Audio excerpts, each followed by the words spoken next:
Sean and RJ on 105.3 The Fan. And the 3-2. Throw deep to left field. This could be it. See ya. He's done it. Number 61. He's been chasing history, and now he makes it. He and Roger Maris are tied with 61 home runs, the most anybody has ever hit in a single season in American League history. And there's the call on Yankees television. Good morning, Metroplex. It's the Thursday edition of Sean and RJ on DFW Sports Station 105.3 The Fan. Joey is running things behind the board, and Aaron Judge, Choppy, finally hits 61. Finally did it. Only took, 7 or 8 games after he tied the record. 7. He barely got it in a hit. They were booing last night. Well, now he's tied it, right? So now he's tied it. Yeah. So first at bat, last night he gets basically nothing to hit. The fans start booing, and it's just, then he tries to force things a little bit, and he had done a good job of not. Now were the fans booing Judge or the Blue Jays? Probably both, because in Toronto, so they're probably booing a little bit of both. I mean, obviously you want to see somebody get a chance to hit it. But he finally does, and he puts it out and gets a 61st home run. It's the old Corey Majors question of a rah-rah fan showing up and not wanting to see him hit it. Oh, I know. I guess it depends what fan base you are and where you are in the race.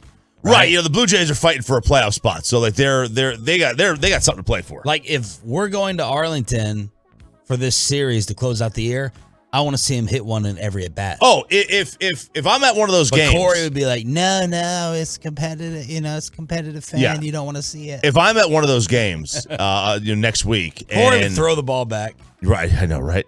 And the Rangers the Rangers are pitching, and the Yankees have nobody out and a runner on second, and they have the first base open. They have first base open, and they walk him.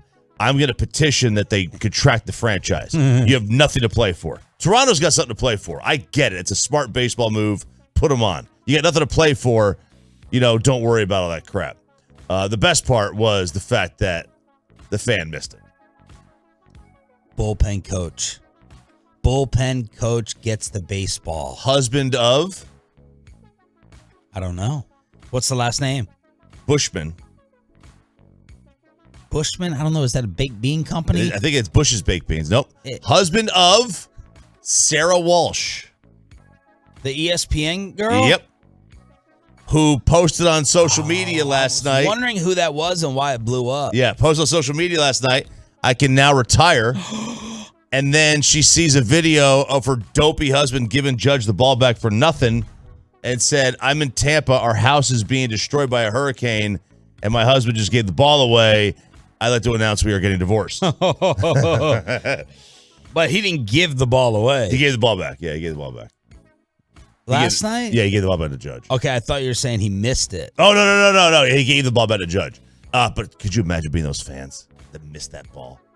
You just went out of your fingertips. But it was... Okay, I'm sorry. 5:30 cobwebs on my part. Judge hits it. Mm-hmm. It goes to who? It goes to Bushman, the bullpen coach, who gave it back to Judge. Okay. But the fan missed it in order for Bushman to get it. Right, because it hit off the side of the wall. Yes. It literally went off the tip of his glove. That guy, he will not go to sleep. He will not go to sleep for the rest of his life. How hard of a catch, though? He had to lean over on He had to lean over. Obviously for a Canadian, it's a very difficult play. They're not used to playing baseball up there. Anybody who went to a Ranger game, who goes to a Ranger game in Texas, would have made that play Texas! In the back of their pocket. Okay, but you go to Canada, and they're used to having sticks in their hand. Like Joey over here, our resident hockey guy. That was he could have leaned. This is the still shot I need all over the internet. This is after the ball escaped him. Yeah, you see the guy to the right who looks like JJ Redick, and then the bigger dude to the left who puts both arms up. He had a glove. And the bigger dude's name.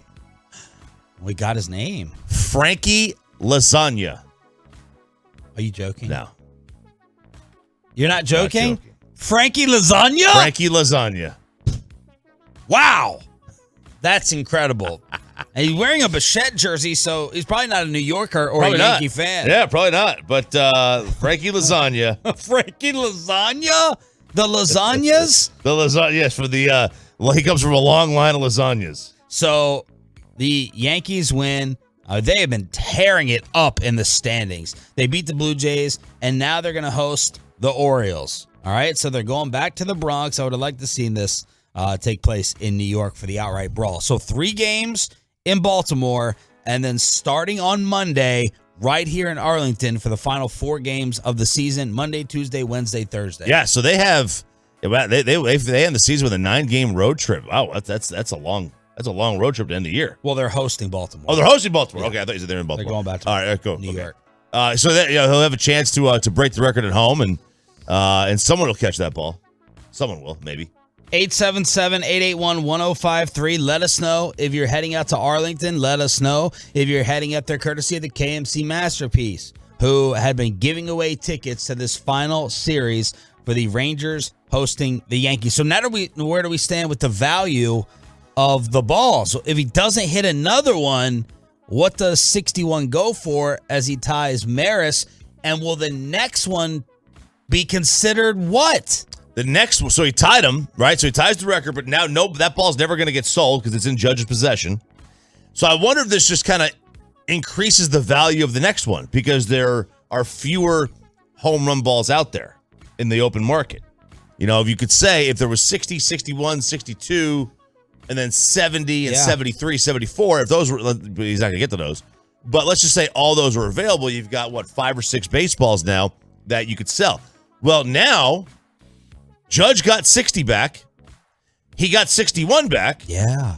The only ball available is 62. So the next one will be viewed by some as the actual record because it's the last clean one. Maris at 61, then it goes Sosa 63 and 64.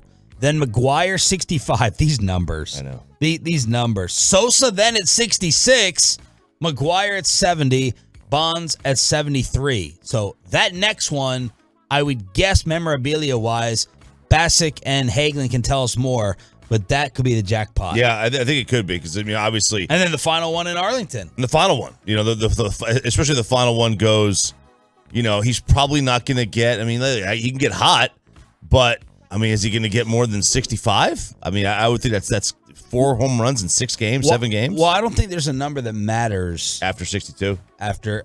Until 73. I agree. Right? So now he's not getting 73. So now how does the market want to view 62 and onward? Because as you said, 61 is in his possession. Yeah. So 62 probably worth quite a bit because it breaks a record, the American League record. There's probably a small value on 63. You might be able to buy 63 for what? 10 grand? What's the lottery ticket? 10 grand? For 63, 64, each of those, you might be able to get something. You don't think it's going to go more than that? 62 will. I'm just saying like 63, like a random 63, Oh, I think the higher the number, the more the price. Okay. Maybe you're right. Because it's the last one. Yeah. Whatever the last one is, for sure. The last one, yes. The last one for sure. But let's say he ends the year with 65. So 62 will be worth a lot. Will 63 and 64 be worth anything, or will 65? 65 may be viewed as the new record. It may be. That's the record-breaking So that ball. would be the big one, yeah. Whatever one he hits last. And odds are he's going to do it right here in DFW. The lottery ticket approach where you guys pull together. By the way, the lotto's sitting nice and pretty. Yeah, both of them are. In the 3s. The lotto strategy of pooling tickets together, you get 10 friends. Do you try to get 3 seats in left, 3 in center, 3 in right? No. Center a little bit different for Arlington. I do. How do you divvy it up? I got 10 friends. I'm just going to get a big chunk in left. Just give me 10. All on left. All on left. It's like on a roulette wheel, right? I got to see a spray chart. Yeah, but with him, he kind of goes all over. But they got a roulette wheel, right? Block off like 6 numbers instead of doing sporadically 6. Just give me an entire block of the wheel. That's probably how I would do it. Just give me 10 friends. Let me body the hell out of people coming at me. All right, let us know if you're heading out there. It's exciting. It's the Yankees and the Orioles, and then it'll be the Yanks visiting the Rangers. Rangers losing last night right here on this radio station. We have hurricane craziness. The footage, the updates are out of control. We have a condom finding its way Yes, we do. into the hurricane coverage. Brett Favre is in even more trouble. and we lost a music legend that was supposed to perform for the radio station at a charity event in a few months. That's all coming up. It's the Thursday edition. Oh, yeah, by the way, we have another Cowboy ticket giveaway in the Expressway Hour. So if you got to do something from now until 7 a.m., get it out of the way. And then from 7 a.m. on throughout that hour, we're sending you to the Commanders game in Arlington on Sunday. It's all on the way with Sean and RJ. Coming up at 10.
Yesterday of Hurricane Ian coverage. Oh, yeah.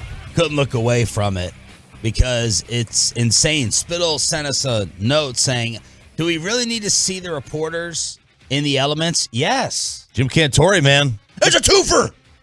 So Cantore almost got hit by a branch. Yep. He may have gotten contacted by the branch. Put a baseball helmet on, didn't he?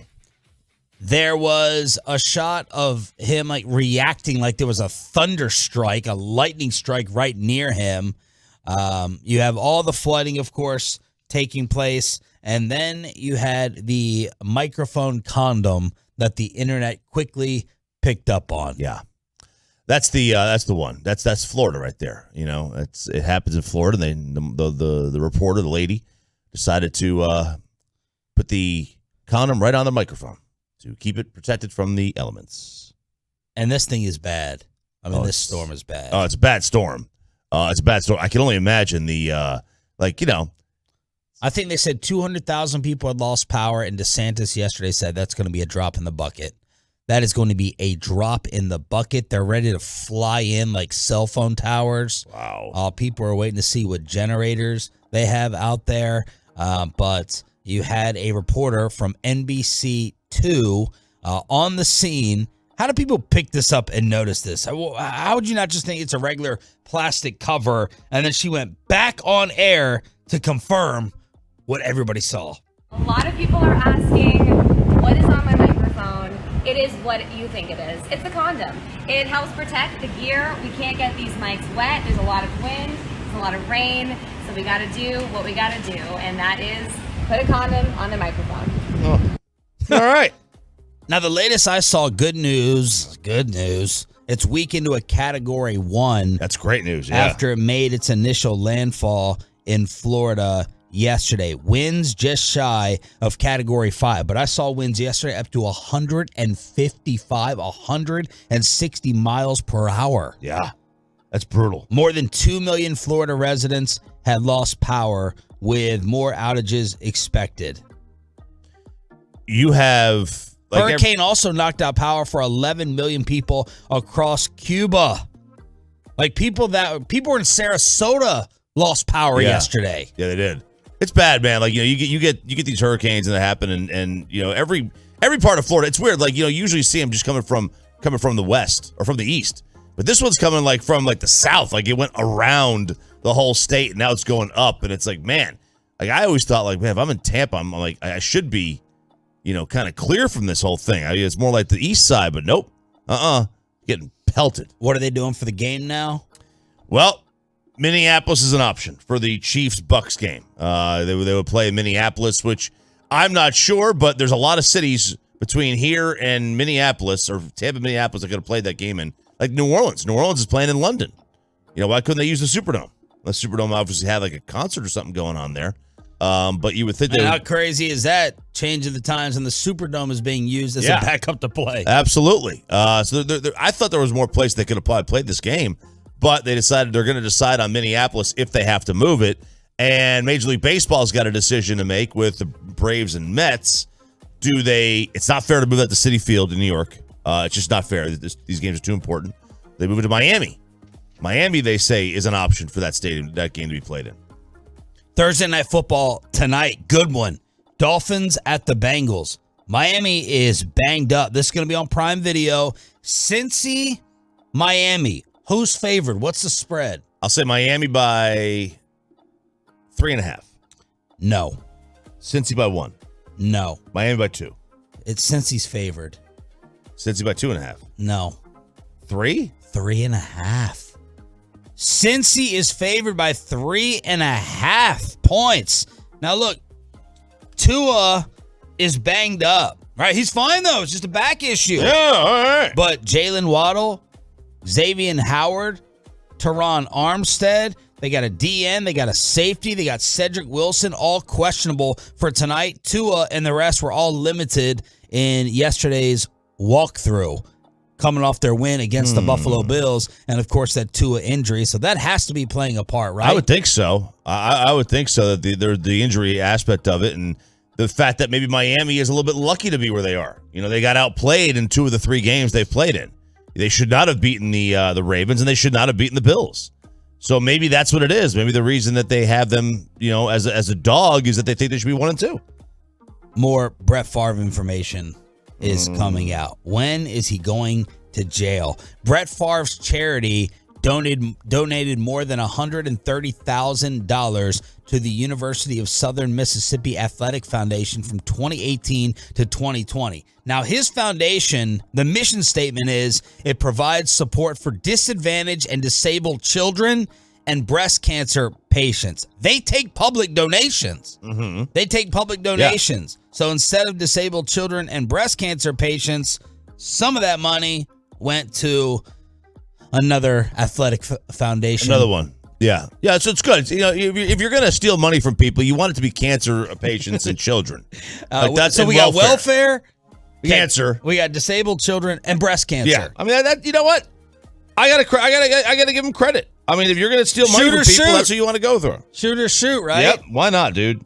Wow. So he wanted welfare money to fund the football facility as well. So there's Brett Favre, and there is a paper trail. I think we have found our nominee for biggest jackass of the world, and that is Brett Favre. Holy cow! What a dummy! What a dumb. And it's all laid out in the text messages. Yesterday, we had a passing that the entire world was talking about. Coolio passed away. Breaking news coming out. Gangsta's Paradise passing away at the age of 59. Yeah, this was, it was funny because I'd heard his name earlier in the day. Someone said a meme about it was about his hair, right? So someone said a meme about his hair, and I was like, oh, it's funny. And then you see him die later that day. I was like, what? The second time on the same day, I'd reference his name. And then, of course, the first thing you think of is this song. The first thing I thought of. And then Fantastic Voyage was the second thing. His longtime manager says Coolio went to the bathroom at his friend's house. When he didn't come out after a while, the friend kept calling for him and eventually went in and found him laying on the floor. They pronounced him dead on the scene. Paramedics suspected he suffered cardiac arrest. And right now, I know what you're thinking. What was he doing in there? Law enforcement told TMZ no drugs or drug paraphernalia were found at the scene. Of course, we're going to get toxicology and autopsy, all that. Yeah, that's good. That's really good to hear. Because the first thing I thought of when I heard that he was in the bathroom, I was like, oh, man, that's a fentanyl thing. Fentanyl's taking over. Taking over. That's the first thing I thought of. First thing that my household thought of, I'm sitting there and I tell Amanda, Coolio died. She goes, Sandler. First thing you think of with Coolio. And I was like, Jared Sandler. Jared had booked Coolio to perform at the charity or whatever. At the Sandlot charity event. Booked him. It's like 2 months away. Man. Now he's, Jared's all freaking out and everything. I'm like, we've been there for years. You've never had a performer. Never had a performer. I don't think you got to go crazy. Bro, I'll perform for you. Just give me a karaoke machine. All right, I'll take care of it. You want Kesha? What do you want? You want Tay-Tay? I was like, Britney Spears? What do you want to sing? How do you go about making that inquiry for getting maybe the deposit back? Is that a sick? It's like TMP. God rest his soul. He had engineering equipment we needed for Oxnard. Yeah. The day that they lost the power, we had to do the show over our cell phones because, as a radio station, you don't want to go knock on the door and be like, we need the equipment back. Yeah. Come on, Ted. Give us the cable wire. Open up the trunk. What do you do? Where's your key fob? Where's your key? Yeah, I had to do that. He's laughing upstairs. That's where the great Tim Collins comes into play. He had to do it. He's the one that made the call. 877-881-1053, truckwreck.com text line to hit us up here on Sean and RJ. Thanks for being a Tolo. That stands for Turn It On, Leave It On. We got Cowboys audio from everywhere. Thursday Night Football, Judge hits 61. Let's go inside the Star to begin the Commanders preview. Joe Theismann at 8. Babe Laufenberg at 8:40. A loaded Thursday edition on The Fan. Coming up in the next G-Bag Nation, the DeMarcus Lawrence Show.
Odyssey app.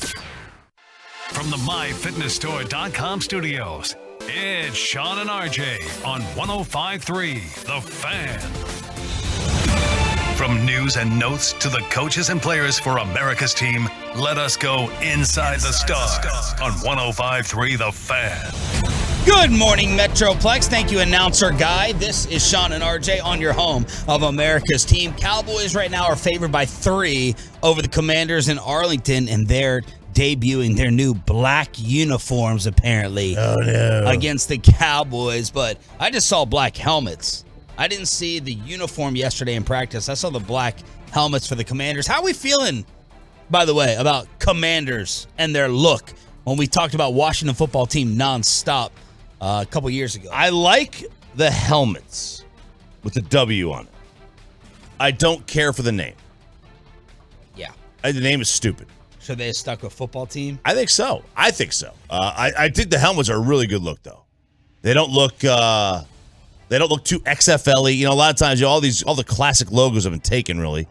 And then, everybody who's making a logo now wants this, kind of Pirates of the Caribbean stuff, and they go a little XFL-y, and the color scheme and the name, the team name. But I think the Commanders' name stinks. I think the Commanders' logo is fantastic.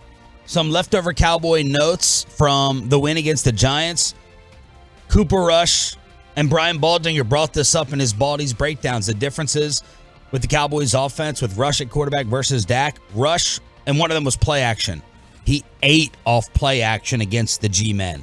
11 of 15 for 158, a 90.6 passing grade, and a big-time throw. 48% of his dropbacks used play action of some sort. That was the second highest frequency in week 3 across the entire league. Now, you got to have a run game to do that, right? Now, I know Troy Aikman said the Cowboys' run game only came off like 2 big bursts. One of them, that 46-yarder from Tony Pollard behind Jason Peters. But you got to be able... Well, actually, you would say that the new studies show you don't have to be able to run in order to utilize play action. Yeah, they say you don't have to be able to run, because you see, you haven't established the run yet. You see teams do play action on the first play of the game. They haven't established the run. So yeah, that's the theory, the study that says that you don't need to have it, but it helps. I mean, every little bit helps. And Cooper Rush did a fantastic job, though. His play action, I think, is very, very good. It's underrated because they don't do a whole lot of under center anymore the way they used to. Much more shotgun now. Bobby Belt had the great tweet talking about Dak. He refreshed this on Dak's birthday.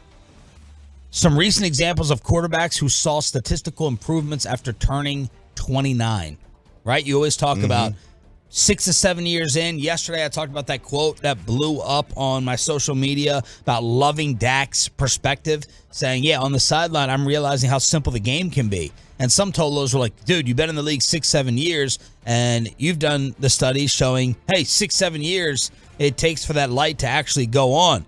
Drew Brees, improvement from an 88 passer rating to a 103. Actually, I'll just get to the final category.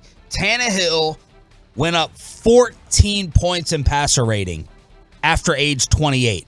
Brady went up 12. Stafford went up 11. Cousins went up 8. Peyton went up 7. Derek Carr went up 6.5. Matt Ryan 6. Russell Wilson and Tony Romo improved 3.5 points with his passer rating after age 29 and on. So I love that stat. I love that breakdown from Bobby. Phil Simms said, when he retired, he was so angry they had to retire because he goes, I had finally figured the game out. He was like 37. He said, I had all the answers to the test. Look at Brady. Look at Brady at the end of his career. He's playing at now he's gotten to the point where it's like he's too old now. But he was playing at such an efficient level. He had all the answers to the test. And that happens. This is not a sport that's easy where you can go out there and just roll out of bed and dominate. Very few people do that. There's only one Patrick Mahomes who basically comes into the league and dominates from the moment he was there. Most people struggle the first year, first 2 years, first 3, 4, 5, 6. They're more ready now than they ever were, but still, there's still a growing period.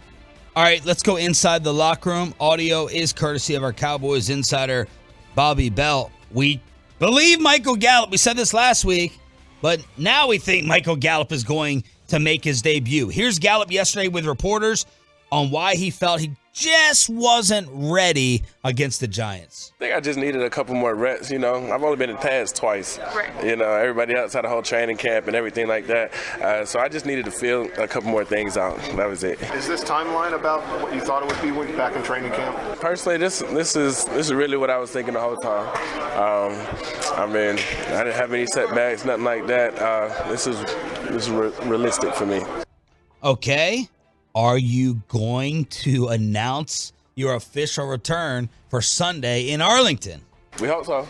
Been a while, just have another good week, see what it feels like for sure. What didn't feel right about last week? Did you feel like you were close and just you wanted one more week? Or? Yeah, I felt good obviously throughout the week, but just a few things I need to touch up on, feel a little bit more. So it was your decision? Yeah. My decision. Do you have any limitations at all, or just a mental thing, just feeling comfortable and confident in everything you do? No limitations. Just got to feel everything. Just got to feel it out. All right. So that's Michael Gallup with his own update, still saying we'll see, not definitely yes. I'm just gonna. I hate saying this is gonna come back to bite me, and I'm okay. I like to get bit.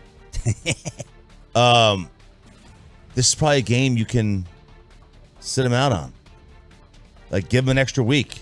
The Rams game, again, I think, knock on Corey in here, I think you could get by without him in this game. I hate to say it with a backup quarterback, but I think you can. Yeah. So does that factor in? Do you risk leaving him out and get him an extra week rest before the Rams? Can I ask a dumb question? Well, I'm just going to anyway. Absolutely. Can Turpin not just be sent on go routes? I like Turpin. I want to ask McCarthy tomorrow when he joins us at 6:30. How do you view Turpin as a receiver? Turpin clearly has game-changing speed, moves, and elusiveness. Can he not just be sent on a 9? Go. Just go. Fly right down the field. Yeah. Why is that not an option? Maybe his size, that they don't think he could pinpoint anything up top. Maybe. Honestly, I don't know. Right? I really don't know. Don't you think that would scare defense a little bit? I would think so. You're going to have to, create somebody behind him, a little bit more shell coverage. Yeah. But are you really going to They should put a speedy DB on him. They can match him step for step. All right, Tyler Smith was also talking to the media. He is on the all-media team, according to Sean and RJ. Tyler apparently has been following around Jason Peters. Bobby Belt brought up my observation in Oxnard. Eric and Zach, they were just brought us around like little ducks, like little puppies. And he said Tyler Smith has been doing the same thing with Jason Peters. And here's Tyler talking about the old man's influence. Jason's helped me so much in my progression. Like, I don't know what to say because he's molded me in a lot just in the short time that he's been here. He's helped me progress my game. What I feel like is light years from where it was. Not necessarily in anything I'm doing, but just my mindset and how I think about the things I'm doing. Like, he's been doing this so long. Like, he knows. I wouldn't say shortcuts, but he knows how to explain it in such a way that makes it pretty simple. And like he limits like my job responsibility. Like it's complex in its execution, but like when you put it in the basic parts, like you're gonna put yourself in the best position to win every play. Good for the young buck. Why not? So many players, right? Charles Haley goes out there. Some of the old Cowboys go out there and they roll their eyes. It never felt like Randy Gregory. Now look, Charles is a different dude from Jason Peters, a little more crazy with that personality. So I'm sure the approach is different, but why not? You got a future Hall of Famer, 40 years old. He's not there to try to take your job. Suck it up and learn everything from him. All right, Tyler, did Jason Peters coach you up at the end of that Giants game to put that helmet on for the possible brawl when they both seemingly just snapped that chin strap at the same time? We just did it off instinct. Like, he didn't really say anything to me. I mean, he was standing behind me. Obviously, I was seeing what was happening. At first, I thought everybody was hugging. Like, I thought it was cool. And then, like, I started hearing words exchange. I'm like, okay, everything's not as cool as it may seem. I've been in situations like that before, if you know my background, where things have gotten a little heated at post-game. So, naturally, put our helmet on because you never know what's coming. But it was funny that we did it in sync. When I saw it on Twitter, I didn't even notice it. But, yeah. When you put your helmet on, is it more defensive protecting yourself or offensive? I mean, it's definitely defensive. Like, you got, like, regardless of what you do, obviously we don't want anything to break out. We highly paid. Like, you don't want anybody to get hurt, but you gotta defend yourself. Like, you gotta put your helmet on at the very least. So it's definitely an active defense just in case, because we got guys doing a lot. Guys swinging helmets. There's a lot going on. Like, you never know. So there's Tyler Smith giving us the insight on the education under Jason Peters. The PFF grade for Tyler so far this year. Would you like to guess it? Yep. 667.9. 67.2. Oh! Nice job. Thank you. What's that tell us about his start at left tackle? That's not bad. I mean, anything above about 68 is in that sort of like starter range. I mean, you love to be above 70, but you could just get the difference between 67 and 70, man. You could just get like a bad grade on one or two plays that really could kind of ding you. And those are subjective anyway. So I think it's a really good look for Tyler to be that thought of, that highly thought of after just 3 starts. Yesterday, they had me on Commanders Radio. Well! And they said, what are y'all afraid of on this Washington team? And injuries. I felt like Mike Francesa with dead air. I was like, before... I didn't have an answer. I couldn't come back with anything. I'm like, Jahan Dotson? I think I got McLaurin in fantasy. Scary Terry is letting me down. Carson Wentz and that offense got shut down against Filthy. So I ask you all, what are you scared of? What are you worried about? All right, I'm trying to write down players that I've heard of on this team. So I've heard of Chase Young. He's on the sideline. He's not playing. Terry McLaurin. 3 games, 12 catches. I've heard of Carson Wentz. Not scared of him. The QBR for him, his rating is a 90.6. That's not the QBR. 63% completion percentage for Wentz. 7 touchdowns, 3 interceptions. They had 4 in that one game. He's been sacked 15 times. Oh, they still have Antonio Gibson on that team? They do have Antonio Gibson. He's averaging 3.1 yards a carry. Not good. Not good at all. London Fletcher still playing. London Fletcher is not there. Curtis Samuel, Jahan Dotson, Logan Thomas. These are some of the names for the Commanders. Jamin Davis leads them. Oh, yeah, Jamin. In sacks. Jamming. With 3. Deron Payne is Okay. second with 2. Remember, they were supposed to have the fearful defensive line, drafting all these Bama players. Jonathan Allen. Remember the fight last year on the sidelines against the Cowboys? Jonathan Allen, Deron Payne. We haven't heard Jack Del Rio's name in a long time. Maybe the thing to be scared of is a Jack Del Rio tweet. Maybe that's it. That's what it is. That's what you should be scared of. But I think he's deleted his Twitter account, right? Or at least he's kind of taking a step back on that one. Riverboat Ron. I'm scared of Riverboat Ron. He might go for it on some random fourth down that he doesn't believe he shouldn't be going for it, and it works out. There's not really a whole lot of things I'm scared about when it comes to Washington. The Cowboys are favored by 3. Russell Wilson responds to Eli, saying he shouldn't have gotten paid his contract. We have injury updates throughout the league, including an NFC quarterback that the Cowboys were going to be competing with. And Bill Belichick was at it again with the press conference. Around the rest of the NFL with Sean and RJ next. Blasting out.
Licensed to drive a big truck, so companies that hire drivers and put them in a big truck should be held accountable for what happens when one gets hurt. So frankly, you need Frankel & Frankel. The consultation is always free. Visit truckwreck.com. Thursday night football this evening. It'll be the Bengals hosting the Dolphins. Cincy is favored by 3.5 points. You'd have to think the experts in Vegas think that the Dolphins are just banged up after the Tua injury. Xavier Howard, Teron Armstead, also limited in their walkthrough yesterday. Tonight, Amazon Prime, the Bengals are favored by 3.5 points as we go around the rest of the NFL. We got a Cowboys-Commanders ticket giveaway brought to you by AT&T. Tickets in the 100 level and a parking pass. 7 o'clock hour during the Expressway. Mac Jones did not practice yesterday for the Patriots with that bad ankle injury, and reporters were asking Bill Belichick for a little medical update. Day by day, it's getting better. See how it goes. Day by day. Does he have a high ankle sprain? Day by day. What do I look like? A doctor, an orthopedic surgeon? I don't know. Talk to the medical experts. What are the medical experts on staff say? Day by day. We'll evaluate him. What difference does it make to me? What do you think I'm going to read the MRI? That's not my job. So. But it's theirs, and they talk to you about it, right? Yeah, it's day by day. What an a-hole. I root for Belichick. I root for Belichick without Brady. And I've never been a Tom hater, but this makes me just want to see them lose. Day by day. 12 times. So he said it, right? He said 12 times in the interview. He said it 12 times. The reporters counted. Day by day. Not my job. Well, actually it is. Yes, you're not the doctor, but you know every single thing that's taking place in that organization. You know every single thing. You don't know the updated status of your starting quarterback. Man. I assume he can read an MRI. No, I shouldn't say that. I assume he has no idea how to read an MRI. But he can read the printout of what it says on the description from the doctor. Slight tear in this or slight this and that. Or he can hear the doctor. Or he can hear the doctor. And the doctor literally is not going up to Bill and saying, it's day by day, Bill. I wonder how Day by good day. NFL coaches are. This might be a question for McCarthy tomorrow, 6:30. Home physicians. Like my mom, through osmosis, my mom's social worker, my dad, a physician, but that allowed over, 50 years of marriage for my mom to be able to diagnose us. Oh, you need this, you need that medicine, you need to get this looked at, that you don't need to worry about. Yeah. And how much medical knowledge do NFL coaches and all sports coaches have? It has to be a ton. Bro, I go to a chiropractor once a month. I think I know what the hell I'm talking about. I mean, you don't need to be married to a physician. You don't need to be Bill Belichick. I assume he knows enough. Does McCarthy know more about medicine or the law? I would assume he knows more about the time frame of what an injury is than the law. Write that down for tomorrow for us to ask McCarthy. Are you a doctor in the McCarthy? Are you Dr. McCarthy at home? Gotta be, right? Sprained ankle, strain, hamstring, back, congestion with Micah Parsons this past week, arm soreness, shoulder, everything. Yeah, I know everything. They know everything. So, Bill probably doesn't know how to read the MRI or the CT scan. But he knows what it means once it's told But he him. knows what it means, and I bet you he knows a stinger is got or a groin pull. Yeah. Has got a certain time frame to it, which can be very fluid. And that a structural injury like an ACL or whatever, or knee injury, meniscus, has a different time frame. I bet you he knows. So Baltimore linebacker Patrick Queen just kind of left this out in the open after the Ravens beat the Patriots on Sunday. Someone on Twitter said, this Mac Jones fella getting on my last nerve. Patrick Queen, the linebacker, tweeted back, should have heard what he told me. ... Leaving it out there.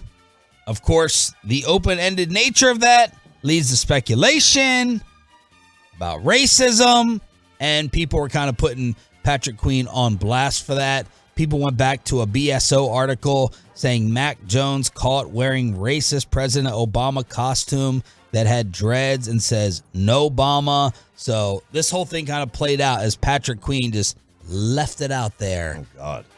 In the atmosphere. Man, you gotta come with receipts if you're gonna do that. I agree. If you're gonna leave it out like that, you gotta come with some receipts. That ain't cool. Well, that's Patrick Queen with the Mac Jones accusations. All right, Joey Bosa placed on injured reserve, so the Chargers just falling everywhere. That team, that poor team. Justin Herbert's gonna catch the brunt of it. You know when Staley too. Staley as well. Yeah, Staley's gonna lose his job. When they don't make the playoffs this year, if they don't, it's going to be, Justin Herbert, all stats. He's all fluff. He's got nothing. Brandon Staley's this or that. Sean Payton might be the next head coach of the Chargers. Forget about here. If I'm Jerry Jones and I really want Sean Payton, I better hope that the Chargers finish like 11-6. Yep. And go on a little bit of a run. Because if I'm Sean Payton, I'm sorry. There is nothing that the Dallas Cowboys offer more than Justin Herbert. Nothing. Not the name. Home field. Not the field. They don't offer the fame or the fortune. They don't offer anything close to Justin Herbert. Rashawn Slater is gone for the year. Jalen Guyton, season-ending injury. He ruptured his biceps tendon, and now Joey Bosa is gone for a while. He's going to undergo surgery. They're hopeful he can return. Andy Dalton is getting reps in New Orleans as Jameis is playing with like 4 back fractures. The Saints have been very underwhelming, it feels like, to start off this year. I know Alvin Kamara is on my fantasy team. Yeah. Dang it. I guess that's because of the injuries, right? Because Jameis has just been banged up. But, man, if they start Andy Dalton and they win a game, they play well. I mean, what does that do for Jameis? Is Jameis going to get his job back? Saints on the year are 1-2. They've scored 51 points.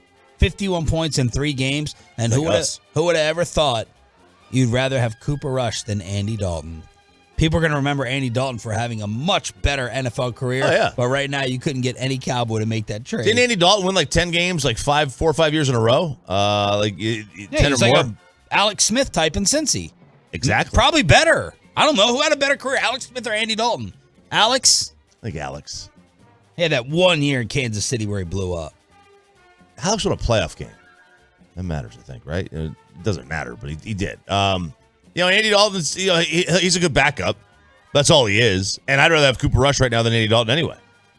Russell Wilson responded to Eli Manning's joke during the Manning cast that the Broncos should have paid the punter $250 million instead of him.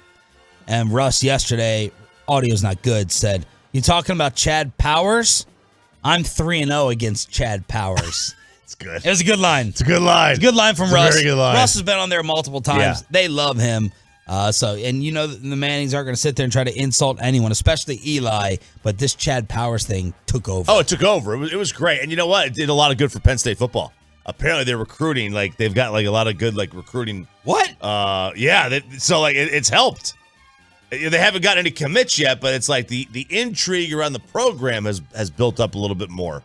Anytime you take a chance like that on something as a coach, that's a good thing for your college program. It couldn't hurt. Right.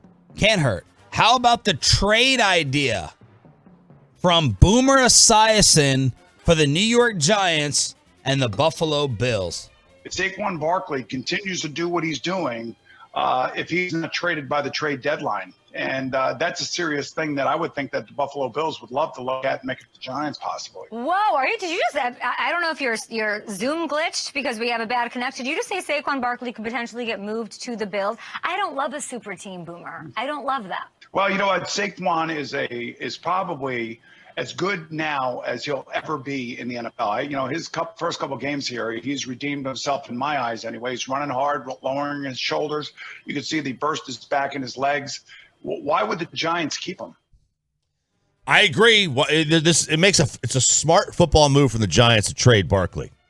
If you're the Bills, what do you give up for him? You are in the ultimate win now mode. You haven't won yet. You haven't been to the Super Bowl with this, iteration of the team. You want to get there. Iteration. Is that the right word? Yeah. I think nice. it's the right word. Yeah. I'm trying to sound smart here in my old age. Okay. So if I'm the Bills, I'm like, okay, do I consider this one? Do I consider taking Saquon Barkley? But I'm not going to give up a high pick. But if you're the Giants, you're like, hey, look, this guy's got talent. Can we get a 2? What can we get for him? This scares the hell out of me for the Giants to trade him because they get a good pick out of it. What would the record have to be for the Giants to do it? It should be. What is it now? 2-1. Yeah. That's the record.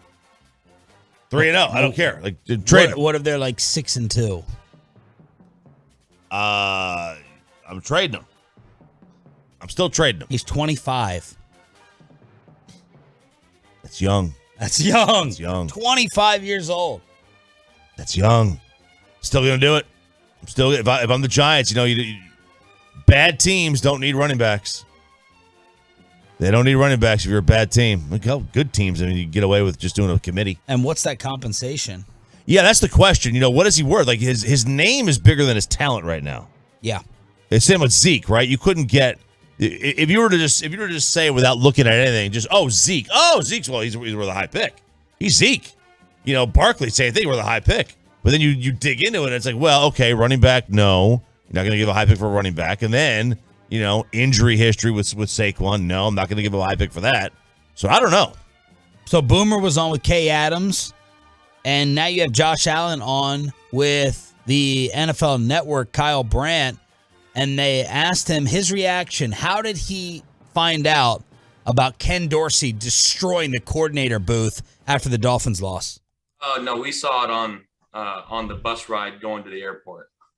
He's the one that showed it to me. And really, everybody's going crazy about it. Man, I can't tell you, our guys freaking love seeing that. As a player, looking at your offensive coordinator having that much emotion and care for the game, and he prepares so hard that he wants to win. He wants to do everything in his power to win. I know people might be making a big deal out of it, but as players, we freaking love seeing that. Which I knew.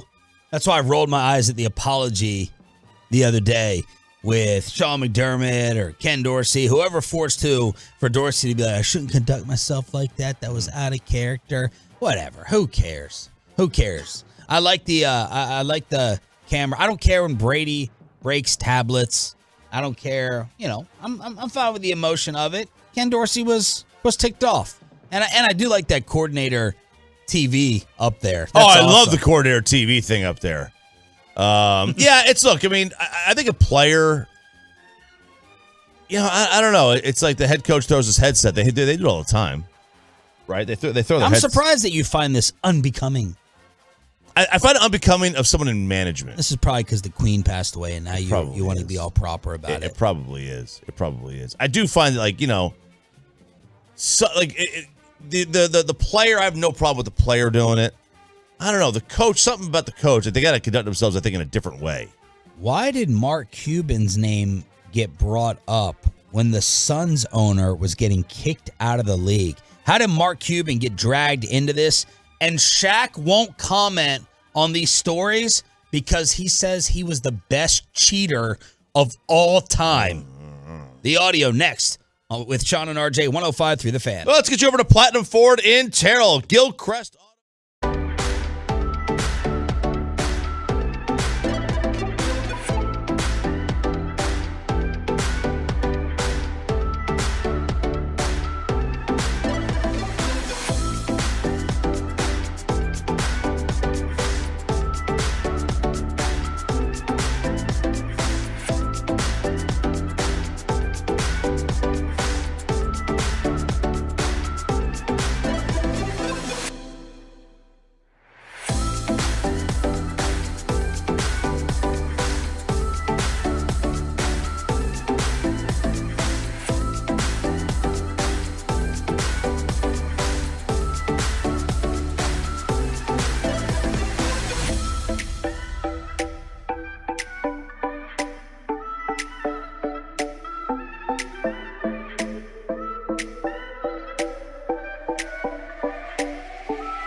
Brought to you by AT&T in the 7 o'clock hour during the Expressway. 100 level seats for Cowboys Commanders on Sunday with a parking pass. Our way of saying thank you for turning it on, leaving it on DFW Sports Station. It's Sean and RJ on your home of America's team. Why was Mark Cuban's name brought up during the Suns scandal? The walls were closing in on Robert Sarver. The owner of the Suns, currently the owner of the Suns, they call them governors in the NBA. He is about to sell the team, looking for buyers. But ESPN did a long sort of expose on the final days of his tenure, including him before he had taken the punishment and before he had agreed to sell, arguing and pleading with the commissioner of the NBA, Adam Silver. He was angry, and he wanted to know why his punishment was more severe than Mark Cuban after two firms had conducted a similar investigation into the corporate culture in 2018. This obviously led to Cynthia Marshall, taking over. Silver explained the differences in the findings, and he said Mark presided over a poor organizational culture, but had not been accused of misconduct himself. Directly. So directly. Right. And that was the difference. He has plausible deniability. I know nothing. Right. I know nothing. Now, it was a BS statement by Mark. He was like, I'm not in charge of that side of the business, or I'm not in the day-to-day operations of that side of the business. Right. But, this was day before Yam Najafi, the minority owner, said that he needs to go away. He needs to sell the team. And this is before PayPal and several other sponsors they had like 11 sponsors that were up for renewal at the end of this year. Were like threatening to pull their money. And Silver was trying to find ways to get him out. Silver was like, so we started pressuring this guy to get out of here. And so they went to the companies like PayPal.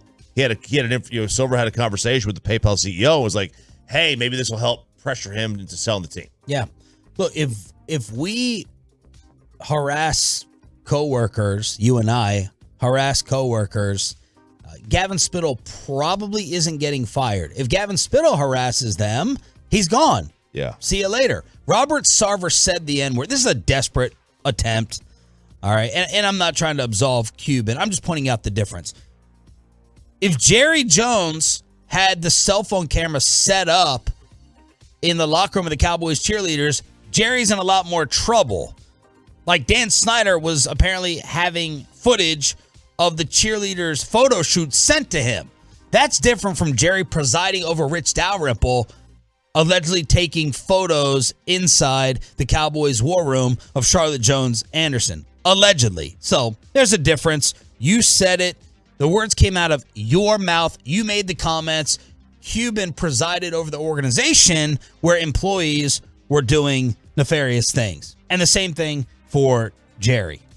Pretty much. I mean, that's the difference. Yeah. There's a big difference between, doing it yourself and just being the owner of it. Now, I guess the owner is responsible for everything at the end of the day, right? At the end of the day, the owner is responsible for absolutely everything. But you can make the case that I didn't know about it. I had no idea. What is the reaction in Phoenix, by the way, to DeAndre Ayton not sounding thrilled by returning to the Suns after they matched his restricted free agent contract from Rick Carlisle and the Pacers? Said he hadn't spoken to Monty Williams since he got benched in Game 7 during the Mavs ass whooping.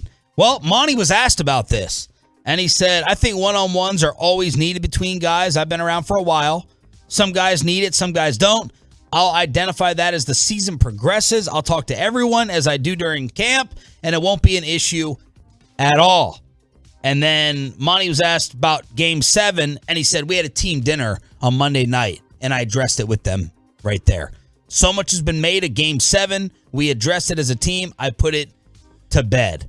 So this is Monty Williams downplaying DeAndre Ayton being unhappy. I just can never remember a player re-signing with that type of money and going back and looking absolutely miserable to be there. Yeah, he did. Now, like you could say, well, he signed this thing months ago. It's the intrigue is worn off, or the excitement is worn off. I got to tell you, if I signed a $140 million contract. He really didn't have a choice. Right. That's true. Like, Phoenix can match. It's like us. We have non-competes. If I give Brian Purdy, my 2 weeks notice, and I'm going to another radio station, they can match that. And I have to stay. And that's DeAndre Ayton, unhappy that he has to stay. Yeah. I guess you could say, hey, you signed the contract. It's, you agreed to the CBA. You agreed to it. Or you can fight it. Go ahead and fight it in court. Maybe you win. Maybe you wind up winning. I don't know. But he does not look like he is thrilled. He does not sound thrilled. He does not sound like he wants to be there. He sounds like he wants to be just about anywhere else. I got to tell you, I'd rather be in Phoenix than Indiana any other week. I've never been to Indiana. Indianapolis, yeah, you have. Oh, The Super Bowl. yeah. Super Bowl. Look, I enjoyed Indianapolis. I thought it was a fine city. St. Elmo's. Yep, I thought it was an okay city, but man, it's got a winter. And Phoenix doesn't have a winter. Speaking of NBA owners, Forbes came out with their list.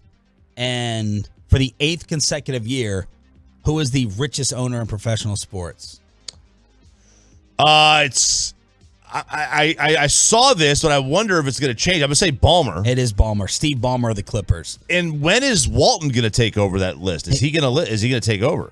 Ballmer, CEO of Microsoft from 2000 to 2014, has an estimated net worth of $83 billion. All right, so I think Walton's only $57 billion. But he's lost $13.5 billion. Oh, how's he going to survive? Lost $13.5 billion because of the stock market. Thanks, Biden. Microsoft's stock evaluation. He's the 8th richest person in the world. All right. Rob Walton, who just got the Broncos for $4.6 billion in June, he's number 2 on the list. The Walmart heir, worth an estimated $56.7 billion. Crazy. Buying an NFL team, these guys saw that this was going to be a good investment. Every single one of the NFL owners, I think, is on this list, right? 6 of the world's 10 most valuable franchises are pro football teams. The evaluations have increased 1,500% since 1998. That's the increase. So basically, since the Cowboys were last good. Dan Gilbert fell from 2 to 6 in Cleveland. Rocket Mortgage has lost half of their stock valuation. And then there's Jerry. Wait, is that what Dan is? Snyder? No, Dan Gilbert. Dan Gilbert. Yeah, Dan Gilbert, Rocket Mortgage. And then Jerry, who saw his net worth grow the most this year, number 7, got a net worth of $16 billion after his wealth grew 76% over the last year. Now, where does Jerry's side projects come from?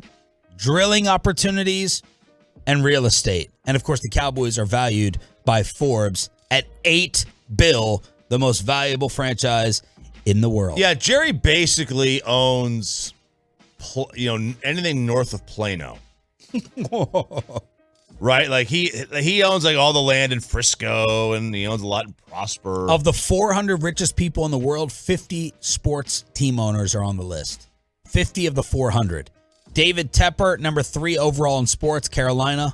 The Grizzlies owner is 4. Steve Cohen. Steve Cohen's like... He's 5. Wow. He's 5. What's his net worth say? So Cohen and Lerner of the Nats, the only baseball owners in the top 20. I don't have the number. I don't know. Yeah, those guys, like Cohen is super, super, super rich. I think he's a hedge fund guy or something, which is just, it's insane the amount of money these guys have. It really is nuts. But, real estate, you look around, like, real estate's where it's at, dude. Like, that's, if you can afford to buy it. You see the numbers yesterday that came out? 30-year U.S. mortgage rises above 7% for the first time since 2000. Fastest surge in history. Americans now spending 50% of their income to afford a median-priced home. Like, I'm sitting there looking for a new house right now, and I'm like, nope. No. Can't. No. Can't do it. You can't do it. 50% of the income on a median-priced home. I don't know about you, but I'm kicking back. I'm like, man, I'm glad I got that. I refied at 2% like a year and a half ago. Yeah. Feeling good. Versus 7%? Versus 7%? I mean, you're going to pay, if you buy a house for like $300,000 at 7%, you're going to wind up paying like $750,000 for that house over the course of 30 years. You can't afford 7% on interest rate. That's insane. Some leftover NBA. Zion apparently dominated the Pelicans scrimmage. He didn't miss a shot. Did not miss a shot. And the rumors are true that Larsa Pippen is dating Michael's son. Poor Scotty. Does Michael ever lose? Except with the Bobcats or Hornets, whatever the hell they're called. The man, in terms of grudge, he is more undefeated with his grudge record than with the Chicago Bulls. He probably is. I'll tell you, he could lose one spot. I'll bet you He doesn't have my it. son, Scotty, you want to talk trash about me? Yeah. You want to sit there and dog me? You want to put me on blast with your little media book tour and selling your alcohol, whatever it was? My son is dating your ex-wife. Oh, man. Whew. Dang. Man, that is cold-blooded. I'll bet you Jordan loses in one spot. I'll bet you he doesn't have an actual friend. Yeah, he does. They're all kiss asses. Yeah, I'll tell not, you the they're friends. Not, they're not real friends. Ahmad right? Rashad, kiss ass. Quinn Buckner, kiss ass. The little posse Barkley criticized him one time, and Charles got cut out. Yeah. He got iced out. One time. So a real, genuine friend. He probably didn't have a real, genuine friend. Just go watch the last dance of the final shot against Utah when Michael's playing the piano in his hotel room. Look at all these leeches just on top of the piano. And Michael, he can say no wrong. He can say anything he wants. So there you go. Larsa and the son have been seen in multiple places cuddling up with each other. Oh, man, and this woman has no heart. I mean, you couldn't just stay away from Michael Jordan's son. I mean, she went right after. I mean, the only thing she could have done was gone to Michael himself. Right. And she probably tried. And he says, "Nah, I can't help you." He did the old what's the Pawn Stars. He did the old best I can offer is my kid. best I can do is offer my kid up to you. Sean and RJ, shout out to the 6 a.m. club. Thank you for turning it on, leaving it on. We have Cowboys Commanders audio to get you set for Sunday, Thursday Night Football tonight. Judge hits number 61, and we're giving away tickets during the Expressway next. But let's get you over to Boomer Jacks.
From the MyFitnessStore.com studios, it's Sean and RJ on 105.3 The Fan.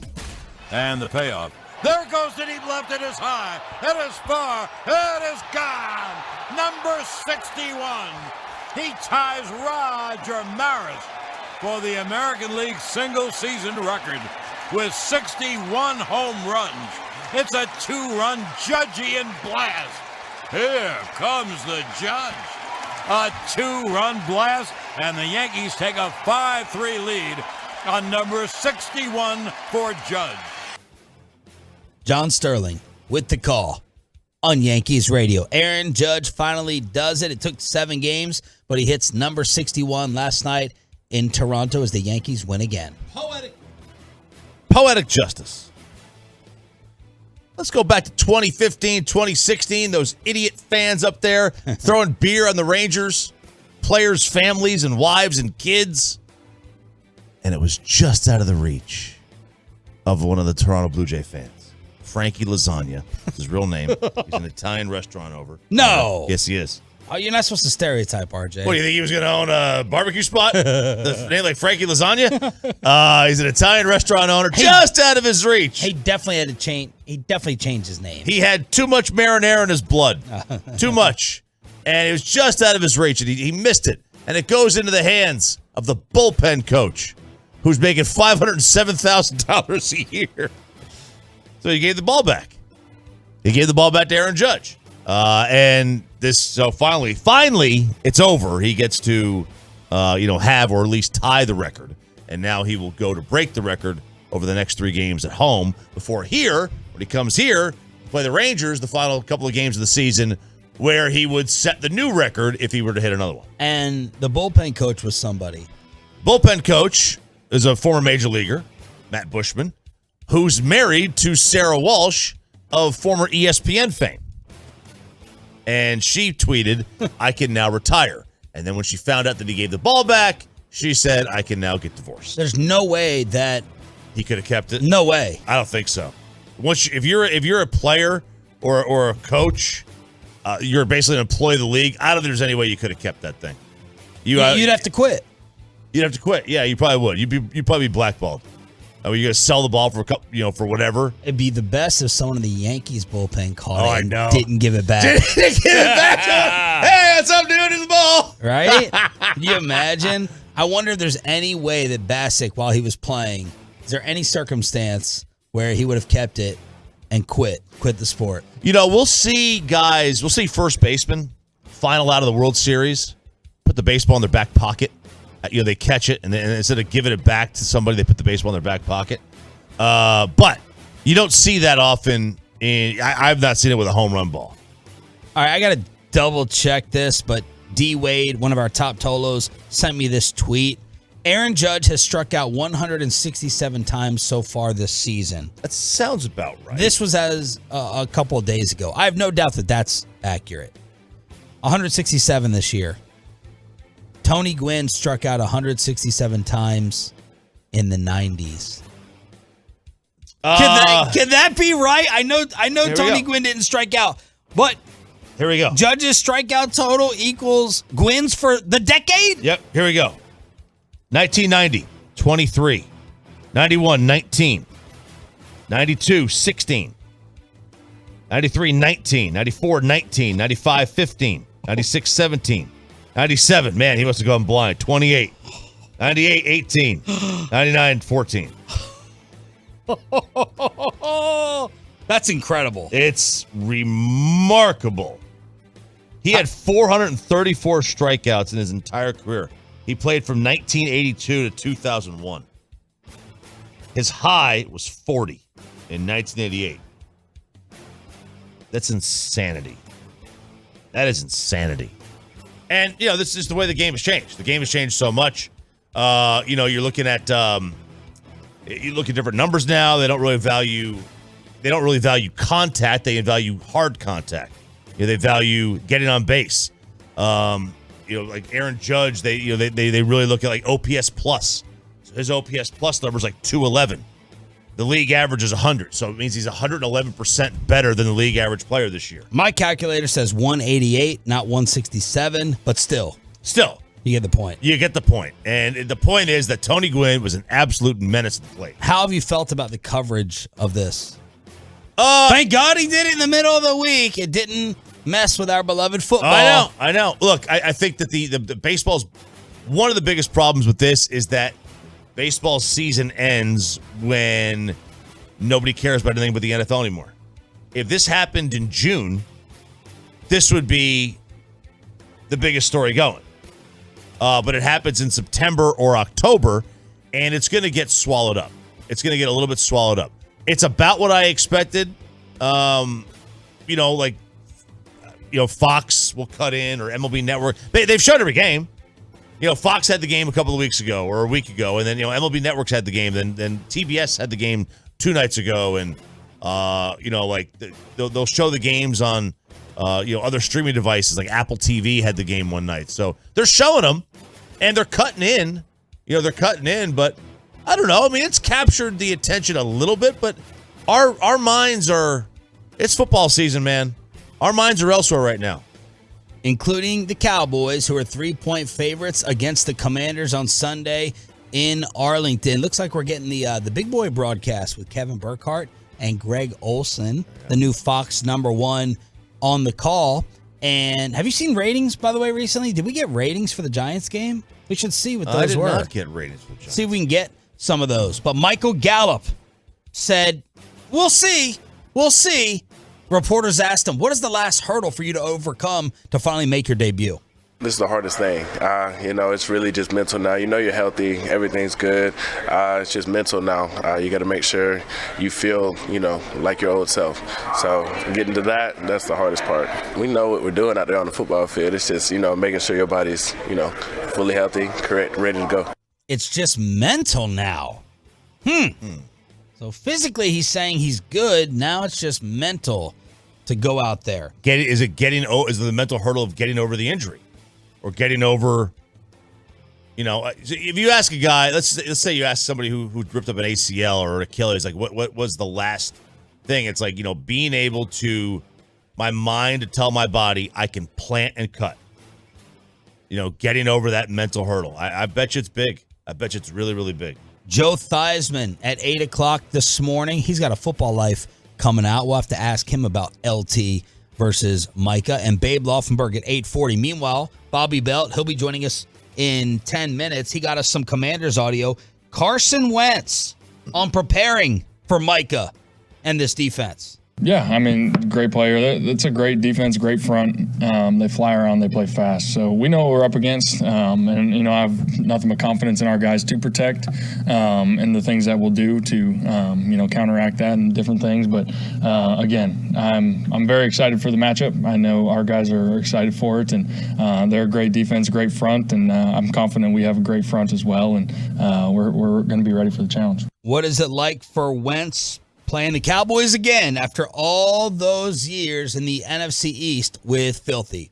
It's always fun. It's always fun. It's always a fun atmosphere. It's always fun competing against those guys. Always remember they've had, a very good defense and, a very good front, and it seems to be the same case this year.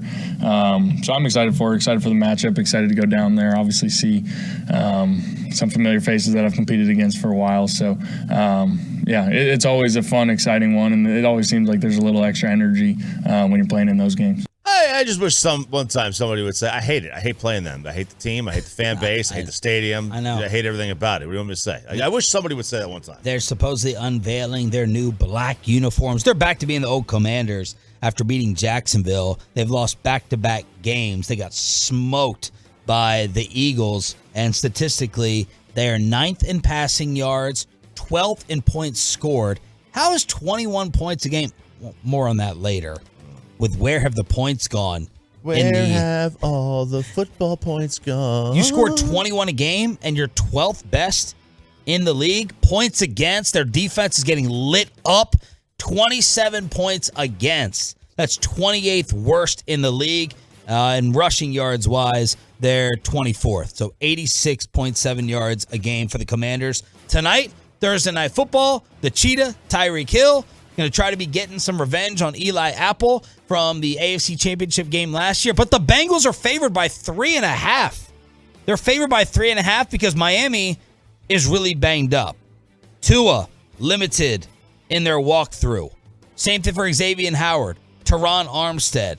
The Dolphins are the swimming wounded right now. Swimming wounded. After the their sharks Bills are win. circling from the blood, the chum, and the water.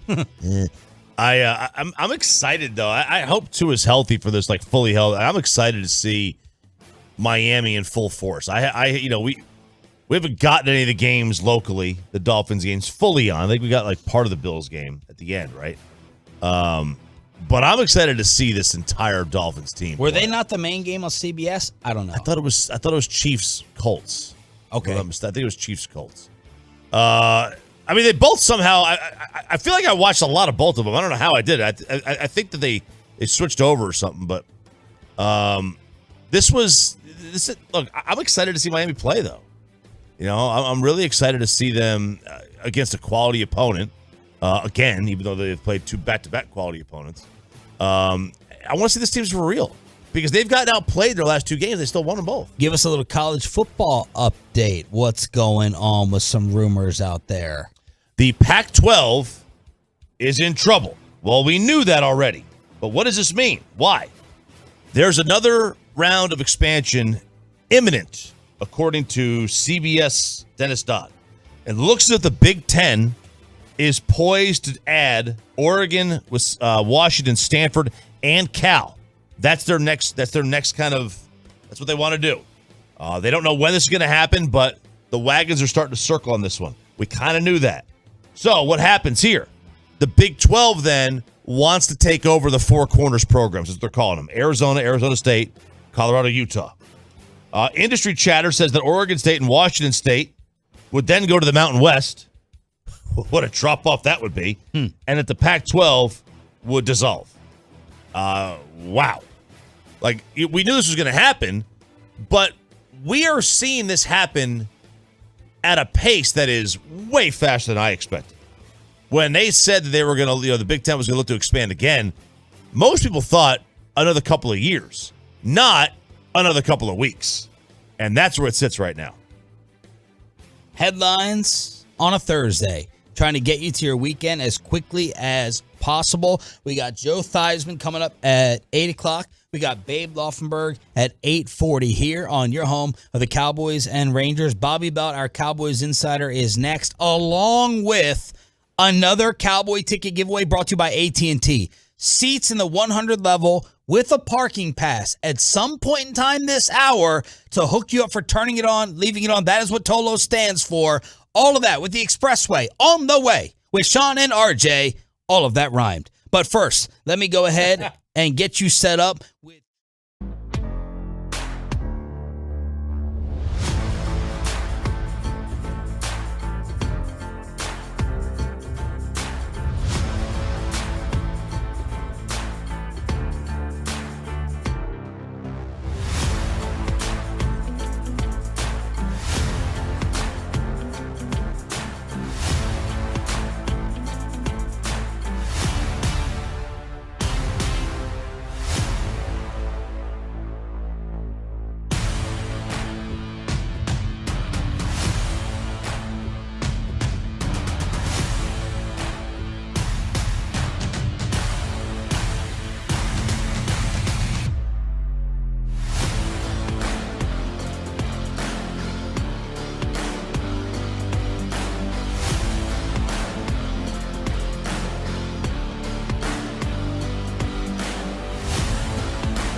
A big truck. So companies that hire drivers and put them in a big truck should be held accountable for when one gets hurt. So frankly, you need Franklin Frankel. The consultation is always free. Visit truckwreck.com.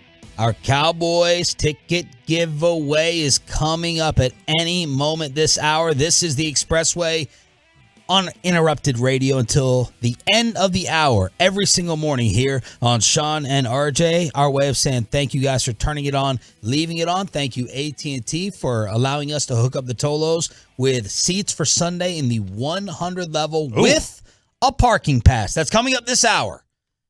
Someone that will be there is our Cowboys insider, Bobby Belt, joining us on the Diamond Factory hotline. Bobby, what do we need to be worried about with the Commanders? Man, their skill position players are really, really good, actually. And if they had a consistent quarterback, if they had a competent quarterback there instead of Carson Wentz, they'd be trouble.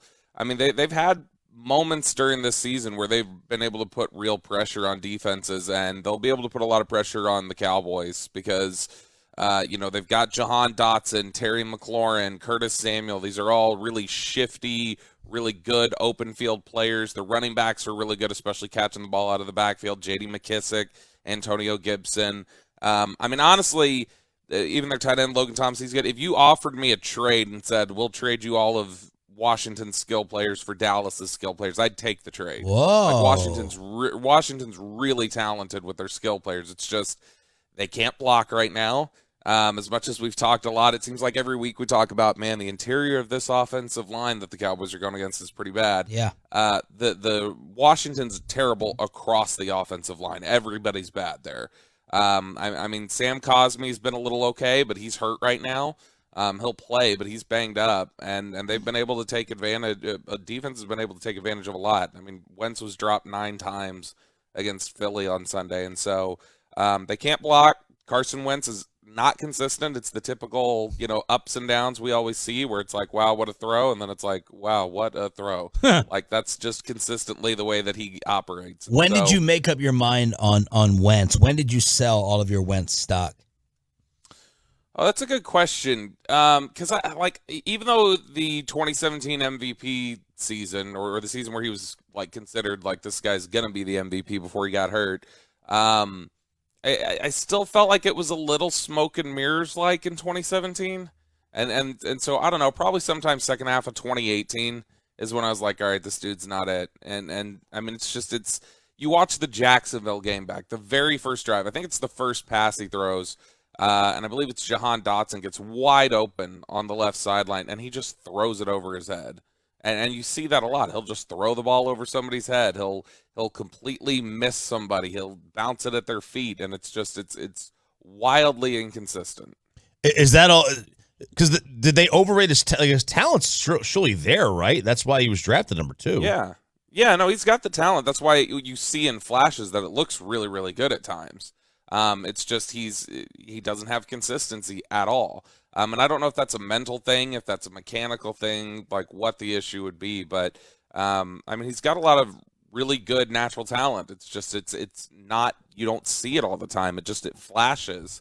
And that's the difference between, a guy like Carson Wentz versus a guy like Josh Allen, who it was wildly inconsistent at college, and then he got in here and was able to hone it, and now you see it regularly. Carson Wentz just was never able to make it click all at once. Cowboys insider Bobby Belt here on 105.3 The Fan. What happened to this dream team defensive line that they drafted and put together? Well, Chase Young is still on PUP, so the Cowboys are going to miss him. That obviously hurts because he's the piece for them. But, yeah, they've spent first-round picks on Montez Sweat, Daron Payne, Jonathan Allen, and it's not generating the type of pressure that you'd like to see given the fact that you've sunk 4 first-round picks into the defensive line. But, they're still really talented, and Jonathan Allen at times plays really, really well. Montez Sweat can generate pressure. They've got a really good linebacker, Jamin Davis, who when they send him, when they ask him to rush the passer, he's had some success doing that this year. I was talking to somebody in Washington this week who was saying that, man, Jamin Davis was wasted for an entire year at middle linebacker. They were trying to turn him into just a normal standard NFL Mike. and now they're realizing, no, like he's a more versatile piece than that. We need to play him to his strengths a little bit. And, so they're getting some pass rush from him. But, yeah, that front four should be better even without Montez Sweat. They should be generating more pressure than they are. And so I think that's definitely been a big disappointment for them because they're not getting the type of pressure that they'd like to see, given how many resources that they've sunk into the defense. But they're still a talented group, and I mean they'll give Dallas all they can handle. Like I'd have some concerns about the running game in this one. Like I don't think you're going to see Dallas have the type of efficiency in the running game that they've had in some other contests. And like Broadus and I were talking about this yesterday. I don't think Washington's the worst team in the division. Like I think they're better than the Giants. I agree. Just watching the tape, and so like they've gotten much more talented players. I think Daniel Jones is better than Carson Wentz right now, just because of I think he's more consistent. I think if you put Daniel Jones over there, you give the Giants offensive line over there, which the Giants offensive line isn't great, but I think if you were able to swap them, the Commanders would have a winning record right now. Both sides talking yesterday. You sent us a ton of audio. What jumped out to you from the players? The Michael Gallup thing is so interesting because he says he's 100%, and everybody says he's 100%, and so he basically told them just mentally he wasn't ready to go out there, is what that sounds like. And I think that's fine if you don't have that comfort level. I don't want a player going out there if they don't feel comfortable in their body and that they're going to be all right. But there's going to reach a point there if he doesn't go this Sunday, for instance. Like, what's the guarantee that he's going to be mentally ready this Sunday? We don't know.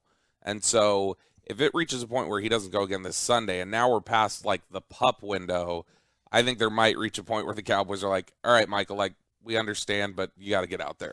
You need to play. They're not going to force him out there, though. They just paid him. Do you really want to force him? Isn't that kind of short-sighted to pay him and then force him out there? If the trainers have said for several weeks he's medically ready and he's not going out there over some mental hurdle, yeah, I think they would. Because, I mean, medically, he's cleared. He's cleared now. They would have liked him to play. You guys played the cut. He said it was his decision. Yeah, he wanted to sit out. And you also heard him say that when they talked about the timeline, he said this is kind of what I always envisioned. So I'm thinking it's probably just he had made up his mind that Washington is when he was going to come back. And so even though he got medically cleared earlier than that, I just don't think he was mentally prepared to come out there and take it. But he also said, like, look, some of it's about the padded practices. He felt he needed more of a ramp up. That the other guys, they got the whole training camp and everything like that. He got 2 padded practices. And so I just think it's interesting. I don't want to doubt any reservations he has about playing. If he doesn't feel like he's there, then that's fine. But the problem is that it sounded like he said he was there. He said he had all of this. And so he would have been better off definitely saying, I'm not good to go physically, because then we're going to have a future Ben Simmons discussion around here. Just say I'm 99% and I want to be 100 or something like that. Yeah. But yeah, just it was interesting to me that he was saying that he's totally fine and that it was totally his decision and that it was just more a mental hurdle. But I mean, kudos to him for being very direct with us on that too. So that was really interesting to me to hear that, because I wonder if there reaches a point. Calvin Watkins asked Mike McCarthy yesterday about that, about how do you handle the training staff telling you this guy can go and the player being like, I don't know. And Mike McCarthy will always have deference to the players. That's one thing that he's lauded for across the league. Players love him for, is that he is very deferential to what the player feels they need, and he's very deferential towards the player's health. He doesn't take years off of guys' careers the way that, Rod Marinelli was always accused of. Rod would drive guys so hard in practice that, the doctors would look at them later and go, you probably cost yourself about 2 years on the end of your career, getting run as hard as you did in practice. And so it's, really? Mike McCarthy, that's not him. He preserves guys' careers. He'll get credit for that consistently around the league. But, it's interesting to me. I wonder if he says he can't go this week, if Michael Gallup has the same thing happen this week, I wonder if week 5 against the Rams, they're saying, all right, we just need to get over this because you're ready. You're physically ready. Yeah, the Trucker.com text line just keeps bringing up the MetLife turf. Like, why would he want to make that debut on the turf, right? Make it on grass. Sure. Which is isn't here. I mean, 18. Yeah, 18. It's not here, not grass but either. it may be better than the MetLife turf. I have no idea, the quality of the turf at either place, but that is probably something that consider, like, you would want to make your debut on grass over turf, I would think. Sure, but I mean that's also why I think we were talking about him just running more vertical routes and running more like the deeper part of the route tree instead of the in-breaking stuff. You could have still. I think there was a compromise there that you wouldn't have had to have worried about the turf as much. I mean, he's out there running vertical routes during warm-ups, and so I think that, like you say, it's not going to be much. But you're coming back to AT&T Stadium. That's not grass either, and then you're going to the Rams after that. That's not grass either, and so there's going to reach a point where it's just, all right, buddy, it's go time. Let's pad up and do this. Cavante Turpin just being sent down the field as a deep threat. What do you think about that? Really, really difficult to send. I mean, look, I know that we're in a modern era where 5'9" quarterbacks get taken number 1 overall, and that would have never happened in years past. But one area where it's still really difficult is you don't see small receivers like that win down the field. It's it's hard, and so I mean, if he can run right by somebody and he's in the open field, sure. But I mean, somebody as small as Cavante Turpin, who's much smaller than even a guy like Tyreek Hill, that's really, really difficult to win on 50-50 balls. It makes things difficult. I mean, it's easier for the cornerback to get in position, pick a ball off. It's less 50-50 if that deep ball's covered. So that's the only reservation a lot of teams have about sending a guy like Cavante Turpin down the field. That's why they try to get guys like that more, on jet sweeps, get them on smoke routes, get them in the open field, and let them try and joystick their way. Bobby Bell, Cowboys Insider here on 105.3 The Fan. Anything else from the Commander side that stood out? Man, they are not right now able to get Terry McLaurin going. Yeah, tell me about it. Terry McLaurin is I personally think McLaurin's a better receiver right now than CeeDee Lamb. And I'm not a dig at Lamb. I just think McLaurin's a really good player. McLaurin and Lamb have had the same start to their careers, basically. If you look at the first 2 years of their career, I think they had the exact same number of receptions and were like 10 yards within each other or something like that. And he's done it with just awful quarterback play. And so McLaurin's a really good player, and they've just not been able to get him the ball. And he's talked about this week that, he's a leader in that locker room. He's not going to be a look at me guy or anything, but he's talked about we probably need to get things going this week, and this is an important game, and I need to be incorporated. It's not Kenny Golladay pitching a fit and then dropping a critical pass on third down. I don't think you're going to have that problem with Terry McLaurin, but just a sense that we got to start working me in a little bit more. We got to start taking advantage of some of the opportunities because I can get open. And I think McLaurin is as good as he is, man. Diggs has shown he can lock him up. Diggs locked him up really well 2 times last year. And so, they provide a lot of pressure with those receiving threats. They're going to stress Jordan Lewis, Anthony Brown, Trayvon Diggs. They've got talent there. It's just a matter of right now Carson Wentz isn't able to get McLaurin the ball. And even guys like Curtis Samuel and Jahan Dotson who are touching the ball, sometimes they're having to touch the ball by, a 40-inch vertical and getting it on their fingertips because Carson Wentz is sailing it. You make up with Broadus yet? You guys good? We're great. We hugged. It was good. Bro hug or like a when did you see him hug? in person? Did you come up here in studio? Yeah, I was here at the station. I was at the station yesterday. Oh, well. Yeah, I had to cover the Get Right. KG was doing Cowboys crosstalk, so it was me and CA. But I saw Brian last night. We recorded 2 podcasts yesterday. We did one in the morning, then we did one at night. And Brian, I was like, sorry, I made you mad. What was yesterday. the beef? Why? What happened? It was over. It's because I said G-Bag Nation is the official show of kicking Dak Prescott in the stomach. And they all took issue with that. They didn't like that. And Poor thing. Broda said, "This is your last show here, Bob. Last show here." Oh, Broda's doing the hiring and firing now around here. Yeah. But he they get a little defensive when they get accused of their Dak hate. Or when they get the Dak hate call out. Isn't Dawson? I thought he wore that proudly. No, Dawson pushes back against that. He says that, in fact, he was the first one to push back when I said it. He said, I resent that remark. Really? And so, So I they guess all if we- like to say I they're resent just his resentment. realistic about it. So I guess they all like to say they're realistic, but honestly, when they're asking me like, "Hey, what about all these things Cooper Rush does better than Dak?" I'm like, he doesn't do anything better than Dak. That kind of proves my point. I'm gonna give you some names in the building, and Yeah, you, let's go. You tell me if they're a Dak head or a Dak ass. All right, Okay, all right. Joey, get ready on the dump button in case he slips. Chiafalo, Dak ass Zach, leans more Dak head.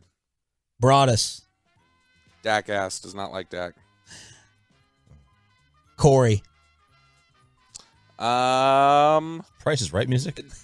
Middle of the road. Why are we Hang on, why are we playing Price is Right music? Why are we playing Price is Right? It's got to be a little game show, okay? Okay. middle of the road. Middle of the road. He I'd say he's kind of. I would have leaned anti a little bit. I'd lean anti. Leans a little, but I think it's middle. Bassick. Man, I don't know what day is it. Depends. Yeah, I know. Had a Trevor Lawrence play the day before. Yeah. I mean, it's like it's the same as like Luca's the god, and then the next day Luca's a fat ass. So I mean, I don't know. I can't keep up with Bassick's opinion from day to day. No, I think he's a Dak ass. I think he's kind of a hater. Yeah. More days than not. Okay. Choppy. Oh, Dak head. My brother. Yeah. And me. Dak ass. For sure, Bobby, but not dumb enough to want Cooper Rush to start. No. Right. But all the Dak asses, bend the knee at the throne of the Dak ass king Gavin Dawson. Yeah. Yeah. And that's the thing. Even the Dak heads like myself, at least I think we're still like, reasonable enough to realize that he's not like this elite quarterback. He's not tremendous, but he's not elite. He's tier 2. He's tier 2. He's not tier 1. Right. Do you think anyone in the building advocates for Cooper Rush having this job long term? I think that not yet. Nobody's doing it yet, but Broadus and Dawson are getting there. Broadus is getting there? Yes, Broadus has been trying to cut Dak since rookie minicamp in 2016. I love that you have the guts to double down on this after Broadus got mad about it and you all made up and you're still. I love the stones. I love it because he's probably seething right now. He probably getting ready to call the hotline. No, Brian will tell you. Brian will tell you all this, and he told me yesterday. He was like, "No, I wasn't mad." He's like, "It was good spirited conversation." But that's just the truth. Brian's been trying to get rid of Dak since rookie minicamp, but he was like, "This guy can't play. Okay, he said he can't throw. He can't practice." You know what? That's the thing. That's the scout in him, right? Because Dak's not a great practice player, and that's what they look at the most. I mean, he's gotten better, but yeah, he was pretty horrible early on. Thank you, brother. Good stuff. I love you all. Bobby Belt, Cowboys insider, not afraid, not buying a dog, does not have a canine on the Diamond Factory hotline. Speaking of that hotline, hit it, Joe. Uh-oh. Here we go. Tolo caller number 10 wins a pair of awesome tickets and a parking pass to see the Cowboys take on Washington Sunday at noon, 100 level, courtesy of AT&T 5G, fast, reliable, secure. AT&T 5G, fast, reliable, secure, keys to victory. And then look, you got to sit there and be the 10th caller right now at 877-881-1053. 877-881-1053. RJ, give me one instant path to victory, key to victory for the Cowboys against the Commanders. Make Carson Wentz throw. Okay. Make Carson Wentz beat you. His decision-making is not great. Yeah. I saw a great text here on the Trucker.com text line in terms of quarterbacking, right? Forget talking about quarterback talent. It's not important. Decision-making rules quarterbacks. Mm-hmm. That's why Brady and Manning and Breeze are the GOATs. Yeah. Yep. And you know what? Absolutely right. Alex Smith was the first overall pick in the draft, but nobody thinks he had like immense talent. I guess, well, you know what? He's a bad example. Drew Brees is the best example. Undersized guy, not a top pick. Tua. He was a high accuracy. Yeah. Anticipation. Like, Manning was a high pick and it worked out. He had talent and he had decision making. But Brady, not a high pick. He has great decision making. And what happened? He won 7 Super Bowls. Right now, 877-881-1053. 877-881-1053. Thank you guys for turning it on, leaving it on, and thanks to AT&T for the Cowboy Commanders ticket giveaway. We got Joe Theismann previewing the other side at 8 o'clock. Babe Laufenberg at 8:40. But we have some autograph controversy. Mike Trout. This story at 105throughthefan.com. Did you see this? You heard about this? So Mike Trout is appears to be walking out of the Angels team hotel right on the bus. You're going to hear these 2 little kids asking him to stop and sign. Mr. Trout, can you sign? Not today, guys. Mr. Trout, can you sign? Not today, guys. Not today, guys. And he just walks by without hesitation onto the bus. And, of course, these types of things always get called out on the internet. Yeah, they do. But there's more to this story, right? You tell me. This was a dad trying to use his kids to get autographs from Mike Trout. Oh, really? There was I an didn't see adult. that part. There was an adult there. Okay. Like if you're an adult, And they said that that's the dad? that was the speculation from Barstool. That was the dad. But how would Trout know that? Well, he wouldn't know that. He wouldn't know that. So that can't absolve him. Doesn't absolve Mike, but now it creates a different And I would use my kids for the same thing. You kidding me? The player's going to stop for the kid and sign more so than the adult. Yeah, the adult should not be after a Mike Trout's autograph. Leave that for the kids. Leave that for the kids, man. The kids. Look, I do have to point out, to be fair to Trout, reporters all chimed in on this. First off, you can't stop and sign for everybody. I was looking at the crowd size. I was like, was it just 2 kids there? If it's 2 kids there, can you stop and sign? But, you don't know, he had to get on the bus, and then a whole crowd starts coming over. Got places to be, playoffs to miss. But Trout apparently does more than any player pregame in terms of pictures and autographs. He apparently is amazing with that. So I'm not going to blame Mike Trout for this. Just blow him by quickly. I mean, again, there's no line. You're never going to make everyone happy. There's always going to be one extra autograph or picture. Yeah, someone's always getting disappointed. Yeah. Someone's always going to get disappointed. They're always going to be the next one in line. Oh, if I only got there a little bit earlier. Oh, if you only waited around just a little bit longer for me. It stinks. It stinks that he couldn't sign it, but you're right. He can't sign every autograph. Yeah. You get blown off by somebody, bitter moment recently or in your past? Not that I can remember. I've never really been. I'm not outgoing enough to go. Oh, can you sign my autograph for me? Oh please! Oh my God! Please sign my autograph, please! Oh my God! Please sign my autograph for me! Please sign my autograph. I've never been like that. I never cared about autographs. I want the picture. Pictures are great. Pictures are great. Picture you can hang up. You can show it. Yep. Can't sell a picture, but that's okay. I'm not in it to sell it. The memory is what matters. It's like, with they're talking about these baseballs, selling these baseballs, right? The picture of getting to meet the guy if you give the ball back. Now, it's not worth the money, okay? I'm taking the money over meeting the person any day of the week. But as opposed to an autographed baseball bat, I'd rather have a photo with him.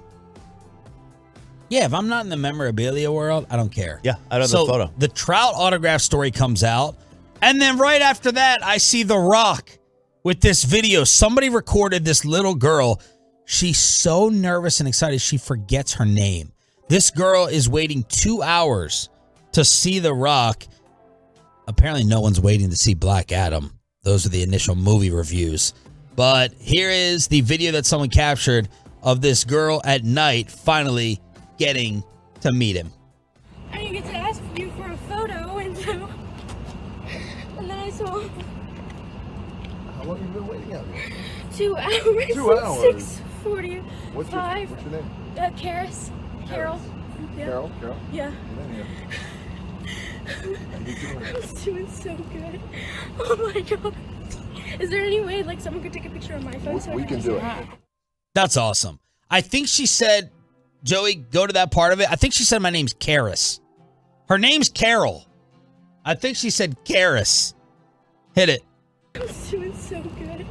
Oh my God. Is there any way someone could take a picture on my phone? We can do it. That was the end part. 2 hours. 2 hours. 6:45. What's your name? Karis. Carol. Karis. Karis. Who says Karis? Oh, really? Do you play for the Pacers, Karis LeVert? Karis LeVert. Oh, I didn't think you were going to pull like Karis out from anywhere. I know, me doing an NBA topic. And then she's sitting there posing, and he's like, "You're shaking. Settle down. Calm down." And then The Rock tweeted, "May sound silly. This kind of stuff will always be the best part of fame. Thanks for being awesome, Carol. Make sure you tell all your friends how mean, cold, and unkind Black Adam really is in person." And then he recorded a selfie video with her, having her name her school. Yep. And she went to Karis Elementary. You're now going to be the. Is that a local one? No. Oh, okay. So there's 2 autograph stories back to back. But Carol is a local one. Listen to Shaquille O'Neal. Okay, so Shaq on his podcast was asked about the cheating controversies with Adam Levine and Ime Udoka. And I don't know how you can admit to be a cheater and be more liked. But that's Shaq. But somehow it worked with Shaquille O'Neal when asked about these viral Hollywood topics. I am going to step down from this conversation. Let me tell you why. I was a serial cheater. It would be crazy and blasphemous for me to get up here and say, boom, boom, bam. I can't do that. I know these guys personally. I know they're going through a lot because I went through a lot. I just wish that, certain parties weren't involved. Like I've known Nia Long for a long time. I like her. I know Adam for a long time, and they're going through a lot of family stuff. But I'm never the guy that's going to get up here because of my platform and fake it. I did it. I was the best at it. I'm not proud of it. I lost my family doing it. Wow. I lost valuable, important years with my children from doing it. So I refuse to get up here. You shouldn't have did this. You shouldn't have did that. I'm not that guy. I'm real with the situation. Who says that? I was the best at it. I was the best at it. Are these guys alpha male competitors? Something Trump would say. Listen, it is. It is. Look at Joey. Joey coming in political here. No, you don't do that. JoJo. No, JoJo. So good at never it. say that. Nobody's ever said that, but I am the best. Joey, Best no, Nobody's don't ever said do that for your young career. That's a no. Wow. No politics. He's not wrong, but he ain't wrong. I would definitely say something like that. I was the best. But imagine People tell me all across the world when I see that they say, Trump, you're the best cheater ever. Nobody has ever cheated more than you. Better than you. You're the Imagine best. competing like that. You think you can? Oh yeah! You think keeping them both in a hotel or a stadium is good? Watch this. So that was Shaq talking about not being a hypocrite, and then he talked a little bit more about how he lost his family. No, it is not worth it. But let me tell you why. The happiest days of my life were coming home and hearing 6 different people say, Daddy, Dad. Happiest days of my life. Forget the money, forget the cars, even forget the championship, especially when they were little and 2 and 3 and didn't really care that I missed 10, 15 free throws. They wait up for me after games. And, Daddy, can we go to Universal? Those are the best days of my life. When I lost those, I'm not going to use the D word because I know a lot of people are suffering with that, but I was all the way down. And sometimes I'm still all the way down, especially when I was in my house in Orlando, which is 70,000 square feet, in there by myself. Right. Nobody. Like I built a house for the kids, gym, game room, pool house, this and that, guest house for the mom and all that. When I lost that by being stupid, it killed me. So to answer your question, no, it's not worth it. I wish these 2 fellas the best. I wish they can come through it, and I hope they do not lose their families over what was done. So again, I'm not going to sit here and say, and call these people out because I did it. And Shaquille O'Neal is never want to be a hypocrite in real life situations. I'll always be a hypocrite in basketball because that's what I do. I thought that was just 70,000 square feet. I thought that was just amazing audio. It was. It's fantastic. And you're right. I mean, he's the only one that can admit to that and then get more likable. I know. Well, I guess it does show, if you just if you admit to a mistake, people are very forgiving. Yes. If you admit to the mistake, if you just admit to the mistake, they're very forgiving. And how about that? You're sitting there in your 70,000 square feet house, all alone. Arcade, basketball court, everything for the kids, and they're not with you. Yeah, and everything you see is a memory. Yeah, that's gotta. And you wonder how empty the house became, like furniture-wise too. Like how much did she take? 877-881-1053, truckwreck.com text line to hit us up here on Sean and RJ. We have Player of the Month awards. Jalen Hurts has won for the month of September. Devin White, Cowboys opponent week 1, has won Defensive Player of the Month. And the 49ers punter, Mitch Wishnowsky. Look at that hair. Look at that mullet from Mitch. Wow. He wins NFC Special Teams Player of the Month. And the scariest stat out there for me, this is just me personally, Jalen Hurts in the pocket.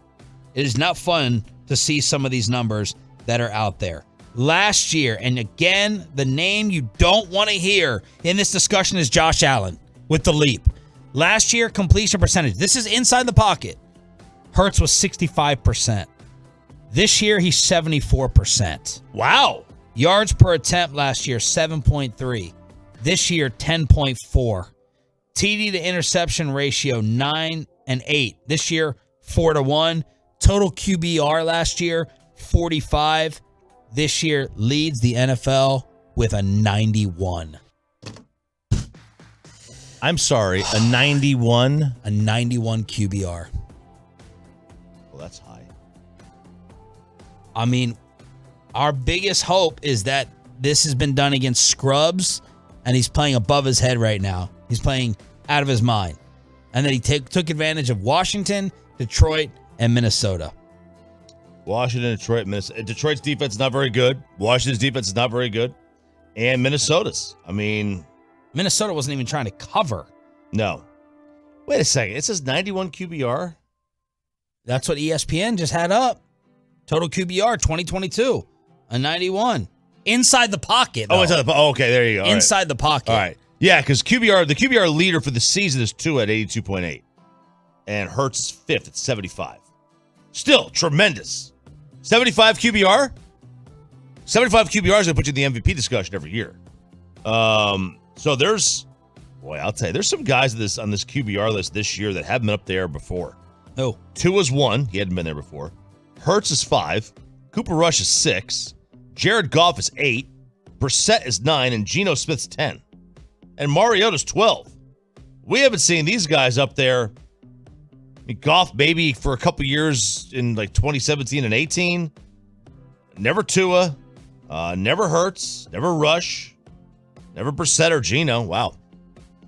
And speaking of Tua, his head coach, who I'm in love with, Mike McDaniels, has Thursday Night Football this evening. It is the Dolphins and Cincinnati. And I had Joey go through this Andrew Hawkins audio. Remember him? Oh, yeah. Didn't Jesse Holley beat him out? Yes. In 4th and long? Yes. Andrew Hawkins sat down with Rich Eisen and just talked about the way Mike McDaniels totally changed the way he thought about the sport. I'm a Mike McDaniel guy. I don't know if you know that about me. Go for it. So Mike McDaniel was my receiver coach in 2014. That was the year that I signed with Cleveland from Cincinnati. Yeah. I was a slot. I came in there. I think Josh Gordon got suspended, and it was like, hey, man, I know we brought you in for third downs, and we paid you as such, but you're gonna have to play the X, and you're gonna be the 5'6" X receiver for us this year. We drafted Johnny Manziel, so you'll have that. And Mike McDaniel was the receiver coach, and I was like 28. I'm a student of the game, and I study, I watch film. I am very in it. Like, I had never heard anything to that point different about receiver play, because I unturned every stone. Mike McDaniel flipped everything that I knew about offensive football and receiver play on its head that year, and he was like, yo, I just need you to trust me, and you're going to have the best season you've ever had, and it's going to change how you think about football. At the age of 28, flipped Hawkins' thinking on everything he knew about the position and offensive football. So we'll have more of that later in the final hour. Mike McDaniels, the young genius, the newest offensive guru, taking over the league. If he does not win the Coach of the Year, based off of right now, I'd be disappointed. Although, obviously Sirianni's going to have a case to be made, and we'll see what Buffalo does if Sean McDermott gets a case to be made. But man, I am in love with Mike McDaniel. I know you are too. Speaking of quarterbacks and offense, he's our annual guest when the Cowboys and Commanders play.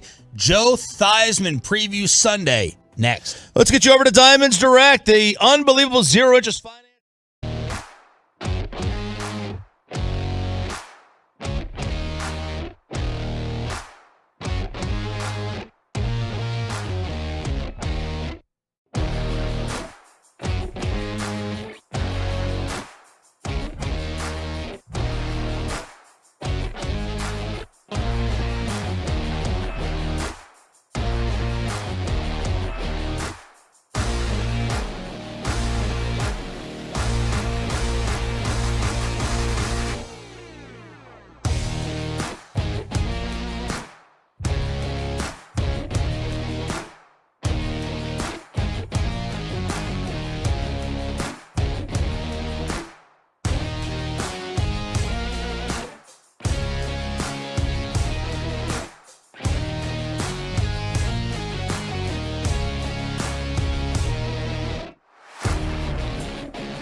RJ on 105.3 The Fan. 8 o'clock hour kicking off here on a Thursday. Gosh, winning just changes the mood. It's sunny out. It was cloudy before. It was? No, it wasn't. Yeah, it's cool outside. Oh, it's gorgeous. Gorgeous. My kid is enjoying school. I got the house to myself when I go home. I hear he's staying up later, so you get more time with him at night. Yeah, that's cool too. Cooking different things. The Cowboys are winning. I mean, we're in a recession. Besides that, everything's good. Yeah, just now got that recession. Everything's fantastic. Just now. Well, I don't know if there's a technical number, but there probably is. Some of the numbers came out. QT GDP falls minus 0.6%. Officially puts the U.S. economy in a recession. Does anyone know what GDP actually is? Smart people, trade and wealth. That's why you talk to those individuals and don't try to mess with the finances yourself. Yeah. That's just me. I try to fake it, but I really have no idea what I'm talking about. All right, we're going to have Babe. Joe Theismann is calling me right now. Uh-oh. Joey, just keep calling that number. He's calling the cell. So he's supposed to be calling the hotline. So we'll get him straight with that. But Babe Laufenberg will join us at 8:40 this morning as we're two former Washington quarterbacks. Uh-huh. What was their gap in Washington, I wonder, around each other? Laufenberg, if you're up, go ahead and hit us up and let us know. Wait. Wasn't Babe, didn't Babe get a phone call? Wasn't he there? I think he was there with Joe. Laufenberg in Washington, 83 to 84. Joe was there. Then 85. Then 87. Yeah, I think he got a phone call after, I think he was sitting there. Boy, I think he's told the story. He was on a beach when Joe broke his leg. We'll have to ask him that. I think there's a story there. I think there's a connection. Because Theismann was there. Yeah, 74 to 85. Well, had to be there. We'll ask if he's got any Laufenberg stories. Sure. I'll bet you. I'm almost positive that Joe and Babe, when Joe broke his leg, that Babe was like signed right then and there after that. Pretty sure. But they obviously played together with 83, 84. Okay, so having some delay issues and some problems with Joe Theismann. This is Joey's. Joey's like 20 years old. He's never used a phone that has a keypad on it before. It's always been the cell phone, always on the celly. Joe Theismann now on the Diamond Factory hotline. Good morning, Joe. How are you, buddy? Joe? Yeah, hello? Yeah, we got you? Yeah. Can you hear me? Yeah, we got you. It sounded like you broke up for a second, but we got you now, right? Yeah, no, actually, I could hear you guys before, but you couldn't hear me. Okay. You have any good Babe Laufenberg stories? He's coming up at the end of the hour. Other than the fact that I put him back in the game? Yeah, other than that. No, yeah, Babe, Babe was, I think, on a beach in Cabo.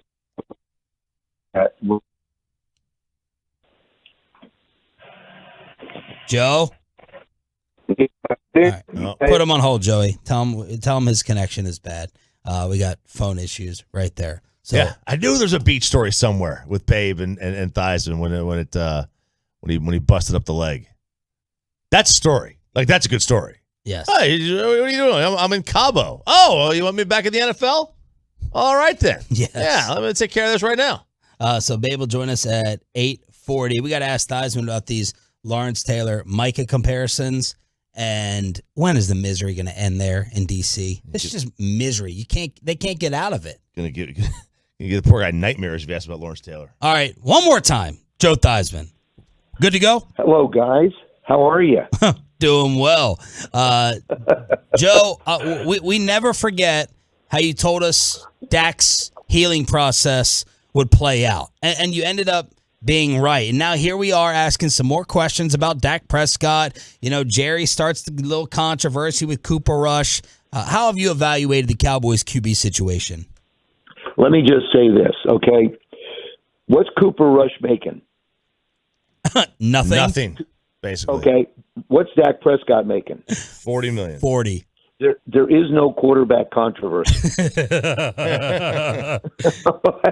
I mean, what Jerry was saying basically was he hopes Cooper plays really well And that'll give him two options. It'll give him, obviously in Dak, he's got his starter.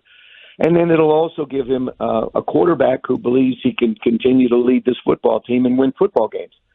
That's all, what Jerry was saying is, hey, I hope Cooper plays really well. Yeah. That's all it was, because when you got one making $40 million and another making, let's just say $2 million, there is no controversy.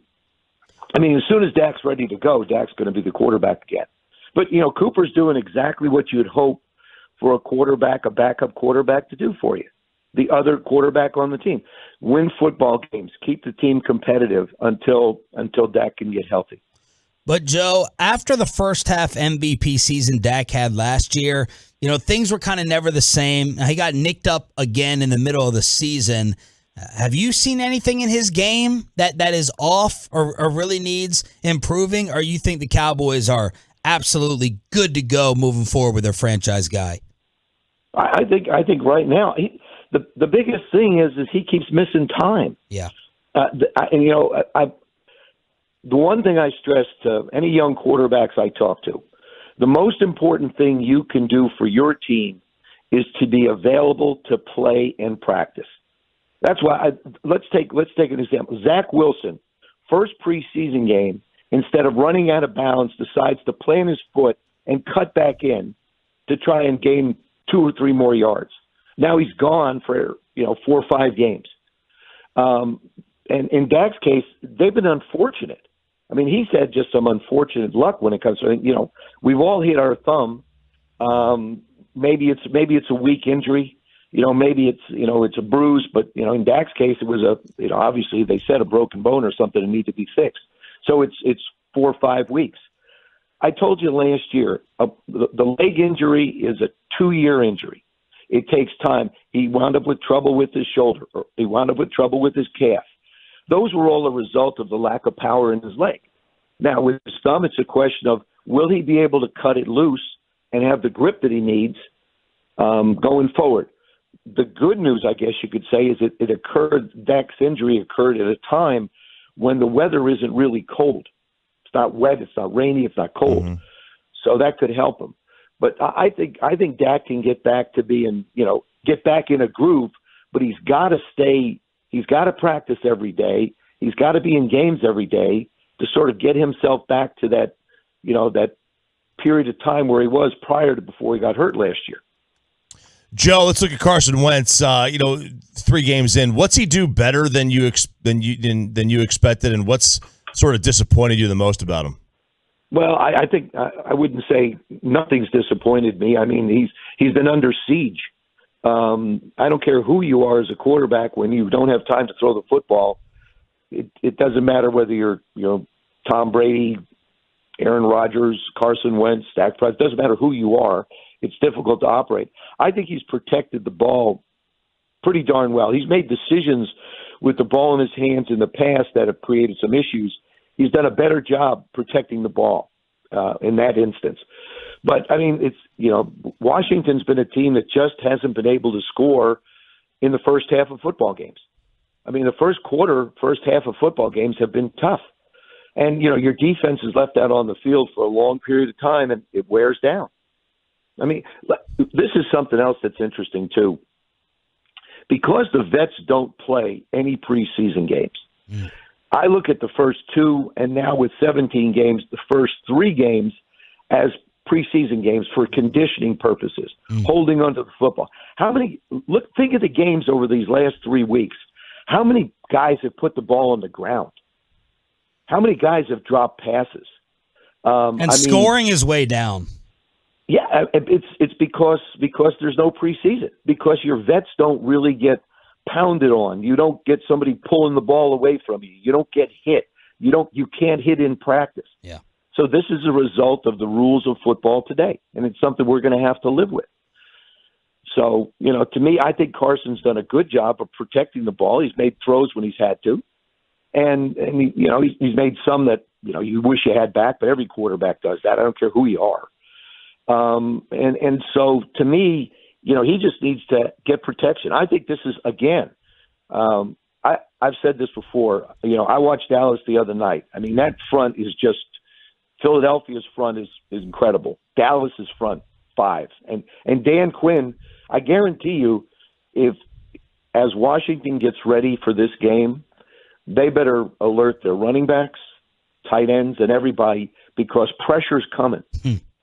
The floodgates are going to be open based upon what they saw against Philadelphia. And this is what teams do. They'll look at it. And Dan's going to bring pressure anyway. And you've got talent. And I said this on a radio show last week. Micah Parsons, to me, is the closest thing that we have seen to Lawrence Taylor in this league in a long, long time. His athleticism, his quickness, where they say run 4.35 at that size, his speed, and when he gets a shot at somebody, he doesn't miss him. If he's coming, he's either going through you or around you or under you. I've been so impressed with his ability to be able to play the game. The unique thing about Lawrence was his ability to be able to dissect an angle when he ran people down, his ability to be able to make people miss when they tried to block him. And then there's that last-minute acceleration when he gets close to where a tackle is. And like I said, I'm not saying he is Lawrence, because I'm not one of those people that says, well, this guy's the next Michael Jordan. Right. No, there's only one Michael Jordan. There's only one Lawrence Taylor. Those are unique individuals. Those are, as we like to refer to them, generational people. Mm-hmm. But I think Micah Parsons is probably as close to anybody, if you want to compare him to someone in the history of the game, to Lawrence Taylor. Joe Theismann, I love the series of Football Life. Thank you. They focused on Joe's as well on the NFL Network, joining us every single year on Sean and RJ. And I think I remember this correctly from when we asked you about Micah in the past. We've wanted him just to line up at that DN pass rushing position and just wreak havoc. But I think you and every other quarterback, and we tried to convince Dan Quinn and McCarthy, they said no. That it's better to line them up in different spots. Do you feel the same way? Absolutely. Are you kidding? Dan didn't listen to you? No, he didn't listen. Mike didn't. Or Jerry. Nor Jerry. Oh, come on, guys. What are they thinking? I mean, with all the knowledge that you've accumulated over the years. All right, Joe. All the experience that you have in this game. No, I think that I really think that what they want to do is match him up. They want the best matchups. A lot of times, if you line them up on the end, you can always bring a tight end over, or you can chip with a back or try and chip with the back. But you can create a little bit more of a traffic jam for him. I think what they try and do is move him into situations where you'll see games. You'll see the ENTs, the tackles in the end switch. You'll see the tackles. Basically what they'll do is they'll try and pull a guard or pull a tackle and create a lane straight up the middle. To me, his versatility was something that was special. And basically the Giants did that with Lawrence to a degree. Lawrence didn't always rush from the one side. And the other thing is Leonard Marshall was next to him. I think if you really delve into the game a little bit, it's not just that unique individual like Micah is, but who's he lining up next to? And how do you have to block that individual? The best thing this was the concept of the 46 defense of the Bears. They wanted 5 guys up front to block 5 guys individually, knowing full well that they had better athletes on that side of the ball than you had on the offensive line. That was their theory. Right. And I think with Mike it's the same thing. But who lines up next to him? Do you chip him and not help the guard? Do you chip him, not help the center? So that's the situation and the problems that he presents because of his abilities. So it's not so much like, moving him around, it's making sure that he's rushing on every play. Like that's my issue. Like I don't care if he's necessarily rushing from the middle or side. I just don't want him dropping back into coverage, right? Because he's just so good at rushing the pass. No, he has those kind of skills as well. No, he's very young. You see someone of this talent and you think, wow. But you forget that there's so much more to this game. Every game is a learning process for him. Every game is a teaching moment for him. Every play is a teaching moment. And and like I say, Dan Quinn's just a heck of a football coach. Let's face it. He has been, and his concepts. And when you have athletes to be able to do things with, makes a world of difference. Joe, let's try to unite during this week of rivalry. Let's unite on something. And please tell us that Jalen Hurts has not taken the official leap, that we can still hope that they're overachieving and Philly is not this for real. Where do you stand? I think Philly is for real. I think they're a football team that's, their offense is explosive. I think A.J. Brown makes a world of difference. Sometimes that one individual gives you confidence from a quarterback's perspective. I think Jalen's again. I mean, the kid's continuing to learn. This is really like his second year. He's learning how to play the position. He throws a lot of 50-50 balls, and right now his guys are catching them. Yeah, it's a long season. I mean, but he trusts his receivers, and the thing is, he trusts them, and they come down with him. And that's been sort of the way these games. It's like Tua. Tua does the same thing down in Miami. You put the ball in a position where it isn't going to be you're hitting everybody in stride all the time. That somebody's going to have to make a play, and that's basically what they've done. But I think Philadelphia is a team that you have to look at and say they've got a lot of things going for them. They like to run the football, and they throw when they have to. And if you can like to run the football and you have success, now you're really putting defenses on their heels, because now you can't take the guy out of the middle because you've got guys going down. I mean, you look at your football team. I mean, Turbin can flat out fly. Yeah. Where does he? Is he? And this, people are going to go, well, now really Joe's gone completely nuts. Okay, but I mean, you look at what Tyreek Hill does. Tyreek more than just catches the ball. When you have speed like that on the field. And CD does the same thing, Lamb. When you have that kind of speed, it's tough to bring safeties up to support the run game. Man, why don't you get back? Why don't you get back in a broadcast booth? I mean, one of our all-time favorite teams was really Theismann, Patrick, and McGuire. Yep. These broadcasters are all getting paid. Why don't you go back in a booth? Well, listen, I would love to, but I think they've made decisions that they want other people in there, and good for them. I mean, it's funny. Now you got $50 million quarterbacks. In 1984, right, I was the fourth highest paid player in the league at $1 million a year. Wow. And in broadcasting, I actually made more in broadcasting than I did playing football. Wow. And that pales by comparison to where the guys are getting now. I'm happy for everybody having the opportunity to be able to take advantage of the situation and the dollars that are being made. I mean, football is always going to be the number one sport for three specific reasons. Number one, you have the rabid fans. Everybody, the fans of the team. You got those. That's your foundation. Then you get fantasy football, because everybody if you're in an office, everybody wants to play, whether you like the game or not. You have to be involved. And thirdly, gambling. Yes. I mean, you look at all the advertising today in football. Where is it?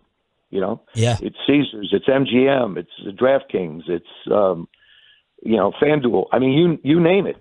Everybody's involved in it, and I guarantee you, mark my words, and I promise you that Jerry's World is wired this way. All the new stadiums are wired. Real soon, you're going to be able to be sitting in the seats, bring out your phone, and say, okay, I think this play is going to be a pass. I'm going to bet $5 on this play. It's going to be a pass. Yeah. I'm going to bet this one's going to be a run, and that's you're going to see in stadium gaming. That's the next thing that's going to happen. You're right. When it comes to it. It's on its way. You're the best, man. Thank you so much. Sorry about the phone, and enjoy the game Sunday. Hey, no problem. Just tell Dave all he needs to do is send me a check, because I got him back in football. We'll tell him in 20 minutes. Joe Theismann on the Diamond Factory Hotline. Judge finally hit 61, and why this Rangers season is extra disappointing, according to Ralph James Choppy. Next on The Fan. But let's get you over to Q.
Consultation is always free. Visit truckwreck.com. And the 3-2. Drilled deep to left field. This could be it. See ya. He's done it. Number 61. He's been chasing history, and now he makes it. He and Roger Maris are tied with 61 home runs, the most anybody has ever hit in a single season in American League history. Michael Kay with the call on Yankees TV. He finally hit it, and it was caught by the bullpen coach after a couple of guys out in left field couldn't make that grab. And now the Yankees are going to take on the Orioles before finishing out the season for 4 in Arlington. Yep, Frankie Lasagna is the guy who dropped the ball. Frankie Lasagna. Who does what? He, ironically, is an Italian restaurant owner. No surprise here. Yeah. So he dropped the ball, and then he threw the glove at the person standing behind him, like in disbelief. I can't believe I dropped the baseball. May as well change my name to Sharif Samosa. Just change it up. Go right to the ethnic group. A samosa? A samosa. Is that a mimosa with scotch? What is that? You know what a samosa is. I don't think I do. Joey, do you know what a samosa is? Not a clue. Is it SIMOSA? Ryan? Samosa? He says no. Yeah, he said it with attitude, too. Samosa Hut. So a samosa. Oh, there's one in Irving. Do you see what it is? Looks like a dumpling, a fried dumpling. It's kind of like an Indian dumpling, yeah. It's kind of like an Indian fried dumpling. Okay. Spiced potatoes, onions, and peas. Or ground beef. Whatever you want to put is a filler. It's kind of like delicious. It's kind of like our version of the egg roll. Origins of India, Sri Lanka, the Middle East, and the subcontinent. Okay. We got to just do random food segments here every once in a while. I mean, look, I hear samosa. All I hear is mosa. Mosa. That's all I hear is mosa, which is mimosa. And if you don't have a bottomless carafe, then you got to go find some other brunch spot. So Frankie Lasagna, he had to have changed that last name for I'm his assuming business. he did. Had to. I've never heard of the Lasagna family. He doesn't get the Judge home run. It goes to the Blue Jays bullpen coach, who's the husband of Sarah Walsh, ESPN anchor, and of course he gives the ball back. So now they're trying to figure out Judge's contract. You were playing around with a Rangers scenario. Yeah. So Judge is the Rangers were put 5th or 6th on the odds list from Bet Online. They were. So he turned down 7 for like 213 in the offseason. Okay. There's some rumors that it got up to high as 230, but he still said no. Now he's 30 years old. If he said, I want to be a Texas Ranger, okay, but it's going to cost you 8 years and $325 million at 30 years old, like, do you say yes if you're the Rangers? Like in the NBA, you just say yes. Sure, come on over here. Right.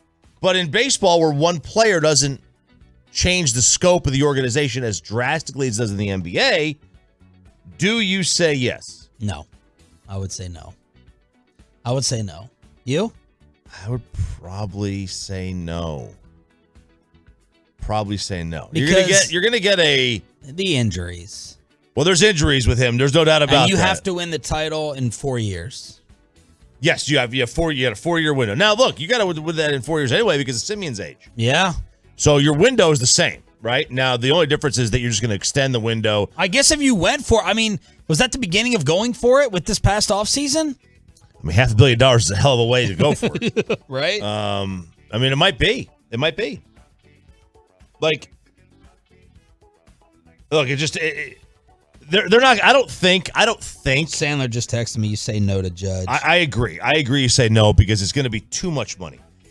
They're gonna give. Bassick said they're gonna give him. He made himself $100 million this year during the season. Which, man, I always thought like baseball owners or general managers seem to be a little bit further along in the analytics with the in terms of how you sign guys. I don't foresee them being dumb enough to overrate 1 year and just say, okay, you went from a $200 million player to a $300 million player in 6 months. I don't know they're going to do it, but someone did. It only takes one.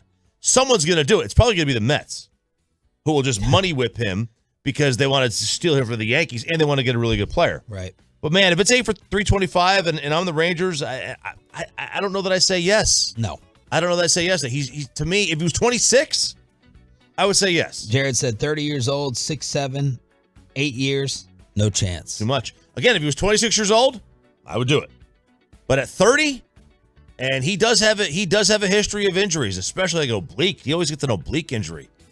I don't know that I'm doing that. Speaking of the Rangers, some extra bitter disappointment a little bit on their season that you found. So I saw this article yesterday. By the way, Babe Laufenberg coming up in 10 minutes. I'm just going to read this. We are in the middle of September during a home run chase and a pennant chase, and Albert Pujols getting 700. And the first line of this article, 3 members of the Texas Rangers infield seem likely to finish 2022 among the top 50 hitters in the ESPN Player Rater, and perhaps a 4th joins them as a key fantasy provider next season. They didn't sniff the postseason, but Nathaniel Lowe found his power. Marcus Semien and Corey Seager, despite neither contending for a batting title, certainly aided fantasy managers. And they go on. Semien assumed the leadoff role after 6 seasons of stealing double-digit bases. He reached base a career-best 17 by the All-Star break and kept on running. Seager, 30 home runs for the first time. Semien and Seager, top 50 picks on draft day, of course. And then you add in Josh Young. So you keep on looking at this, and you're like, wait a second. They had guys who had really, really, really good years. 3 of their primary infielders were in the top 50.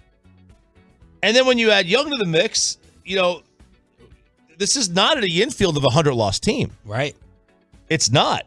They've got pieces in place. They're not the best offensively. No one's going to confuse, Corey Seager with Ozzie Smith. But, and according to the Fielding Bible, they're like bottom 3rd in defensive runs saved as a team. By the way, I went and looked. All the top 5 are going to be in the playoffs. 9 of the top 12 in defensive run saves are going to make the playoffs if Milwaukee gets in. So defense matters, RJ Choppy. Defense and pitching. It does matter. They've got pieces in place offensively. Obviously, it's pitching and defense. But, when you tell me I've got 3 of the top, 50 infielders offensively, that's a good problem to have. It's just like, man, I wish they weren't a 100-loss team. I know the season's not over. Why haven't we heard any manager hype? Because the season's not over. Still. I think that's about it. You telling me if Mike McCarthy goes in week 12, we're not talking nonstop about the next head coach? I know it's the Cowboys. Well, it's the Cowboys, and also the manager in baseball means a little bit less than the head coach at football. Still. I think also you've got to see, what is Philadelphia? I don't think they gave Rob Thompson the full-time job. What about the White Sox? Is Tony La Russa going to come back? There's other jobs that they got to figure out. I think a lot of these managers want to wait and see because, the White Sox job theoretically is an enticing one. Yeah. Philadelphia, you get to manage Bryce Harper. That should be an enticing job. What's going to happen? Is Phil Nevin taking over the Angels? Or, I mean, get in line. Like if I'm a manager, if I'm available, like I want to manage Mike Trout and Shohei. So I think that may be a reason why. Babe Laufenberg, Cowboys color analyst. Let's see if he has written the check to Joe Theismann. And let's start previewing the Commanders with Babe every Thursday at this time. He joins us next on Sean and RJ 105.3 The Fan. But have you hit up DFW Security yet for that better security system with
being a total that stands for Turn It On, Leave It On. Every Thursday at this time, it's Cowboys analyst Babe Laufenberg on the Diamond Factory Hotline. Have you sent Joe Theismann his check yet? Joe made a lot more money than I did. Oh. So I sent him a thank you card. He was in the hospital. He was in the hospital when I sent it to him, but I did send him a thank you card. You didn't go see him in the hospital? Oh, I love Joe. I was playing. Oh. Remember, I got called back into duty. So you were in Cabo? I was in Cabo. Want to hear the whole story? Yes.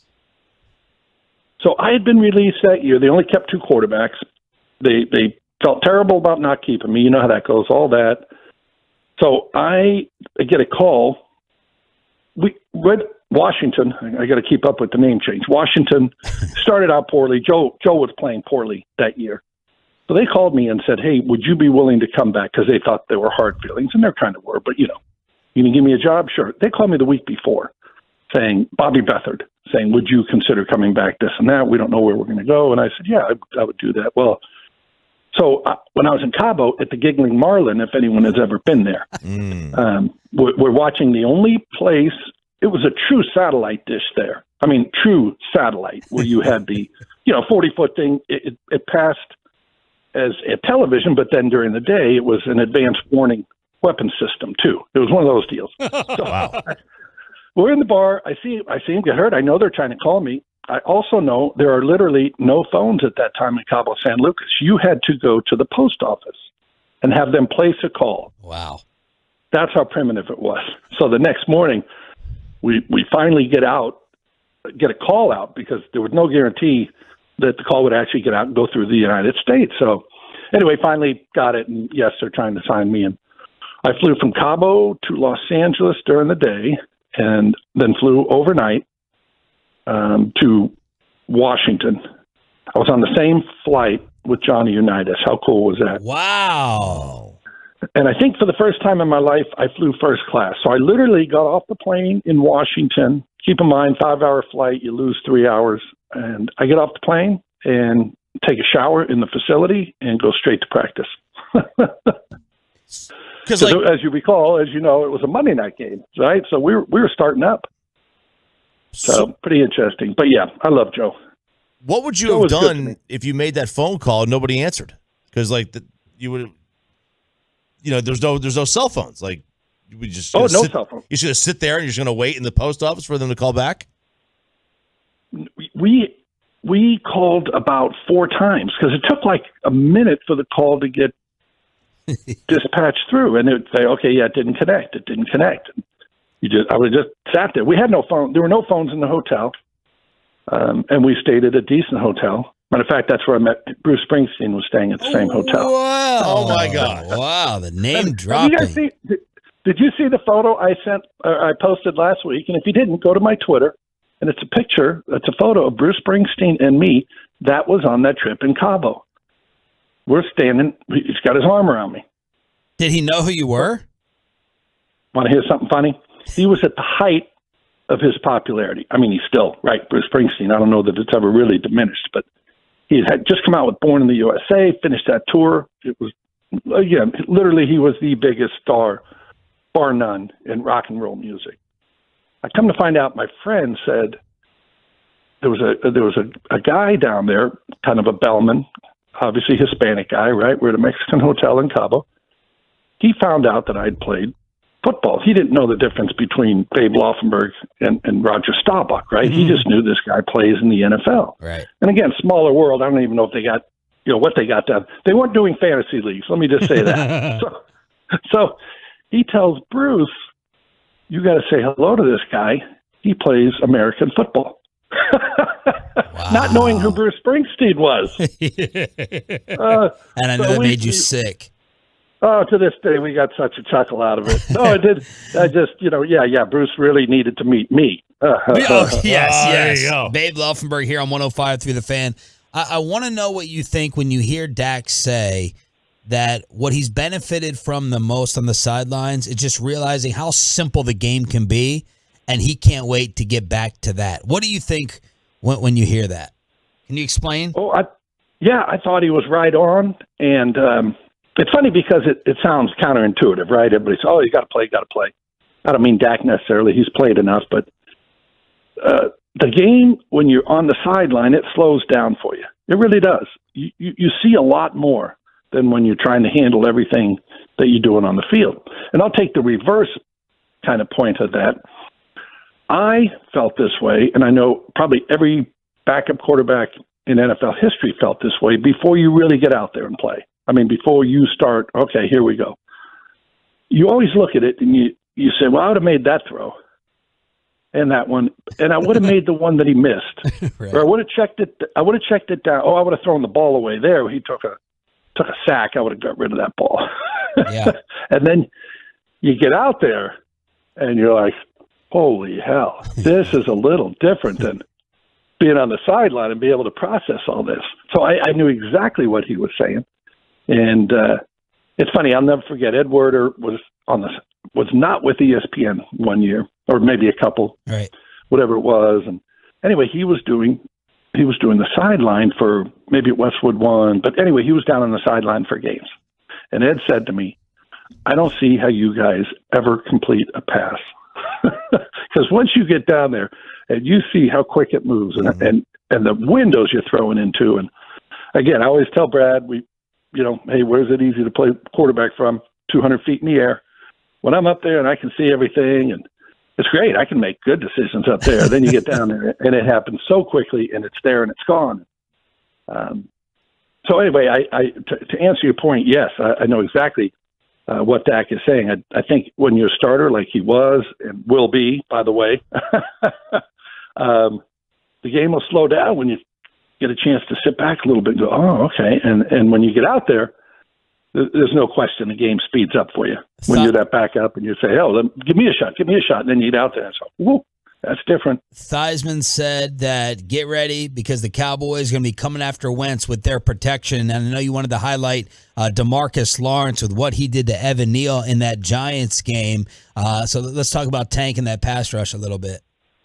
Yeah, they've been relentless, have they not? And it's funny too because we all talk about Randy Gregory, and by the way, he had a heck of a game Sunday night for Denver. If you watch that game, but you kind of forget about him now, right?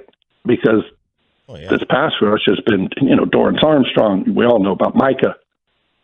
Tank Lawrence gets his 3. But the funny thing, too, was about that. So Evan Neal, as you guys know, but he's the right tackle for the New York Giants. He is a rookie. He was the 7th pick in the draft, right?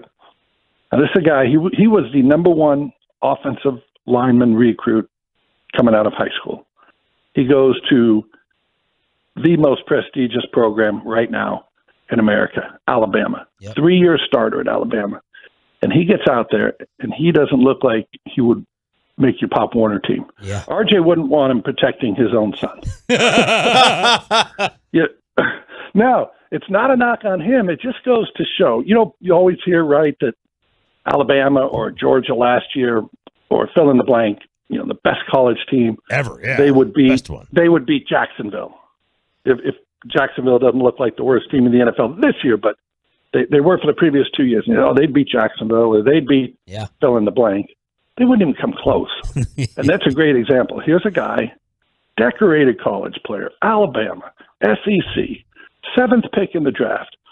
And he had no more of an idea on how to block DeMarcus Lawrence than you or me. Absolutely right. That doesn't mean he's not going to get better, but I mean, he better get better, right? But, you got to put things in your toolbox once you get to the NFL, the technique. I always remember Rod Marinelli talking about pass rushers.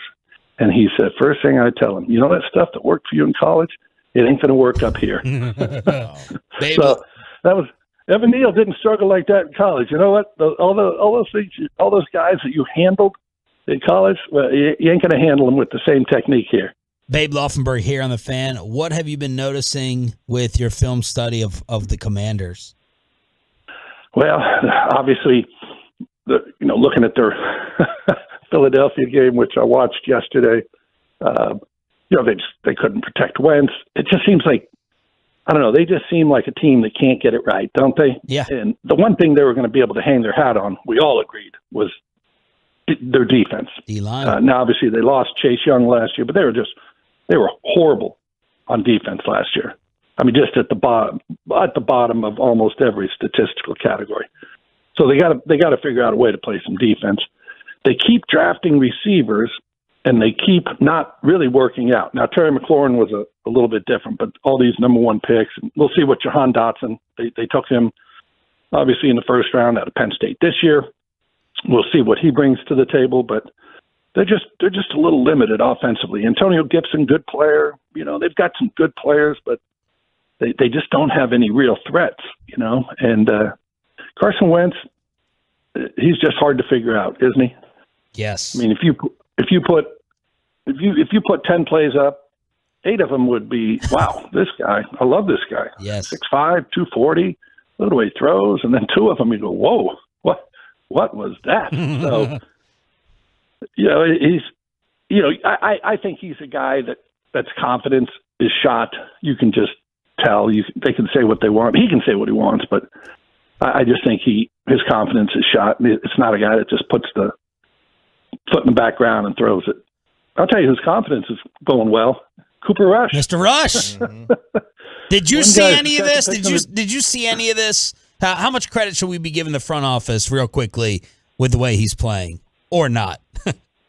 Well, I give him credit for sticking with him. You know, obviously you wanted to get better. They wanted to get better. As I often say, you know, Cooper Rush will not wow you with his physical ability. So he'll never be that guy, you know, a team would bring in for a workout and say, whoa, did you see that? But I was not in the camp. Now, I wouldn't tell you that I knew he was going to do it, but I wasn't ready to say, oh, this guy can't do it. And I do believe he's better. You might say, well, everybody's better playing with the starters. I think he's better playing with guys that know where they're supposed to line up, what they're supposed to do, because that's his game. So in the preseason, many times guys are running around. They don't know the play. They don't get the call. They do the wrong thing. They're supposed to sit it down in the zone, and all of a sudden they're running 100 miles an hour across the zone. You're like, oh. And then those guys that have that athletic ability, they go back, they run around, they still make plays in the preseason. And he's not that guy. So it might be a little counterintuitive, but he's almost better off playing against and with starters than he is playing against and with, you know, second and third team guys. Great stuff. And that's not the case for everybody. Some of the guys can really run around and do all the scrambling, make plays in the preseason. That doesn't hold up in the regular season. But they look good in the preseason. Does that make sense? That makes sense. Great stories, great stuff, brother. Have a fantastic call. Thank you, Babe Laufenberg. Thank you, guys. Babe on the Diamond Factory hotline. Biggest NFL fluke and your biggest prediction do-over. What are they? Around the NFL. Final hour of Sean and RJ after this. But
It's Sean and RJ on 105.3 The Fan. Final hour fist pump time on a Thursday, trying to get you to your Friday and your weekend as quickly as possible. We're live on the Fan Cam, live on Twitch, and on YouTube. It's Sean and RJ with a very busy 8 o'clock hour of quarterbacks with Babe Laufenberg and Joe Theismann. Let's take a little Cowboys break and go around the rest of the NFL. RJ choppy. Yesterday, Bill Belichick was asked about Mac Jones missing practice. Coach, can you give us an injury update on your quarterback? Day by day, it's getting better. See how it goes. Day by day. Does he have a high ankle sprain? Day by day.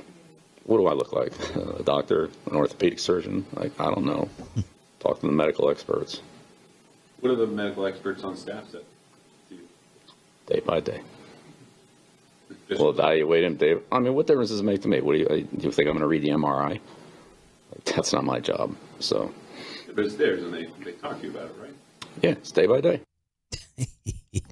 What a smart ass. Good Lord.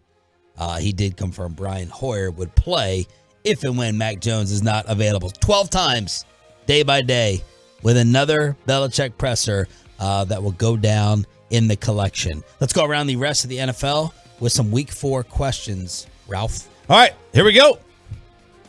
Which team's hot start is the biggest mirage?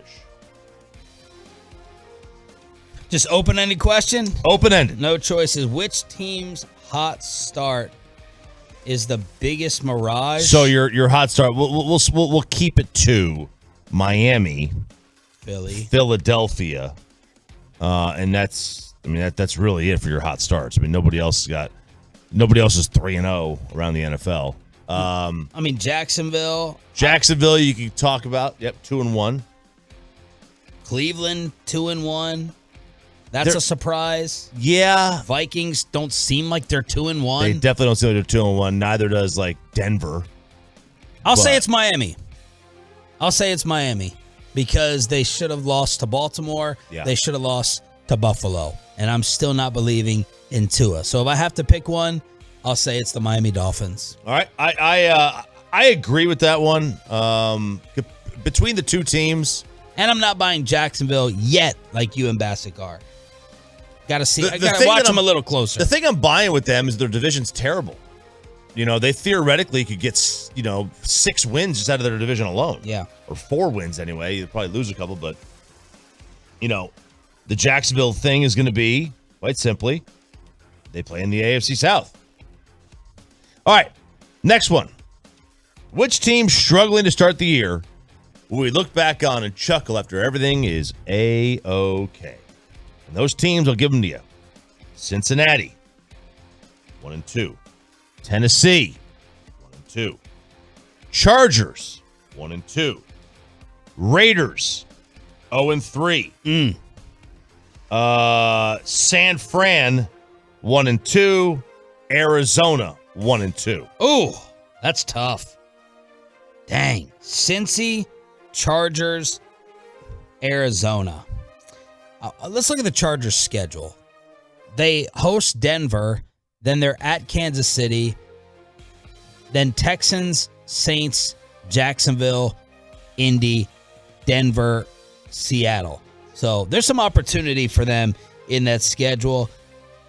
I almost said Cincy. I'm going to say it's still going to be the Chargers. I'm going to say the Chargers are still going to be okay. I've lost my confidence and faith in Arizona, and it's hard for me to have it with the Raiders as well. I've lost my faith in Arizona. The Raiders have played tough, 3, very tough games. Yeah, what's their point differential? It can't be the that Raiders? much. It's 13. 13. That's low, man. That's tight, narrow games. Yeah, meanwhile, just take, for example, they lost by 5 to the Chargers. They lost by 6 to the Cardinals. They should have won the Cardinals game. Yeah. They lost by 2 to the Titans. And their schedule coming up, Denver, KC, Armpit, Saints, Jacksonville, Indy, Denver, Seattle. There's opportunity there. Yeah. Look, for example, the Cowboys have been outscored by 6 points this year. They're 2-1. The Raiders have been outscored by 13. They're 0-3. It's a very fickle NFL. Yeah. And they're a better team than 0-3. I have a little bit of faith in them, but, I have more faith in some others maybe. Which preseason prediction do you... Who was yours to bounce back? My team to bounce back? It's the Chargers. It's the Chargers. Their quarterback's too good. Too good to be below 500. Next one. Which preseason prediction do you want a do-over for? Well, it's kind of it's kind of difficult because I did say the Eagles would win the NFC East after the Tyron injury, but I still was mocking and killing Jalen Hurts throwing the football. So I think right now, I thought Arizona would be better. We did pick the Dolphins as a wild card. Didn't think they'd be like this. I'm gonna say it's the Philadelphia Eagles being this good. I know it's weird. I should give myself all the props and credit for picking them to win the NFC East. I guess my biggest preseason prediction, no, never mind. I scratched that. My biggest preseason prediction I would take back is the Broncos in the AFC Championship game. Yep, that's it. That's what I'm taking back. Yep, that's it. Russ is cooked. I'm sorry. He's done. He's got nothing left. How can that be though? He wasn't good last year. He's an old man now. He's an old 33. Is he 33 or 35? He's only 33? I thought it was 33. Yeah. He's 33. He'll be 34 end of November. He seems 50. Shoo. He seems so much older than that. Maybe his body's just breaking down. Yep. Who knows what it is. Broncos in the AFC Championship. I regret. I want a do-over. Did you pick that? No, but I picked them to make the playoffs. Next, you don't have another one that's more outrageous? I mean, Philadelphia. I wasn't high on Philadelphia. You said Cowboys would win the division by at least 2 games. I did. Now, I could always have the Dak thing to fall back on, but who knows? They're undefeated. They're undefeated without him. I know, right? So maybe Tennessee. Yeah, maybe Tennessee. Miami, I did not see there either. Not a 3-0. Right. Okay, next one. Which next 5 years? Hurts, Tua, Trevor Lawrence. Oh, well, it's not Tua. I put him last yesterday in our Dak discussion. I'm going to go Trevor Lawrence. Next 5 years? Next 5 years. 5 years. I'm going to assume Hurts' running slows down. I'm going to assume that Lawrence separates as a better thrower. So I will stick with the pedigree. I'll stick with T-Law, and I'll take him over the other two, even though the other two are getting the majority of the hype right now. You? Trevor Lawrence. And then Hurts, and then Tua. I agree. Oh, man, you know what? I'm going to go Tua, then Hurts. Lawrence, Tua, You're putting Hurts last? Why? I can't get over the fact that he got beat out by the other guy in college. What? You need to get over it. Why? These two have competed against each other before, and the greatest coach of our generation said this one's better. In college. That's like saying this guy was drafted over this one in the 3rd round, but you're still going to stick with the one that was the higher draft pick. But those are multiple people doing that, right? This is like, you know what I mean? Like the drafts are I don't think it's the same. Maybe it is. Maybe I'm just wrong. But like he just got beat up by him 2 years ago. And Tua was a higher touted prospect. I just can't get past that. Okay. Like I don't know why. I don't know. It's just guys get that they improve that much. I don't know. I just don't see it. All right, next 3 years. Next 3 years. Russ or Kirk? Ugh. Russ or Kirk? For pure I guess I'll take Cousins. I guess I'll take Kirk Cousins right now. He's 34. They're about the same age. About this, he just turned 34. I guess I'll take Kirk Cousins. And Russell Wilson, he definitely has more of a Hall of Fame ticket than Cousins. Oh, Cousins has no Hall of Fame ticket. Right. Russ has got one. They're both corny as heck. Yes. They both, I think, would be some of the most annoying people to be around. Oh, Russell takes the cake. So annoying. Kirk cooks bad chicken, right? You saw that? Remember that photo that he had? It was the dried out steak or chicken that he had? No. Oh, it was terrible looking. Awful. So that's a knock on him. But I think Cousins is going to hold up more. I think he's got a better arm right now. Not maybe not a better arm, but he's a better quarterback, better thrower right now. All right, who will end, last one. Who will end their career with more MVPs? Lamar or Josh Allen? Ooh. Lamar's already got a 1-0 head start. Lamar's got one. And about to be 2-0. Sorry, Bobby Belt. I'm going to still say Josh Allen. Lamar has to run in order to get his. He does. Has to. Allen can run to get his. Yep. That to me is the difference. Allen's superior arm talent. So even though he's down 1, I'll pick Josh Allen. And he's got to go through, everyone has to go through Mahomes to win it. But I'll say Josh Allen. I'm going to go Lamar. He's already got 1. I know it's so early in the season, but he's probably the favorite for number 2 this year. Again, he has to keep it up. But if he does, I don't know that Josh Allen's getting 3 MVPs. 3 MVPs put you in rarefied air. Ooh. Josh Allen's going to win it this year. If he does, then you're looking good. You're sitting pretty. All right, 877-881-1053, truckwreck.com text line here on Sean and RJ, 1053 The Fan. We're done. That's it. All right, there you go. We're going to crosstalk with KMC. Remember, little Coolio with KMC at 940. People in the building are not happy with Bobby Belt. Oh, no, when he separated the Dak heads and the Dak asses. Corey Majors is one of them. Oh. Eric Chiafalo is not happy. Yeah. Bobby Belt is catching Michael K. Yankee slander as he killed the Yankees play-by. I actually think Michael K's calls are good, but Bobby went after him as well. Let's give you a little extra special preview of tonight. Is this the new offensive genius in the NFL? It's not Kellen Moore. And where are all the points going? Plus, how weird of a response is this from Michael Gallup when it comes to playing Sunday? I think RJ and I are going to disagree over Michael Gallup's answer. That's all next on The Fan. But let's get you to BlueChew.com promo code.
Yesterday, we're going to crosstalk with KMC at 9:40 this morning. A little preview of Thursday Night Football with the Bengals against the Dolphins.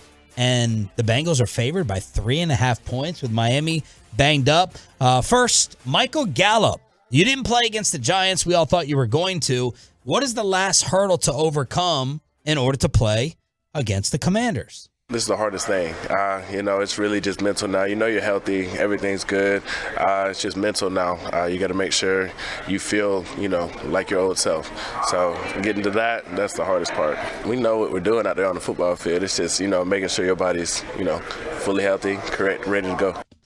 So Bobby Bell was on 2 hours ago, and he said something I agreed with, and I think RJ is going to disagree. He said, let's just say he misses the Commanders game, and we take him at his word that he's fine physically, he's good to go, it's just mental, that the Cowboys turn up the pressure cooker and say, hey, man, it's time to get out there.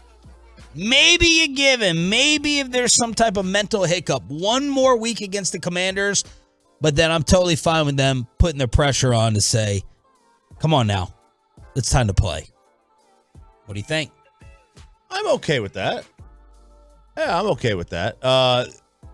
There is a mental hurdle that players will tell you coming off the surgery. Who was the gymnast? Simone Biles. Simone Biles. Right? The big argument, whether she was a choker or whether it was smart when she's like, I didn't feel comfortable going out there, like in that moment. And I was like, okay, I get that. I understand that. You don't want her to go out there and split her back on a balance beam. She didn't feel like she could go out there and perform. Gallup apparently didn't play. His decision against the Giants for that reason. But to me, the Commanders game, if you miss that, that'd be pushing it to the ultimate limit. Because when they asked him, are you going to play? He still just said, let's see. We're going to have to ask McCarthy tomorrow at 6:30, replay at 8:40, about mental hurdles with players when they're physically fine to go. Yeah, look, he don't want no Ben Simmons situation around here. He may have, he may not be fully comfortable with getting over the mental hurdle of planting that knee, that foot, and cutting. That's the biggest hurdle. Yeah. Remember John Phillips, who's the tight end here? I remember in a conversation with him one time. He had his ACL tear, and he was like, "Man, it's just the mental hurdle of being able to put my foot down and cut. Yeah, that's the hardest thing to get over. Like the quarterback getting hit again, right? Yeah. And now Michael may also say, "Look, I know I've been cleared. Something doesn't feel right in here." And if that's the case, then it's all right, if something doesn't feel right, he's the only one that can know that. Sure. And I have no problem with him sitting out. Same. But if he is saying it feels fine, I feel nothing, it's just mental. I mean, that's one of those things you just throw your kid in the pool. Yes. Did you ever do that? I've never learned how to swim. So no. You don't know how to swim? No. I can't go underwater. I could fight my way. I could get to the side of the pool. If I'm in a lake, I could dog paddle to the side of the pool or whatever, but I can't go underwater. If I go underwater, I'll be coughing for the next 10 minutes. Your parents never put you in a swimming class? Yeah, they did. I went underwater, I threw up, and I got out of the pool and I went back in. Did you throw up underwater? Underwater. Just throw up all over the pool. My dad grabbed me by my hair, pulled me up. And see, he was kind of a moron. He didn't know what he was doing. So right now, so is your pool like a kiddie pool then? Yeah, it's 2022. Who buys a pool that's got a deep end now? What's your depth? 4 on the sides, 5 in the middle. Wow, okay. It's a volleyball pool. It's a party pool. Do you have a volleyball net? They're putting the brackets in, yeah. Whoa! Yep. So your kids can't, dive. Oh, they dive. Yeah, okay. They hit their head. That's survival of the fittest. 4 feet. I tell them, you can dive if you want to, but if you hit your head, it ain't my problem. So you wanted it standing the whole way. I want to sit in that pool, no higher than nipple deep, and I want to just have a drink in my hand. Okay. So you cannot swim laps. I could swim. I just can't go what's your underwater. What's your stroke? What's your go-to stroke? I'm fantastic with the breaststroke. Oh yeah, you are. Very good with it. Yep, absolutely. Okay, but because that's the one where you have to go underwater. Well, my head's above water the whole time. I'm shuffling and jiving. That's a doggy paddle. No, the doggy paddle's like this. Your hands are just going like this, which I can do. I'm very good at that. Right, but cross stroke, Like I go, Yeah. bam, here, like that, reaching in front of your body. Yeah, I can can do do that. that? Absolutely. Oh, well, then you can swim. Yeah, but I can't go underwater. I can't I couldn't go to the side here of the pool and then do that tuck and roll thing. I can't swim underwater to go somewhere. I can't dive into a pool. Why? Because I can't go underwater. I don't know how to hold my breath. I got to cover my nose. You can't hold your breath for 10 seconds underwater? No, what I do is when I get underwater, the first thing that happens is all this water goes up my nose. Have you done the little kid? Why don't you just Of course, every time I pinch go it? underwater, I pinch it. So you pinch your nose even now today? Absolutely. 1,000%. I'm a nose pincher. A nose pincher. Oh, man. You talking about emasculating. Oh, I don't care. That's bad. That's bad. When I was the nose pincher. Where were we? Where did we go? Oh, went to PK Lake. They were jumping off a cliff, and I was sitting there watching. Like, I kind of want to do this, but I knew I would have had to hold my nose, and I wasn't going to do that because you do that, and then all of a sudden it comes off in the jump, and you're screwed. 877-881-1053, truckwreck.com text line. Dolphins, Bengals tonight.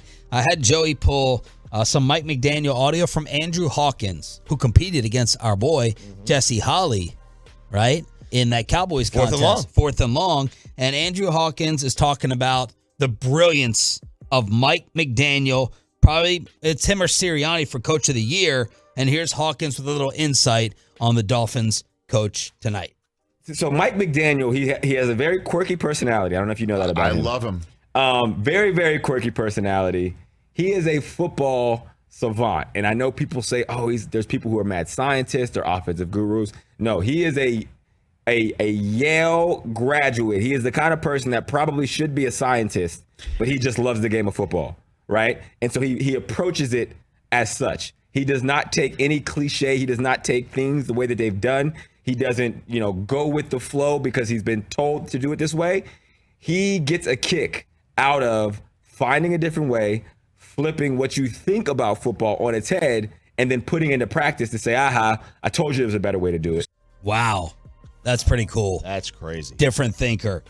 We got some Tolos, including Dr. Michael Irvin, checking in on our Gallup discussion. First, from Tolo Eric, coming to Terry Black's tomorrow night for the party with myself, Corey Majors, and Bobby Belt, 7 o'clock in Deep Ellum. Gallup literally had 2 back-to-back injuries. He returned from an injury, went back in and got hurt on his 4th series. Yips. And then Dr. Irvin, with the breaking of scar tissue, the knee will click and you think it's another ACL. It's hard to get over it.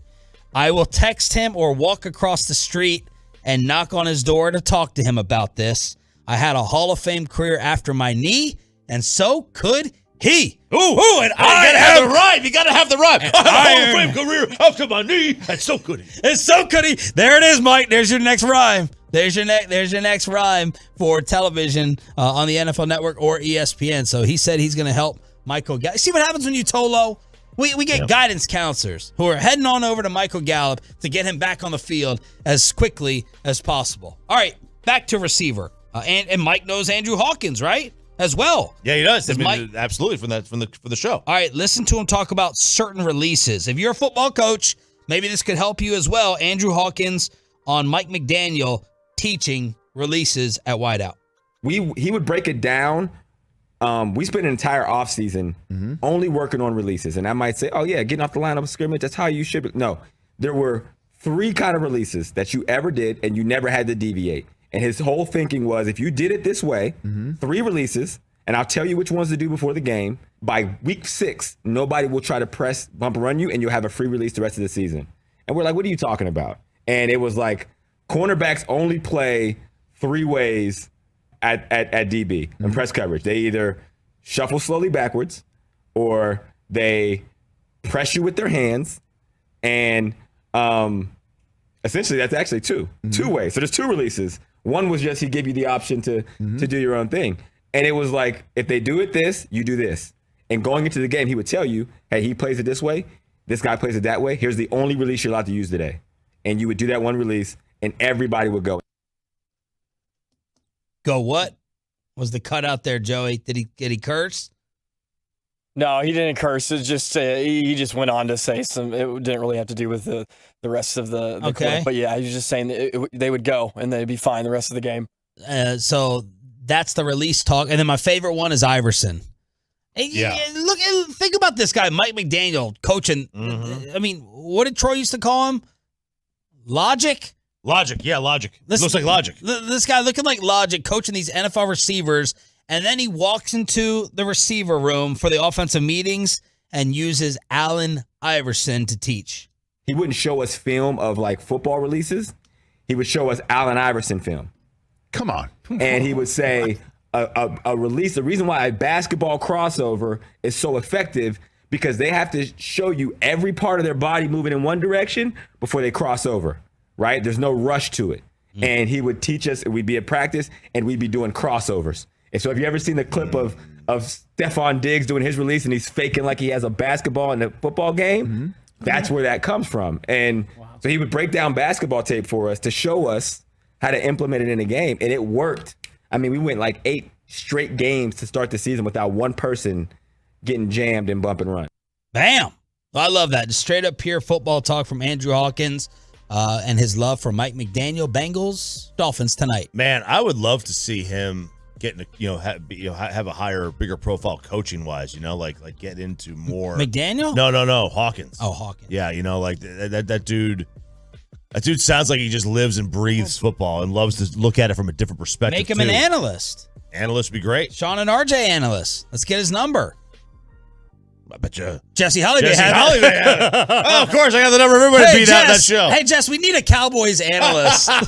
Can you hook us up with someone's number you may know? Oh, no. He's dying laughing right now. I know he is. He's about to text me some middle fingers. Let's crosstalk. Let's Coolio crosstalk with the KMC masterpiece next on 105.3 The Fan. But let's get you over to Platinum Chrysler Dodge Ram Jeep in Terrell. If you're looking for that brand new Chrysler, Dodge, Ram, or Jeep, hit up PlatinumCDRJTexas.com or just go to the dealership right there in Terrell.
In need of traffic control or barricade rentals? Byers Barricades is a full-service provider taking care of your project or special event no matter the size from start to finish. Byers Barricades, the Texas Authority and Barricade Rental. ByersBarricades.com. Rest in peace to Coolio, passing away out of nowhere at the age of 59. We were going to see him soon. Jared Sandler. I know. Booked him. By far his best song right here. That's wow. That is an interesting take. And that's something where you might care about what the cause of death was. I was telling Corey, there was a thing this morning that was like the Queen's cause of death revealed. And I was like, wasn't she like 100? Mm-hmm. Isn't that why she died? But like Coolio was 59, 58. 59. And yeah, man, that is sad. People are coming after you, Choppy, after the last segment. Zach Wolchuk. RJ Choppy, he wrote Whittle, is a nose pincher. Come on, bro. Big E said man card violation, so they're coming after you for the nose. I'm going to reject the man card. I don't really judge my masculinity based on my ability to swim or not. How are you supposed to catch a shark, though, if you only have one hand? I wouldn't catch a shark. You said they're holding your nose. You're going to go try and catch a shark. No, I don't really judge my masculinity based on my ability to catch sharks. You ever caught a shark What do you before? judge it off of? Makes you feel Good like a question. man. Great follow-up question. How I look at a shirt, how big my traps are.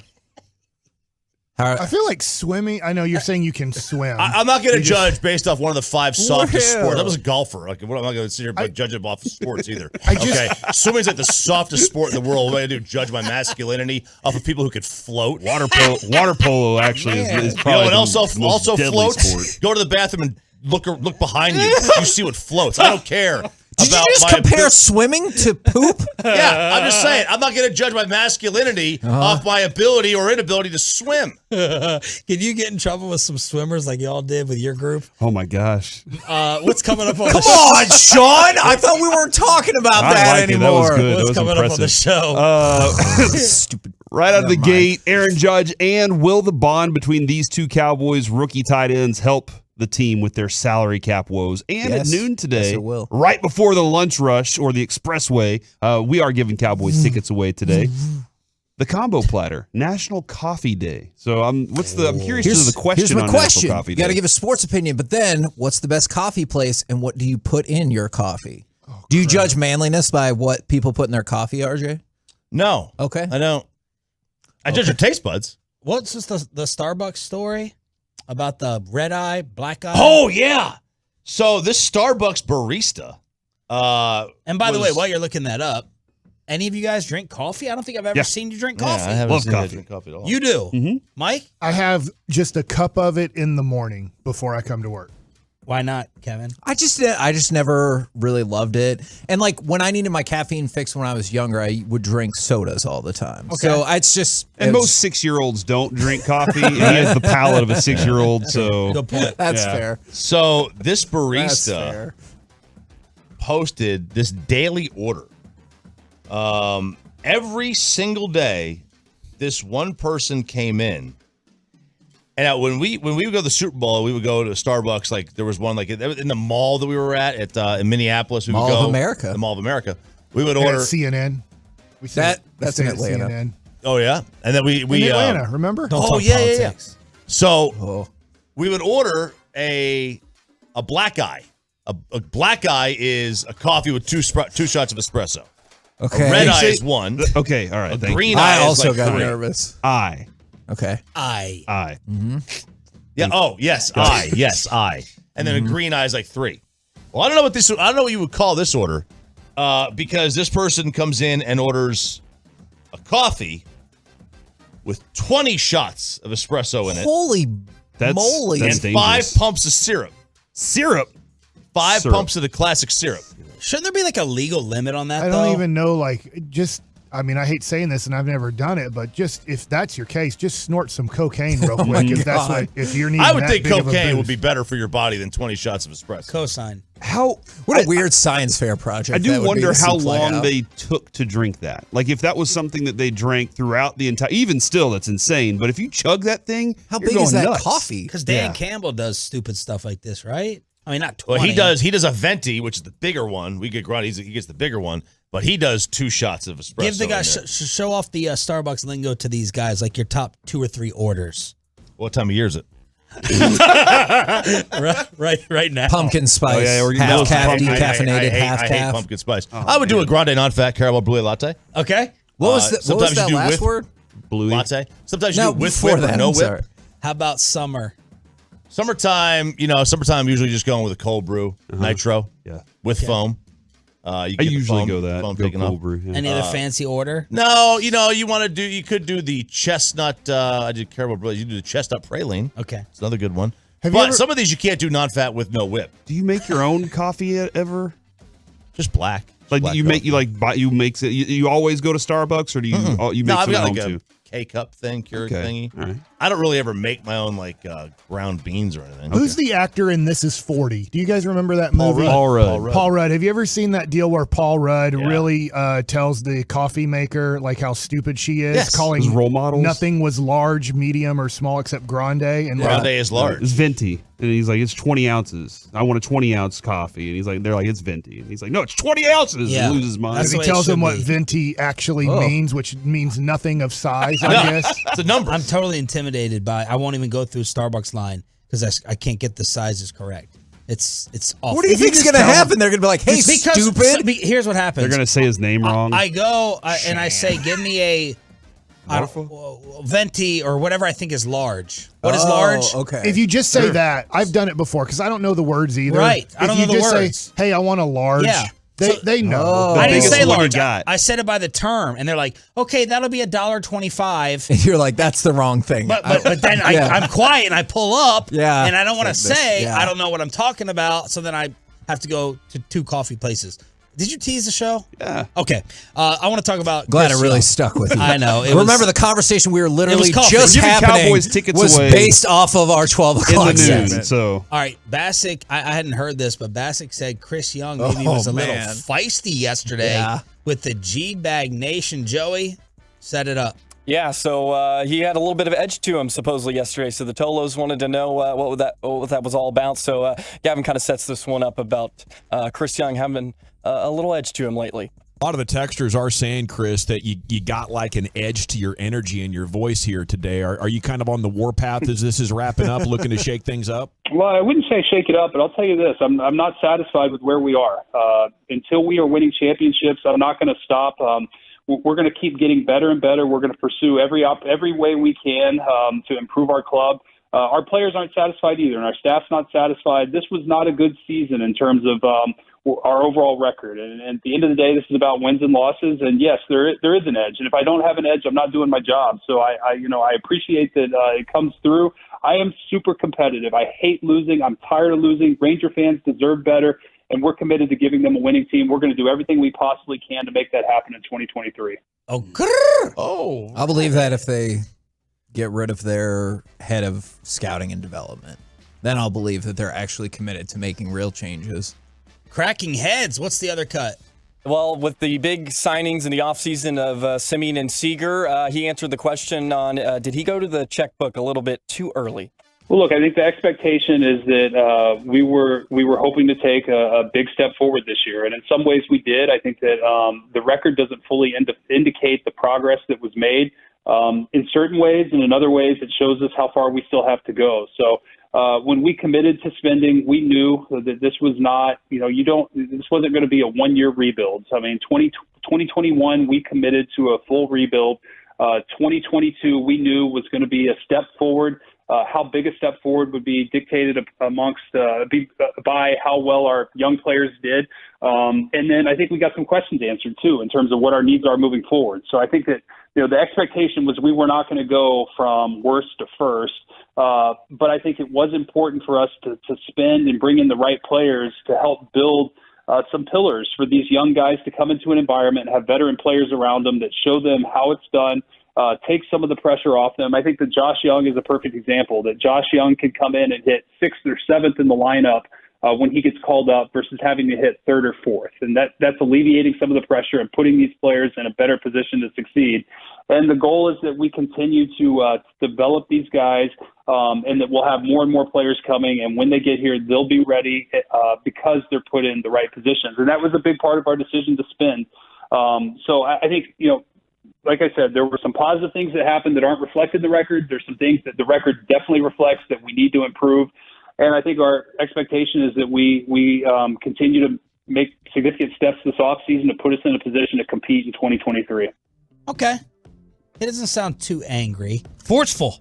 Very forceful. It's interesting when you do cuts, that's where obviously you can get, because I listened to the interview last night and I was like, yeah, when Dawson asked that, I didn't know that question was coming up when I was listening to it, watching the Ranger game. I was like, it's a good question because he does seem on edge today. Like there's a little bit of feistiness. Of like, I'm not here to have fun today, guys. Yeah. And sometimes when you cut it, it doesn't sound that way. But when you listen to the whole interview, you're like, you could tell there was a tone that he had. Right now, 6-game improvement from last year with 8 left. They are right now, I believe, the 8th worst team in baseball. It was on pace, though, to be. It was bad. I mean, it was. No. It was on pace to be 75 wins at one point. 18 games over, or improvement from last year or something? Yeah, well, look, last year was so bad. So bad. And they were going to improve last year just based on getting some better luck at some point anyway. And they still had their stretches where they looked like they were not even a real baseball team. But, like we talked about earlier, their infield offensively was pretty darn good this year. They had 3 players in the top 50 of a lot of like these, fantasy numbers, if you want to call them that. That's not the mark of a 100-loss team normally. So is this offseason win now mode after what you did last offseason? I think Ray Davis is there, and it sounds like Chris Young's there. I just don't know how much money they have they're willing to cash out. Like we kind of piggybacked on your Judge has made $100 million this year, and we're like, theoretically, Judge is available, and he goes, I want to be a Texas Ranger. What's the money we threw out? Can he throw 200 innings? Yeah, let's just say. So he turned down 7 for 213. Yeah. Let's just say he wants 8 for 325. 8 for 325. Would you say yes to that if you're the Rangers? I'd rather add. Mike, he's 30 years old. I'd rather add a different bat and 2 pitchers. Like that's the way that I would do it. Is this team needs pitching far more than it needs bats. I would say no, but did the Rangers start off this path of if there's a big time addition to sign them because of what you just did? They have 66 wins now. Let's just say they end the year with 69 wins. This is 69. Nice. Yeah. Nice. They would need a 25 win improvement to get the playoffs in the American League. You can't do that in one off season. No. Unless you develop Vladimir Guerrero Jr., Bo Bichette, Teoscar Hernandez. That's what you have to do. You could sign Ohtani and Trout and not make up 25 wins. Yeah, look what they do. You have to develop talent in your organization. It's impossible to win in baseball without developing your own talent. We're back tomorrow morning with Mike McCarthy. The KMC Masterpiece is next on The Fan.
From the MyFitnessStore.com studios, it's the KNC Masterpiece on 105.3 The Fan.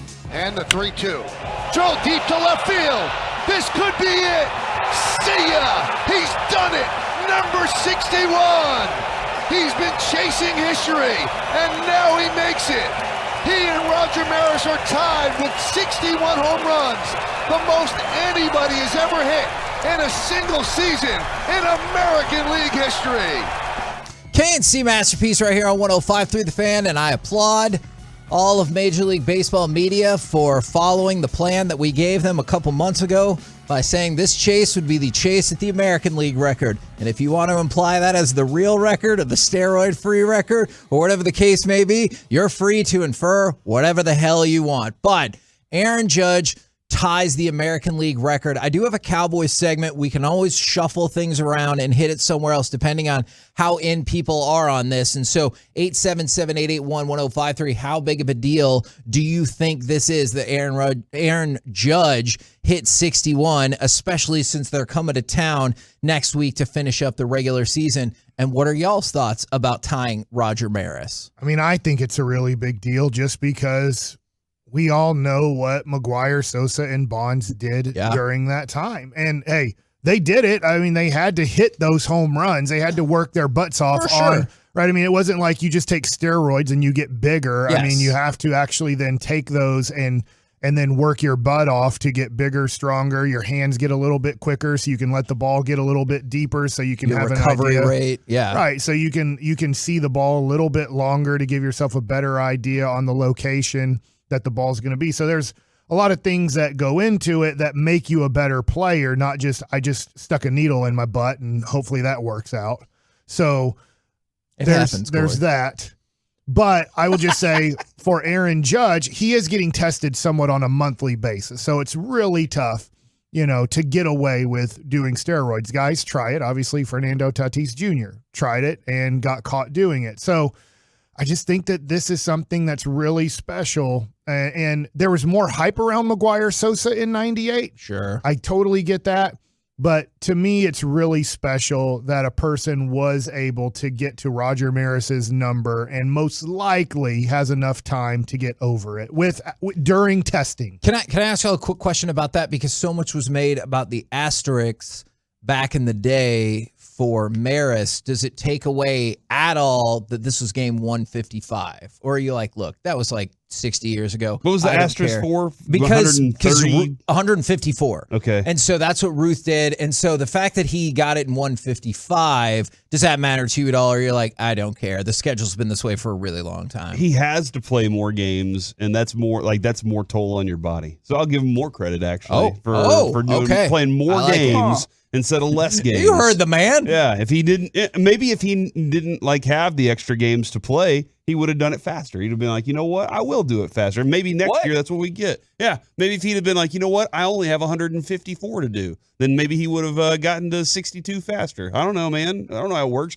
I'm going to say it's a single season. He got the record. Good for him. It stinks that the game has this weird spot where it has to recognize what happened, but also be like, but we also don't want to talk about it that much because of what those guys did. It's a cool moment, man.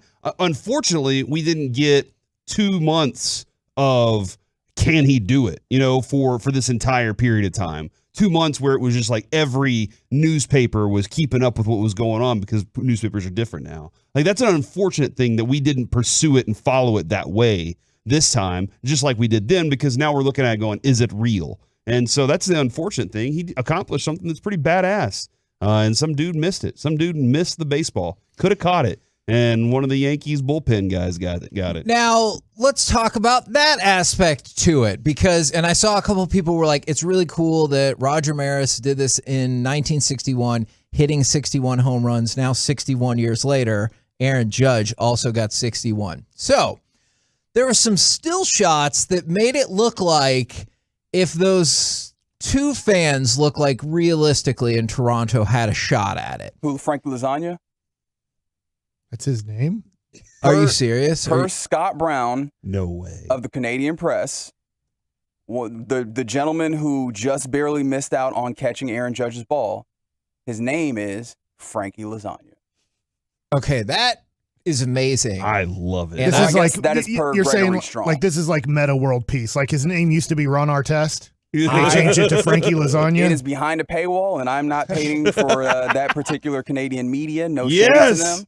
Who is the real person? His name is Frankie Lasagna. Okay, that's amazing, and it's going to make me forget about everything else that I care about today. You're welcome. In the still photos, it looks like the two guys were both just short of reaching out. However, in the video, man, it sure did look like it was like right there. So you're saying if this dude wasn't like 5'8", he probably could have got it. If he was more like 6'3", maybe he had the reach there to grab goes out Kevin there. body No, shaming. no. Clearly, I am the wrong person to body shame. But my question was going to be, you remember that guy who jumped out of the stands on Monday Night Football? Are you like leaning more of your body over the railing?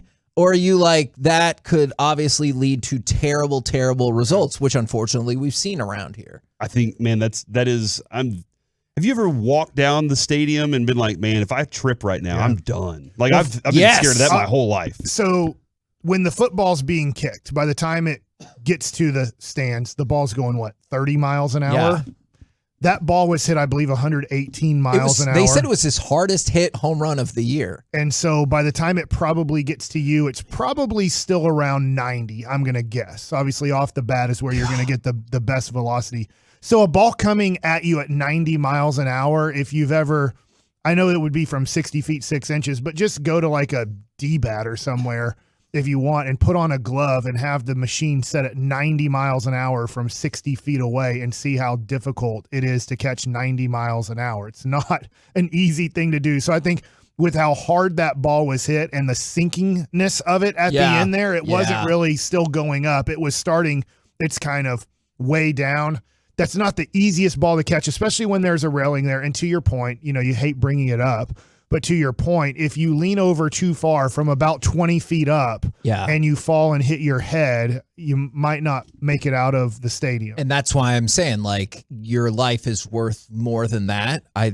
All of us would hopefully agree, so you have to be careful about that. Now, I want to get to what happened with the ball after that in just a minute, because it's actually pretty funny. But I'm looking across the text, and He's going to have the AL Triple Crown, right? Well, It's close. He's tied, essentially, like statistically tied for batting average. Okay. In terms of home runs, he's ahead by a gajillion. A 23 to be specific is a gajillion. And RBI's a lot too. 11. And so it's gonna come down to him and the dude from the Twins. They're essentially they're essentially statistically tied for the batting average, but right before this, he went through a huge slump. Like in his last several games, I think he was 1 for 30 or something like that. So perhaps the pressure got to him just a bit, or perhaps it was just the nature of a slump Walking in a lot, really too. long season. So That's true. So in a weird He's way, patient. he's just taking his 2 walks a game or whatever, and that's good baseball. That's team honestly. baseball. It right helped there. his on-base percentage, but it did hurt his batting average along the way. Now, so some people are super pumped about it in general, and then those people are split between a couple of different camps. Those who think it's the real record and those who are like, yeah, I choose not to view it that way because you can't go back and retroactively and like all that. Especially not the way that the MLB has played all of this. Yes, that is very true. And then there are people who are like, I don't care at all. And then there's another group of people that are like, it's pretty cool, but it's also football season. And that shows the biggest difference between the evolution of media and the evolution of this record between now and 1998. Because football was going when McGuire and Sosa did it, and nobody cared about football compared to that. People cared, but compared to that, that was the biggest thing in the world. Now, the person who ended up getting it, because it was not retrieved by one of those 2 fans, including Frankie Lasagna, which I just can't get over, Matt Bushman, the Toronto Blue Jays bullpen coach, got the ball. What did he do with it? Well, he gave it back to Aaron Judge and his family. Now, his wife is sportscaster Sarah Walsh, and she was having some fun, although part of me wonders if there's like a little bit of reality there. Is she said, breaking news, I'm about to retire. And so she goes, bad news, I'm down here in Florida battling a hurricane. Good news, I can announce my retirement. Once you saw that Matt Bushman had caught the baseball. Well, he gave it back. And so she tweeted out again, just a reporter doing work here. Per my sources, Matt Bushman wasn't forced to give the ball back, but he just handed it over. The Judge and Maris family have been flying all over the country. They deserve to have that ball. And then she followed up, I might be filing for divorce. I was just about to say, where's that line? When's that coming? It appears in the string of things. How often she is that was going to come up? 100% kidding about that. But what are you doing? There'll be nights over a glass of wine where she's like, you know what, where we could be right now, but you gave up that ball. That's going to come up, man. It happens. They keep a Rolodex. I know he said, she said that, he willingly gave up the ball. I don't know, as an employee on the team, as a bullpen catcher. Right. I don't know if you can keep it. Does that make sense? Like, I know we've talked about. Yeah, we joked about you quit your job. As a media person, but I'm just wondering, as like, hey, I'm a bullpen catcher. I'm here on the field person. I know you're behind the fence, but you're in uniform as an employee there. I wonder what would happen if he said, no, I'm taking it to the auction house next week. Yeah, I would. Because I think if I'm the Blue Jays, I would say, hey, like, this is going to look really bad on our organization. We're going to have to let you go as bullpen catcher. And there was a super cool moment afterwards. If you haven't seen it, it's worth your time. Is he gave the home run ball to his mom. And it was just a really cool I see that look of disappointment on your face, Corey. It was a very nice moment. I don't know if it was a $500,000 moment, if that's about to be your question, but I thought it was a really nice moment. No, man, give it to mom. That's fine. That's perfectly. My face is. I saw pictures. Dude's a giant, bro. Yeah. Like, compared to his mom, and even compared to regular humans, the dude's gigantic. 6'7", 280. Yeah, he's a giant. He's enormous, and he's just crushing baseballs. Now, for fans here in the Metroplex, and this I will disagree with, the 817, nobody cares. You get a pat on the back. It's not that impressive. Folks love trying to, like, speak for everybody. Yeah, that's a crazy opinion. What about the next? Or what about the next? Like, how many is it going to take for anybody to care? Well, here's the thing. First of all, I think a lot of people care because even if you don't, fair enough. Even if you don't think this is the record, can we not take a step back and say only 5 people have ever now gotten this far? So this would be what, the 7th time? Yeah, that's pretty dang impressive. Sure. And you surpass Babe Ruth. That's pretty impressive. So the idea that if you don't think it's the record, fair enough. But to say it's not that impressive, I think it's preposterous, especially since he might win the Triple Crown while he did this. In the history of baseball, since it has a way bigger history than the two other major sports we follow the most, football and basketball, is Babe Ruth in the early 1900s hit 60 home runs. And now this is the second person who didn't do steroids who's gotten to that number. The second person in a 100-year period. If you take out, impressed. Obviously, Sammy did it 3 times. And even McGuire did it twice. 6th person since then. Like, that's still how many years? Kevin, do the math for me. And we're talking about what, like almost 100 years? Yeah. Like, that's crazy. Going back to when Ruth did it. It's kind of, and I know this is a one-game thing, so one game can be kind of more special than a whole season thing. But I have to go to, like, super duper numbers we know in basketball. Here's one of the ones I only know. Wilt Chamberlain scored 100 points. Yep. That was a long ass time ago. That we still don't have video evidence of. And man, are you about to be, are you a denier on Wilt Chamberlain? And the closest we ever saw was Kobe got 81. Yeah. And he still was 19 points short of that moment. Now, there was a game against the Mavericks where he had like 63 going into like the fourth quarter, and they didn't play him. And I was like, screw it, just get 100 points. I was so mad that we were losing. But like, that would be to a person who doesn't care, but let's just say they're a football and basketball fan. Because what I've noticed is the majority of people that I know are either basketball fans or baseball fans. They're not both. They're all football fans. If you're a basketball fan, this is somewhat like, let's just say this year, Luka scoring 90 to 100 points in one game. Would that matter to you? Yes. And if you're a Rangers fan, are you not hoping for no home runs in the next 4 days?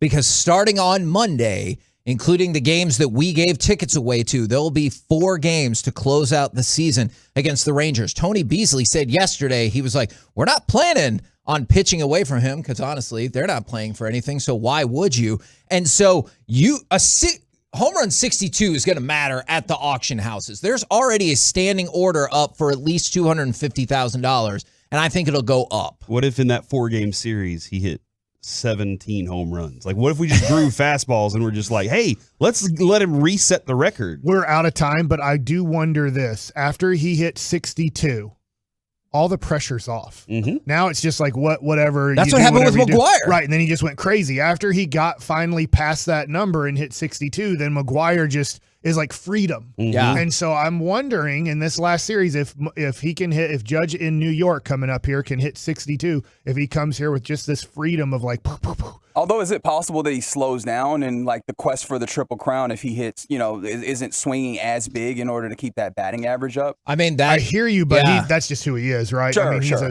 And also, I think a lot of credit to him, and Tom Greaves said this with us. He didn't really change his swing at all, and that's what's impressive too. Is he is batting 300 during this?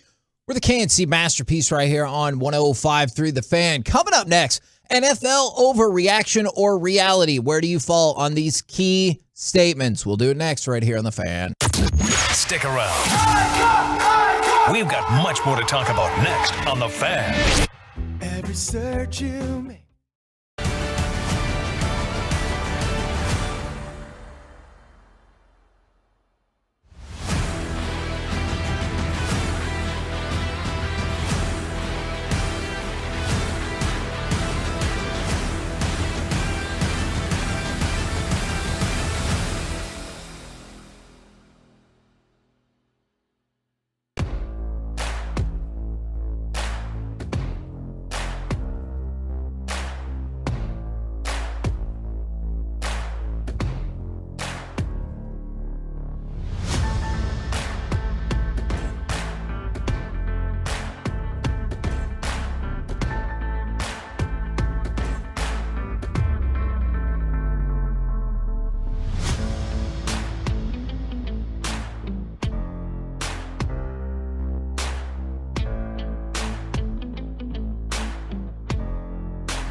through the fan, where in the noon o'clock hour, we will give away tickets to the Cowboys game in the 100 level, along with a parking pass for this weekend against Washington. That will be in the noon o'clock hour. And when do you have an exact time? Can't tell you that. You just have to solo, huh? I have an exact time in my brain. All right. But Just I gotta can't solo. tell you that, especially since we don't have Around the NFC East going. That's usually how we determine it. But then tomorrow night, Corey, I know you're going to be at Terry Black's. Oh, that yeah. place is legit awesome. Yeah, me, Sean Sharif, and Bobby Belt will be out there hanging out and talking sports with you, having some drinks with you, having some barbecue. And I'm really looking forward to it because whenever we get into downtown Dallas area, whenever we get into the Deep Ellum area, it's going to be a lot of fun to see how many people just kind of flock to go get some great barbecue. All right, now we may or may not hear from Mike McCarthy. I'll probably go towards may not. But I had some questions for you. NFL overreaction or reality? Are you guys ready? I'm going to start this. Yes, I'll try my best. With my question. Cooper Rush will start at least 3 more games for the Cowboys this season. Now, I think we're all in agreement. He's going to play this weekend. From there, it gets a little dicey. The thought is that Dak might be back for the Rams game, but I'll even build that one in. So I'm saying Cooper Rush will play at least another game this season. He will start at least 3 more games for the Cowboys this season. Oh, starting the last game of the season, Mike, after the team has already clinched the What? NFC East. And by defeating the Philadelphia Eagles twice this year. Okay. Like that's a good bet because you kind of build that in. They don't even actually have to clinch. They just have to clinch a playoff spot, and they kind of get in that place. So okay, that's actually a pretty good. All right. That's not too bold, Kevin. I think that's good. Okay. You say yes. Yeah, I think okay, it can because happen. we've already clinched our playoff we spot already at the end clinched. of the season. All right, Mike. I lean towards, obviously, he starts against Washington, and then I lean towards he starts against the Rams. Okay. And then I think that Dak is going to come back for the Philadelphia game. So will he play in another game? You say he's injury prone, right, Kevin? You're on record as Dak's an right injury now, prone. yes. Well, It's unfortunate, but here we are. I mean, I don't think he's ever going to get hurt again, but I will lean towards that he plays in one other game, like starts in one other game. So I will so you go say with no. He comes back against Philadelphia, but then doesn't make it the rest of the season without missing another game. Okay. Reggie, for this But next. that's off a year. Yeah. That's off of you saying he's injury prone. I think he's perfect. I mean, I asked that in the past. Is Reggie, I know you're going to want to get involved in this one. Uh-oh. Tom Brady is starting to look washed. Overreaction or reality? Reality. You said reality in 2012 when I first met you. 2000. Hold on. 2012. Did we know Reggie in 2012? Yeah. I don't feel like I did. Oh, And man. yet, and alas, we have reached the point. Will you ever say that he wasn't washed from the last 3 years? No, just gonna stand on this one. And to be fair, right? Like I will acquiesce, right? Like he has come out and he's still played incredibly well for a dude of his age. I think it'd be impossible to, shirk that. The fact of the matter is, you've had a reason to say this in all those times where you've looked up. Like when he, at the very least, I think of when he left New England. I think there was good reason. And maybe you can look at the circumstances around him in Tampa that helped rejuvenate and helped him kind of fend off Father Time further. He doesn't have that quite as much. Like that supporting cast has withered a little bit this year, and I think that might be why we're seeing further washed looks from Tom Brady. I think the other thing too, man, like just go Google Tom Brady real quick. He and Giselle reunited due to hurricane. They are? But also still at a distance. Oh, and there's no cheating going on. They're just growing apart. But listen, man, the hurricane, all these things, there's a lot of other things that are really, I think, invading his ability to focus and do what he typically does leading into each week. I think there are a lot of other things on his mind. So wash could be it. Maybe he still would have if he had that mental edge. But right now, he's got to, if he wants to find that, he's got to do something different. But I think there's a lot of things taken away from his focus right now. I'll never be wrong, just early. I look at it this way. I think his early. numbers aren't going to be great in the regular season. But I'll ask you guys this question.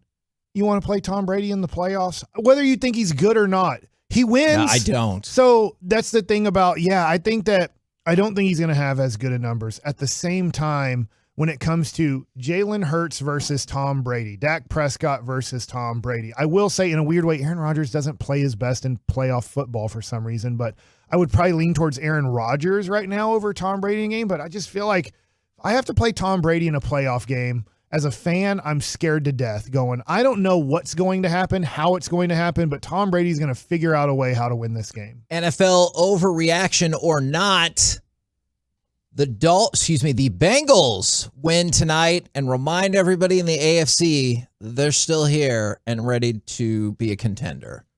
I think they win, but those last few sentences are a little extreme. Okay, so you think they win, get back to 500. We'll see about the rest. Yeah, I think Thursday night football, as you get into the season and you have the home field advantage, and it's a non-divisional game, I think it's a big advantage for that home team. Whew. It is a big advantage for the home team, and I'm concerned about Tua's like whole body health because I know we're in a he concussion fine. We're fine. It's back and ankle. Hey, we're concerned the about NFL right now. said they did it all right. Extensive, Don't worry about it. Yeah, so that I'm more concerned about like his back and ankle, I guess, than on recovering on a quick turnaround like that, and how they approach this team. I think that the Dolphins can go up there and win, though. If Tua's in the right state, if he's physically capable of doing it, I think they can go up there and Are win you tonight. surprised they're 3.5-point dogs in this game? The Dolphins? I mean, I know it's in Cincinnati. No, because it's a Cincinnati game, so that makes sense. They would be a half point, the half point, I guess. But yeah, no, I'm not surprised about that. Okay. Because a lot of people are still not buying them. Like they're even despite what they've done so far, a lot of people are like, I don't know. So people aren't buying the Dolphins, but everyone's been buying the Bills, right? The Bills are still your Super Bowl favorites. Overreaction or reality, the Bills should be concerned that they can't win close games. Did you know that the Bills are 0-7 since the start of last year in one-score games?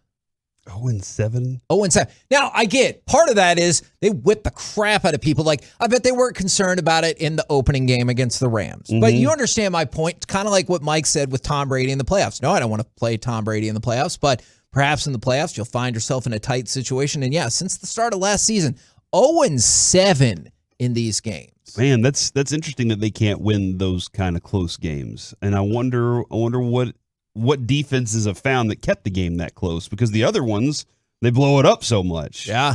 So you're saying that if they're in a close game, they'll never win again? No. I didn't say that. What's the overreaction here? That you can't take them seriously as the leading contenders until they win close games. I actually don't think that's an overreaction. I think I think that they can win a lot of games, but when it comes to the good teams, they're going to be closer games. That's just how it's going to be sometimes. Then again, Mike, did we see a bunch of blowouts in the playoffs last year, except for that Kansas City Buffalo game? I can't remember. It feels like there have been some blowouts there was overtime happening in Cincinnati and Kansas City. Remember, Kansas City won the flip and then they threw the pick. Yep. So I know that those two are close. I mean, the Cowboys was super close. They only lost by 6. And, I mean, the whole time it was just like back and forth. It wasn't like the Cowboys got all right, Mike, I understand your sarcasm. Okay. All right. It's early in the season, but Cliff Kingsbury and Josh McDaniels are already doomed to be fired. Cliff Kingsbury has like 1,000 lives. I don't know what he says. Didn't he just get an extension recently? Yes. Yeah. Yes, Reggie. He did. Okay. Yeah, so Cliff Kingsbury's just fine. Okay. I mean, and they're And like he's buddies with the general manager who also just got an extension. I know, but they're also a miraculous comeback away from being 0-3, and they're an underdog against the Panthers. Sorry, I just wanted to point out there were blowouts in the wild card round. Everything else from there was Super one close. score games at least. Sorry. So they'll get to at least the divisional round. Yeah. Okay. All right.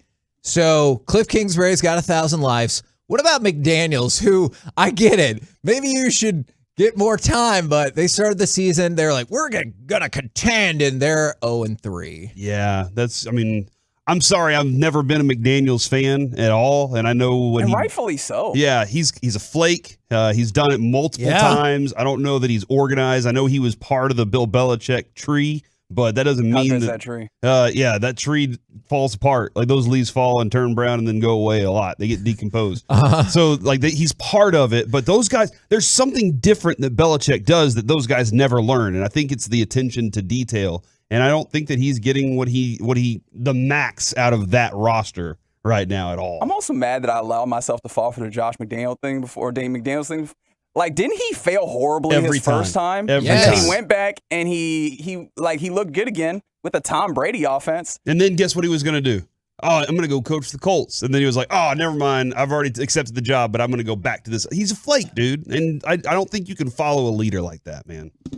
And then Lamar Jackson and Jalen Hurts are the lead. I know we kind of asked a variation with Jalen Hurts yesterday. Are the front runners for MVP right now? Jalen Hurts, just NFC Player of the Month, Offensive Player of the Month. I know, again, no Micah for Defensive Player of the Month. So that is there even a DeMarcus Lawrence? No. Jeez. So I know that's going to infuriate you. Yeah, you know what? I did an article one time where Joey Gallo was an MVP candidate after 1 month. Saw how that all worked I out. don't think he believes that. But you're much more apt to believe Lamar Jackson yes, as Lamar an MVP. Jackson's going to be in the race because he's going to do things that no human's ever accomplished in this sport.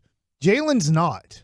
I think by the time we get to the end, we're going to go, yeah, Philadelphia had a good record. Are we seriously going to vote for the 14th best quarterback in the NFL for MVP?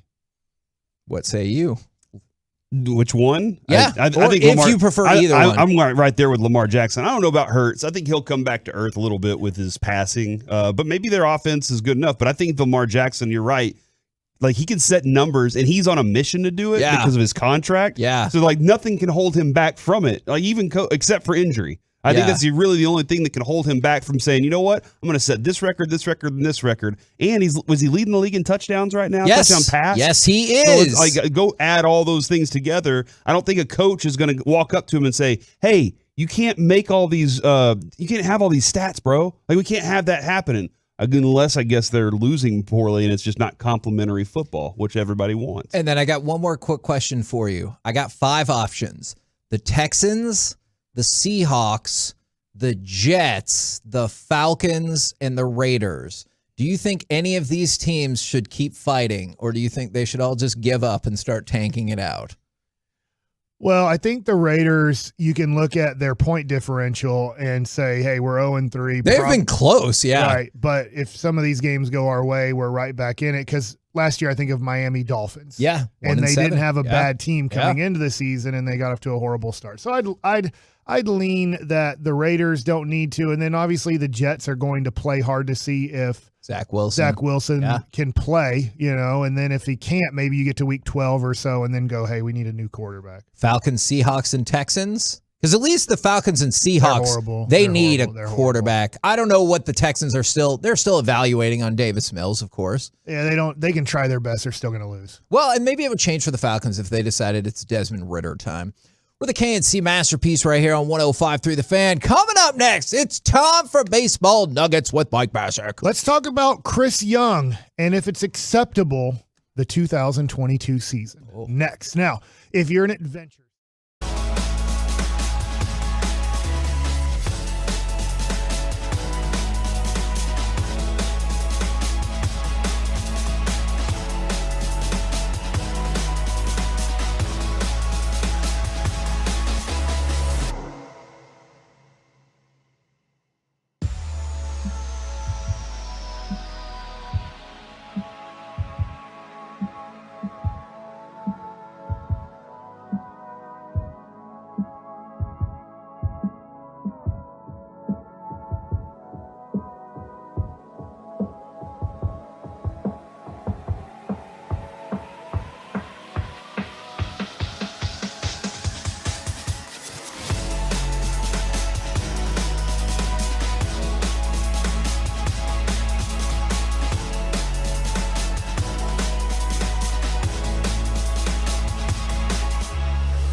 1053 The Fan. This segment of the KNC Masterpiece on 105 through the Fan is brought to you by Classic Chevrolet. When the time comes to sell your vehicle, Classic Chevrolet will buy it for full market value, not a penny less. That's pricing true to their Texas values, and it's the right way to do things. So find new roads and visit Classic Chevrolet. Relax and enjoy the difference. KNC Masterpiece back here on 105.3 The Fan. Don't forget, Terry Blacks tomorrow. There. Corey, Sean, Bobby Belt, 7 and 9. And in the noon o'clock hour today, we will give away tickets in the 100 level for Cowboys and Commanders, as well as a parking pass. So keep rolling with us all day long. And now it's time for Baseball Nuggets with Mike Bassick. All right. Well, the Rangers don't play great yesterday. Obviously, they just didn't hit well. There's a kid, Kirby, who pitched for Seattle and doing the postgame show last night, kind of talking about Seattle, and they're going to win 90 games this year. They're going to make the playoffs for the first time since 2001. Well, once again, I know I'm repeating myself, but in a different way. Well, how did they do it? They didn't go sign a whole bunch of free agents, and it just all happened. They developed a dude named Logan Gilbert, who is a borderline all-star. Probably got screwed over from the all-star team, but sometimes when you become really good the first time, they don't put you on the all-star team. You almost have to do it a second time for it to happen. Now they've developed another pitcher who looks like he could be a frontline rotation guy. Now, they did go sign the Cy Young winner, and they did trade for Luis Castillo. They used some of their assets in their farm system to go get another guy. They look like they've developed two stud pitchers. Okay. Two guys that we pray that Jack Leiter and Owen White and Kumar Rocker become. Okay. And then they developed a superstar center fielder. It looks like, and I know he's not playing right now, but it looks like Julio Rodriguez, who's going to be activated on Monday, which is great for baseball, right? Because he's going to be in the playoffs. And he's the guy that or one of the guys. Yes. And they've had their hits and they've had their misses. Kelnick in their lineup's horrible. They traded for him a while back when they traded Diaz, the closer, to the Mets. They ended up getting Kelnick, who was a Mets top prospect. So sometimes it doesn't have to be you actually drafted the guy. Sometimes if you trade a guy like, let's say, Kyle Gibson, who you've recently traded, if Spencer Howard would have worked out, you can be like, well, yeah, I get it. Like, we didn't draft him, but we used an asset, traded for a guy on league minimum salary in the minor leagues, and then we developed him into a great player, per se. Michael Young. Michael Young was not drafted by the Texas Rangers. He was drafted and developed by the Toronto Blue Jays. And the Rangers traded for him when he had got up to the higher levels of the minor leagues by Toronto, and then took him in, and you can almost say, like, wait, Michael Young wasn't a Ranger? It's like, no, he wasn't. He was a Blue Jay, and then traded for very early on, right before he made the major leagues, and then that's how you get Michael Young. So that's how you do it. So that being said, let's go to the first cut I want to go to, Reggie, and that is Chris Young about, hey, did maybe you take out the checkbook too early? Well, look, I think the expectation is that we were hoping to take a big step forward this year, and in some ways we did. I think that the record doesn't fully indicate the progress that was made in certain ways, and in other ways it shows us how far we still have to go. So when we committed to spending, we knew that this was not, this wasn't going to be a one-year rebuild. So, I mean, 2021 we committed to a full rebuild. 2022 we knew was going to be a step forward. How big a step forward would be dictated by how well our young players did. And then I think we got some questions answered, too, in terms of what our needs are moving forward. So I think that the expectation was we were not going to go from worst to first. But I think it was important for us to spend and bring in the right players to help build some pillars for these young guys to come into an environment and have veteran players around them that show them how it's done. Take some of the pressure off them. I think that Josh Young is a perfect example, that Josh Young can come in and hit 6th or 7th in the lineup when he gets called up versus having to hit 3rd or 4th. And that's alleviating some of the pressure and putting these players in a better position to succeed. And the goal is that we continue to develop these guys and that we'll have more and more players coming. And when they get here, they'll be ready because they're put in the right positions. And that was a big part of our decision to spend. So I think, like I said, there were some positive things that happened that aren't reflected in the record. There's some things that the record definitely reflects that we need to improve. And I think our expectation is that we continue to make significant steps this offseason to put us in a position to compete in 2023. Now, I just, real quick, because I know we want to get back to the Rangers pitching aspect of it. I wonder about the people that they signed, and when you give somebody that amount of money, do you inherently think that they're automatically going to take up a leadership role? And if they don't, absolutely. Okay. But should you, if that person is never shown to be a leader? That's all I heard about Simeon, though, from everybody else was that he was. Fair enough. And I still think he could be like the quiet type of leader, but Seager never seemed like he was a leader, and maybe that's just because of his youth or because of how stacked that freaking Dodgers team was. I always think it's dangerous to just assume that leadership comes along with that money, because we've heard that perhaps Corey Seager is not is not the leader that this team needs. Yeah, heard a lot of different opinions from how he approaches his work. You know, he's very solo about a lot of his work. Yep. You know, and maybe I was always wrong about this. C.J. Wilson had All-Star game time. Everybody was breaking for All-Star game, and C.J. Wilson was walking around the entire clubhouse talking to every single one of his teammates before they left.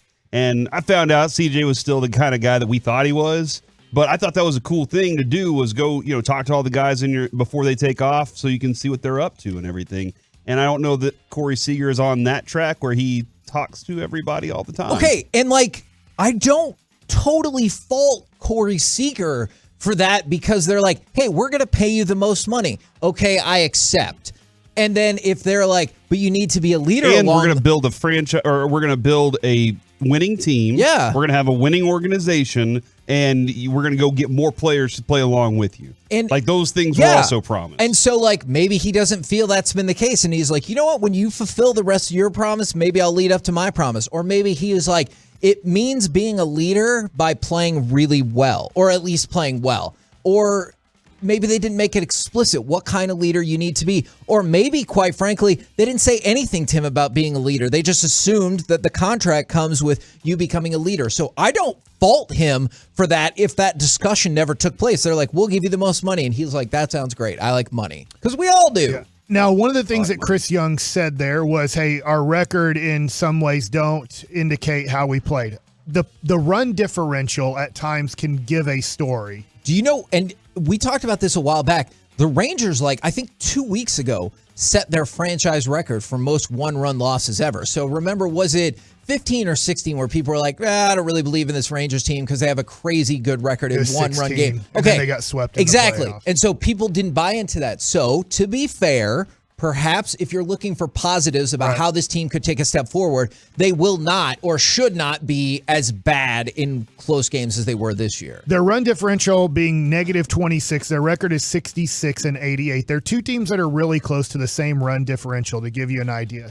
Negative 29 is the Chicago White Sox. They're 76 and 79. They're 3 games under 500. Wow, so they're good, almost 10 to 13 games better than us. Right, and the Rangers are 22 games under 500. And then the Arizona Diamondbacks are a negative 33, very close to the Rangers. They're 72 and 84. So just to give you an idea, the Rangers should probably have about 5 to 8 more wins if you look at run differential. But still, you're 35 games back of the Astros and you're 18 games back of the Mariners, just to give you an idea of what you have to catch next year. And the last cut here is from Chris Young and Gavin Dawson, as this was a kind of a fiery Chris Young yesterday on the Fan. So Gavin Dawson asked him the question about it. A lot of the texters are saying, Chris, that you got an edge to your energy and your voice here today. Are you kind of on the warpath as this is wrapping up, looking to shake things up?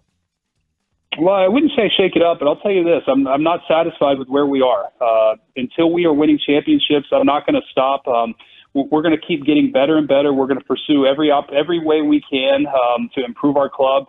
Our players aren't satisfied either, and our staff's not satisfied. This was not a good season in terms of our overall record. And at the end of the day, this is about wins and losses. And yes, there is an edge. And if I don't have an edge, I'm not doing my job. So I appreciate that it comes through.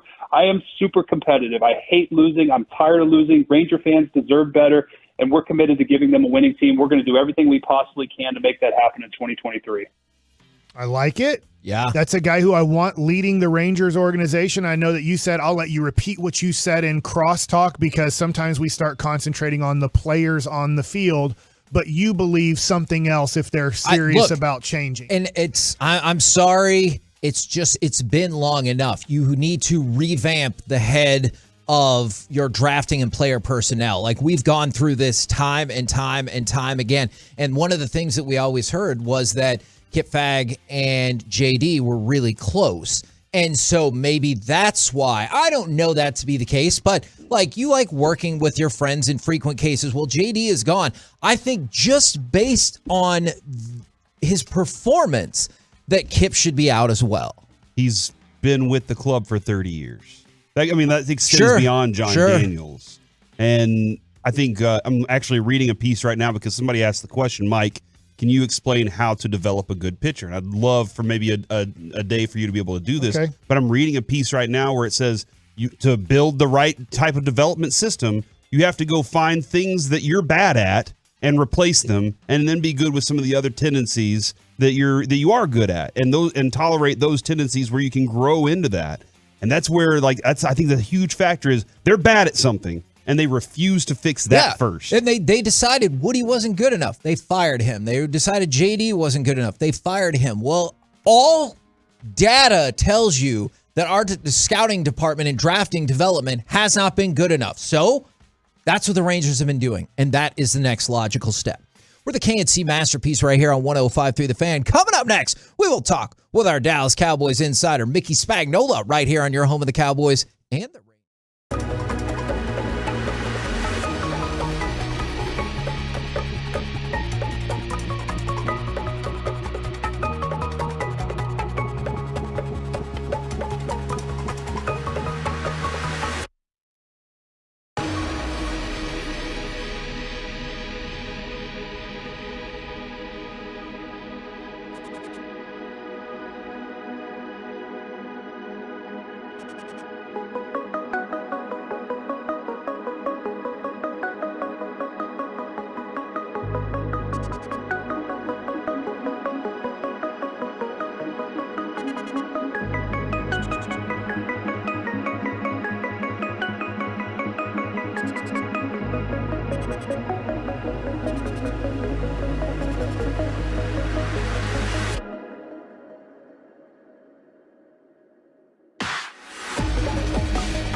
From the MyFitnessStore.com studios, it's the KNC Masterpiece on 105.3 The Fan.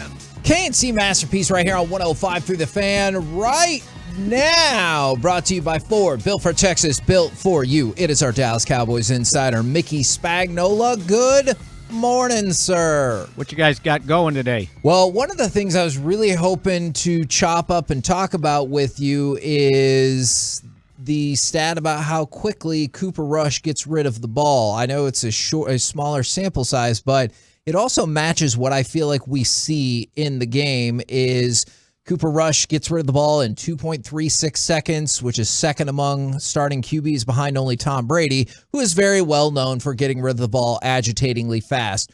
What have you thought about the quick decision-making of Cooper Rush?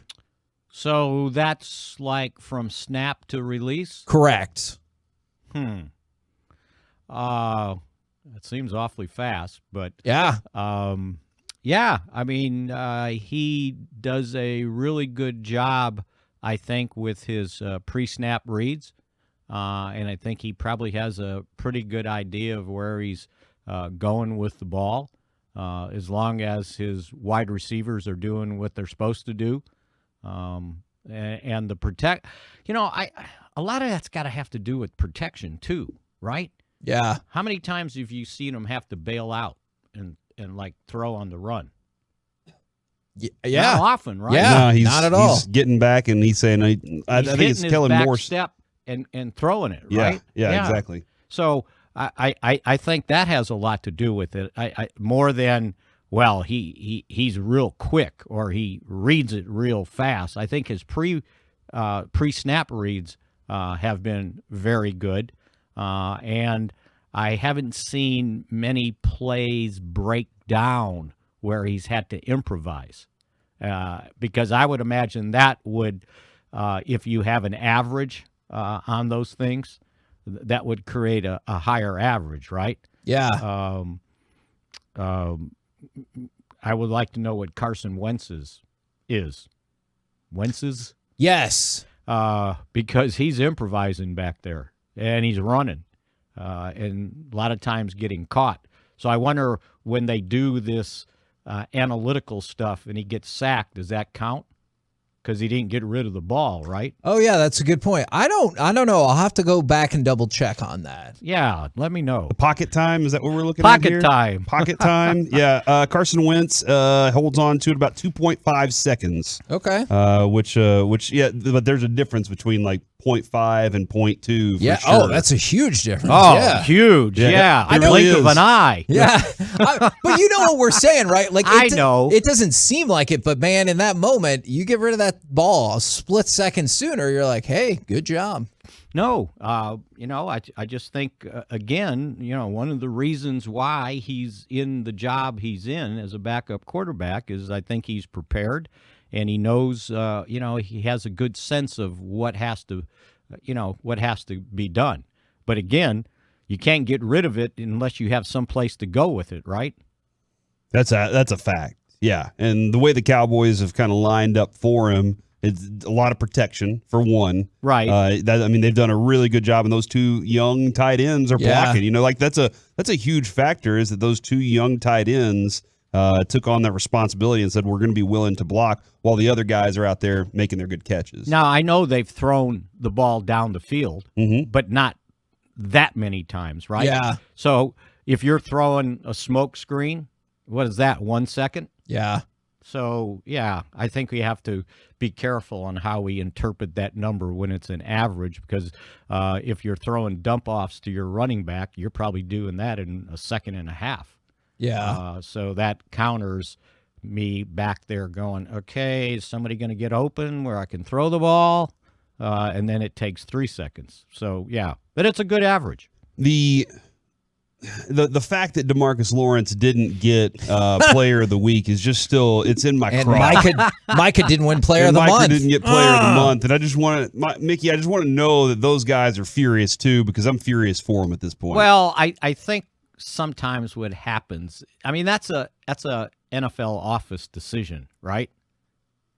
I hope it's voting, somebody. No one's like voting that. on that. I got to go find them. So this is office politics Yeah, that kept this well, from happening? I'm sure they're sitting there going, okay, as good as Micah Parsons is, right? Yeah. He's going to have an even better performance than that. And we can't keep picking him every week. Yeah. Like on our podcast, we do a pick to click. Yeah. And we've eliminated the ability to pick Micah Parsons. So you're part of this because dirty whoever office goes politics first, is what I whoever just goes heard. first could pick Micah Parsons, right? Makes sense. Before the game. Now this is before the game.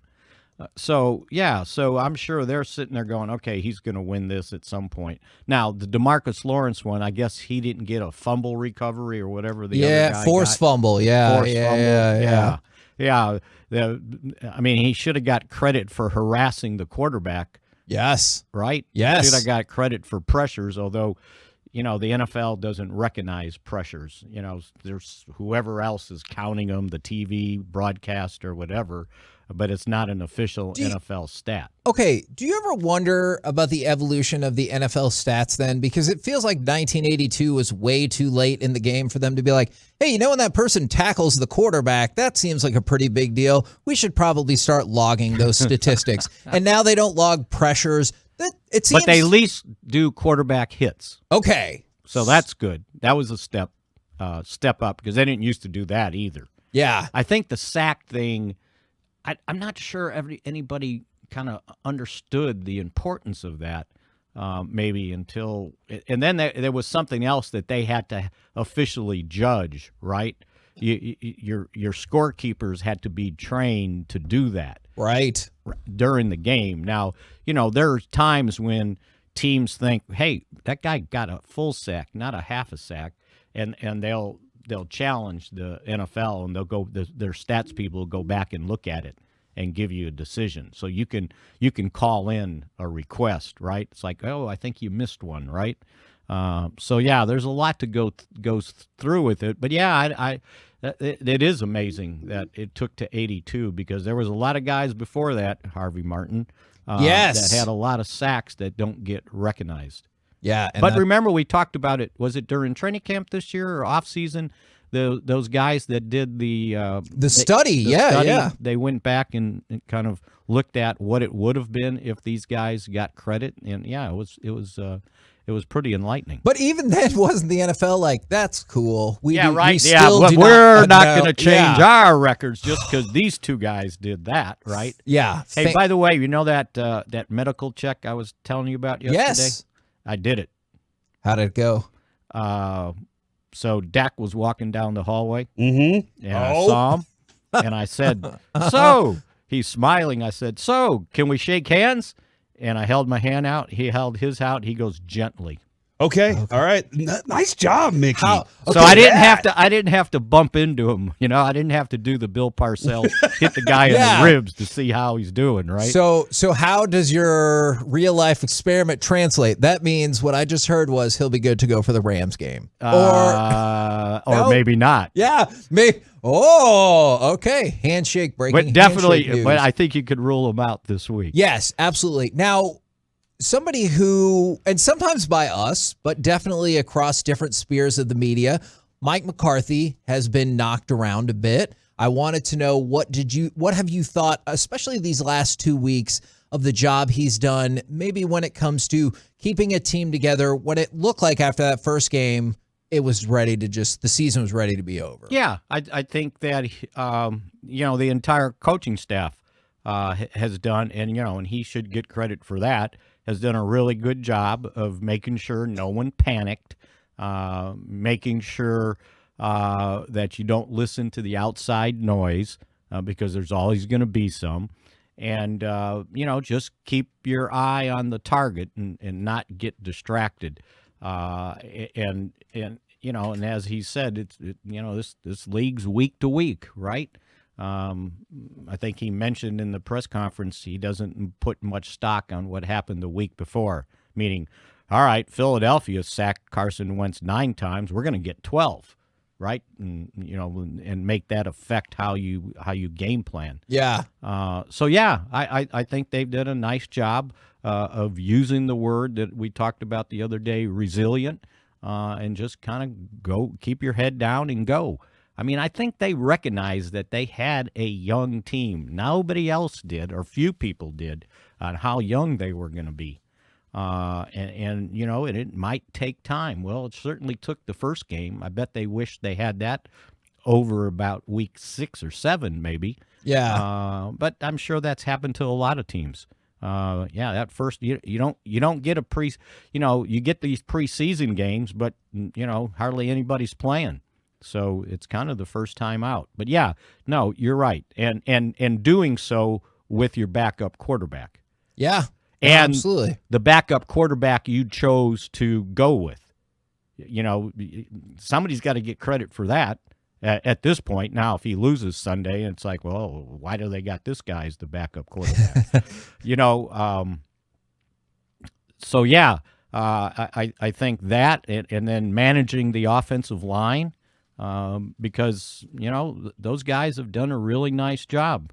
And maybe managing the draft. I mean, they wanted to take Tyler Smith. Yeah. It wasn't forced on him or Yeah. anything, right? And it looks like, goodness, after a year, this guy might be really, really good the second year when you see him do some of the things he's been doing and know how. He's just so conscientious in what he's doing. He's 21, going on 30 to me. When you talk to him and the things he says and the maturity level, and you heard Mike kind of McCarthy, by the way. Yes. Thank you very much. Appreciate that. Thank you. Crediting his mother, of how he was raised and that she was a teacher and made sure he knew how to study. Well, it looks like he knows how to study football too. Yeah. Appreciate the insight as always, good sir. We'll catch up with you again tomorrow. All right. Any other medical checks, let me know. Okay. Yes, sir. We'll see what I can do. Absolutely. There you go. Mickey Spagnola getting work done I like out that he at did the that. Star. That's awesome. Heck Let yeah. me shake his hand. Let's just see. Good approach. Sounds like I need to ask Jerry if he's disappointed that Dak isn't playing this week. I mean, you can definitely feel free to do that tomorrow at 10:30. But in the meantime, believe it or not, I have not one, but two Mark Zuckerberg stories that have a sports slant to them. What? Are you prepared? Zuckerberg? That's right. Would you like to start with baseball or fighting? I guess baseball? You have made the wrong decision. All right. No, Fighting? I'm kidding. Fighting I'm it kidding. is. Remember a while back I told you that there was a Mark Zuckerberg Little League card from 1992? Mm-hmm. It got graded. It got authenticated. And it's autographed by Mark Zuckerberg when he's, I don't know, like 10. He autographed it at age 10? Yeah, And it was actually, like one day. Actually, he was 8. My bad. He Okay. was 8. And I this is- believe Patrick Mahomes did that for somebody that was like his son. He was playing catch Okay. with his dad and son, and he was like 8 or something. And Patrick Mahomes signed something, and somebody sold it. This card sold for $120,000 for 8-year-old Mark Zuckerberg when he was 3'11" and weighed 48 pounds. $120,000. Though to be fair, his batting average that season, a robust .920. Impressive. It's very. Was it T-ball? That's better than most Rangers. Well, that is better than. That's a good question. Yeah. If it was T-ball and he's hitting 920, maybe it's not as impressive. Hey, they could get it out somehow. So much money out there. Okay, now That's a great point. There's just a lot of money that exists. We just gotta go find it. Speaking of that, let's stay in the Mark Zuckerberg sports space. The UFC, for the first time in the non-COVID sphere, I couldn't think of that word. You're doing great. They are closing out an entire show from the public and the media. Why? Security threat? Maybe, but no. Issues with seating? Maybe, but no. Mark Zuckerberg, the very same Mark Zuckerberg, I felt like he was on the way here. has rented out the entire Apex UFC facility for this show. The show and all the fights will still take place. They will just only take place in front of Mark Zuckerberg, potentially his wife, and whoever else he chooses to bring to this event. Wait, you said all media. Does that include is this still going to be televised? Oh, no, it's still going to be televised. Okay, I was like, this is going to be really weird. But in a very quiet setting. Yes. Because Dana White agreed to let Mark Zuckerberg rent the whole thing out. So, like, remember when you thought like a Chuck E. Cheese or something? Yeah, exactly. Or when you rented a couple of lanes from the bowling alley or a little chunk of the bowling alley, he's like, that's cool. I'm going to rent out UFC's arena. And I know it's a smaller arena, but still, I'm going to rent it out. And look at Kevin calling Mark Zuckerberg a broke boy. I think Kevin Hart one time said that Mekhi Phifer invited him to Disney World or Disneyland, and he was like, for his kid's birthday party, he was like, awesome. And he showed up, and it was just Mekhi Phifer and his kid and Kevin Hart and his kid. And he was like, that sounds amazing. What? He's like, yeah, whole park's ours today.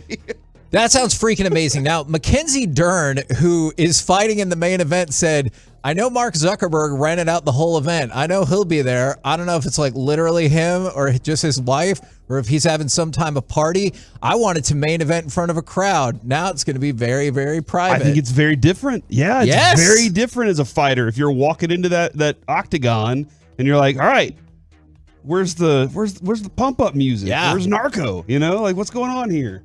So I'm not going to watch I was going to say, I want you to keep going. All right. So Mark Zuckerberg rents out the UFC and his Little League card sold for $120,000. There's your Mark Zuckerberg sports news of the day. We're the KNC Masterpiece. What's that? Excellent use of money. Thank you. We're the KNC Masterpiece right here on 105.3 The Fan. Coming up next, it's time for My Buddy's an Idiot. Does your friend have a terrible sports or pop culture opinion, or do they do the weather out in a hurricane? Let us know, 877-881-1053. We'll do it all next right here on The Fan.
Weight loss, that's soda, and it's brought to you by Frankel & Frankel.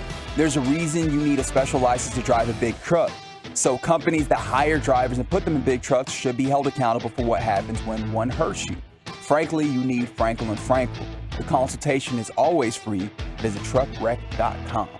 KNC Masterpiece back here on 105.3 The Fan. Right now, it's time for My Buddy's an Idiot. 877-881-1053. Does your friend have a terrible sports or pop culture opinion? Let us know in My Buddy's an Idiot. And for the 806, they're coming out hot. My buddy is more than an idiot. He's a jackass. Oh, man. He prefers Nakobe Dean over Micah. I mean, that's just madness. You can like what you like. That's fine, I guess. But and I have not watched enough Nakobe Dean this year to give my decision on that. But I've watched enough Micah to say, why would I want anything else? Like this dude is a special player inside and out. You know, when you hear Jerry Jones talk about his intensity, like all this dude thinks about is football all the time. Whether or not he's giving complete 100% when it comes to the hitting drills on the pad, that's a different story. Yeah. But this dude is intense. So, yeah, I'm going to go back and watch every Nakobe Dean play to tell you whether or not I agree with your buddy. But at this moment, I think your buddy is an idiot. So he's a rookie third-round pick out of Georgia. He fell.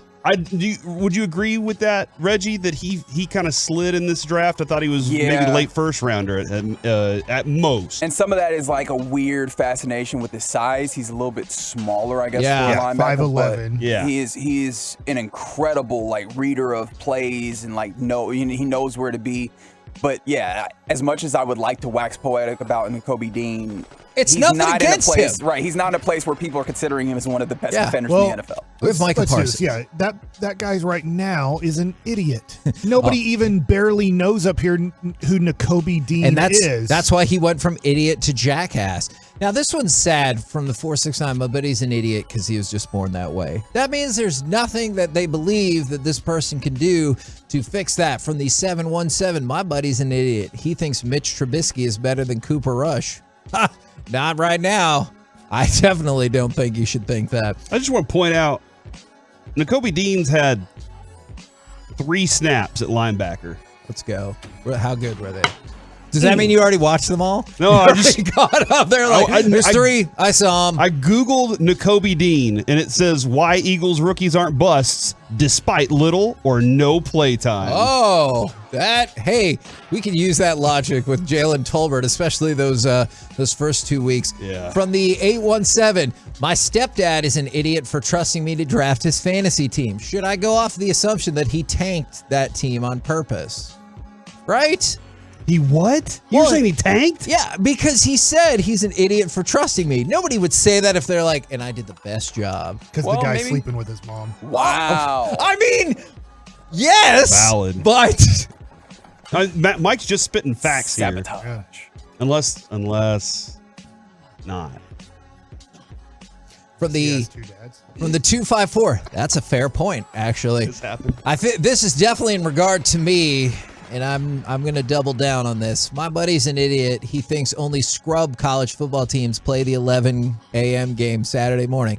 I didn't say only scrub teams play that. I said, I heard you say no, you did not. I said when this game mattered more, they moved it to 2:30 more often, which we proved was factually accurate from 2000 to 2014. It was split between 11 and 2:30 in the Texas OU game.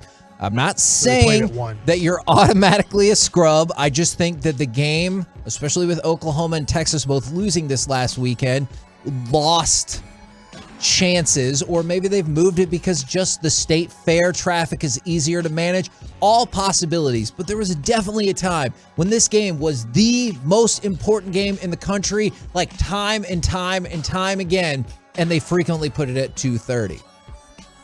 Now, I have a buddy who's an idiot. Said he can't make it on Friday nights at Terry Black's with me and Sean and Bobby Belt. Why? He said he can't.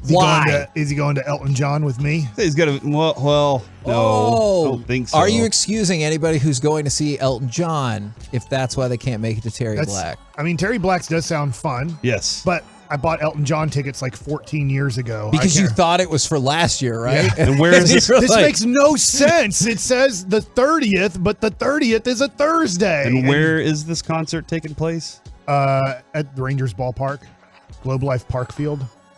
The new one. Still Globe Life Field. That's right. It's Field because remember, Corey, Choctaw Casino. Corey always creepily calls it the Gilf. Yeah, Don't remind him. I will say this, sorry. Mike. Never mind. Sometimes you do have to sacrifice. Wink. But I'm not going to say you have a cold heart for this. You're a Rocket Man. I get it. Okay. Does he have a song called Sacrifice? I mean, it took me till Rocket Man to figure out because that's the only song anybody knows by him. You But didn't hear him say wink? But okay, let me ask you this: if he He has a showed song up, called The Wink. would you feel like you could feel the love tonight? oh, absolutely, because that's what friends are for. I can't wait for this concert. This is amazing. And I'll Listen also to this. All these songs. Yeah, and I can't say that that Lucy won't be with me at Terry Black, so we might have a tiny dancer there. I'm just saying, hanging out with us and having a good time. But I'll forgive Mike on this. But are you really a Tolo if you aren't showing up? That's all I'm going to say. Are you really a Tolo if you aren't showing up to Terry I'm Black's still on Friday standing night? in Arlington for the Elton John concert. That was actually really, really well done. From the 469, my buddy's an idiot. He branded himself with the Raiders logo only to become a Steelers fan 1 year later. What happened? What had him so passionate about the Raiders that he would get tattooed with that and then be like, you know what? Steelers. I mean, obviously,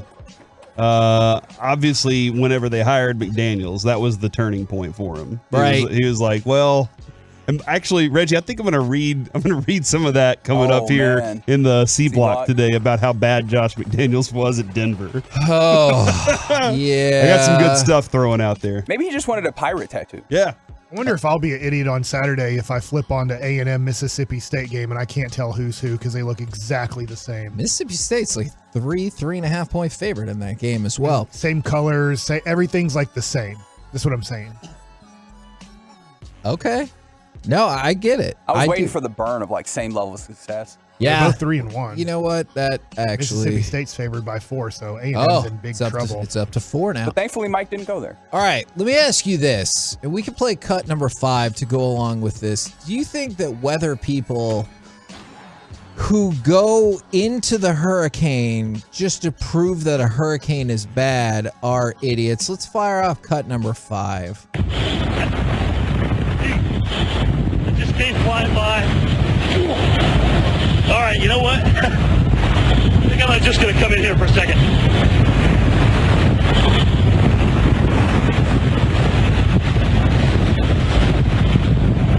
Just give me a second. Jim, you all right? I'm all right. I'm fine. I'm fine. You just can't stand up. All right. All right. I'm gonna let you guys look at the pictures, okay?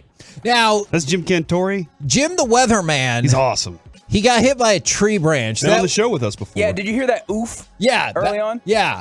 And that's why he was like, I need a minute. And I have always been fascinated, although I did see somebody like wakeboarding down in the hurricane. And like, if that is your coping mechanism, that could be really dangerous. I hope Actually, you're okay. not supposed to because you don't know what kind of chemicals end up in the water and everything. No. Well, yeah. Yeah, So it's a no wake zone. terrible idea.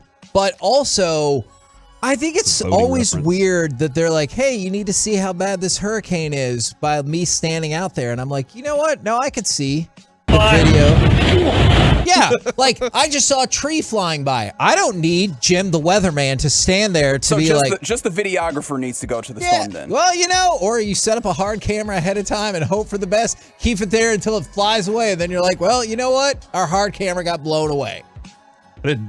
I didn't know that's what that was called, but I appreciate you creating that name if it wasn't already. I love it, Kevin. Here's why. There are multiple reasons, all right? Okay. One, you hate weather people. No, it's not that. They get an opportunity to go leverage themselves for monies. Yeah, absolutely. That's something as a reporter on the streets. This is an opportunity to go leverage yourself and say, nobody else is willing to go do this.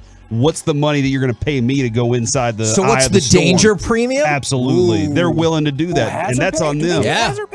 You better. If you tell me you're going to go out into the hurricane, I'm asking about time and a half at least. Yeah, Time absolutely, and a half? I need man. 3 times. You Let's go. leverage the crap out of this if you can. For one, all right. For two, they're risk takers anyway. They're already probably crazy enough to go do this stuff on their own anyway. Have you seen the weather girl? And maybe she's just a reporter that's using a contraceptive to cover her microphone. Yes. Oh, she got a Jimmy hat on the microphone. Yes. That's exactly right. Got to stay safe. Got it covered like what he just said. Yep. Absolutely. Actually, like logistically, that kind of makes sense to me. Like you avoid water, rain damage to your equipment. From the 917, the best storm video is when that guy was acting like it was hard to stand up and then some kids strolled by in the background. Those are always pretty funny. I hate whenever they're like, oh my gosh, did you see this tinfoil just blow across the concrete? Wind 2022. But whenever they're in these real storms, I'm pretty okay with that. From the 214, my buddy's an idiot for betting against me each week. I'm currently 9-0 against him. Oh, man. I'm proud of you. Mike That's and I are even incredible. still. I like it. Are they on a hot streak or are they due to lose? So you think I feel like that's where you get in so much trouble, though, is chasing that money. And you're like, well, it'll eventually even out. Or, well, and then you just keep going after it and you end up losing money. Now, this can be a larger discussion, but multiple people involved with the Live Golf Tour, are they idiots? First of all, Patrick Reed has filed a defamation lawsuit against the Golf Channel and its employees to the tune of $750 million. Is that your negotiating tactic? Like when I said time and a half and Reggie goes 3 times, they're like, hey, maybe we can get $5 million. And he's like, you know what? I want $750 million. Because then when you counter with $5 million, they're like, whew, really knocked a lot off of that one. Yeah. And he has the money to do it. He's on the Live Tour. That So he has actually, the money. Like he's like, yeah, I can pay lawyers a whole bunch of money right now. until they get the money that he wants. So yeah, Patrick Reed suing the Golf Channel. What's he suing them about? Because he said their mission was to destroy him, his family, and all the Live Golf players to further their agenda and alleged collaborative efforts to destroy the Live Golf Tour because obviously they're in bed with the PGA Tour. Collaborative efforts, Corey, to destroy him and the tour. Man, that dude lives in that world, right? Where he's like constantly like, all right, next grassy knoll theory. Or maybe he's right. Maybe he's like, hey, but I feel like, I don't know. I feel like the Golf Channel was just like, hey, let's just report some stuff. Yeah, also, but they're probably in the pocket with the PGA because they team up on trying stuff. to destroy a competitor. Like that is literally how Nobody would business ever works. try to destroy a That competitor. is literally how all of business works. Now, business? Most business. In your face. How do you respond if you're the one being attempted to be destroyed? I just like if you're Liv, do you just say, you know what, we're going to go about our business about this, or do you say countersue? I just be better than them, and my product will rise to the top. Now we'll see if that will be the case, though, because Liv is supposedly, depending on who you believe, Golf Week. So we'll see how nefarious this plot is to take the Liv Tour down. Said that the LIV Tour is looking to buy airtime on Fox to show their events. Greg Norman was like, no, we got like 4 people that are interested. We're listening to the offers. So the idea would be, and some businesses do this, like the AAF did this back in the day, a couple years ago, is you buy the TV time, but you're also responsible for selling ads and keeping that revenue and everything like that. So we will see. But one way or another, it seems like the Live Tour might be getting closer to being on television here in the States. We're the KNC Masterpiece right here on 105.3 The Fan. Coming up next, it's time for Gridiron Gravy. The most destructible and indestructible players in the NFL might both be hurt. Plus, a butt punt fantasy football update. Next on The Fan. All right, fellas, men's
Byers Barricades. If you're in need of traffic control or barricade rentals, Byers Barricades is a full service provider taking care of your project or special event, no matter the size, from start to finish.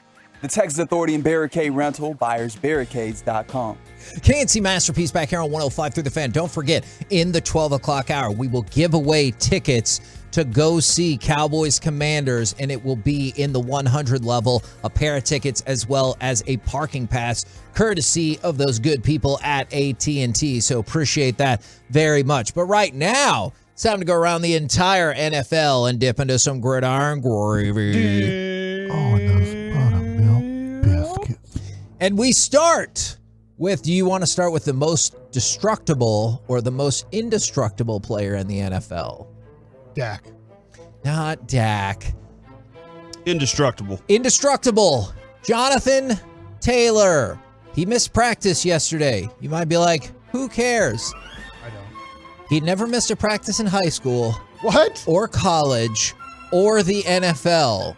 So for the first time... He never got sick? He said he never missed a practice. One of his high school coaches backed that up. Never missed a practice. Never missed an NFL practice. He missed practice yesterday. Is it time to freak out and panic? Gosh, it is, because the people haven't got to him for load management yet. Because I'm assuming that every player now over the next 5 years is going to play till they're 50 years old because we've load managed every human being. I wonder when he comes back from this, does he say it's tool time? That's a different. You're thinking about Jonathan Taylor Thomas, and he didn't even say anything about tool time ever. Now, by the way, if you don't know this, I think load management is stupid. You know what, Mike? I did know that.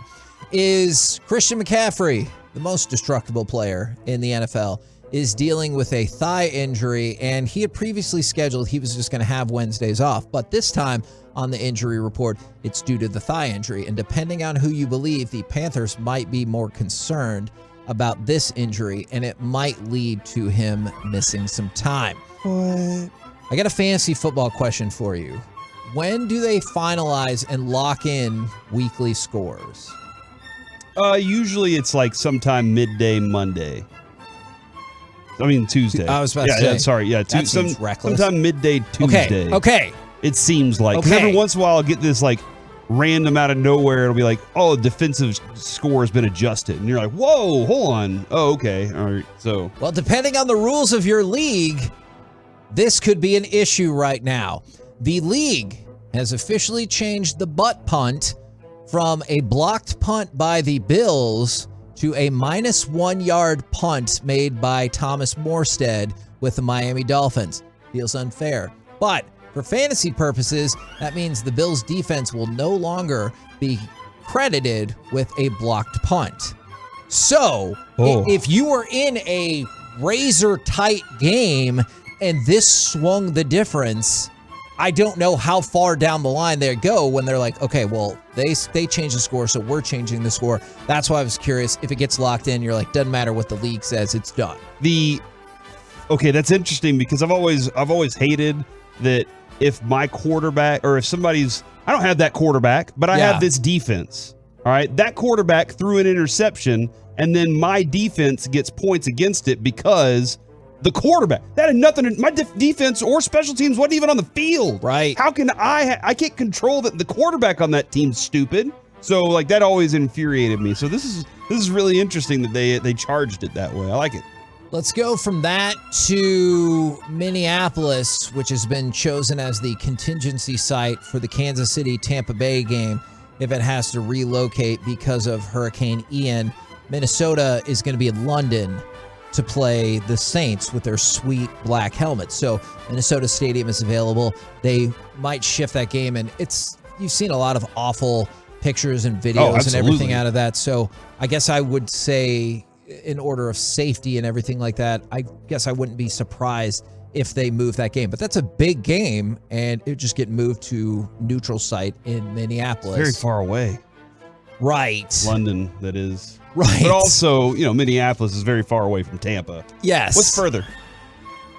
The fact that you're thinking this long is ridiculous to me. Come London, on. right? I don't know. After he said fantasy football, it reminded me Derek Holland won the weekly with the Friends, so I had to send him to $25 for his fantasy football win. Sorry about that, buddy. But see how it works like in daily fantasy? You actually just win money after the week's over, and you don't have to wait 55 weeks until you get money.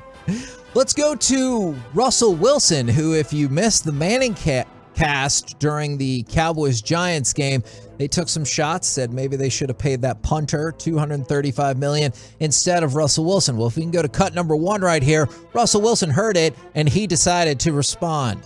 On Chad Powers? Yeah, Chad Powers, I'm 3-0 against Chad Powers, Zing. Dang. I like that. By the way, it is 4,400 miles from Tampa to London, and it is that's definitely 1,500 further. miles from Tampa to Minneapolis. Minneapolis. You know what? I assume that was the case, but sometimes I think I underestimate oceans. Because what?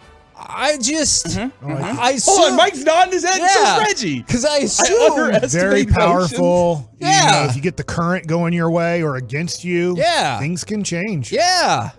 Like an ocean is enormous. And so you're like, you got to go across the ocean. I didn't want to underestimate the ocean. They always say across the pond. It makes it sound smaller. Yeah, it's not a pond. It's going to take you forever. Isn't it amazing? Or 50 to 100 plus years ago that people could get in the ocean without any GPS and just go places. Yeah. And they're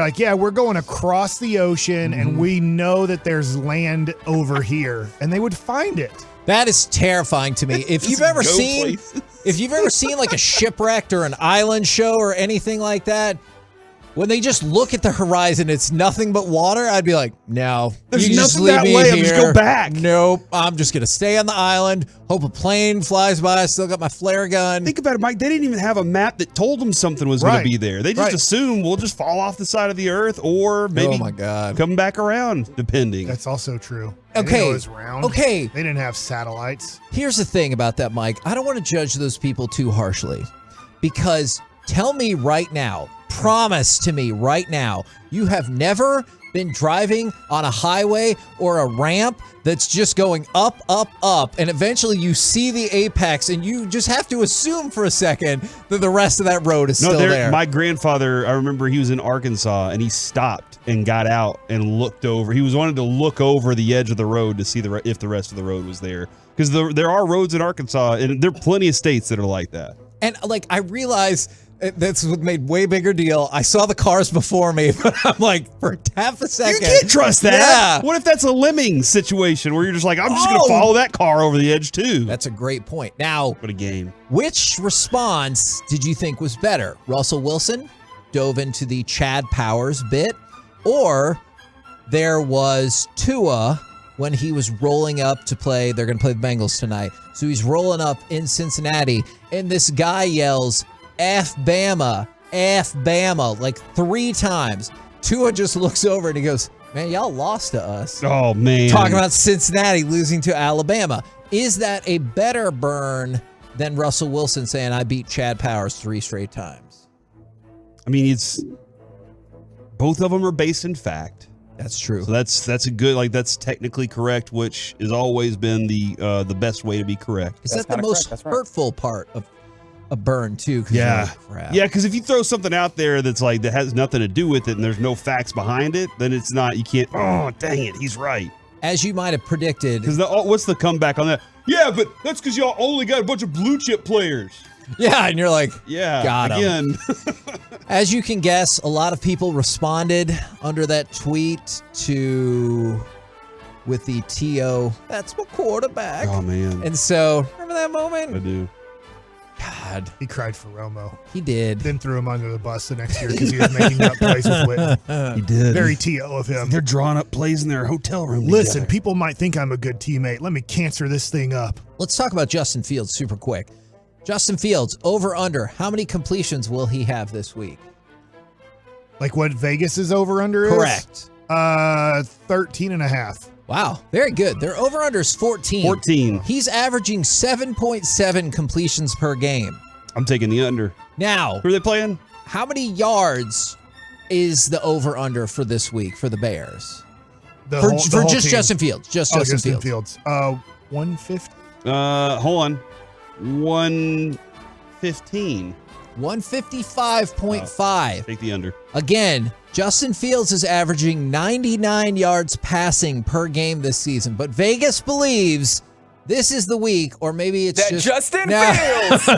You know what? That's Puts it all fine. together. Puts it all together. Actually, I do support that. Ogans, okay. We're the KNC Masterpiece right here on 105 through the Fan. Coming up next, it's time for the combo platter. It is National Coffee Day. Give us a sports opinion, and then what's the best Metroplex coffee spot, and what do you put in your coffee? 877-881-1053. You want to text in or get involved in our fan cam and our Twitch. We'll do it all next right here on the Fan.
From the MyFitnessStore.com studios, it's the KNC Masterpiece on 105.3 The Fan. KNC Masterpiece right here on 105.3 The Fan.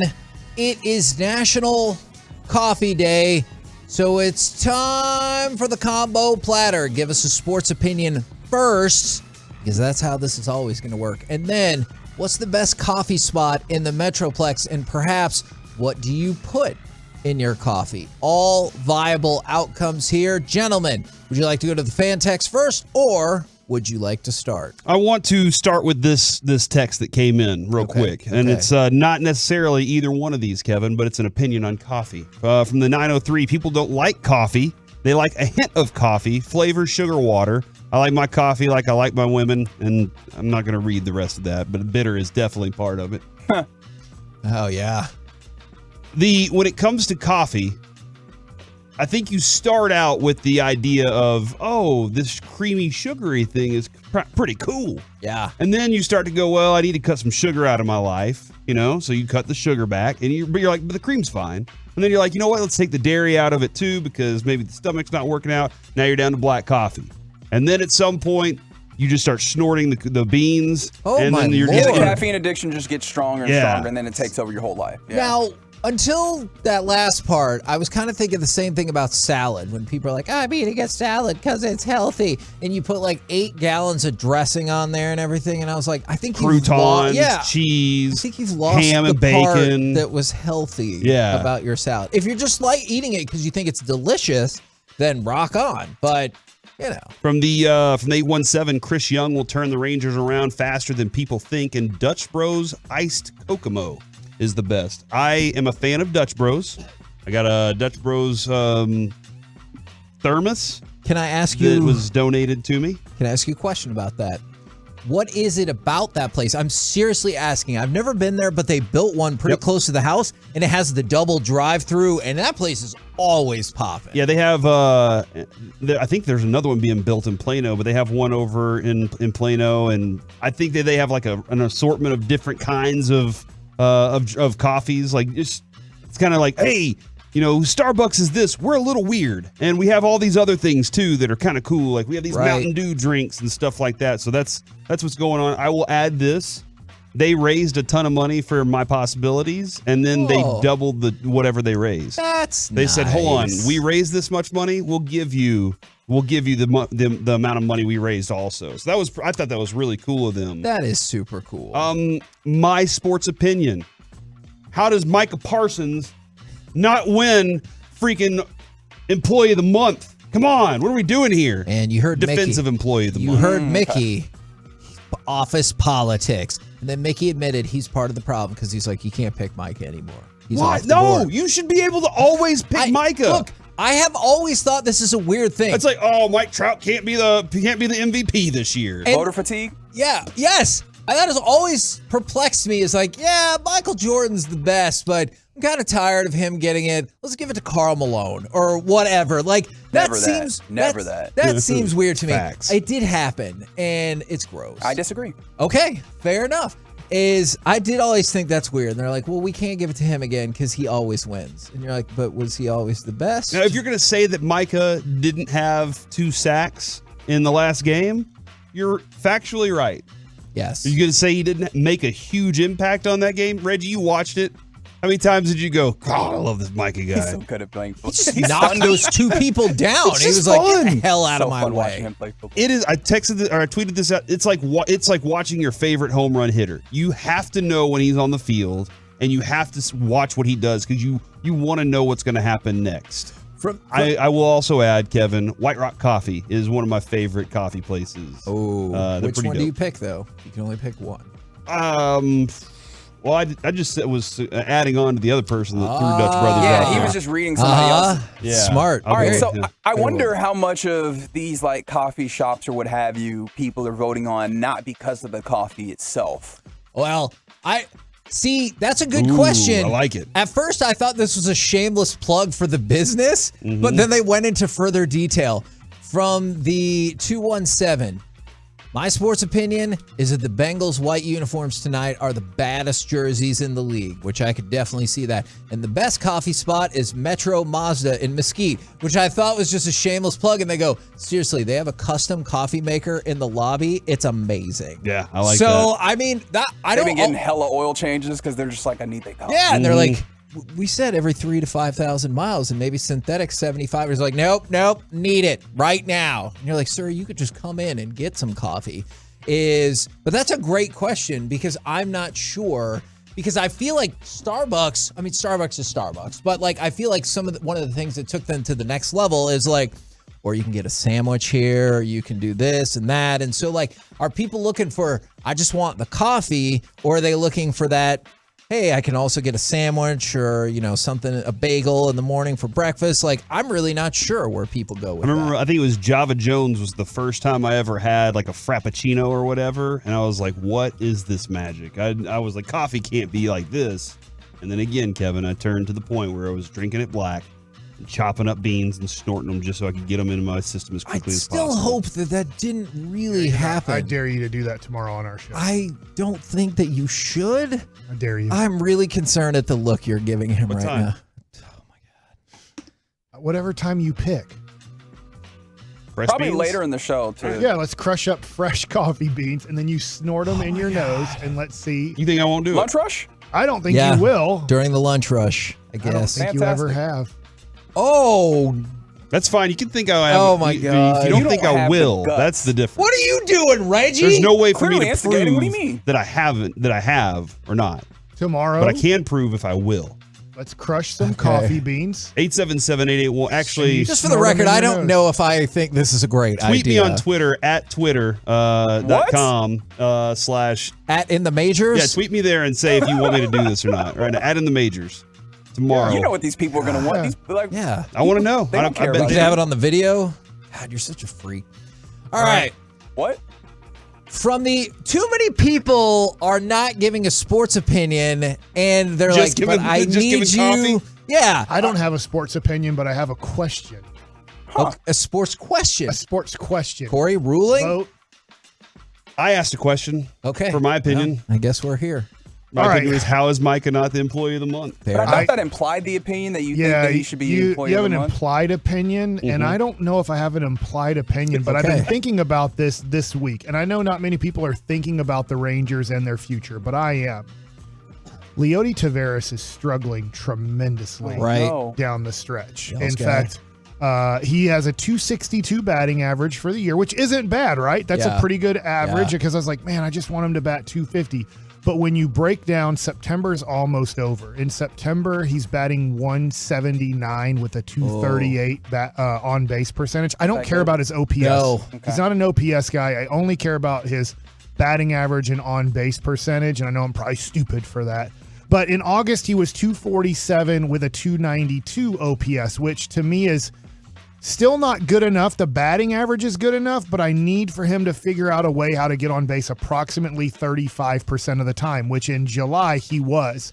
So I look at Leody Taveras and I wonder, is he the center fielder next year, or has Bubba Thompson done enough in the second half with his bunting ability, his stolen base ability? I think Leody's a little bit better center fielder, but not by much because Bubba Thompson can fly out there too. So I'm wondering, should there be a major competition in spring training of Leody versus Bubba Thompson, and it's a 50-50 coin flip on who your center fielder is, and the other guy go to AAA and work on your game? I would love to see that. What is your coffee spot? Are you about to tell me your coffee? Because I know some of these end with, I make the best pie. I do not make the best coffee. Okay. I throw in 2 little cups of Dunkin' Donuts thing into the coffee maker. Okay. And then it makes coffee, and I drink it, and I put the almond milk, caramel almond milk into it. I'm not saying it's the best. I'm saying it gives me my caffeine in the morning.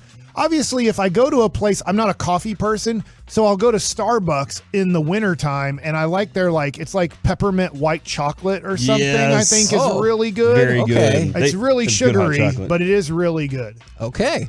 From the 214 Sports Opinion, is that the Miami quarterback, I'm assuming they mean the Dolphins. Van Dyke? And not, I assumed they meant Tua, but maybe they do mean on the college level. He's on Mary Poppins. Is it a good thing? Because if it's a good thing, it's probably not about Van Dyke. No, it's a bad thing. That's why I thought maybe it is about him. Is the most overrated player in the league. Now, league implies the NFL. And the coffee opinion is that 151 coffee is the best. And then said, I don't care what the coffee tastes like. It's like going to the Twin Peaks version of a coffee house. Do not snort coffee, by the way, based you do on Thank reading that God. I've done here. Come on. I thought you were a The man. negative effects: vomiting, defecation, respiratory infection, blocked nasal pathways. You'll never If try you it. snort coffee, you will end up with a high chance of infection, as coffee could be found inside the body. And you will experience congestion in your nose, and you will experience unbearable pain. And That's over a long period of time, not just Don't once. stop it. How stupid do you feel going to the doctor, too, when you're like, I think I have a coffee infection? You snorted Smarties once. That's true. Can we get you to do that again? No, I It's think over a long period of time. How much you don't did that wanna do hurt? Smarties. It It was didn't not. dissolve. It dissolved. Yeah. See, the coffee grounds don't dissolve. It was not my favorite, and another reason why I'm pretty sure I would never be a drug addict, because I was like, I couldn't even handle Smarties. I imagine it gets much, much, much, much worse.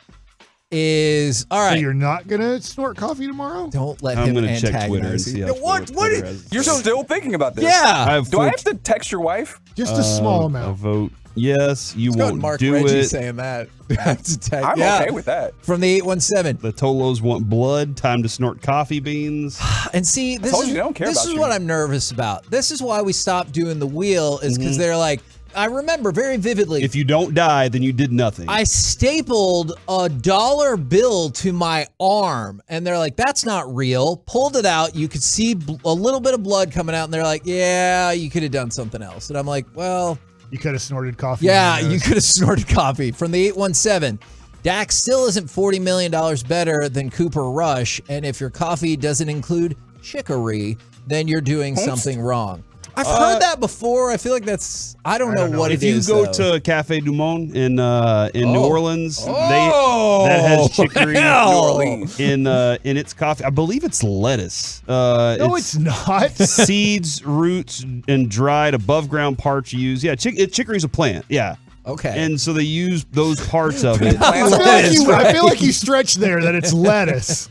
I got some lettuce in my coffee. Everything green's Iceberg, pretty much romaine. lettuce, right? It's all a vessel for ranch. From a lot of people are just nodding their head right now. They're like, a lot of good health uses of chicory, though. From the 469 Combo Platter National Coffee Day, I strongly believe the Cowboys will make it to the playoffs with a better chance of accomplishment than the Giants or the Commanders. And their favorite coffee, Starbucks white chocolate mocha iced with sweet cream foam and caramel drizzle. It's They the have goat. sugared their coffee Yes. up tremendously. I'm not an iced coffee person. You're not? I like hot coffee. I don't.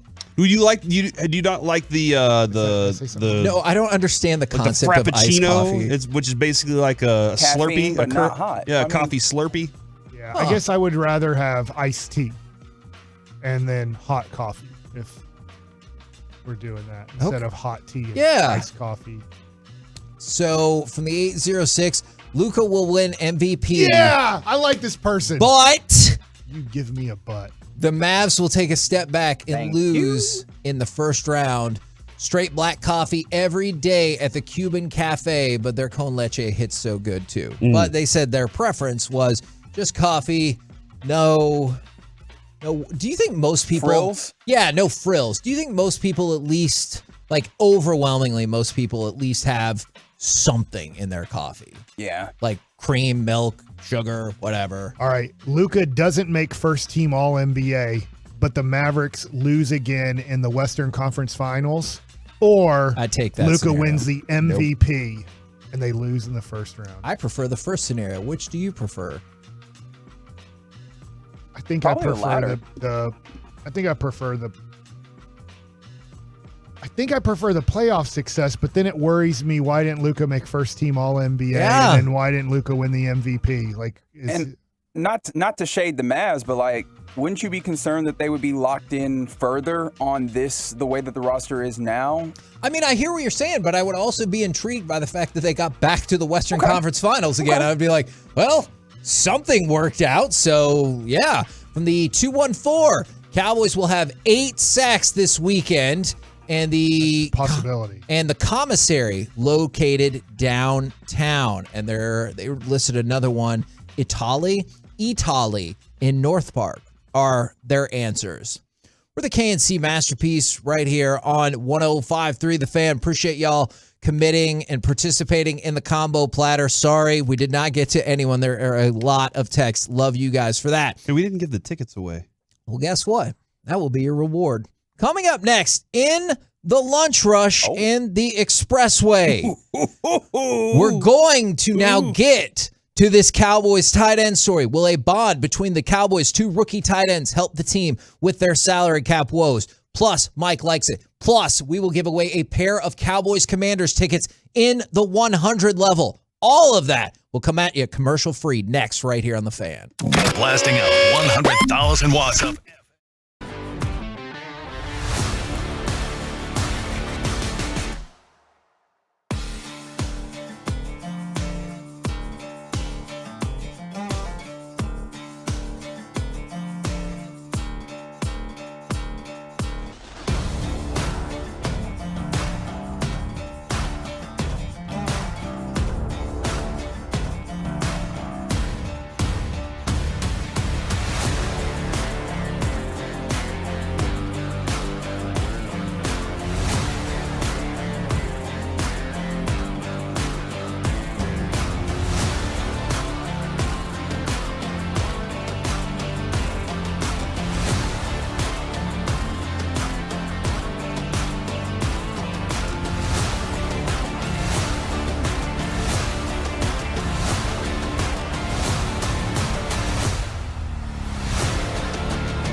With us. Coverage begins Sunday morning at 9 a.m. with the Specs kickoff at noon on DFW's home of the Cowboys, 105.3 The Fan.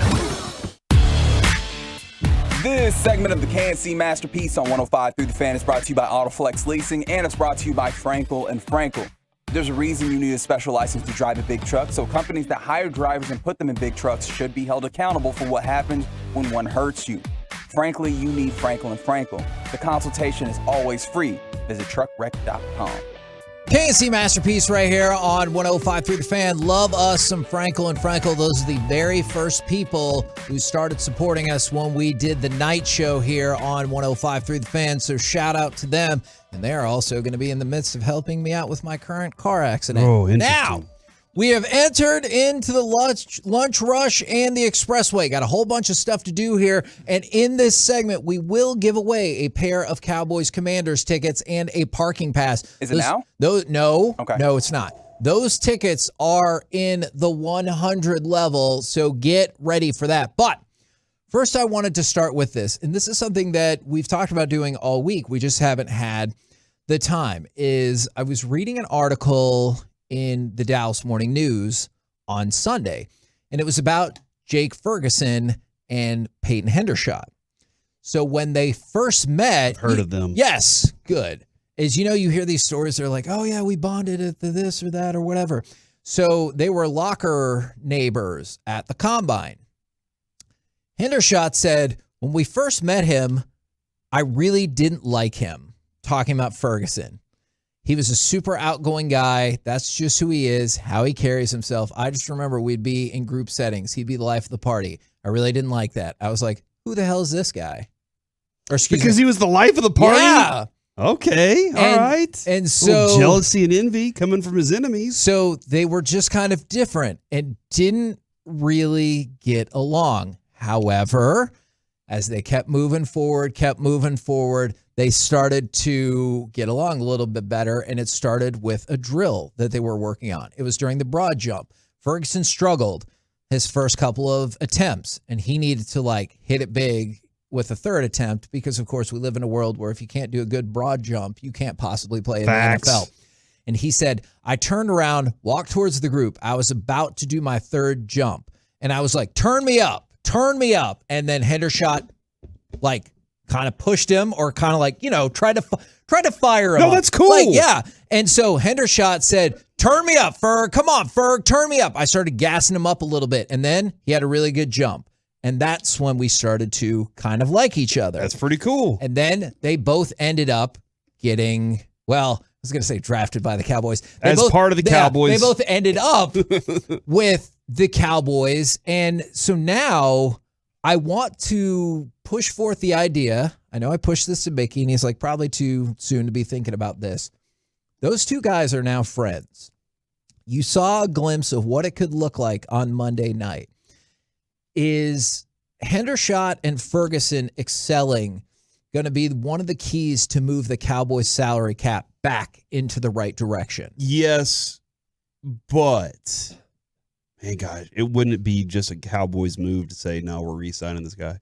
Yes, but I don't think you're going to see the level of play that you want to finalize their feeling on that this year.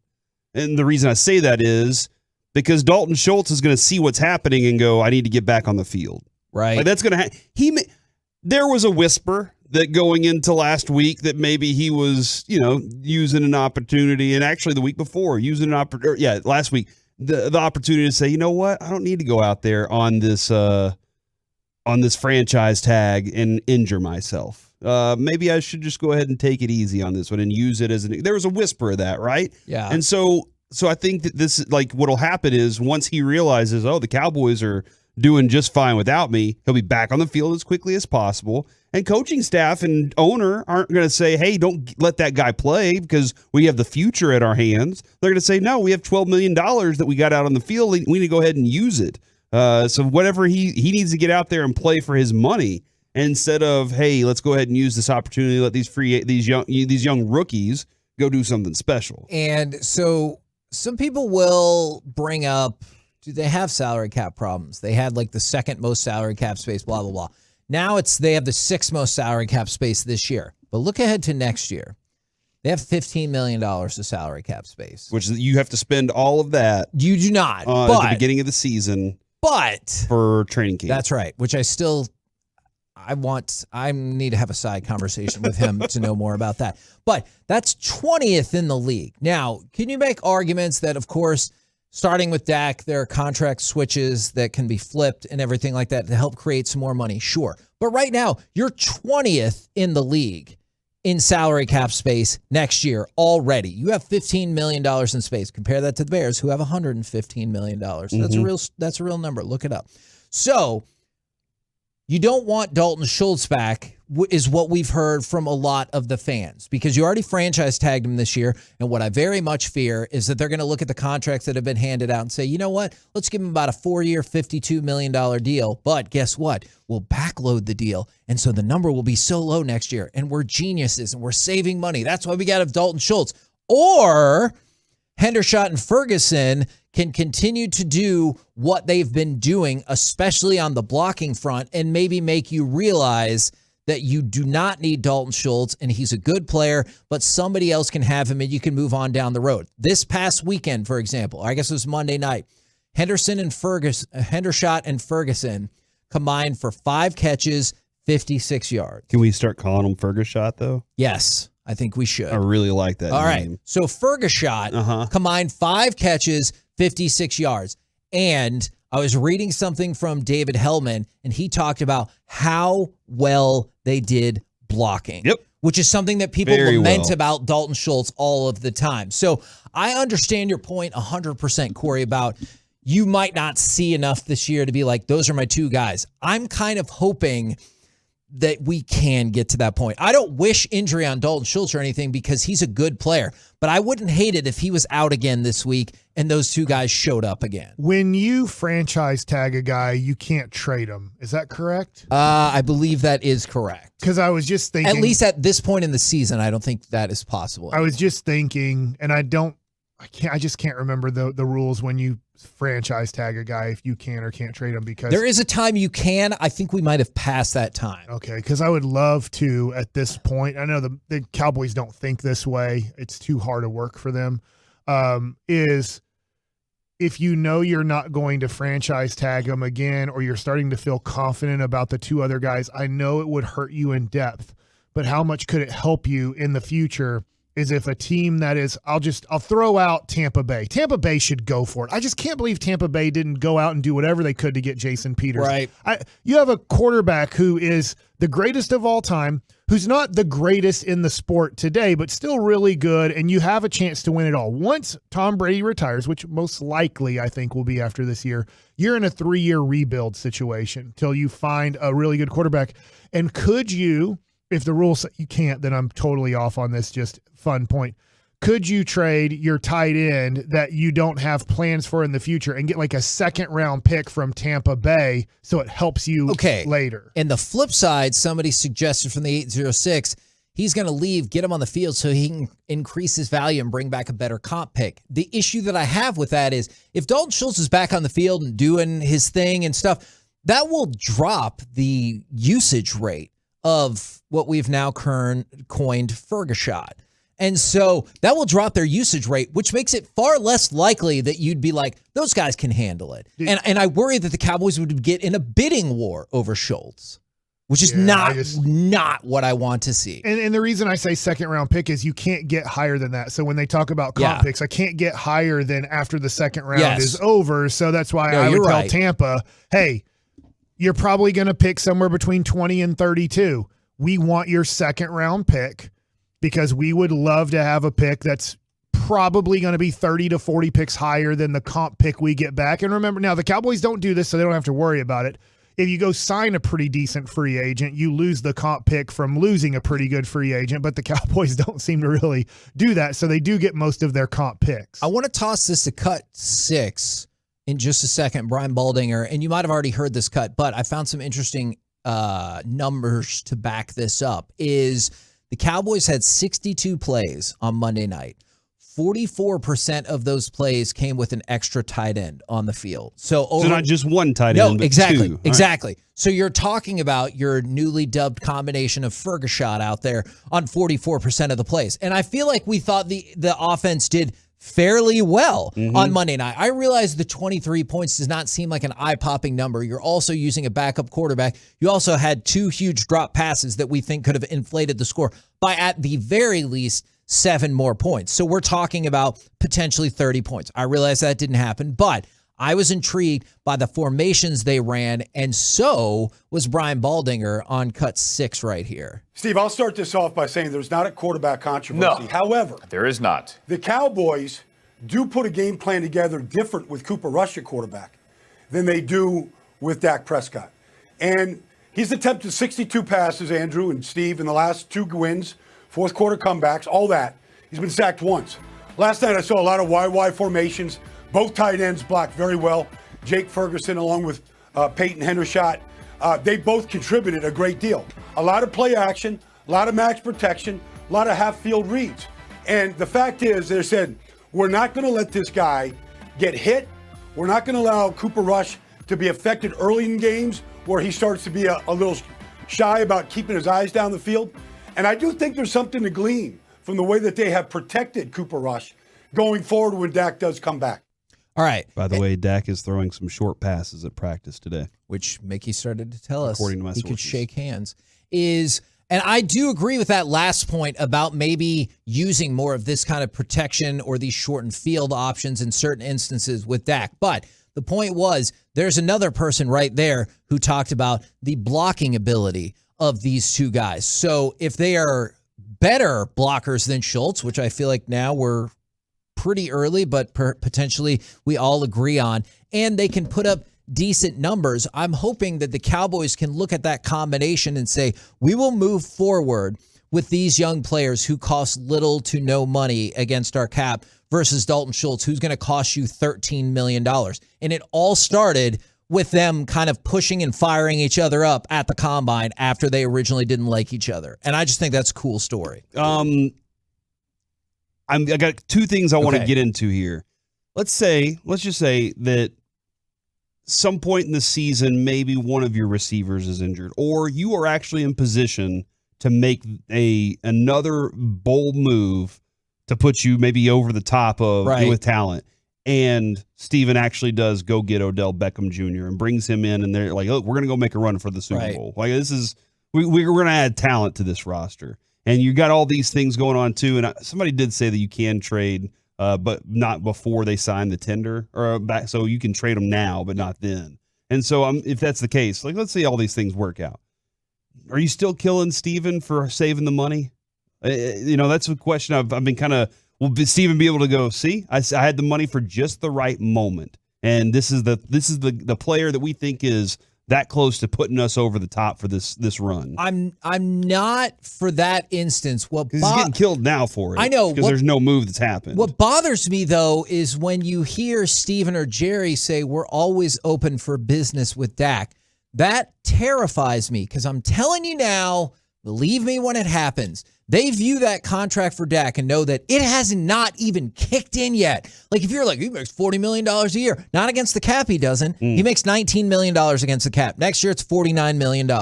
The Cowboys' way around that is, if we extend you out now, we can flatten out that money with a signing bonus and everything like that. I'm afraid that is the same logic they'll use with him. That's the same logic they'll use with Dalton Schultz. And they're like, yeah, but really we're saving money. It's the logic you used a long time ago, Corey, when you're like, your wife would come in and say, I save 50%. You're like, 50% of what? That's what I'm afraid. She's like, don't worry about that. Yeah, I'm afraid the Cowboys will announce like a 3-year extension to Dak Prescott. And now they're like, his salary cap number next year, $29 million. We just saved you $20 million. And you're like, but hold on. Yeah. But now we have him for 3 more years. Are we sure that was the best idea? I fear the same thing with Dalton Schultz. The other point that I wanted to get to is Ferguson. Definitely, somebody said it sounds like a drink of some sort. We definitely need one of the bars that we rock with to create the Fergus shot. Sure. And every time that they get a catch or a touchdown or something, we all take Fergus shot.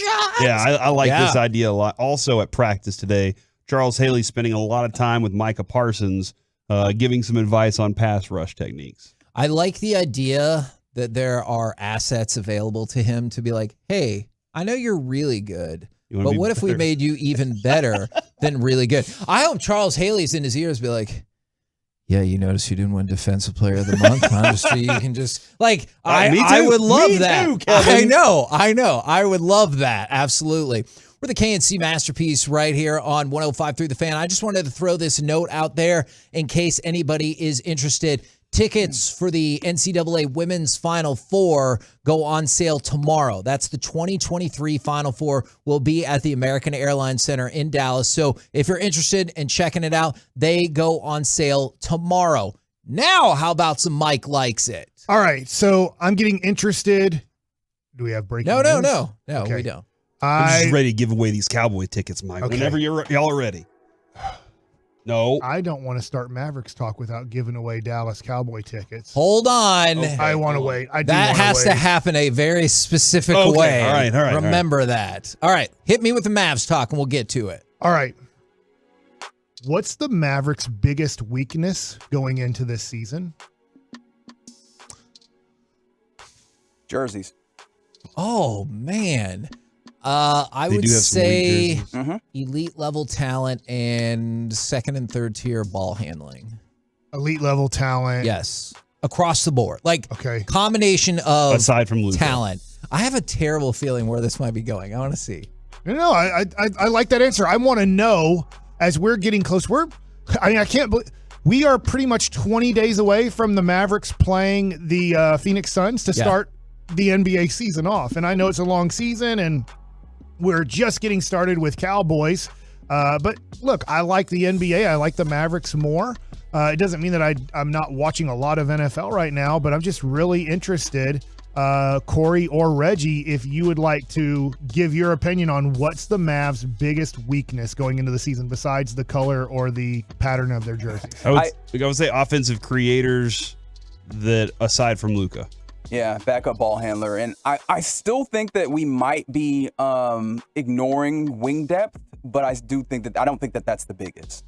You think our wing front is good enough? Yeah, I like having they played Bullock so many and minutes having, last year, dude, in the playoffs. But that's the thing is if they don't have to play as many minutes, that would be good for you. I just don't know that you have the depth in order to pull that off. But again, you have those two guys in Bullock and Dorian Finney-Smith, and I feel great about that. All right, so ESPN did an article, I believe today, it might have came out yesterday, but on the predictions on where teams are going to finish based off of their average win total. Okay, I'm relieved. I thought this was going to be about, did you see that they added Dwight Powell to the leadership council?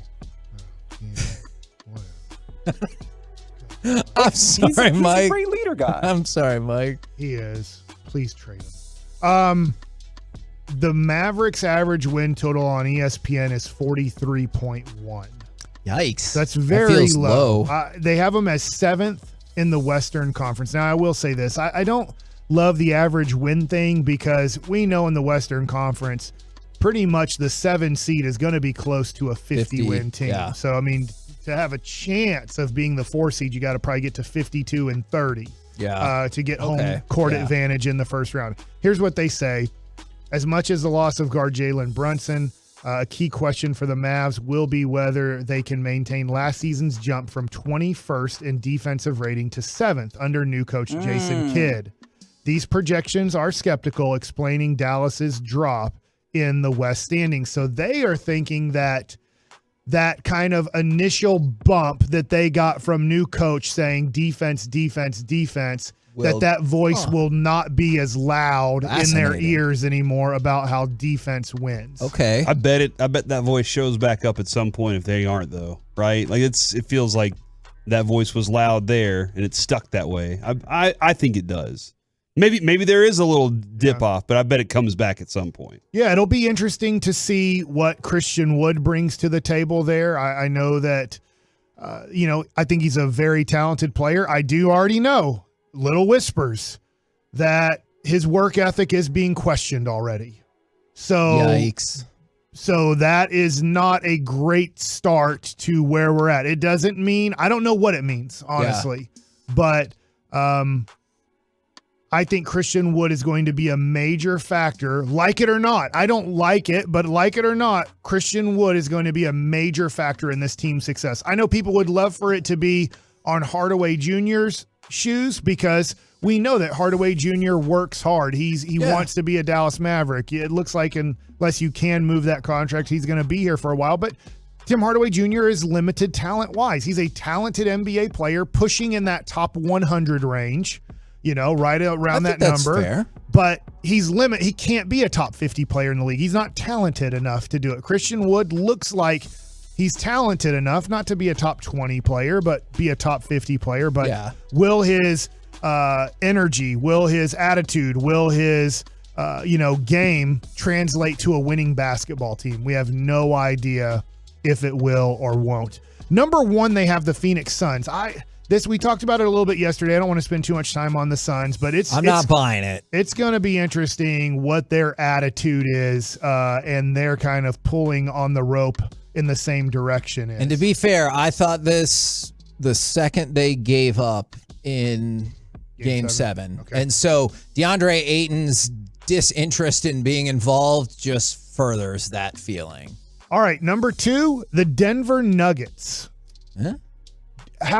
Once again, you're going to Jamal Murray coming back from injury and Michael Porter Jr. Look, feel like I've been consistent about this. I think Michael Porter Jr. is very talented. I think Michael More Porter, talent than RJ Barrett? Yeah, inherently, probably. Thank you. But the thing is, RJ Barrett will stay on the court. Michael Porter Jr. will not. Like, I'm not trying to be a jerk about it or anything like that. He's very talented. We had this argument 2 years ago. I was like, it's never going to happen. He makes Porzingis look like the Iron Man. Well, if you needed a better example, I don't know what it is. So I get that they keep saying Michael Porter Jr. Like you said it perfectly. His talent is possibly top 25 talent in the league when he's healthy. The problem is he played 9 games last year unhealthy. Yeah. He played like 40-something games the year before unhealthy, and he never played the 2 years before that because he couldn't play basketball. So as much as I like Michael Porter Jr., I'll tell you, I made a mistake with him. I probably invested about $500 to $1,000 into Michael Porter Jr. cards 2 years ago. Unfortunately, it didn't pay off because that dude can't stay on the court. Yeah. Number 3. Man, this is the hype team. This is the LA Chargers of the Clippers? NBA. Nope. Oh, the Grizzlies. Nope. Oh. Because they haven't had any success, just like the Chargers. But the Chargers, a lot of predictions were they're going to win the West. Okay, yeah. So who has not really had any success over the last 5 years in the Western Conference? Is it the Pels? Timberwolves? The Pelicans. Oh, it's because It's they the saw the Pelicans. Zion Media Day and they're like, he's ready. But they figured something out there at the end of last season without Zion. And I know some of this is maybe some of the things that you're worried about with the Mavericks when it comes down to, can this hold up? Was this kind of just an effort thing and will that be able to sustain? But like bring in CJ McCollum and they have now extended him. That mattered. Yeah. Brandon Ingram is definitely finding his way into being that like 1A or 1B type player. Yeah, he's a damn good player. That's an incredible player. And like, I think that coaching staff has figured something out with a pretty decent amount of talent, even before you add on what Zion Williamson can add. I think on paper, that's a scary team. It's just a matter of right now on paper, I thought the Chargers were a scary team, and now Bosa and Slater are done for the year. And you could look at Zion Williamson and go, yeah, on paper, he looks awesome. It's And if you just didn't that see can it- his body stay healthy and give them the games and the minutes that they need. If y'all missed it for the Chargers, Bosa did officially go on injured reserve. And the coach is like, And that was my Brandon lead Staley? in C block, Kevin, in the next segment. Oh. Yeah, thanks for stealing Then- content from Corey. I have What a no jerk. other thoughts about In the that. middle Just of a joking. match? I'm Yeah, getting scared man. about these Cowboy tickets when they're going to interrupt me. And number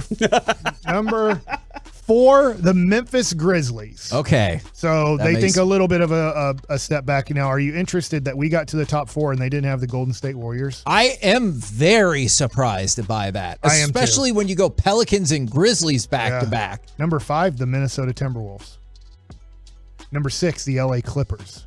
Number 7, I told you, the Dallas Mavericks. Shut up. Interesting. Number 8, they say the Golden State Warriors. I need to know why they fell them that far.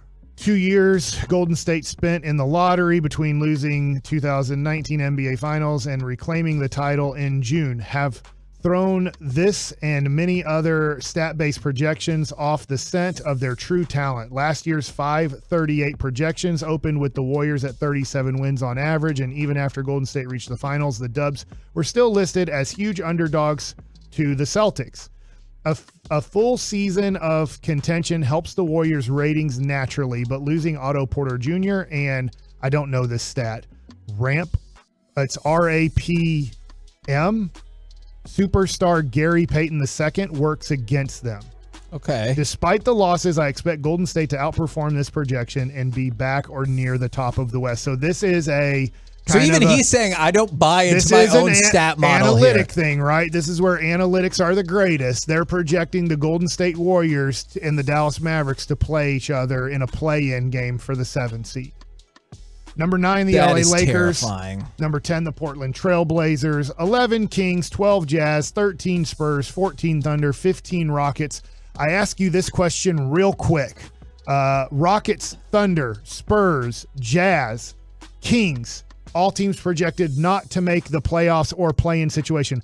Are there any players that you would desperately want from those teams? I'm thinking about trades for the Mavericks come trade deadline. Are there any teams there that if they're falling out of contention, you're like, is there any way to get one of those players? But I have to think of players who weren't just drafted, right? Like, I can't For sure. go after No, Jalen no. Green because I was like, I want Jalen Green. I want a realistic from like the Utah Jazz or a veteran on the Spurs, or let me throw this out. And I have no clue. Do the Spurs have veterans left? Probably not.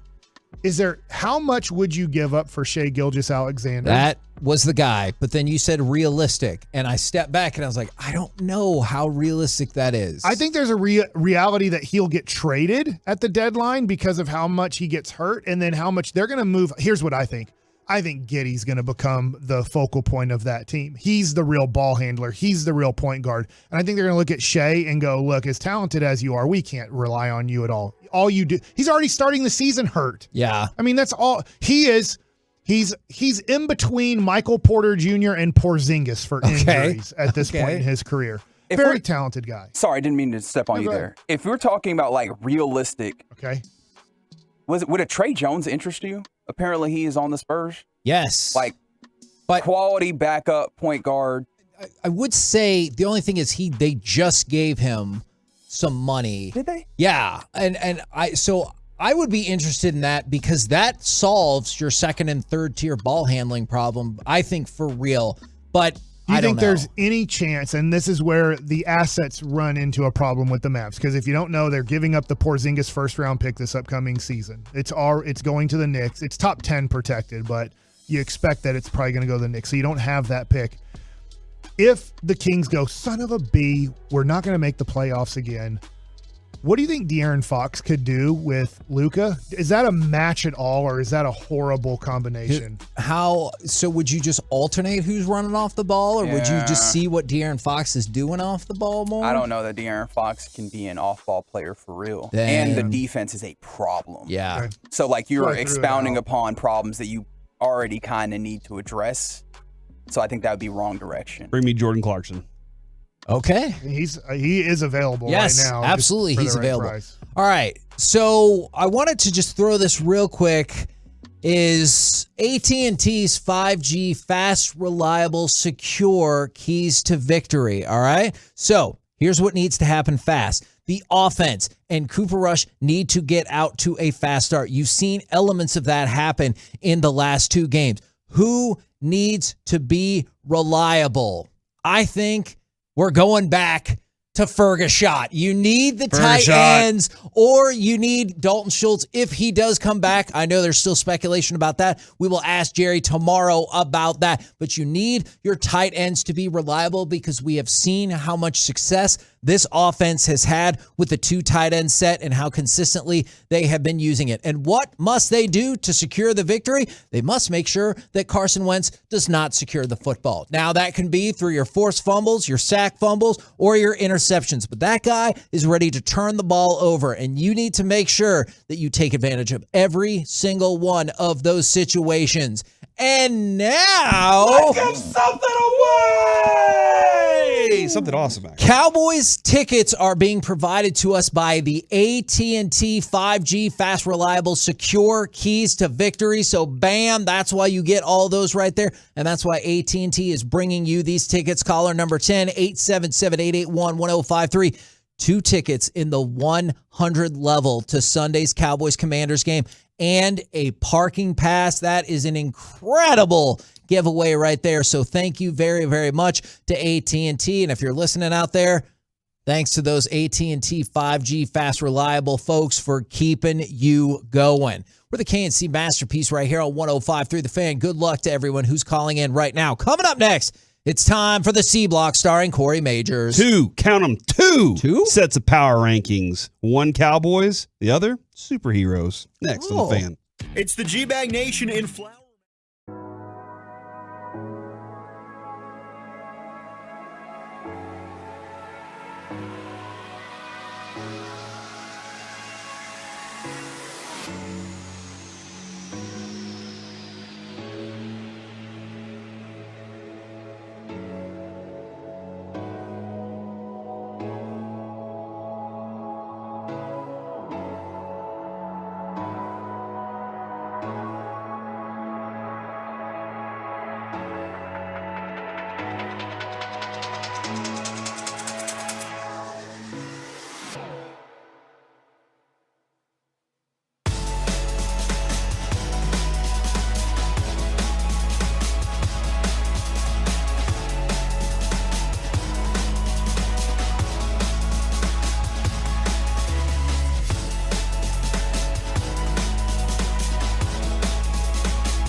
From the MyFitnessStore.com studios, it's the KNC Masterpiece on 105.3 The Fan. KNC Masterpiece back here on 105.3 The Fan. Congratulations to the person who won those tickets courtesy of AT&T. I know if you're like, oh man, I really wanted those tickets. Fear not. In the 5 o'clock hour, as part of their Expressway, G-Bag Nation will also give away a 100 level pair of Cowboys tickets and a parking pass. So if you missed out on that, we appreciate you listening and trying to win. But in the 5 o'clock hour, G-Bag Nation will be doing that same giveaway. Now it's time for the C Block starring Corey Majors. Thank you very much, Kevin, for handing it over to me on this one. Wanted to get into some Cowboy stuff instantly, and then we'll get to some superhero stuff immediately after that. Mike McCarthy said he didn't think Washington's 24-0 deficit mid-game last week was reflective of the competitiveness that they gave. Okay. There it is. If anybody saw it, I want Carter, please get what just happened on Kevin's face, because you can use it all the time. All right? Yeah, there's so many times. That's fair. And I get blamed in my house for rolling my eyes too. All right? Adrian's That's always fair. like, don't roll your eyes at me. I'm like, you can't tell what I'm doing right now. I had my face turned. But you rolled your eyes because why? What a load of crap. Okay. Did you watch that game? Yes, it was as non-competitive as it seemed. All right. He also added, Kevin. Okay. Face. Nor do the Cowboys want to go in and expecting a repeat of the 9 sacks that they allowed. Right. Quote, I'm a big believer that you've got to guard against false confidence. Now are you still rolling your eyes? Yes, I am still rolling my eyes because those things don't have to be mutually exclusive. You can say, hell yeah, the Commanders got their asses handed to them. And guess what? That means they're going to be hungry for this game. And don't just assume you can do the same thing. Don't lie and say, oh, it was way closer than that. No, it wasn't. We saw the stat. At one point, the Eagles had more than 300 passing yards, including sacks, and the Commanders had negative yardage. Don't lie. So you're suggesting that a coach, the guy who's leading his squad into a play, should never lie to his players. Hey, this is why I'd be a terrible coach with the media, because I would say things all the time that I shouldn't. I'd be like, yeah, they got destroyed last week. And if we want to be in the same class as Philadelphia, we got to destroy them too. So you're saying that being honest with the players is how you get them to run through walls for you later on whenever it's time to, like, you can be honest with them. They'll do what you ask and they're not going to doubt you. I also don't think that was his message to the Cowboys. I think his message was, yeah, I know you watched the tape and it looks like they suck. Well, guess what? Like, I think you can say that and then say, don't expect a repeat performance. All right, I like it, and that's what I'm hoping too. Is, I asked Steven that question, Jerry that question of, hey, like, how do you keep from going, oh, we won this week? Yay, that's great. But it's not good enough. Like that's fine. That is the approach that you have to take each week. Is we didn't do anything this week yet because what we did last week was what we were supposed to do. This week we got something else to do now.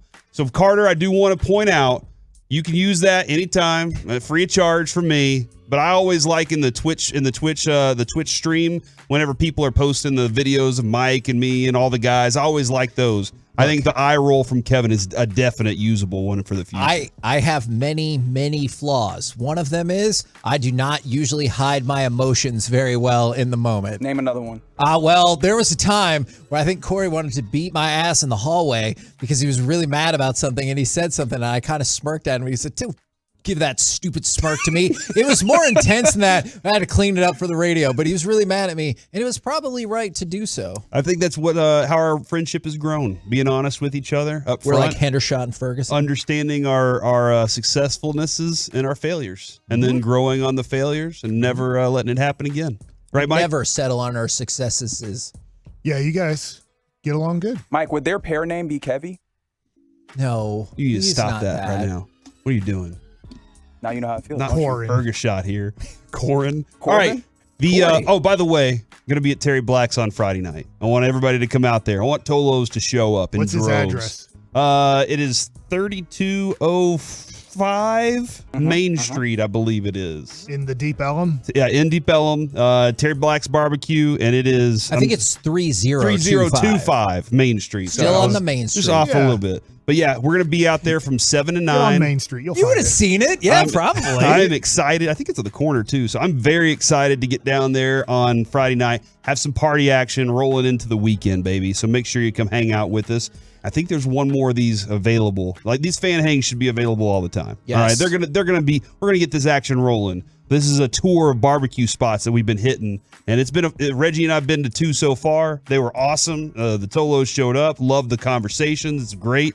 Looking forward to more of it. If people show up, will you secretly tell them which one was the best? So to the media, the best barbecue. Yeah, or which to the Tolo media, was the you have best? to be like they were all great, but secretly. When they show I like up ranking to the Terry Tolos Black's, more. Okay. What? Wow. Yeah, can we rank the Tolos that we've met so far? I feel like you should rank your coworkers. That I have to go with or get to go with. That's right. Reggie 1. Oh, that's hurtful. Oh, I wasn't asking. Sean 2. Sean Sharif. Broadus. Oh, that's who else has shown up? Bobby. Oh, that's a tough one, you know. Love Bobby, dude. He drove us all over California, dude. He was awesome. He's 4. And he tells good stories. Yeah, he's definitely 4, though. We'll talk about why on Friday. If you want to find out why I ranked him 4, show up to Terry Black's. I'll tell you why. He'll let you know loudly. And then we'll rank the Tolos while we're there. Yeah, that's a good plan. I got another power ranking. Nice. Okay. The 5 most exciting things happening on the field for the Dallas Cowboys. Ooh. And I think number 1's easy, so I'm just going to go ahead and go number 1 first. Yes, definitely Micah. Hold on, do I need to go backwards? No, I do not. I fear how this list could play out from here. Yeah, Micah's number 1. He's incredible. Number 2. What do you think the number 2 most exciting thing on the Cowboys field is right now? Mike, I think you know the answer to this one. Turpentine, baby. Wow, that For me, is high. Listen, dude, he has last year, they had 3. Actually, maybe it was 2. 2 times where they got punts of 14 yards or more. Turpentine, every time he's gotten the ball so far, has been 14 yards or more. Averaging more than wow, holy cow. So like that's how poor he is. There was a risk, right, on Monday night where he comes to the sideline and you're like, oh my gosh, but what does he do? He gets it and takes it for some few extra yards. Okay. He is the second most exciting thing for me right now because I'm waiting for him to break one off. Like that's I think we're going to get one. And if nothing else, there are going to be more exciting runs than all the times we've seen these guys just stand there and be like, oh, man, we're just going to fair catch it. I think there will be more exciting opportunities. Okay. Number 3 on this list, Dorrance. Come on. We knew that one. DeMarcus Lawrence. Well, he did. DeMarcus Lawrence one game. That's fine. Yeah. But Dorrance Armstrong. He's been fun to watch. Had a task this year of, hey, we're replacing Randy Gregory's production with you. So good luck. And we might sign some other guys. But now it's your turn to go show whether or not. And dude, look at how many different guys have gotten opportunities because of injury, because somebody else isn't here. For whatever reason, they've gotten the opportunity. Noah Brown's one of them. Dorrance Armstrong's one of them. They've gotten opportunities to do things. Cooper Rush is even one of them. And they're taking advantage of them instead of falling flat on their faces. Yeah. I don't know that if that's Will McClay, like credit him for having guys that are actually good at football that can take these opportunities, or if there's something else in the coaching that's working there. But I think Dorrance Armstrong's number 3 exciting. And two of those 3 are part of the pass rush. Yeah. Right? For me, like I think that's a huge factor in this right now. Diggs got to be in the top 5, right? Diggs is not. Wow. I mean, come on, Cooper Rush, baby, number 4 on this list. All right. Well, you are not excited watching Cooper Rush? I think watching Trayvon Diggs play is having exciting 100% win percentage. That's right. Name another quarterback that's done that this year. Well, Jalen Hurts and Tua. So yeah, let's put Cooper Rush right there with Jalen Hurts and Tua T. I would be great with that. And by the way, no Cowboys quarterback has ever started off their career 4-0. So you have a shot. Yeah. Again, this is another shot for Cooper Rush to do it. Yeah. You know what Tom Brady's winning percentage is in the playoffs? It's pretty good. You know what his But it's losing? not 100%. He's lost like 12 times in the Super Bowl. It's not 100%. How many times has Cooper Rush lost in the Super Bowl? Never. Exactly. Never happened. Number 5 on this list is Tony Pollard for me.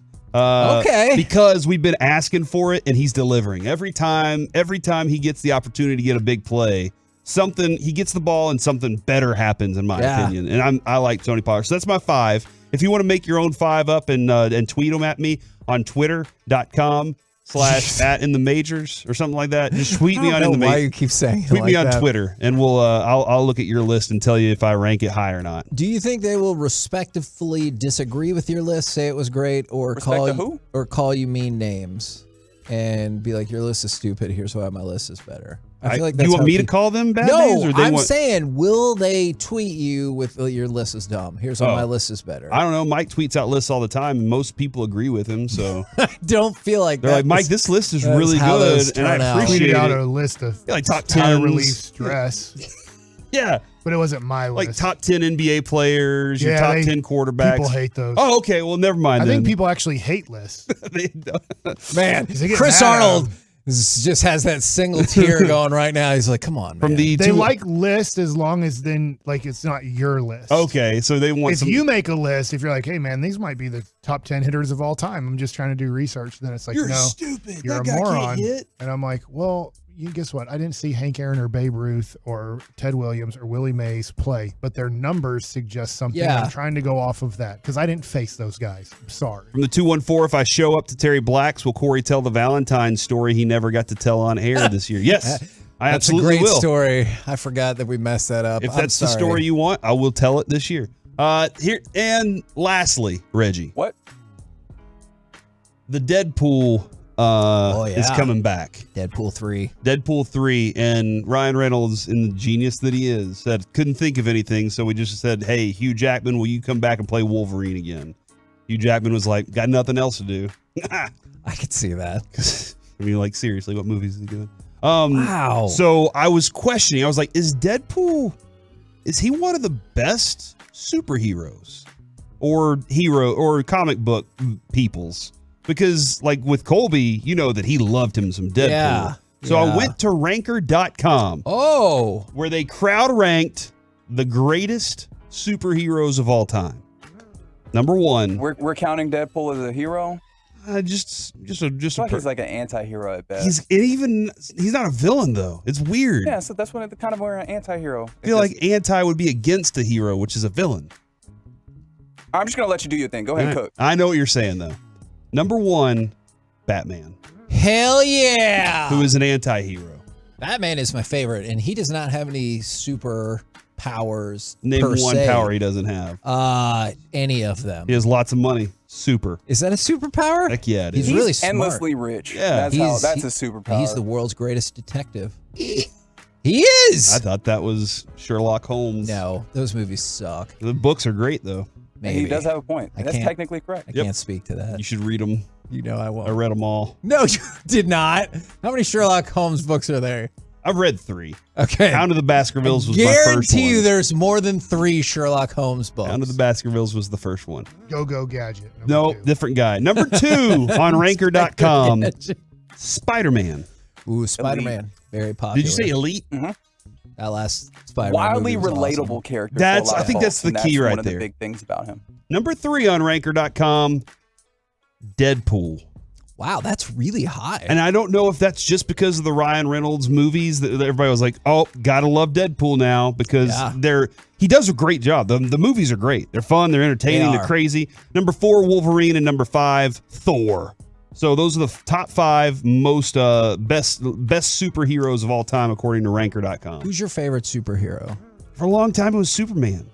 But now it looks like Superman's kind of a Because he's DC. Well, yeah, I mean hasn't Marvel just because of the movies kind of knocked off DC? I could definitely see that. And they could never Except get for the Hulk Batman. movies right, you know? No, they could not. So I always wanted to like the Hulk a lot, but they could never get those movies Hulk is right. an incredible character, though. Yeah, he is. So I might go with Thor. Okay. Just because of the thing. We're the KNC Masterpiece right here on 105.3 The Fan. I think they're all equal, especially the women. Look at you. Coming up next. She-Hulk, right at the top of the list. Yep. She's an attorney, too. Yes, that is very impressive. Hulk's just green. Coming up next, I don't even know. The biggest questions heading into the NBA season, including this puzzler for the Mavs. Plus, we will talk with FC Dallas midfielder Edwin Cerrillo. All of it next right here on The Fan. All day.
105.3 The Fan, the Highway Patrol has ruled that Myles Garrett drove at unsafe speeds when he got into his single-car accident that he said involved an animal over the last couple of days. So there is the Highway Patrol checking in with that information. Now, I had teased some basketball. Do you want to do a little basketball? Do you want to talk about Aaron Judge again?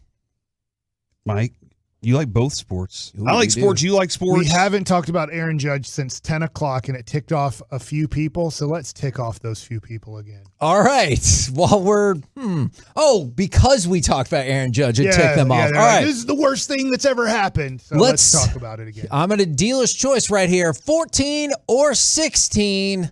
Let's hear home run 61. And the payoff. There goes the deep left. It is high. It is far. It is gone. Number 61. He ties Roger Maris for the American League single-season record with 61 home runs. It's a two-run Judgian blast. Here comes the Judge. A two-run blast, and the Yankees take a 5-3 lead on number 61 for Judge. Now, Rangers fans, are you going to any of the games next week between the Yankees and the Rangers to close out the season? And if so, is everyone who's going to go hoping he does not hit another home run for the next 4 games?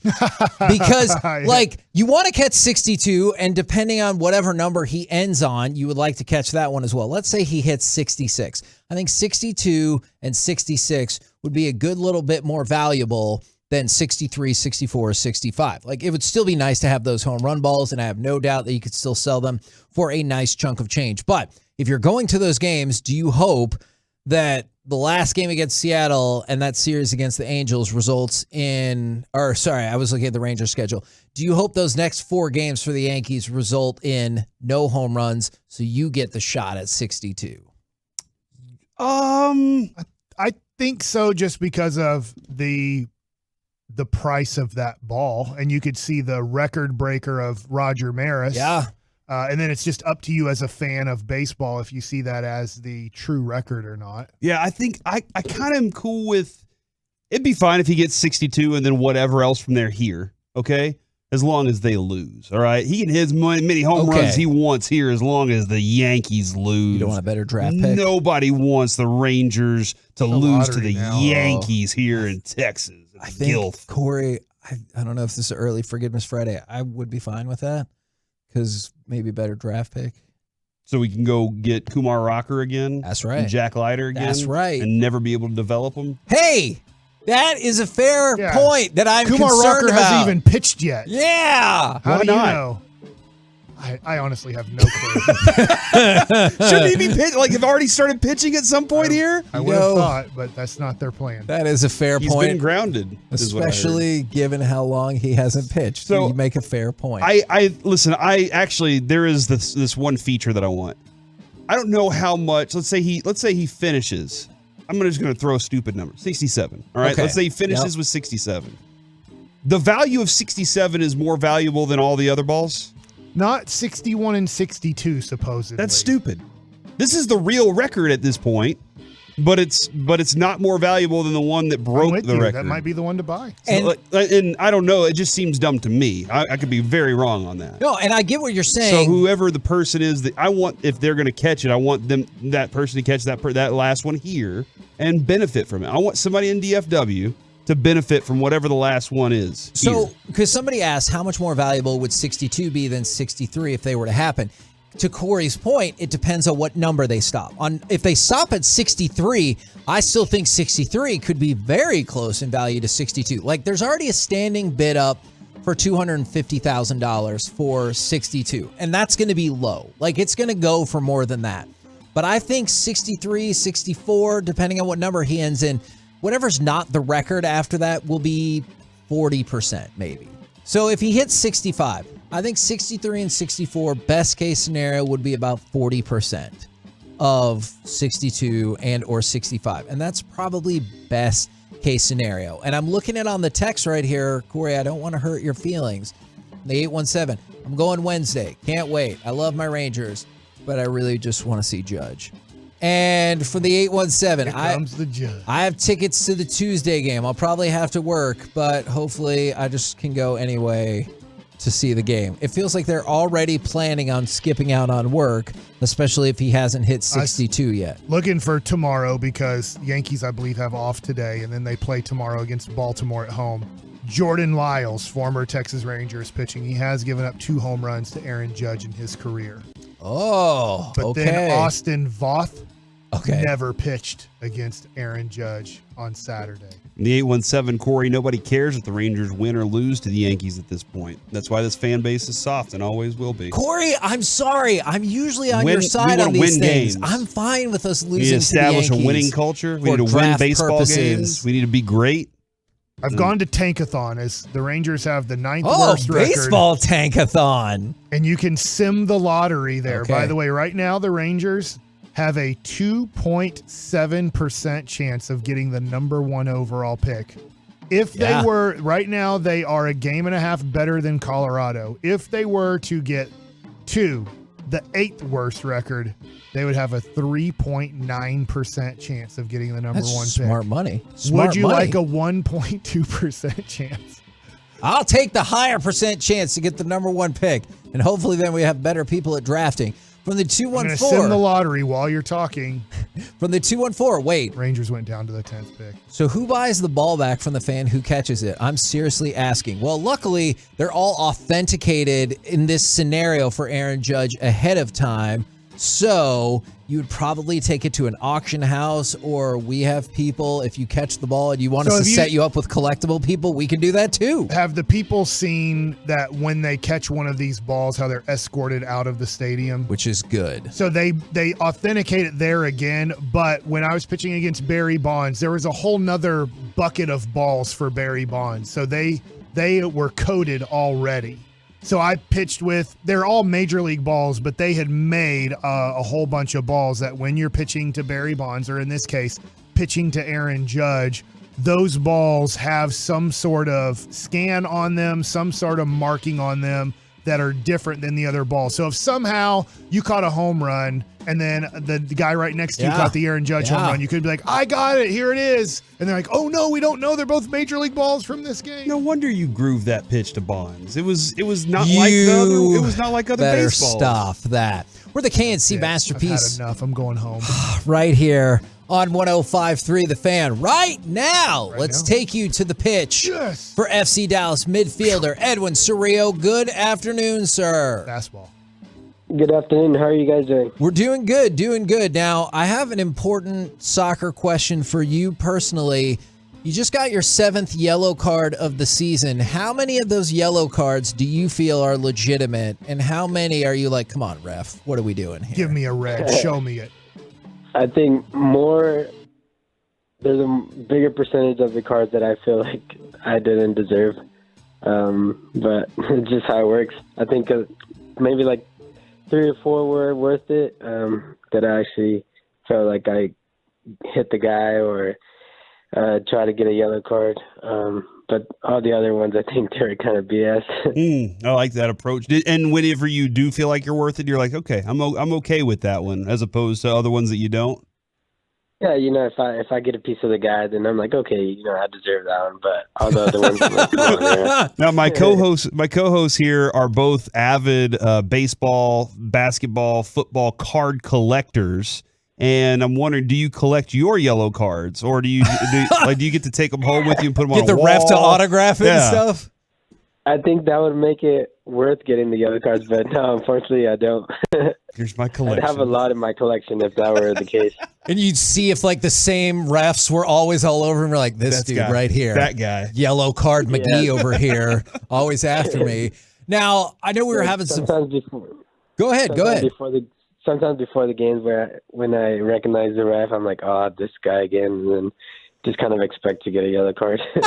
I like it. And you have to talk to coach, and you're like, hey, just keep an eye on him today. Be prepared just in case. All right, now serious business coming up. Obviously, you've got Colorado, and then you will close out regular season with Kansas City at home. What is the focus in the last couple of regular season matches, especially with playoffs on the horizon? Yeah, I think with these last couple games that we've had, our approach has been kind of focusing on the next game and focusing on approaching the game as a final, because we wanted to get in playoffs. We got that. Now our next goal is to finish third and to have a home playoff game for sure. And so I think these last two games are going to be really important to solidify that place and to, have a home playoff match, which is a big advantage in this league.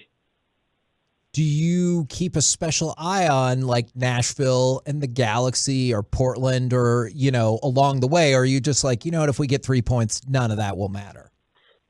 I think when we win and we get 3 points, we know that we've done what we could do and control what we can control. But yeah, when we lose points or feel like we could have won, I'm not gonna lie, we all do look at the table and hope for the other teams to drop points as well.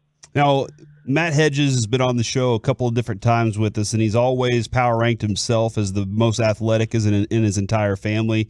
And that's much to the chagrin of the rest of his family because they're not happy about that. They know. Where do you rank yourself as the greatest soccer player in your family? In my family? Do you have a long line of soccer history because there? your dad played academy in Mexico, right? And your older brother plays soccer too, doesn't he? Yeah, and my little brother plays as well. He plays college soccer now. My older brother did play for the Dallas Texans Academy. When I was a freshman, when I joined FC Dallas, he played for the Dallas Texans. My older brother was also really good. He just didn't have the same opportunities, I guess, that I did. But my dad, it's funny because we still talk about it, and he says that at my age he was better than me, so we kind of have that discussion. But yeah, even talking to my mom or talking to my dad's friends, they've always said that he was really good. But yeah, he might have not have gotten the same opportunities that I have. But I learned a lot from him. And growing up, I used to watch him when he was still pretty athletic, and not so much anymore. But I could see why they would say he was a really good soccer player, and I believe that. But I'm the only professional, but I don't like to brag. I think I learned from my dad and my older brother, so it's kind of a dream that we all share. We'll brag for him, Kevin. Yeah. How about that? Yeah, I mean, we asked him the questions. Yeah. So among the family, we've got the professional soccer player. So we will go ahead and power rank for you. Right now, I'm going to say you're first.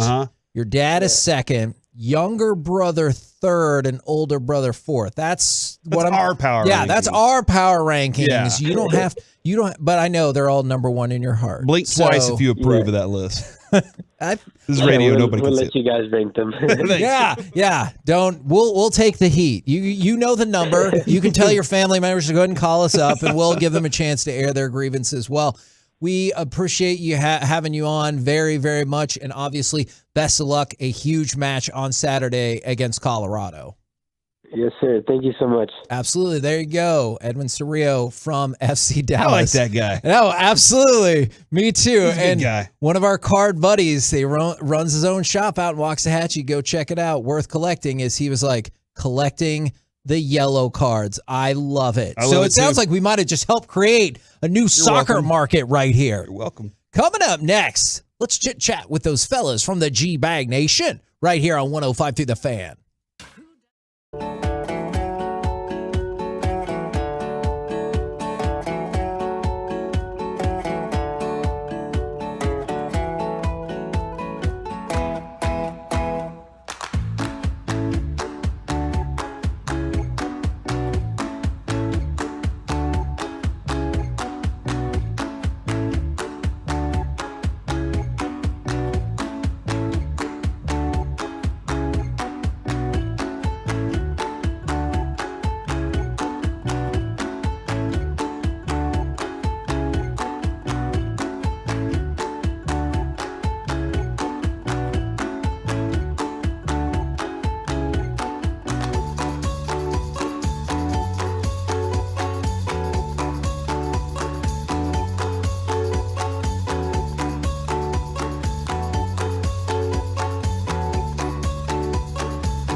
Piece on 105 Through the Fan is brought to you by Classic Chevrolet. When the time comes to sell your vehicle, Classic Chevrolet will buy it for full market value and not a penny less.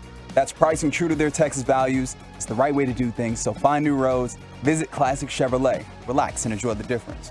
K&C Masterpiece right here on 105.3 The Fan, where you always hope certain things don't go out over the air. Right now, courtesy of D&M Leasing, it is time for our chit-chat with the fellas from the G-Bag Nation. Gentlemen, how is you today? Amazing, Hagee. How are you? I'm doing really well. I got a question for you guys, and I definitely know I have some liability here. How much is this my fault versus, let's just say, somebody else who sometimes prepares the bottles? All right, so... Oh, this is about the baby, I'm guessing. Yeah. So we have a baby. Yeah. I don't know if you guys knew that or not.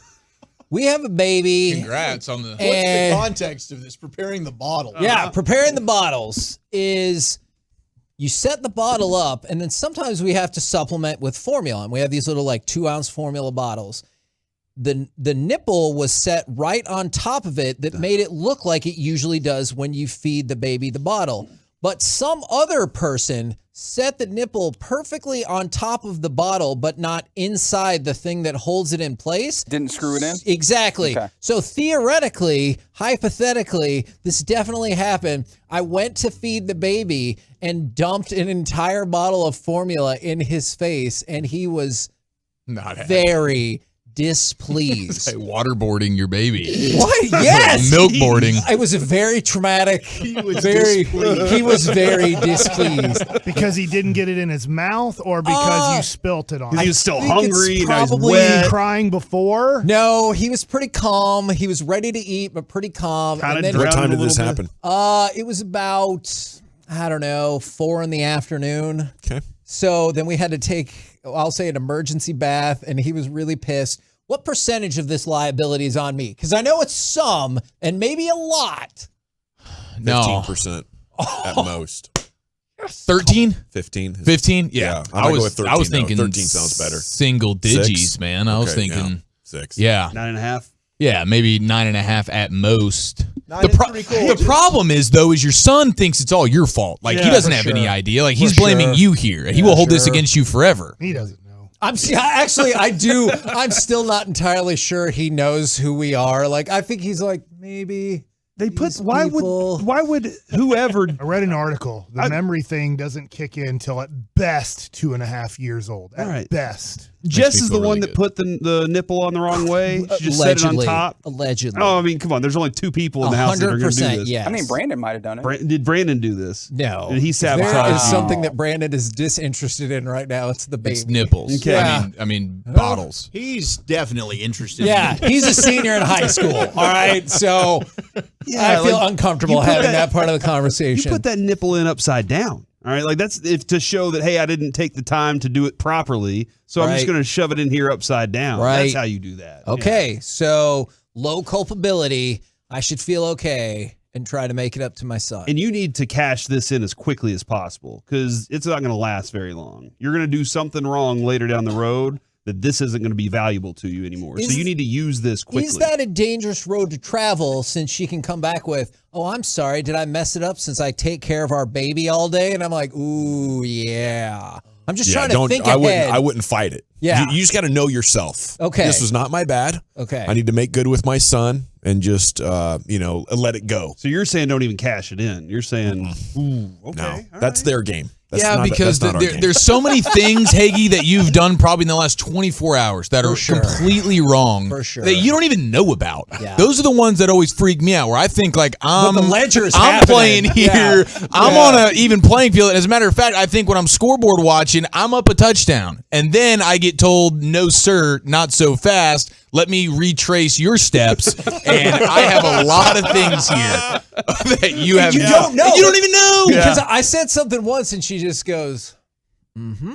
And like, I didn't up know what all that entailed, but I was concerned. I got a really over the weekend, and I knew I was in a lot of trouble with that. I said how something. loud was the really? I threw out it, and she said, "Really?" That it was just like that. So that was when I knew. I was like, "Oh crap! What have I done wrong lately?" Okay. Do you want a louder really or a quieter really, Reggie? I'm scared I don't now. know. Okay. I think feel like the it's a quieter bell one curve. scares me. I feel like if it's really quiet or really loud, it's a problem. See, and we had this conversation. Like, I used to work at a daycare, and if a kid ever got in trouble and their How'd parents, you get that gig? parents picked him up, that's a good question. I was really good at it. Were you milkboarding those kids too? No. Wait, it sounds like you shouldn't have had that job at all. Oh, come on, Broadus. No, seriously, how did you get that gig? I had a friend who worked at a church daycare. Okay. And they brought me in. Went great. I worked at a daycare again the next summer. It was super fun. You still there? Did you enjoy it? Never. Yeah. I love being around kids. They're the best. Yeah. I'm serious. This took you, 17 years apart, right? Sure. Yeah. That's a whole different. We'll have to do a podcast for that one. All right. So kind of in that line, it was the parents who were like, oh, I can't believe he did that. Oh, we'll work on. They just go on and on. You're like, whatever. It's the parent that one time this kid flipped off another kid. And these are like 6-year-olds. Knowing you, he probably actually got that from you. You know what? That's a fair point. barrels. And he said it was Aggie football. He said it was an accident. And then I saw him do it again. And I was like, I saw that. And I had to tell his mom.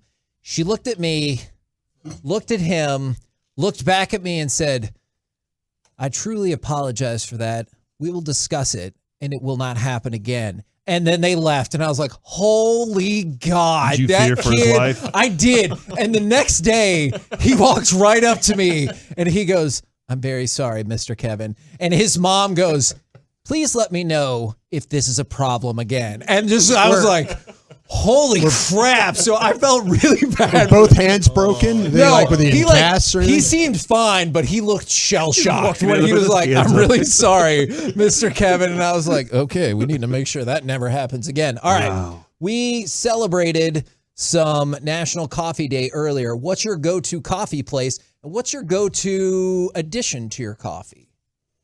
If you're a coffee person. Do you put cream, sugar? Coffee. Huge coffee guy. I love the nitro cold brew at Starbucks. Mm-hmm. It's outstanding, It's really especially when it's hot outside. Once you move into the winter months, it's all about that hot coffee. Yeah, the nitro cold brew. It's got that froth right on top, and plus, actually, it's more concentrated than the regular coffee anyway. So you're going to get a little more kick out of the caffeine. Yeah. That being said, you don't think that Corey should snort ground up coffee beans on air tomorrow? I never said that. Hell yes, you should. What if I ate? go. What if I just Toss ate them it. instead? Go straight to the I started dome. thinking, because if I do that, I already have bad polyps up in there anyway, that are keeping me from You know breathing what? well. We need to add that as a challenge to our thing. To Snort snort coffee Yeah, beans? Because look, very bad. My brother-in-law was repercussions from listening. He said, look, you're not going to research anything that says snorting something in your nose is positive. So that just means do it. Afrin. Yeah. It says that you're going to get a good energy kick for a little bit. That's the Afrin's bad. positive. My wife's like, no, you can only do Afrin for a certain amount of few days, because then something wrong's going to happen with that too. Okay, now I want this to be done going into 1 o'clock. You're like, coming up next, T-Bar. Yeah. I'll bring up a bag. I'll Just eat them. one bean. What if I eat them, or I do them like snuff? I put them in the lip and You just chew said them all that day. you snort them, and so we just have to see. Don't want to die today on the show or tomorrow. Well, it means tomorrow. You'll just get like diarrhea or something. Remember, it wasn't bad. You get diarrhea.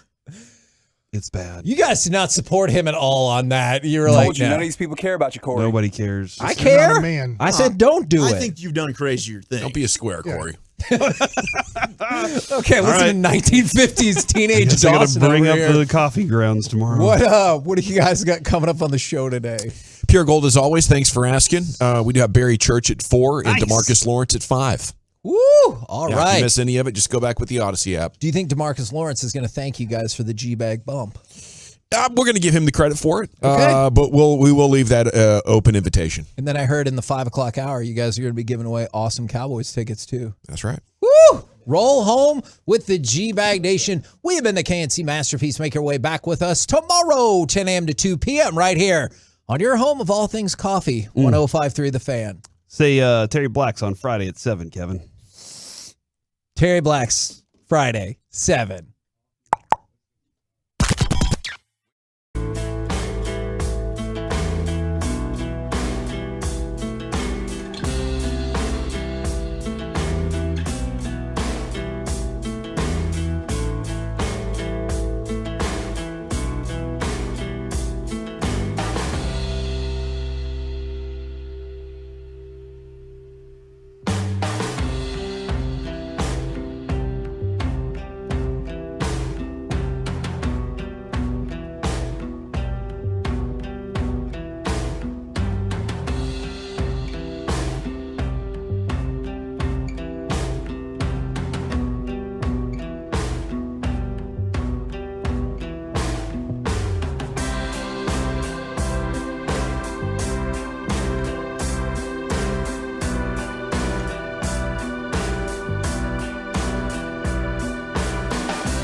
MyFitnessStore.com studios.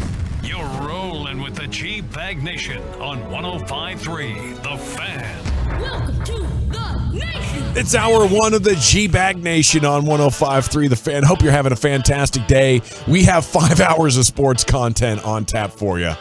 That's 2 in a row now. We're cutting up pretty good here in the breaks these days. We are in a good mood. Jenna, we're at your service at ease. There's Brian Broaddus, Lucius Alexander's in the Pimp Cup, Wolchuk and Chiafalo, and of course Carter Freeman coordinating your video along with you. We are the G-Bag Nation here on 105.3 The Fan. And we're feeling good. It's a Thursday show. You know, we have DeMarcus Lawrence coming up at about 5 o'clock, Mr. 3 Sacks himself. Going to join you about 5 o'clock tonight, talk about his plans to get after Carson Wentz. And we have to get an update on his foot as well. He was limited yesterday in practice, right? Isn't that right? DeMarcus Lawrence was limited? Yes, sir. And, you know, hopefully it's nothing. But I would say if he did have to miss a little bit of time, there's so many good pass rushers on this team that it wouldn't be ideal, but you could get along okay with it. But, yeah, DeMarcus Lawrence coming up at 5 o'clock, Barry Church at 4 o'clock.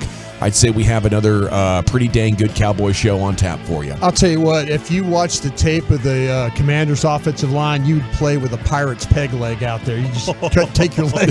I feel like I could rush the passer with the peg leg. I'm not missing this game, Coach. I'm not missing this game. This is like a money game for you. Yeah, so I'm sure. The thing I worried about was that fifth metatarsal tank injury, where all of a sudden the bone is. It was really funny because of how he got hit. He was like got tripped and then his foot hit the ground, and those are the kinds of things you just kind of like, oh, geez, his foot really slammed on the ground there. Was that the same foot that was hurt last year? I think it was the same foot, man. I'm kind of just throwing it out there. Because when those hairline fractures heal, sometimes it's weird, but it's been so long for him now. I'm sure it's fine, and we can't wait to talk with Tank coming up at 5 o'clock. 2013 Dallas is the phrase that pays, by the way, and the under. And I think the over-under is right around 40 points or so. Vegas still not acknowledging how good the defense is or how efficient this running game has made the offense. They're running the hell out of the ball. Jason Peters getting more involved at left guard. I'm really looking for this week to be a pretty fun game once again for the Cowboys. How about you as we sit a couple of days away? What's your vibe on your gut telling you? I feel really, really good. I'm excited about Carson Wentz and his ability to be atrocious at times. Like that's really what you're dealing with there. They do have, and Bobby's talked about it, Broadus has talked about it, they do have some good skill guys on that offense, but the skill guys are relatively useless when you couple them with a bad offensive line and a very volatile quarterback. Where he'll make some wow plays, but then he'll make some wow plays on the other side where you're just like, holy crap, I can't believe a quarterback that was like a second overall pick and at one point an MVP guy and like all these different things. It's like, how could you do that? There's something weird with Carson Wentz here where you can see the ability in flashes, but then you see it's like a Jekyll and Hyde situation with this dude. Yeah. And I think the Cowboys are a perfect kind of defense to take advantage of that. It becomes really hard to make decisions at the NFL level, and there's really not that many guys that can make them regardless of circumstances. And Carson Wentz is one that I think looked good at times when he was on a really good team, but you put him on a bad team, and I think there are going to be more and more embarrassing weeks for him as the season goes on. The thing that's so just, if you're a Commanders fan and you watch him play, you're right. There's that brilliance, and then there's that 3rd and 5. It's like, what are you doing? What do you mean? It's like, just throw the ball. They got a drag, they got a tight end open, they got something, and it's like he doesn't see it. He's holding on to the ball, and that's I think his whole career has been the injury. I think just totally knocked him out. I mean, just of any kind of confidence he has. Yeah. But man, when he will do things that like he is just waiting for the perfect opportunity to throw it, and it's not there. As a quarterback, sometimes you just got to get rid of it and give your guy a chance to go make a play. But man, that's a struggle for him to make that. And now the defenses are adjusting. I read the great Ted Wynn this morning. He wrote a piece about Derek Carr and why he's not finding success with Devontae Adams. Same thing Dak went through last year. Same thing Patrick Mahomes went through. And for guys like Carson Wentz, Derek Carr, I mean, if you're not going to run when you don't know what to do, you're paralyzed, right? You're frozen. Yeah. I don't know what to do. There's 7 guys in the secondary. I don't know where to throw the ball where it's safe, and I don't want to run. Defenses know you don't want to run with your athletic quarterback because you don't want him to tear his ACL. They know this. And now they've built a defense that is separating the men from the boys when it comes to anticipation, recognition, and decision-making. Because now oftentimes there's 7 guys back there. And they're terrified of turning the ball over, and they don't want to run. So if you're Carson Wentz, you're like, crap, what do I do? And the only answer right now, I think, is to have a dominant running game or one of the very few quarterbacks that can still process and throw with anticipation into a 7-man secondary. Problem with Wentz is he is turning the ball over. I mean, that guy is a turnover machine. The Cowboys are going to have a ton of opportunities to strip the football from him. I mean, the 5-7 step dropbacks that he's having, that left side of the line with Leno Jr. and Norwell over there is so bad. I mean, Philadelphia, at the snap, they were winning. The Cowboys are going to have a field day against Carson Wentz. The only thing that worries me a little bit, you got to like Diggs on McLaurin maybe in that matchup. I thought Diggs did a solid job against Chase, better than we expected. So I think the Cowboys should be optimistic against McLaurin. But how do the Cowboys match up with Curtis Samuel would be interesting for me. I'm excited to see what DQ does against Curtis Samuel, because they do have good skill players, but you just have no faith in, one, the offensive line holding up, and then Carson Wentz being able to get those guys the football. Well, and Broadus talked about it yesterday. It is the NFL, and New York just exposed your screen game defense a little bit. If they can run it and play screen against you, that should be a game plan that Carson Wentz could execute. There's no sure thing, but we are feeling good about the Cowboys' chances. I'll tell you what, though, if I was Scott Turner, the OC there, I would throw a screen every second play. If you're every pass play, I would make Dallas feel like, listen, you've got to defense this. And if they don't defense this, because they've got the backs that are capable, plus they got the wide receiver that's capable. When you talk about Samuel throwing him that screen, so you could put him in the backfield and throw him a screen. Yeah. That's the kind of guy you can move around and do things with. Well, right now we are having fun with this team at 2-1. I think about to be 3-1, and then we'll see what happens against the Rams and the Eagles. I think there are some Tolos out there. I see you guys on Twitter, and I see you guys on text that aren't wanting to believe that this is going to be a successful season. I think you're waiting for the other shoe to drop, and a lot of you are saying, well, all they did was beat the Bengals and the Giants, and I understand, but there's pretty much 10 weeks of those kinds of teams left on the schedule.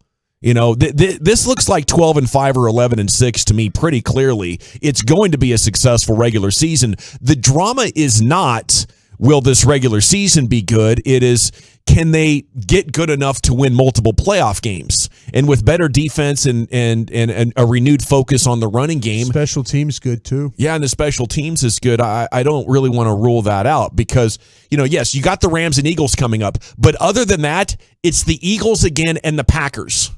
And then you look at the schedule and you're like, holy cow, I can't believe there are so many poor to mediocre opponents that can be on one schedule, and you've already gotten to play two of them. So there is quite a bit. Okay, Thursday Night Football tonight. Bengals 4-point favorites against an exhausted Miami team coming off a high and going on the road. Who are you? That's a lot of points. I wouldn't want to bet this game, but if you guys had to bet it one way or the other, which way are you going? Yeah, it's definitely a stay away game for me because I think we all can see that the Dolphins have been one of the best teams in the league. The Bengals have certainly struggled, and the Miami's got a really, really strong pass rush, and they blitz a lot, and we saw firsthand how much that can fluster a Bengals quarterback and Joe Burrow and that offensive line. So if you look at it that way, but when you consider, okay, it's already a short week, it's Miami going on the road, and then you mentioned exhausted, Dawson. Their defense played 90 snaps versus the Bills on Sunday. Like, that is going to be a dead leg defense, especially as that game starts to, get into the second half and stuff like that. Tua's banged up, and so it just seems like, especially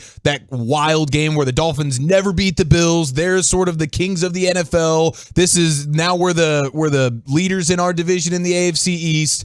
And it's kind of just the perfect letdown spot. So I get the line here, and there's a part of me that would just go with the Bengals, but I would just stay away from it completely. But the Bengals will win. Yeah, I'm rocking Bengals -4. I went with Mike yesterday. I'm in on him there. So I like the Bengals, and I think the Bengals will cover. I just think the Dolphins are due a loss, and I think the Bengals play well tonight in front of their home crowd. They're wearing the icy white uniforms. And Tua's banged up. You got Jalen Waddle, who's a little bit iffy. They're both going to play tonight. But I think the Bengals' offensive line played a little bit better last week. Granted, the opponent was weaker. Maybe they're starting to get some of those communication issues figured out. I like Cincy at home to cover. It is definitely an interesting game. I'm looking forward to watching it. I want to see if Miami can keep this thing rolling like this. On the road, exhausted, that would be an impressive win if they can get it, Brian. I'll tell you what, though, which team do you figure will cover the other ones better? Because it's a matchup of wide receivers. I mean, explosive wide receivers. Hill, Waddle for the Dolphins. And college connections, right? Tua and Waddle and Burrow and Chase. You look on the other side. I mean, it's just going to turn into which team can get pressure, which team can cover on the back end better.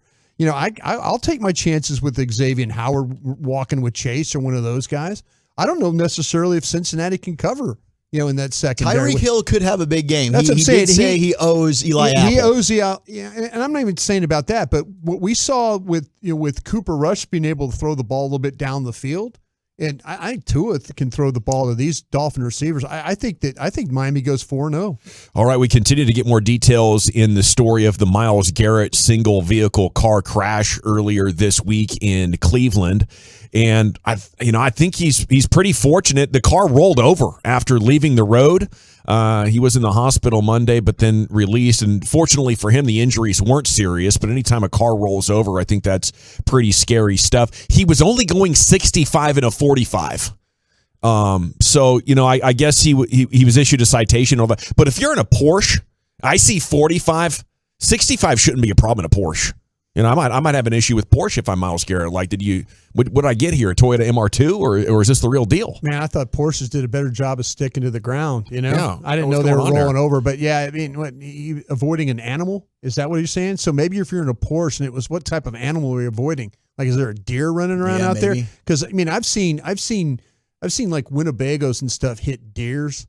Or like hogs. Yeah, you don't want to hit a deer at 65. It could just destroy the front end of your car, and especially I think it was bouncing through that window too. Yeah. That's another thing you have to. But worry it should about. have performance brakes. Oh yeah, that's what you do in a Honda Accord. I can't stop. Yeah. I can't miss this thing. Yeah, but you're like, you figured that too a little bit like a Porsche would have a little bit tighter turning radius, so you could flick it. Like when I'm saying drive it, just bop bop, and then and that's what avoid. I would think. Yeah, but like you say, if you're at a big old like I said, I've seen animals destroy mobile homes, trucks. When they hit the front ends of some of those things, man, it wrecks shop. And they'll come through the windshield and that's what I'm saying. you. You got to worry about those things flying up on the hood and bouncing through there. And you got to worry about putting them in. I mean, I've seen Tommy Boy. Okay, you put that thing in the back, then it's actually still alive, and now you're in a world of trouble. You got a big problem. But the thing about the Myles Garrett deal, did you guys see? Like, apparently, Myles Garrett is a perpetual speeder. Yeah, he's been having fun in that thing. He's been going hard in the paint with the fast car stuff. So it says, although they find the black box in the car or something like that. What we got going there? Police are still investigating the cause of this week's crash, whatever, in which Garrett flipped his Porsche.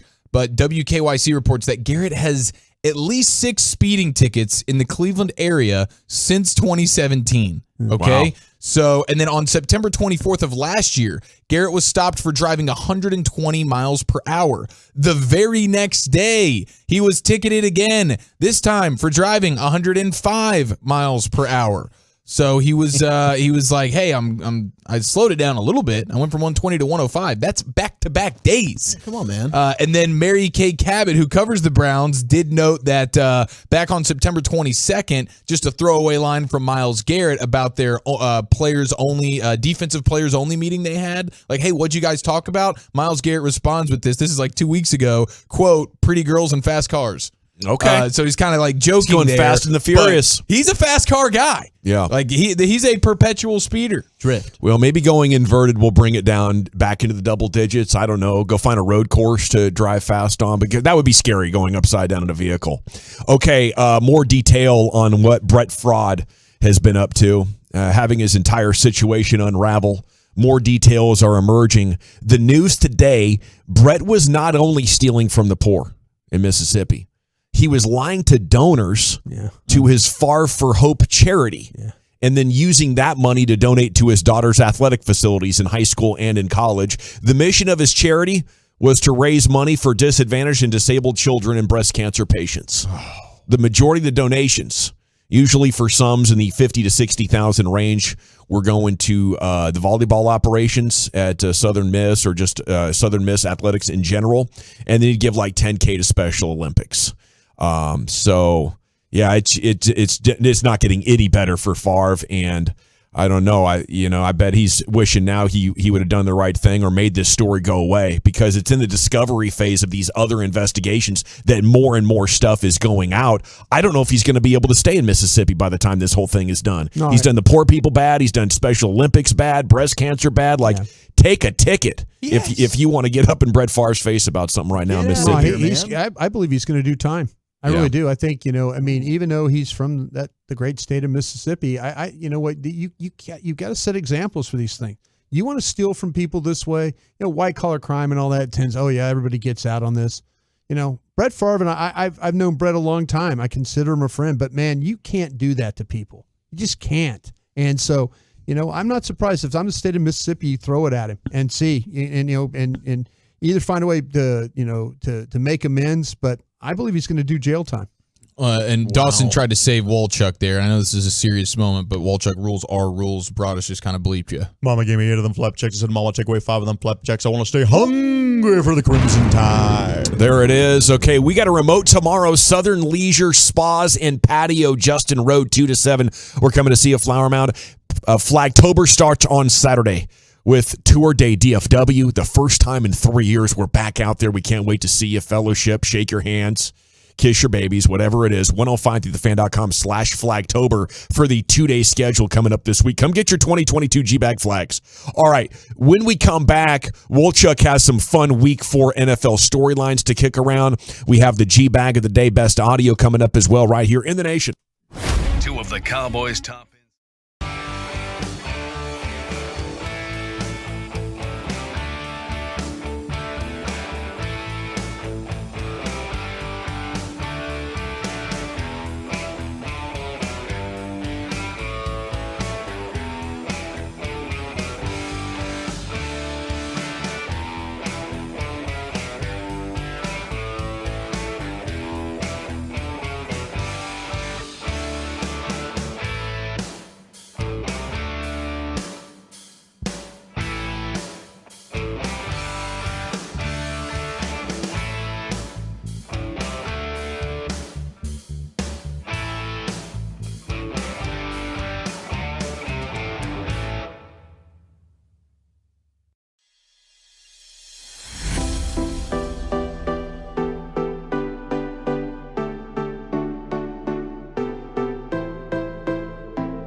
Welcome back. It is the G-Bag Nation here on 105.3 The Fan. It is time now to talk about some Week 4 storylines. Here he is, your host, Wolchuk. Thank you very much, General. We have some fun Week 4 topics to kick around, and some of these are just reflecting over what's happened the first 3 weeks of the season and maybe looking ahead. So some questions that I want to just kick around the sports desk here for you. Fart. Yeah. So here you go, Broadus. Let's start with you. Mhm. Very eager. Yeah, Krusty's eager today. I am eager. Which team's September performance do you think is going to look the most like an aberration by the end of the year? Any team in the league. Could it be the Bengals, for instance, to you? They've started a little bit slow. Is it maybe the Jags being 2-1, the Eagles with their 3-0 start, the Raiders being ass at 0-3? Who do you think's maybe looking good or looking bad that you think at the end of the year they're not going to be that good or they're not going to be that bad? I don't think the Chargers are going to be that bad. I really don't. I know right now it looks pretty bleak with all the injuries and stuff, but the Chargers seem like, to me, an organization that can kind of withstand. They've gone through some things, but I feel like they're better than a 1-2 team right now. But they've had some really, really bad injuries, so maybe they find a way to get a little bit healthy. But I think I don't think they're as bad as they've been right now. I really don't. Trent Williams healthy with the 49ers? He's going to be out a month, right? With that out high a month, ankle 4 to 6. Okay, I'll still say the 49ers, though. I think they're 1-2 now, but by the end of the year, they'll look like one of the stronger teams in the conference. That's fair. I like that one. I think the Bengals are going to be right there in the thick of things, even though they've had the slow start. I like what you guys are saying about Jacksonville potentially winning the South. Yeah. Yeah. I mean, we'll see how many, if they find a way to go to Philadelphia this week and Doug Peterson them somehow pull that upset right there. Maybe Philadelphia, I don't know, Philadelphia probably not looking ahead for anything, but maybe not playing one of their better games and Jacksonville gets that win. I think that's because everybody's saying that Philadelphia is the best team in the NFL. Not me.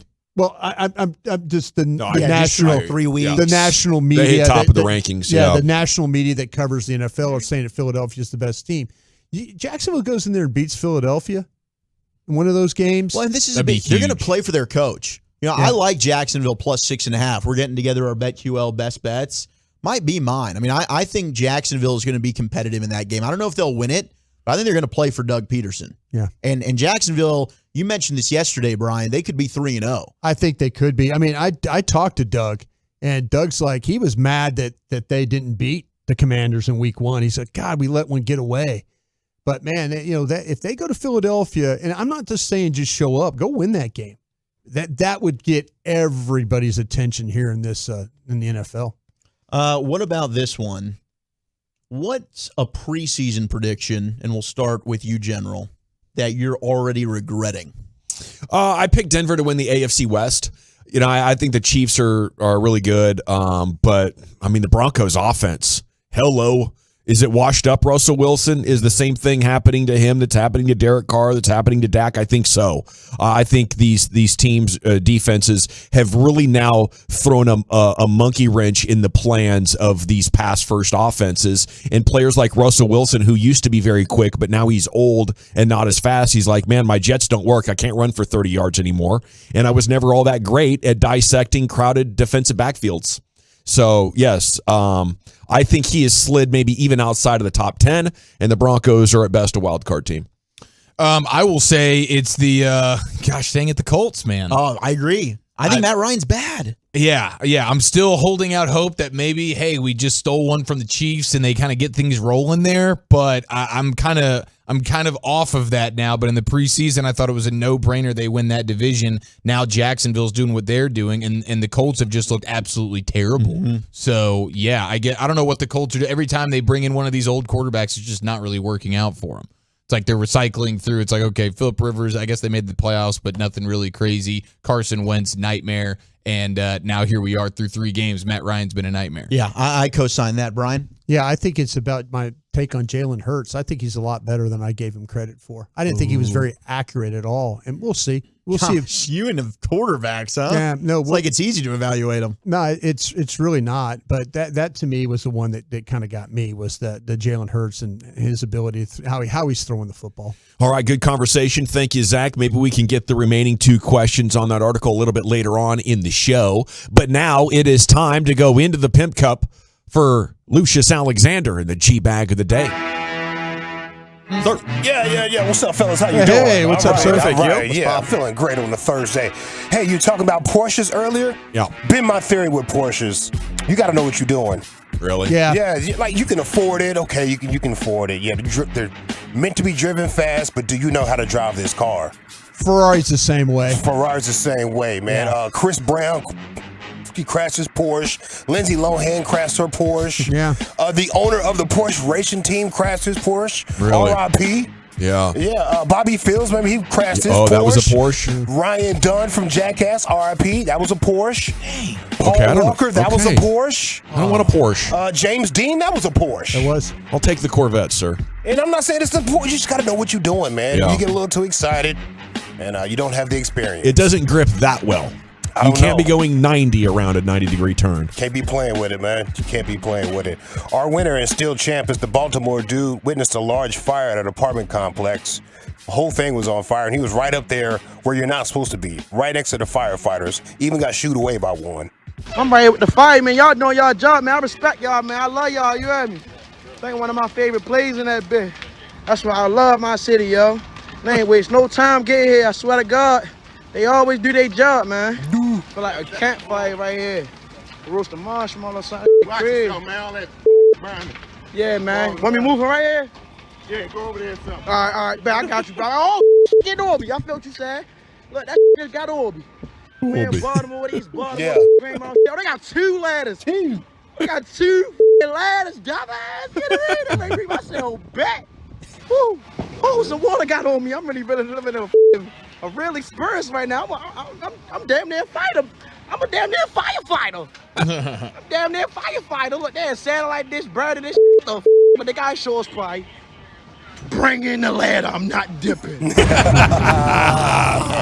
Man, he was having fun with it. Baltimore man documents house fire. It's funny how the firefighters are so used to people filming now. They just kind of have casual conversations. I'm not going to try to shoo you away. Yeah. I know people are here to scroll video for their streams or whatever. So Yeah. He wasn't being rude, just maybe a little obnoxious. Yeah. He wasn't being rude. So Probably. Like, all right. Yeah, I mean, you were praising me, but in the most obnoxious way at the same time. Lucius, I love my city. I know you watch a lot of these videos and stuff with the police. What's the ones with the videos with people filming the cops on the property? Have you seen those where they walk Cop up? watch? Well, it's like the cops have to come out and say, "What are you filming? What are you doing?" Yeah, cop I'm on. watch. Yeah, is that what it's called? They're called cop I'm watch. sorry. Yeah, okay, yeah. but man, what are people doing on that? Are they trying to trying to catch you for infractions and infringements and whatnot? Okay. Caught you. Look at you. Did it wrong. Okay. Because we were hypersensitive for a while because Yeah. it was going out and not being checked. Okay. So we overcorrected. Well, we're trying to come back and they're still there on the overcorrection side. Yeah, or maybe they're necessary. I don't know. They're on the property of the police department, and the police are asking, well, "What are you doing?" I'm like, "Well, I'm here. It's private. It's on private property." I'm and I'm like going, "Yeah, y'all doing bro, too much. What are you trying to antagonize the Y'all doing cop too guy much." here? What are you doing? Yeah. Okay. Shout out to Tolo Eric. 2 ladders is T-U-U. Two ladders. Yeah, 2 ladders. He got 2 ladders. Sounded like my buddy. We called him White Trash Chris. He spent half of his life in Baltimore, half of his life in Baton Rouge. That is. He would just make up words it sounded like sometimes. Yeah. All words are made up anyway. Hey, here goes Bill Belichick getting a little testy with a reporter about Mac Jones. Day by day, it's getting better. See how it goes. Day by day. Does he have a high ankle sprain? Day by day. What do I look like? A doctor? An orthopedic surgeon? Yes. I don't know. Talk to the medical experts. Yeah. What are the medical experts on staff say? Day by day. We'll evaluate him. Day. I mean, what difference does it make to me? What do you think I'm going to read the MRI? That's not my job. So. But it's theirs, and they talk to you about it, right? Yeah, it's day by day. I'll tell you what. Wow. I'll tell you what. Classic. Those reporters up there are now becoming a lot more braver about this because they're like thinking, well, it's been 3 years, but I know they were in the playoffs last year, but they're kind of starting to see shine's worn off. Yeah, it's like, okay, we can challenge this guy. It's Tom Brady. Tom Brady was making you this great coach and all that. These reporters are starting to get on Bill a little bit. This is like when Greg Popovich started to be nice to the reporters in between the third and fourth quarters on TNT. It's like, I'm not winning quite as much. Maybe I'll be nice and charming. Maybe self-awareness. Nice. Yeah, I don't know that Bill's got that bone in his body. No. He's just going to ride the bleep hole bone to the end. Those reporters up there are getting a little Tear bit him up. more testy with him about that. He's like, talk to the medical experts. Well, make them available. Yeah, I'd love to. who are When's the their medical press experts conference? on staff? Yeah, He could definitely pull off being a doctor. Come on, Bill. Yeah. Oh, yeah. Halloween. You put a White House coat on him. Definitely. He looks I need to work on the lab bedside coat. manner a little bit. Yeah, that'd be like his new television show. He's like really a doctor. Yeah. He plays a coach during the day, but he's really a doctor. He can like diagnose you right there on the field. It's amazing. He even has like healing hands where he can do things and heal you back up. House It works. I think it works with his monotone burns. I'm tripping. So FanTech says you might be thinking of sovereign citizens and not the cop watch there, Broadus. I'm thinking of the one where it seems like that people are always got their camera out and they're on police property. At the courthouse? And it's like they go to the actual where the policemen hang out and they're in the parking lot and they're like, hey, can I help you? And they're like, oh no, this is public property. I can stand there. And like, well, why are you here? Okay. They're trying to ask questions and people are being all kind of crappy with them. The sovereign citizen videos are amazing to watch too. We played them here for a while in the G-Bag Nation. They're great. Are they okay? Yeah, but they You're will talking get you about in trouble. Ask Wesley Snipes. He thought he was a sovereign citizen for a while, and I say that respectfully. And you see what happened to him, right? It also sounds like that Ed Werder video. Yeah. Hack. I think they're trying to show how police have no patience and will just They're like drawing them fly off off the sides. handle. Yes, exactly. Yeah. They're drawing them off side to demonstrate they have no patience. Get back on sides. They're stressed out, They're overworked. Okay, so here's one right here. You're a jackass. Yeah, I know, man. So I look like he's playing Call of Duty maybe online with a whole lot of other folks. He loses the game but doesn't want to lose the game. He kind of takes a loss with an L, and everybody online reminds him, no, bro, you lost this game. Take your L like a man. Damn. Oh, by 1 point. Shut the f up. Shut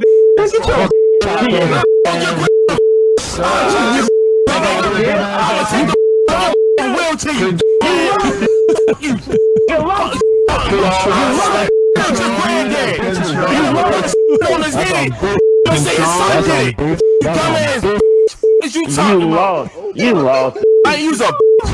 Jeez. Everybody was on to destroy him. That was something right there. Straight chaos right there. It's like a Manning cast almost. What is that? It's just the audio of a group chat. All righty. Any other nominees, Lucius, before we vote? No, I'm going to catch the break. Come on, okay, Luce, I know you got one more. I do have like a few more, but I'm going to catch the break. I don't want anybody tapping me on my shoulders. Not even one that doesn't count, Lucius? Huh? You got one that doesn't count. Give me one that doesn't count. Let's see. I got one that doesn't count. I always got a church joint on deck. Yeah. And I love churches. Let me see. Here we go. Church's chicken's good. Yeah, take him to church right here. He didn't drink his tea this morning, I guess. Oh, I love the name.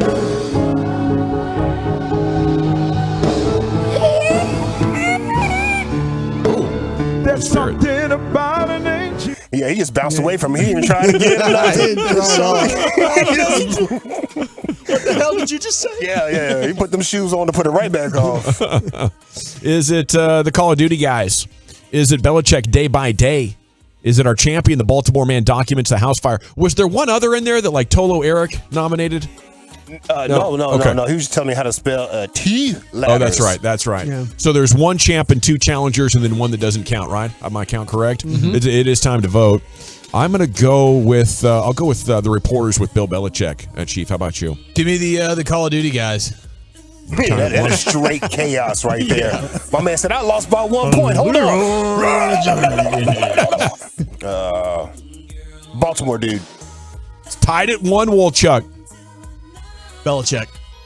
2-1, Brian. Your vote, please. Belichick. By a score of 3-1, and your new G-Bag of the Day champion. It's the reporters with Bill Belichick. When we come back, time for Krusty's Corner. Where are we headed with it, sir? Yeah, let's match it up against these Commanders. We'll do that next. Let's talk about the Frankels. You might think.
It's a Thirsty Thursday, poured by Miller Lite on DFW Sports Station 105.3 The Fan. Even though shortages in demand are driving up prices, Classic Chevrolet will never charge over MSRP. Not now, not ever. Experience the difference today. This is Texas. This is Classic. Found new roads. Thank you, Lucius. It is time now for Brian Broaddus in Krusty's Corner. Here he is. Broaddus. Thank you very much, General. Appreciate that. Just going through this Commander tape, things like that. Always on Thursday, I like to give you a couple of matchups to keep an eye on. I think you're going to see Diggs travel with Terry McLaurin in this game. Then the last 3 times they've met. So I think Dan Quinn feels like he's got something there. So go ahead and match him up. Now they have to figure out what they're going to do with Dotson and Samuel as well. I worry about that a little bit, especially with Samuel. You guys there with me on this one? Yeah, me too. How interchangeable are they in terms of, will they play the slot, play on the outside, or are they kind of married to one spot? I mean, as far as the receivers. The receivers, they move all over the place. Okay. Yeah, Samuel really does. I mean, Samuel is like Debo Samuel. They'll put him in the backfield. Yes. Yeah, that's what you got to worry about. That's why I think that I was talking earlier about the screen game, and I'm not trying to wear everybody out about that. But the one thing this defense looks like that it has a little bit of a problem with is when it has to deal with, well, maybe the running quarterback, but also the screen game. Yeah, 3rd and 23, and they throw a screen for 21 yards, something like that. Come on. Can't have that happen. The overall concern, though, is low. Like, I got to put it in context. Yeah. Is it a factor that's less than ideal? Sure. But if the screen game is the biggest thing you have to worry about, I'm pretty sure Dan Quinn's going to be able to get a handle on that by the second half and be in control of the game. Yeah, but I kind of felt like, though, that they haven't had a handle on that. We've seen it a couple of different times where teams have run it, and then they've been able to get positive yards out of it. And that is about getting up the field and, getting on guys, but it's also about linebackers, but we also got big stops in these games, in the fourth quarter. They've got some stops. That's the thing that I worry about the most, of them trying to help Carson Wentz not get killed in this game. Yeah. What's the one thing that if he's, Carson Wentz could F this thing up too, getting balls tipped and things like that. That happens to him quite a bit. So if he's trying to float a screen out to the right and it gets tipped, I mean, he's capable of doing that. But I also worry about Dallas is just, pinning their ears back and trying to seeing guys got 9 sacks last week. I think you're gonna have to play a little bit better control this week, because we've talked about this. This guy will make mistakes. Oh, sure. Dude, they should absolutely make mistakes. NFL Films should do an NFL Football Follies Carson Wentz edition. Yeah. And they could run it for probably 24 hours on the network and just eat up a whole day worth of content with the amount of dumb plays that he's made over the course of his career. They were absolutely brutally terrible offensively the other day. Question for you, though, because I haven't watched them yet. Are they a good screen team? Well, do you see them having success? That's there? what I'm saying, because they've got backs that are capable. Yeah. It's something I haven't seen. But if you're watching Cowboys tape, where have they had some success? Where are teams had some success? And you look at, I think that the Bengals tried to throw a couple, didn't turn out like as well as you would thought. Okay, great. But last week in the game, when they were really getting pressure, when there was bad offensive line play, what were the Giants doing to you? Yeah. The RPOs. I don't know why the Giants didn't go back to the RPOs. That one time he pulls the ball and goes out and hits the tight end in the flat. I mean, that's kind of stuff. Great play. It was a great play design. I mean, I could see trying to do things like that with Carson Wentz moving him around. But to my point, I'm just looking at what are the things that could give the Cowboys problem. You used to think, it's the running game. It could be the running game here, but I don't think it's the running game. I think it's the thing where you try and take advantage of their aggressiveness in this game, and that kind of worries me a little bit. Zach, you said you watched these guys. What did you think about Charles Leno? Yeah, I don't think he's very good. He's the left tackle for these guys, and I agree with you on that. I think Sam Cosmi on the other side is better. So if you're going to attack a guy in this game, I think that the matchups with whoever's rushing off the right side, and I might even put this might be to line up Micah Parsons over there and let him rush off that right side, because of the 2 tackles. I think Sam Cosmi has some problems over there on the right side. But if I'm going to match up, against Charles Leno over there, and I don't think he's very good. So that might be an area to keep an eye on, the left tackle for the Commanders there as well. I'm worried about their tight end though, Logan Thomas. Okay, now you're starting to get Curse is starting to practice. I don't know if Curse is going to play this week. So now I'm trying to figure out, okay, because Curse is the one guy that I kind of feel like could cover a little bit better than what we've seen with Wilson. But, if you watch the Giants game, where were some of the throws they went to last week? Yeah, they went to the tight ends. Sure. So is, Wilson, Hooker, those guys. Logan Thomas is a big target down the field. I didn't feel like that Carson Wentz used him very much, last week. And maybe that's something that, again, you watch tape, a screen, a tight end, things like that might be something that the Cowboys need to be a little bit worried about with that player right there.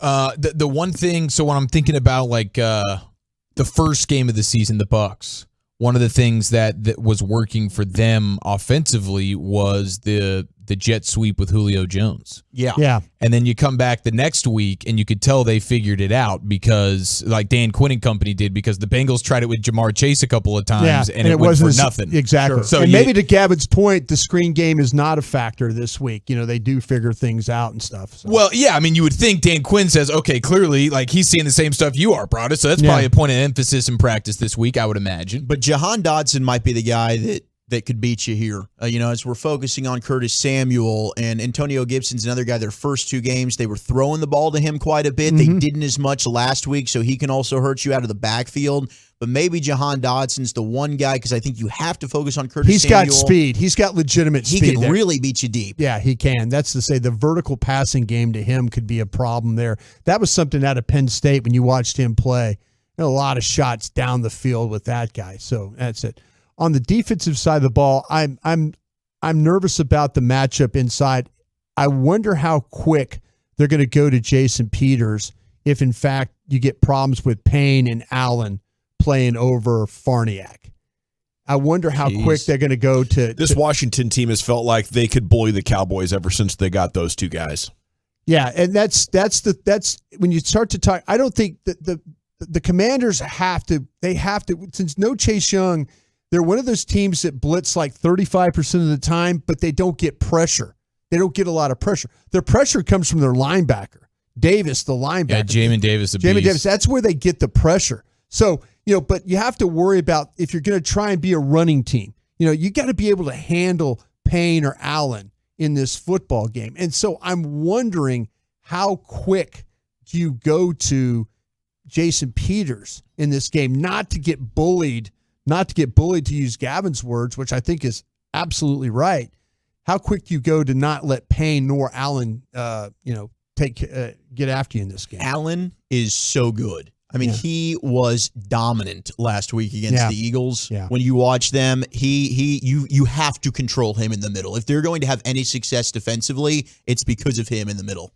How early? I would have done it last week when Jason Peters was saying, "Leave me in." Yeah. I'm with you. I'm starting Peters this week. Yeah, I would too. I know that he told Nick Eatman that this last game was like his preseason game. I know I made that comment yesterday. Yeah. And he said, "Hey, I'm ready to play a whole game. I am ready to play an entire game." So it should be a non-factor. Then it should be a no-brainer. I think if Farniak, if we go to the first drive of the game and Farniak is getting ragdolled in there, I'm immediately putting Peters in there. Because you ran all over the Giants, but they were without their best run defender on their D-line and Leonard Williams. Right. So the numbers told you going into that game, people can run on them without Leonard Williams. It ain't just you. Yeah. So now you're going to show up and you're going to have these monsters in the middle of that Washington defense, and it might be a little bit more tough sledding. Actually, it definitely will be more tough sledding. So I'm thinking Peters should be getting the start for sure. Yeah, I mean, I would like that to be the case the rest of the year, but we'll see what the Cowboys want to do.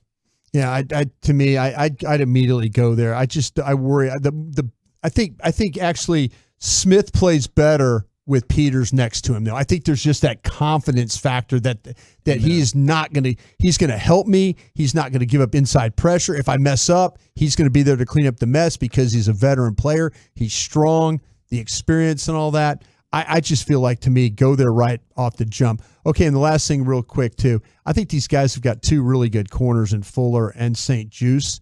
The thing about it is, though, if I had to go after a guy, I think I go after Fuller in this game. Both these guys have had 4 pass breakups each in this game. I think St. Juice, I think he's a ball hawk. I really do. Fuller makes plays too, but man, to me, maybe the double move stuff, I think they're going to take some shots down the field on these guys. That's something. Both these cornerbacks are super aggressive. I think you're going to see the shots. Max protect that thing, take the shots like you did in the Giants game. Both these corners will probably bite on stuff underneath to try and I think you can get a deep ball on both these guys and then maybe take those safeties out of the play a little bit so you can get some space. Love what you said there. I also think you could maybe get St. Just on a PI because sometimes he doesn't look for the football. He'll play the hands of the receiver when they go up, and you might be able to get him being overly aggressive depending on who your officiating crew is. That is also something we can note in the pregame. Yep. Thank you, Brian. Krusty's Corner every afternoon, 2:40. Dak had the DNP at practice. Kirsch, Lawrence, Schultz, McGovern limited. Everybody else full participant. Washington Commanders audio. Let's hear from these guys and what they think about their concerns with the Cowboys as we head towards a football Friday here on a Thirsty Thursday in the G-Bag Nation. I want to chat about Men's T Clinic.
the MyFitnessStore.com studios. Let's do this. You're rolling with the G-Bag Nation on 105.3 The Fan. It is hour number 2 of the G-Bag Nation here on 105.3 The Fan, and we do have some Commanders audio. We'll go across here with you in just a moment. G-Bag Nation, General at your service. Brian Broaddus, Lucius Alexander, Wolchuk and Chiafalo, plus Carter Freeman, and along with you, we are the G-Bag Nation here on 105.3 The Fan. Okay, Rangers game coming up, pregame at 8 o'clock tonight, first pitch at 8:40. They fell to the Mariners last night. Chris Young with us yesterday. He was terrific, talking about how much he hates to lose. Many Tolos out there thought he kind of sounded angry, so we asked him about it. You can go back and listen to that entire interview. It happened yesterday at 420. Rangers fans, if you want to be fired up for a guy that is, inspired to make this team better, you can listen to Chris Young. I didn't think he sounded mad. I just think he has a very matter-of-fact and business-like way of answering questions. And I feel like he's been that way the entire season. But, multiple people were asking, like, he sounds ticked. And I like it if he's ticked, I think one of the things that jammed me up about John Daniels and the way that he operated things, he was almost at war with the emotional state of competition. I think it's because he wasn't a jock. He was a nerd, and he preached like mindfulness, and everything took like kind of a soft feel into the leadership. And I think Chris Young's going to be a little bit more real. Yeah. Maybe a little bit more motivational like that, speaks the player's language. We need to sneak a little Cam in there like the Bills did to Ken Dorsey, because I think you might get a little Ken Dorsey popping out of Chris Young from time to time, where he just goes absolutely berserk over a loss. Well, yeah, I like that. I know that he, when we had him on earlier in the year and we asked him about being superstitious, and he kind of played it off. From what I've heard, he's extremely superstitious, and he is a big time. I mean, he grew up in Dallas, went to Highland Park. He grew up a massive Rangers fan. So watching the game, I think he still watches it like we do. He's a fan at heart. So he is absolutely slamming things and mother bleeping, and then he's got to put his GM hat on and go talk to the players and be, as sane as possible. But that's why I love Chris Young, and I really am confident that he's going to get this thing turned around. With most fiery guys, usually there's a little bit of regret on the back end. And they're like, oh, no. Like Banny would always be like, well, I probably shouldn't have shooken my finger at that other manager like that, or tried to fight the whole other team. Maybe not the best thing I should do. But I think competitive people get wrapped up in the moment, and they want to get after it. And they get tucked off when they lose, and they need time to really calm down, don't they, Brian? Yeah, I mean, it's hard. I mean, my personal experience of working with the Cowboys and growing up here, it's hard because I felt like I let everybody down. I felt like I let all my friends down that that really love this team. And yeah, there's things that you go through every day, and you're like, man, I know we could do this better. I know we could do it another way. I know this could work. I've seen it work another way. So yeah, if Chris being a longtime Rangers fan and stuff like that, that's something you're going to feel deep down inside. You do. You feel that hurt when you don't get the job done. And in his case, I hope he gets the job done, because we didn't get the job done. Yeah, we didn't get it done in the early 2000s, and that's the thing. One of my biggest regrets in sports, all my years in sports, was those years that I was with the Cowboys and scouting, that we weren't a better football team. Instead of pitchers, you should have tried like basketball players. Like I heard Allen Iverson was a great quarterback in high school. I would have gone that route. I'm not going to lie to you guys. I'd still be in the league if what they're doing today with quarterbacks, when they're just giving up on first-round picks, or they're cutting guys that are making $40 million or whatever. We never had that opportunity. And there was a lot of there's a lot of other things that happened. But the fact when you don't have a quarterback in this league, it absolutely kills you. Okay, this Commanders audio in 2 minutes. Aaron Judge with number 61. It's been tough for him to get a pitch to hit recently. Pitchers don't want to be the guy, so they've increased the amount of bad pitches to him by like 40%, but he got it last night, and the Yanks are off tonight. Gio Reyna out 10 days with a muscle strain, suffered against Saudi Arabia. I watched that game again last night. He played about 30 minutes. He's a terrific player. He reminds me of the Brazilian Kaká from about 15 years ago. Okay. That's what I think of Gio Reyna. But he just can't stay healthy. He's hurt for like 6 months, shows up, goes on incredible runs, dribbling the ball, beats like 8 players, and then pulls his hamstring at the end. So the great news is, and trust me, if you are interested in American soccer and actually seeing them do good in the World Cup, if you're not plugged in to the American soccer system and what we've built. This is just the beginning. This is just the first generation of players that come on the heels of 40 years of hard work trying to find the right system for developing talent in America. This isn't a fluke that all 5 of these guys are amazing. It is a fluke that they all appear to have Greg Oden level durability. That's the fluke. So the next generation of players, if this group can't stay healthy and dominate, I am really, really confident.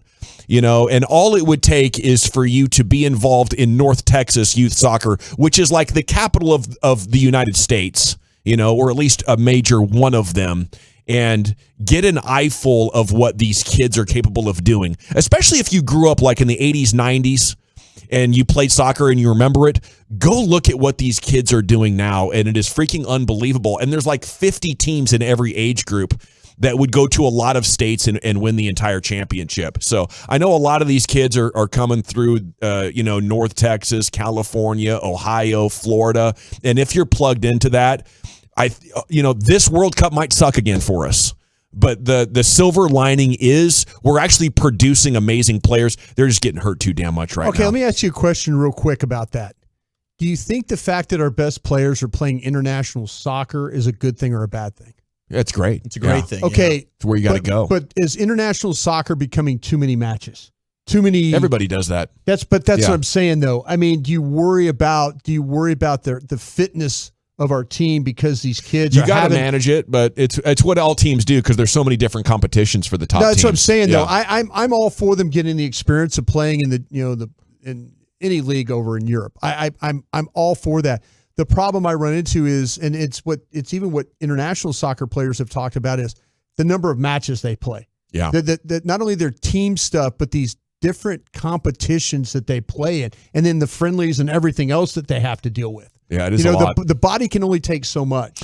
But the players that go over there, the next time you see them after being exposed to that level of competition for a year or two, they move different. They're more urgent. They're more aware because you have to be to succeed in that environment.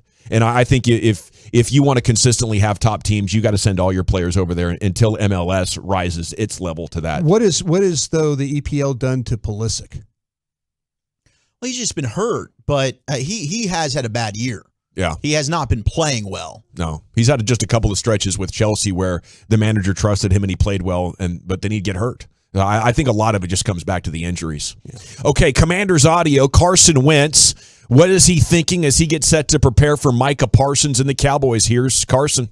Yeah, I mean, great player. It's a great defense, great front. They fly around, they play fast. So we know what we're up against. And I have nothing but confidence in our guys to protect and the things that we'll do to, counteract that and different things. But, again, I'm very excited for the matchup. I know our guys are excited for it. And they're a great defense, great front. And I'm confident we have a great front as well. And we're going to be ready for the challenge. That's so fake.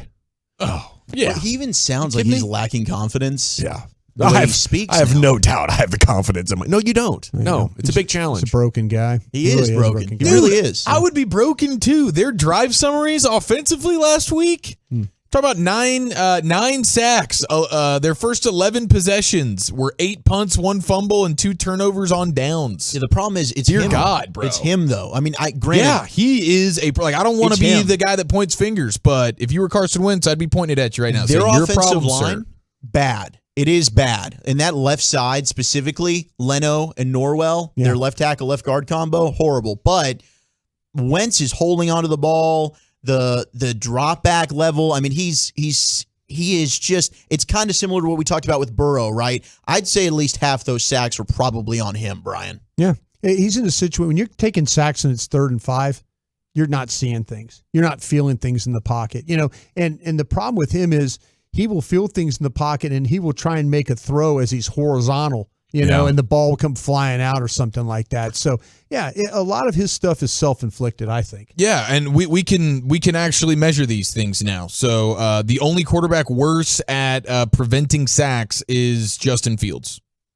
Carson Wentz is second in line in terms of being the worst in the sport. Yeah, it's like he's been going backwards ever since his second season. When he got hurt, I think that hurt him, and then his team won without him. Yeah. I think that was tough for Broke him his too. body, then broke his mind. Absolutely. And now he's got to worry because Charles Haley was seen photoed working one-on-one with Micah Parsons at practice today. How about another thing he had to deal with? Charles barefoot.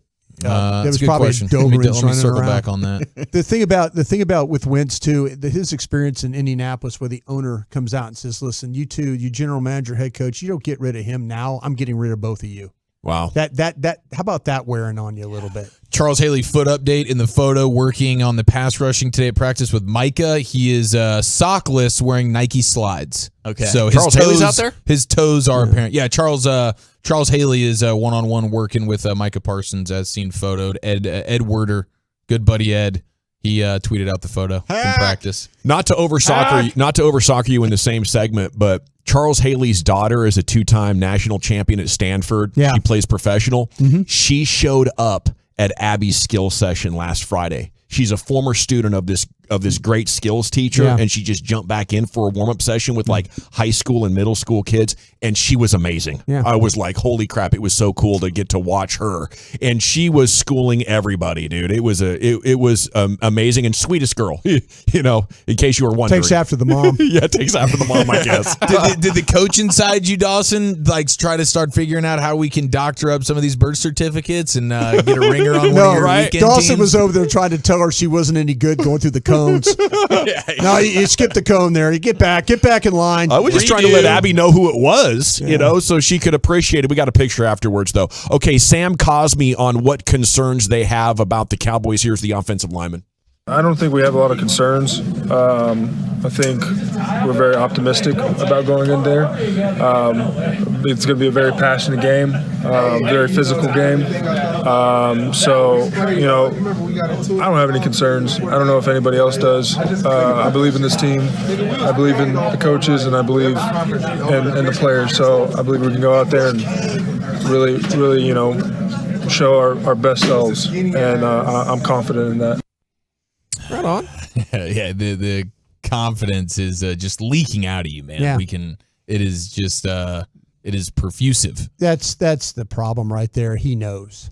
You know, he knows, and you know, I think we're a confident group. I'm confident. I don't know about anybody else. You know, I'm like, okay. In reality, though, they watch the tape. They know they're up against it. They have a quarterback that holds the ball. They've got skill guys on the outside. They got to try and find a way to get the ball. They got to run the ball. You know, they don't run the ball particularly well, but they have backs that can. That's on this offensive line. Yeah. And you know, and he knows that. He knows that. I mean, he was a second-round pick. He's not playing like a guy that was a second-round pick. No, and the best thing that they can get right now is to not be confident, because what they have to realize is how horrible they were in giving up 9 sacks and say, no, we're not confident. Every one of us needs help. Yeah. We got to be in mass protect. We can't leave Carson Wentz out like that. Right. If we can't do it individually, then we need a scheme. You know, that's the mindset you need. Absolutely. Not we're going to be fine. Yeah, you're going to be fine. It's going to get you murdered. We have no concerns. That actually concerns me if I'm a Washington fan, that you don't have any concerns. You should be you don't even, you should be living at the office. I am loaded with concerns right now. That's all you should watched have. our team.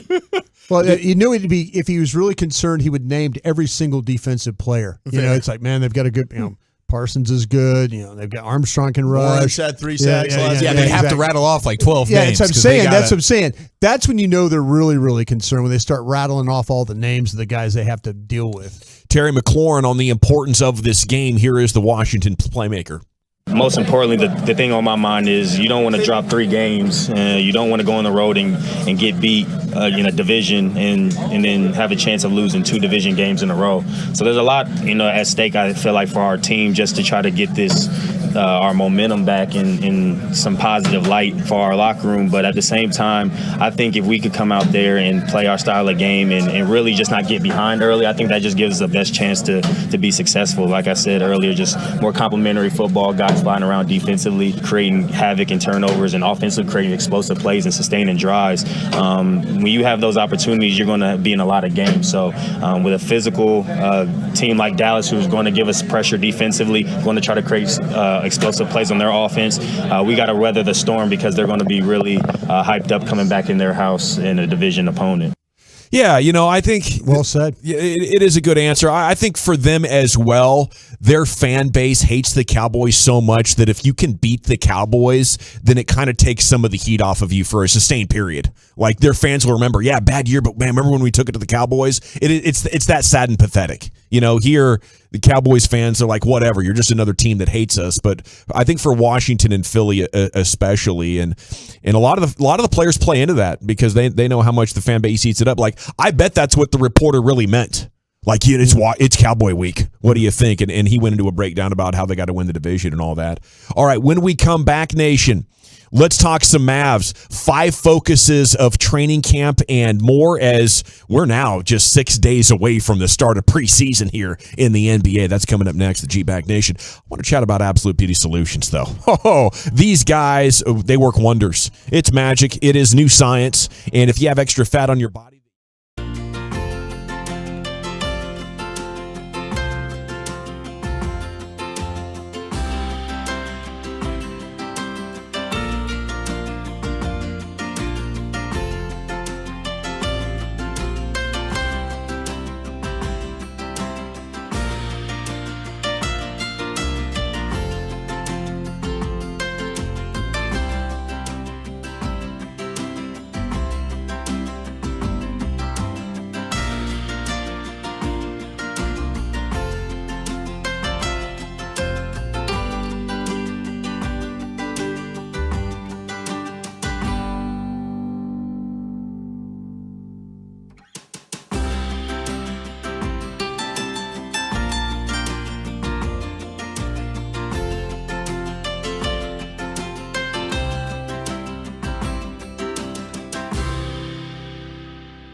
price. Get round-the-clock protection. Something you know for the things you don't know. Coverage from Progressive Casualty Insurance Company, affiliates, and third-party insurers, and subject to policy terms. Bundle discount not available in all states or situations. The upcoming segment of the G-Bag Nation is brought to you by BuyersBarricades.com. If you're in need of traffic control or barricade rentals, Buyers Barricades is a full-service provider, taking care of your project or special event, no matter the size, from start to finish. Buyers Barricades, the Texas authority in barricade rental. BuyersBarricades.com. It's a Thirsty Thursday, poured by Miller Lite on DFW Sports Station 105.3 The Fan. Welcome back, Nation. Let's go around the Mavs. We have 3 or 4 storylines for you. Segments brought to you by Soda, that's state-of-the-art, and the Frankels. You think there'll be less big company trucks on the road because of gas prices? Think again. And those big trucking companies have insurance companies to protect them. So get the representation that won't settle for less. It's the Frankels. 214-333-3333 or online at truckwreck.com. Yeah, Jason Kidd followed up on the idea of not starting Christian Wood. And he says, when you check in at 6 minutes, that means you didn't start. We'll get to talking about his role as we go, but I've never coached him, so I want to first see what he's capable of doing in the different lineups and combos here in the preseason. Then we'll make a decision on where he's going to play, if it's coming off the bench or starting. But right now, he will not start.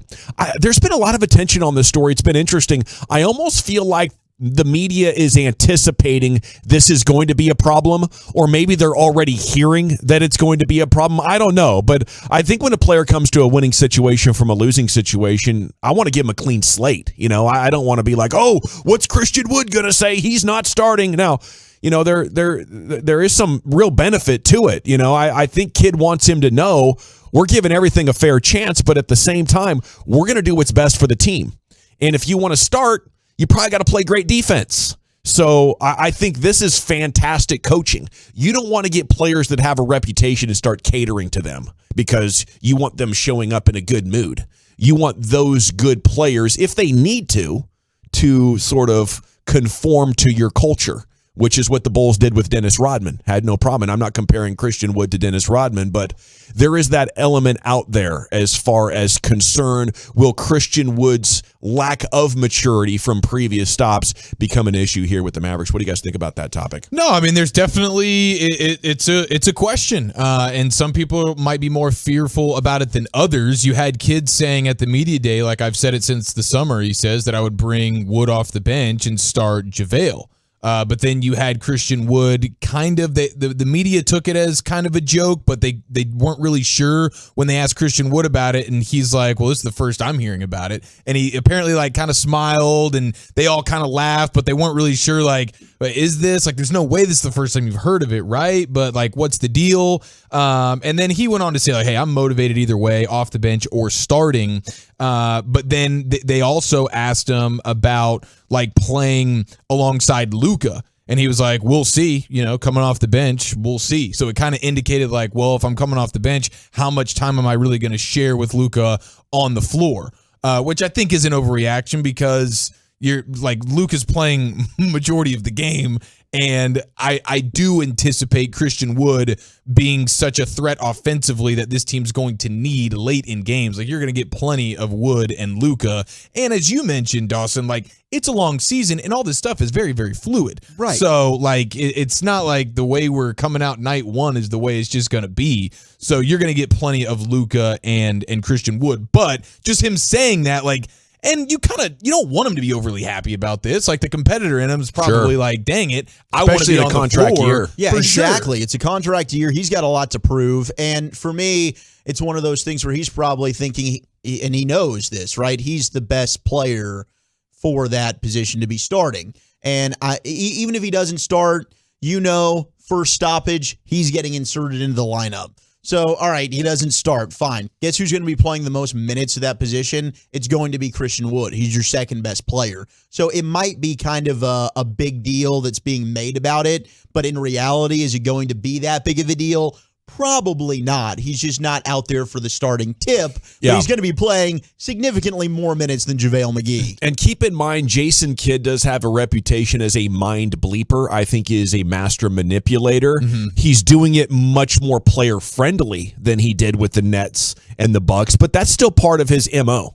That's still. What are you hearing about this, Brian? As far as Christian Wood, what are your sources telling you here? Are we good? Is this going to be clean or? Yeah, this was one of those things. I asked a couple of guys about this, and I was told he's working harder than he has ever worked at any point in time in his career. They feel like they've made some progress. They feel like he's kind of got a little bit of a long way to go, but they're working with him. They felt like he's had a great summer so far with everything they've asked him to do. He's one of those guys. He said he's been the first player in the gym every single time that they've had summer workouts. Boom. Yeah. So, we'll see. The starting things, the things that I learned about Christian Wood before they signed him was that he was a guy that wanted to be known as a great player on a great team. He thought it was terrible to be a great player on a bad team. And so the attitude about him, and I know people are saying things about him and all that and the others, but my guys at the Mavs, to a person over there has told me that everything about him this summer has been super positive with his attitude and his willingness to do the work. Right on. Put in the Beautiful. work. It is. It's around the Mavs. Here's Chia following with the second quarter. Well, so one of the other things that I think just in regards to Jason Kidd being the mind bleeper, and maybe it didn't work out for him in other places, but it's clearly worked for him here because they've put the success out there. All these guys are buying in on Jason Kidd. So I think advantage here to Kidd and what he's doing because you have the outsider Christian Wood is now coming into this situation. It's not the team, and then all of a sudden here comes Jason Kidd, who's the outsider that's trying to tweak things. Like Jason Kidd, they have an established culture and buy-in now with Jason Kidd, and so now it's up to you, Christian Wood, to come in and conform to these guys. Right. So I think there is an advantage there where, hey, Christian Wood, you're coming into our place now. We got a good thing going. We really like this guy in Jason Kidd. And so you need to go ahead and buy in as well. This is what winners do. Just to give you the thoughts of Tim Cato, who covers the Mavericks. Yeah. In regards to this situation of Christian Wood coming off the bench, he describes it as not a frictionless situation. So there's definitely some disagreement. Not frictionless. Yeah, like Okay. he says, it's fair to say there are differing opinions on either side, but this is far from any sort of crisis. Okay. He says that it's just as likely to just to naturally resolve than to escalate into anything more serious. So I think that is a well-balanced thing here, and it makes sense. If you're Christian Wood, you're probably, the competitor in you is annoyed that you're going to be coming off the bench, but it's also hopefully chip on the shoulder. Watch, I'm going to go prove you now, and that's where it comes into the Jason Kidd mind bleeping. Yeah. That's his whole idea probably. Now, I mean, every minute you don't play, it could cost you like $500,000 a year in salary. It's legit. It's just money. Minutes are money at this point as you're going into the final year of your deal. If I'm the agent, I'm like, what's this? You know? And if I'm Christian, I'm calling my agent like, man, are we in a bad spot? That would create some anxiety. Now, the other thing that Cato talks about is the vision for Jason Kidd and this team and the way it works. And last year, how the 3-guard lineup worked for them so well, but it was kind of out of necessity. And you can see, okay, we have a need for a backup point guard, but we went and got a second big guy is what we actually did. And he says Wood's path to the starting lineup seems likelier to displace Spencer Dinwiddie than McGee. Really? So, and go with a 2-big starting lineup, much like you saw the Lakers do it when they won the bubble championship. With Davis and McGee? They did it with McGee and Davis. And so that is, I think that's kind of the idea that Jason Kidd probably prefers in terms of team building and the way he envisions his team. Last year, it was just, hey, this is what we have to work with, so I got to do it this way. But now, okay, in the offseason, I'm choosing to go get another big as opposed to replacing the backup point guard. So I just found that postseason. Found that to be interesting. It does. Defensively, rim protection, rebounding. We saw it specifically with Boston. The way they were able to navigate through the East to get to the finals, I think that was a big reason why, with Robert Williams being down low, him and Horford, big reason why they were able to have success having those two bigs playing in that big lineup. But don't you feel like a big part of the Mavs' success was 2 handlers on the court at the same time? Yes, but you're now in a situation where Luka's going to have to be your main facilitator, and unless Spencer Dinwiddie, which I think we are very optimistic on how he's going to perform this year, unless Dinwiddie just forces your hand and says, hey, you can't take me off the floor. I don't mind that strategy from Jason Kidd. I mean, I like it as a look with Luka and 4 big guys that shoot threes and play play some defense, I guess, but the ball started to move so much better. There's like a domino effect when you get two creators on the court like that together. What they ideally would like would be 2 ball handlers, 3 defenders, and the 3 defenders that can shoot. Yeah, that's their idea right there. I mean, their whole thing, the more you talk to them about it, this thing about defense is not just just lip service. It's real to them. And when they start to evaluate players, it's about defenders. The first thing they say is a defender. That's the first thing they say. So if you talk about a lineup, it would be something like, with Luka, Dinwiddie, Bullock, Finney-Smith, McGee. We'll see, but that's kind of the vision that they have, and then they could slide Wood in and out of that lineup how they need to do it. So two ball handlers, 3 defenders. The defenders can all shoot. But I love the idea of being able to go big, if you need to, because with all these teams going small, you could just punish like Looney did for the Warriors. Exactly. All of a sudden, he's just a huge factor in these playoff series because nobody could match up with his size. Well, they're also talking about that ability to put pressure on the rim. That's what they want to do. Just playing defense, that's big to them, but that ability to shoot and then the ability to play defense is huge for them. What you got for us, Wolchuk? So Callie Kaplan had a great article in the Morning News. The biggest focuses for the Mavs heading into training camp. Luka being in better shape certainly is going to be everybody's paying attention to that. And he looks like he has not come in overweight for the first time in 2 years and playing in Eurobasket. It seemed like a shorter time period of him being off, right? It was Since just a week back. and a half. He got an extra week and a half since they left. They got eliminated a little bit earlier. But yeah, he did not have as much time off. Hopefully that doesn't hurt him and he's not fatigued. But I'm sure the Mavericks are going to limit his workload if they feel that he is a little bit fatigued. Also, who's going to help Luka, which is what we were just talking about. You lose Jalen Brunson. I think the Mavericks are going to have to see what they have in Frank Ntilikina and Josh Green. We've heard maybe Josh Green starts getting some looks at point guard. I don't know how that's going to look, but maybe the Mavs know something. Maybe they're seeing something there. If anybody knows point guard, it's Jason Kidd, right? I'm not gonna argue with Jason Kidd there. If he thinks that Josh Green can run the point a little bit, all right, let's see what you have there in Josh Green. But it makes me wonder just a little bit. Isn't Josh Green kind of a chaos player? Yeah, he is. He's wild. He's just a freak athlete. Like he's diving over the scores table to well, get a his ball. Thing is he jumps before he knows where he wants to pass it, which is usually a cardinal sin in basketball, but somehow he pulls it off. Yeah, I believe he can be a ball handler. I think it's too early. I think he needs like 2 or 3 more years of NBA experience before things really calm down for him, but I think he's got the skill set for it. No question. Where will Christian Wood be playing? What's his role, which we've really talked about at length and covered here, the 4, the 5. I like the idea of pairing him and JaVale McGee in a big lineup. I also think matchup, who you're playing night in, night out. Also, when you get into a playoff series, who you're playing, if you need to go small ball, if you need to go big, that'll dictate exactly what you end up doing there. The defense, does that carry over? Do you improve? They made such a jump going from 21 to the 7th best defense in the NBA last year. And then who's back healthy? How is Tim Hardaway Jr. looking? I've been saying this all offseason. If the Mavs are going to make a move at the deadline, I think you need Tim Hardaway Jr. to come out on fire the first half of this season because that is your best trade chip.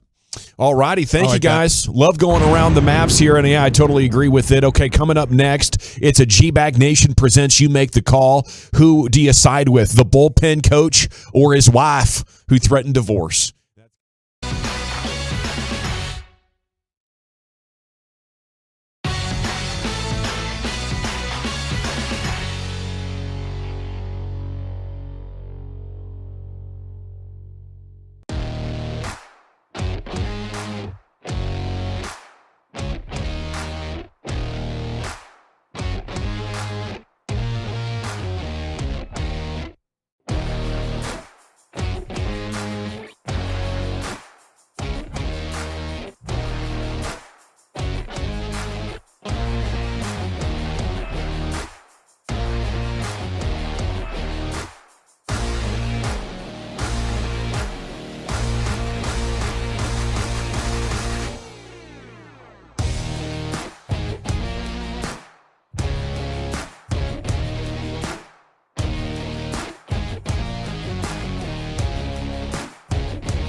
Number 61, he ties Roger Maris for the American League single-season record with 61 home runs. It's a two-run Judgian blast. Here comes the judge. A two-run blast, and the Yankees take a 5-3 lead on number 61 for Judge. Congrats to Aaron Judge for getting it done. I guess here in Arlington, you're going to have to hope to catch the final home run ball. Will that be more? Will that be worth quite a bit too? Like if you get the last one, everyone after this is worth at least hundreds of thousands, right? He's just extending the record now. Yeah. Or he needs to own the record He himself. needs to own the record. So 62 will really be the one that's, Yeah. I think, the moneymaker. Yeah, 62 would be the moneymaker for sure. Okay, so shortly after that Bombski, it's a G-Bag Nation presents You Make the Call. Sarah Walsh, who is the wife, and she's, I think, a longtime Fox reporter and sports TV person. She tweets, "Bad news, I'm down here in Florida battling a hurricane, but the good news is I can announce my retirement," because it was her husband, the bullpen coach, Matt Bushman, who hauled in that Blue Jays ball. Yeah, that's because two Blue Jays fans whiffed leaning over the wall with their baseball gloves and watching their reactions of just complete and utter despair, where you can literally see in their eyes, like it's just like hundreds of thousands of dollars just went raining down and they didn't catch a single dollar bill. These guys were sick to their stomachs. And The one guy threw his hat. You see, like he stood that up. was sad and anger. He stood up and he just like took his hat off. He should have threw that damn glove of his.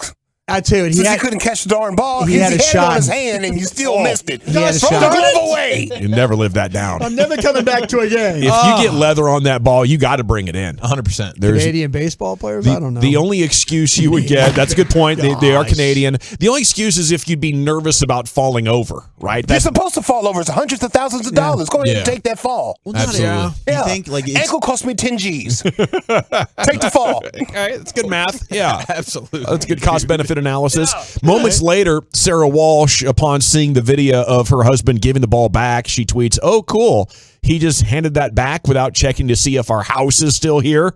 I'd like to announce our divorce." Now, checking their social media, they have a fun, good relationship. Yeah. She's just playing. You know, they have a playful Or relationship. Is she? Because this is coming up at dinner, definitely a couple of times. Like, honey, what the bleep? Really? You know? Why did you do that? Okay, so here's the thing. For Bushman, the bullpen coach, you're inside of baseball. You got to do that dude a solid. Sure. You know, it's not like you're a fan trying to reap maximum reward back. You got to take care of each other, because you might go to Aaron Judge and get balls autographed for the rest of your life now. You might want to go to the Yankees clubhouse to get any one of the other superstars they're going to buy off other teams. And now you got like respect for this. You might need a job with the Yankees. Yeah. You might like, oh, look, Bushman helped us out. He's a good dude. Let's hire him. Aaron Judge wants to get the hell out of New York. Maybe he goes and signs to the Blue Jays. Lots of different ways that can happen, Yeah. but we want him to sign at the Rangers. Do you think you guys could keep the ball if you're working inside of baseball, Brian? How bad of a faux pas would that be to keep it? Oh, I hand it back. Yeah. I hand it back. Yeah. If you've got a job with one of the teams, you have to hand that ball back. You do. Well, it's just like when we were in Oxnard, I had all my buddies going like, "Hey, bro, get me, get me one of these, give me an autograph, give me a Micah autograph, give me a Dak autograph, or something like that." Like when they're sitting down with us for interviews, and I'm like, I can't do it. Trust me, I would love to, but it's So- a poor look. All right, it's let's say I'm filling in for Jared. All right, and I just I saunt over there, and I'm out there. Outfield, Judge ball comes over to me. I catch this sucker. I'm not taking one for the team and keeping this ball for us, and we just split this money. I'm not allowed to do this. No, you're the backup. You're kind of you're Right. in, you're out. Does he work for them? I don't work know. for the Rangers. I work for I'm an Odyssey employee. Yeah, it's a different deal. Would I be allowed to is I there think a you're in the loophole clear me? for sure. I mean, this Bushman guy and his wife, Sarah Walsh, they have made millions of dollars in their collective careers over the years. I think for a radio guy, who's not actually inside baseball, you got the green light. I mean, to auction that ball off for hundreds of thousands or even millions of dollars, way worth it, right? It's like, you lose your job. Who Guys, cares? I say we do this. I think we get out there it's in funny. the outfield. You know Dang what? right. You know Yeah. what? I think we need to. When Roger Maris hit his 61st homer, though, they like this 18-year-old kid had the ball and handed it back to him, and Roger Maris signed the ball and gave it back to him. Oh, He goes here. This will probably mean more to you than it will me. Right. And he signed the ball and gave it back to the guy, and then the ball was later auctioned off, but not right then and there. But you can imagine, like, if you give the ball, you're the bullpen coach, you give the ball to Judge, and he signs it and gives it back like a Yankee tradition. Yeah, I think that's what a player should do. I mean, that's a lifetime moment for a fan. You have all these balls. You hit home runs all the time. Have a little bit of appreciation for the people that buy the tickets, and a small piece of symbolism would go a long way with the rest of your fan base. Like the story you just told about Roger Maris. Yeah. I just got a little bit more respect for him. Yeah. It's really cool. Yeah. Okay, so a couple of cool things did happen after the game. And there's this video of Aaron Judge giving the ball to his mom, behind, I guess. That's pretty cool there. And then there's this story of how the Yankees ended up back with it because the people in the Blue Jays bullpen were paranoid that like somebody would be dressed up as a Yankee or a member of security and approach the bullpen and be like, I'll take that over to Mr. Judge if you could just hand me that ball. So they were hanging on to it for a while until they saw Zach Britton come over, and they recognized Zach Britton, so they handed it over to him, and it made its way on back to the Yankees clubhouse, and there they have a celebration. See, I think that to me, if I would have taken the ball, like if I was the bullpen coach, and as he's running the bases, I'd have opened the bullpen door and run the ball to the Yankee dugout is what I would have done. Yeah, I would just while he's circling the bases, you open the door. Run it directly to the Yankees, and that way it's out of your hands. It's like, here you go. It's your ball. Go for it. And you get to be a little bit look at me Louie in that situation. Oh, yeah, where you're you run running over like and you're say, holding I'm the the ball. guy. Yeah, I'm you're the holding good the ball. Samaritan. I'm the good guy. Yeah, absolutely. Don't need the money. And so that's all it is. It's just the flex of I got enough cheddar. No, but his wife, she ended up following up. She says, just a reporter doing work here. Per my sources, Matt Bushman, who is her husband and the one that caught the ball, he was not forced to give the ball back, but he handed it over to Zach Britton, as Dawson just said. And then she says, and Bushman told me, I love that, like, it's her husband, but she's just calling him like very professionally. The Judge and Maris family have been flying all over the country. They deserve to have that ball. That is what the Blue Jays gentleman coach said. Exchange of balls. Yeah, exactly. And I did want to point out here, I didn't want to interrupt you, but I do love that Walchuk, when referencing the idea of him going over to get the ball at Globe Life Field, like pre-Soda Walchuk refers to himself as waddling over there, but post-Soda Walchuk refers to it as sauntering over. And that's what a losing of 65 pounds can do to your confidence. Feeling light. He saunters now. You got that Dusty He Johnson hasn't sauntered strut. in 26 years. I'm strutting. Yeah. All right, let me I've ask you had this. this body since high school. Hey, if you got it, flaunt it, Wolchuk. That's what I Dang say. right. I was at a game at Soldier Field. We were playing the Packers. Were playing the Bears, and you might see the video. And I think you get it on YouTube. A fan jumped out of the stands and caught the extra point. Chris, I remember that. He literally dives out of the stands as the ball's coming down and catches the ball as he's going down. Any thought about, if you're a fan, do you dive out of the stands to try and get the ball? Yeah. I mean, do you, you're seeing it, do you make a leap and just try and, maybe you end up on top of the bullpen coach and all that. But if you catch the ball before you hit the ground, it's yours. Is it your ball? I think so. Absolutely. And in that case, you really earned it. You didn't just luckily, it just landed right here. I went and I put the work in for this thing. You're a I legend. risked it. I'm athletic, and But you get kicked out because you jumped into the field of play. Maybe. It's worth it. But you're cradling that ball. Yeah. And you can kick me out. You can charge me with trespassing. I'm going to. Baby's That's going what I'm saying. ferocious. You're getting onto the field. Sure. but you get to keep the ball? I don't know, but I don't think you get to keep the ball. I wouldn't take it from you. You know, I think you earned it, like Chief said. Okay, we'll take you to church, see what Barry Church thinks about this and other sports topics coming up next year on 105 through the Fan. Keep the volume turned up all day and night. And thanks for being a Tolo.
with the G-Bag Nation on 105.3 The Fan. It is hour 3 of the nation here on 105.3 The Fan, and joining us now is former Cowboy safety Barry Church here in the G-Bag Nation. Ladies and gentlemen, boys and girls listening from all around the world, I present to you number 42, Barry Church. Oh, we love to have you on, Barry. Thanks for coming on again. How you doing? I'm doing amazing, fellas. Thanks for having me on the show today. Shoot, yeah, we love it. Now, what do you think about these Cowboys being 2-1? Is the season saved? And what do you think about Cooper Rush? I'm not so sure the season's saved yet. Cooper Rush, I think he's playing very efficient football out there. And the thing that impressed me the most about Rush is, he's keeping the ball out of harm's way. This is another game where he has 0 takeaways out there. So he's managing the game extremely well. And Kellen Moore is doing a good job of incorporating that run, which we've been begging for, since last season. So they're doing a good job running the football. Cooper Rush is doing a great job managing that offense, and then defensively, I mean, where do you start? That front seven is fierce. And when you talk about, Parsons, and you talk about D-Law coming out there getting 3 sacks, Dorrance Armstrong, who's quietly had one of his most explosive seasons to date. So these guys are flying around at all cylinders, and right now this Cowboys defense is definitely the strength of the team, but Cooper Rush is doing a hell of a job managing the offense as well. Okay, since you said not yet, Barry, what would it take for you to be a believer in these Cowboys? I would love for them to go out there. I know you can only play who's on schedule, but if it comes to that Rams game, which I believe I think it's next week after this Washington Commanders game, but if they're able to go out there into LA and go out there and defeat, the defending champs out there, I think that'd be a great start to saying, like, all right, man, this season is definitely special. But right now they've beaten up on a Cincinnati team who, they looked extremely, extremely rusty coming out of the gates, especially Joe Burrow. And then you got a New York Giants team who I don't think they were 2-0, but I didn't think anybody really held any salt to New York Giants football up there. So you can only play who's on schedule. They've done a good job of beating those teams, but I would love to see them beat a contender out there, and I don't think Washington's that it. Barry, how does the locker room handle a quarterback that's the backup that's winning football games? Oh, well, it's a sticky situation because we had that same situation in 2016 with Dak. I mean, when you got a guy that has the command of the offense out there and is rolling like he is, and it's hard to pull a quarterback with such momentum, and I think that's what happened in 2016.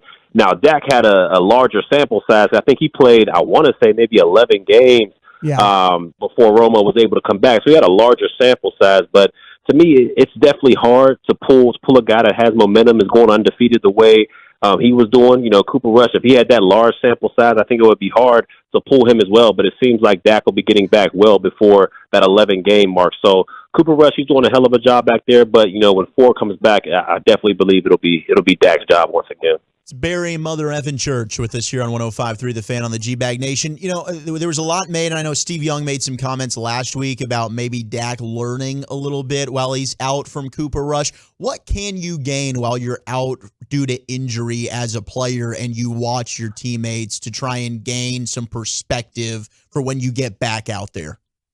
I'm going to be honest with you, man. When I was injured in 2016, you call it selfish, but I was hoping them guys didn't do as good as I was doing out there. I mean, that's just how I approach things because, I was looking at it like, man, I was in a contract year and I'm seeing, Will Cox and Heath, and they're out there doing their things while I'm injured for a little bit. I'm like, man, I got to get back out there quick. So to me, it really wasn't about learning. It was just making sure I get as healthy as possible so I can go back there and reassert myself as the dominant starter out there.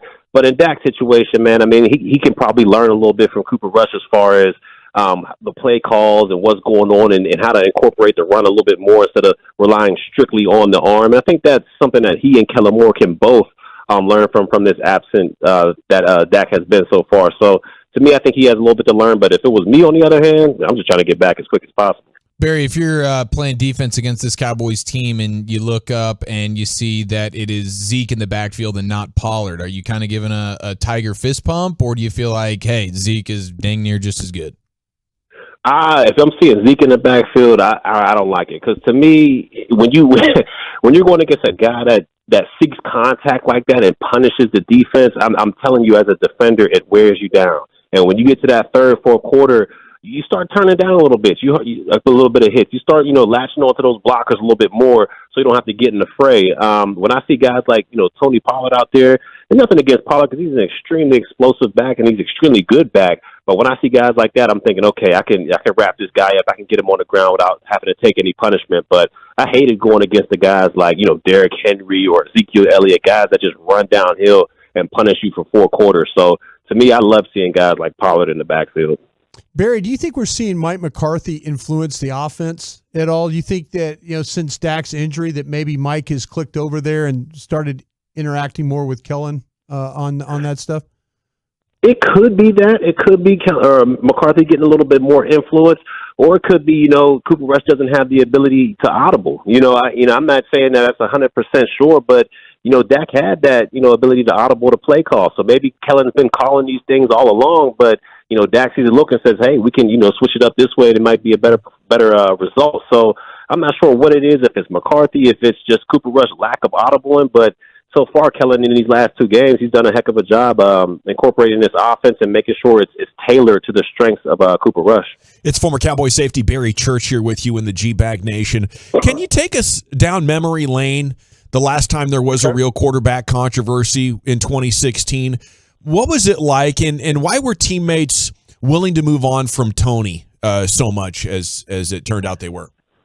Well, in our situation in 16, Tony, he was an established vet. He was, all-pro guy, Pro Bowl guy. And he I don't want to say he really wasn't that much of a team guy, but, a lot of players kind of looked at him more of a coach instead of a teammate. He kind of always was around the coaching staff during lunch and all that other stuff. So guys really didn't kind of get that great bond or that great connection with Romo. I mean, of course, he had, Wittens and the Des Bryants and everything like that were really tight with Romo. But on the other side, the defensive side of the football, we never really got that tight with Romo. So it really wasn't a situation where it's like, man, we got to have our boy back out there. Dak, he's doing a heck of a job, but, man, that's our boy. We're going to give him another shot. It really wasn't like that. We kind of saw, Romo as a coach out there rather than a teammate. And, I don't want to speak for everybody. Maybe that's just my experience, but that's why I really feel like, it was easier for us to say, no, this is Dak's team. This is where we need to go.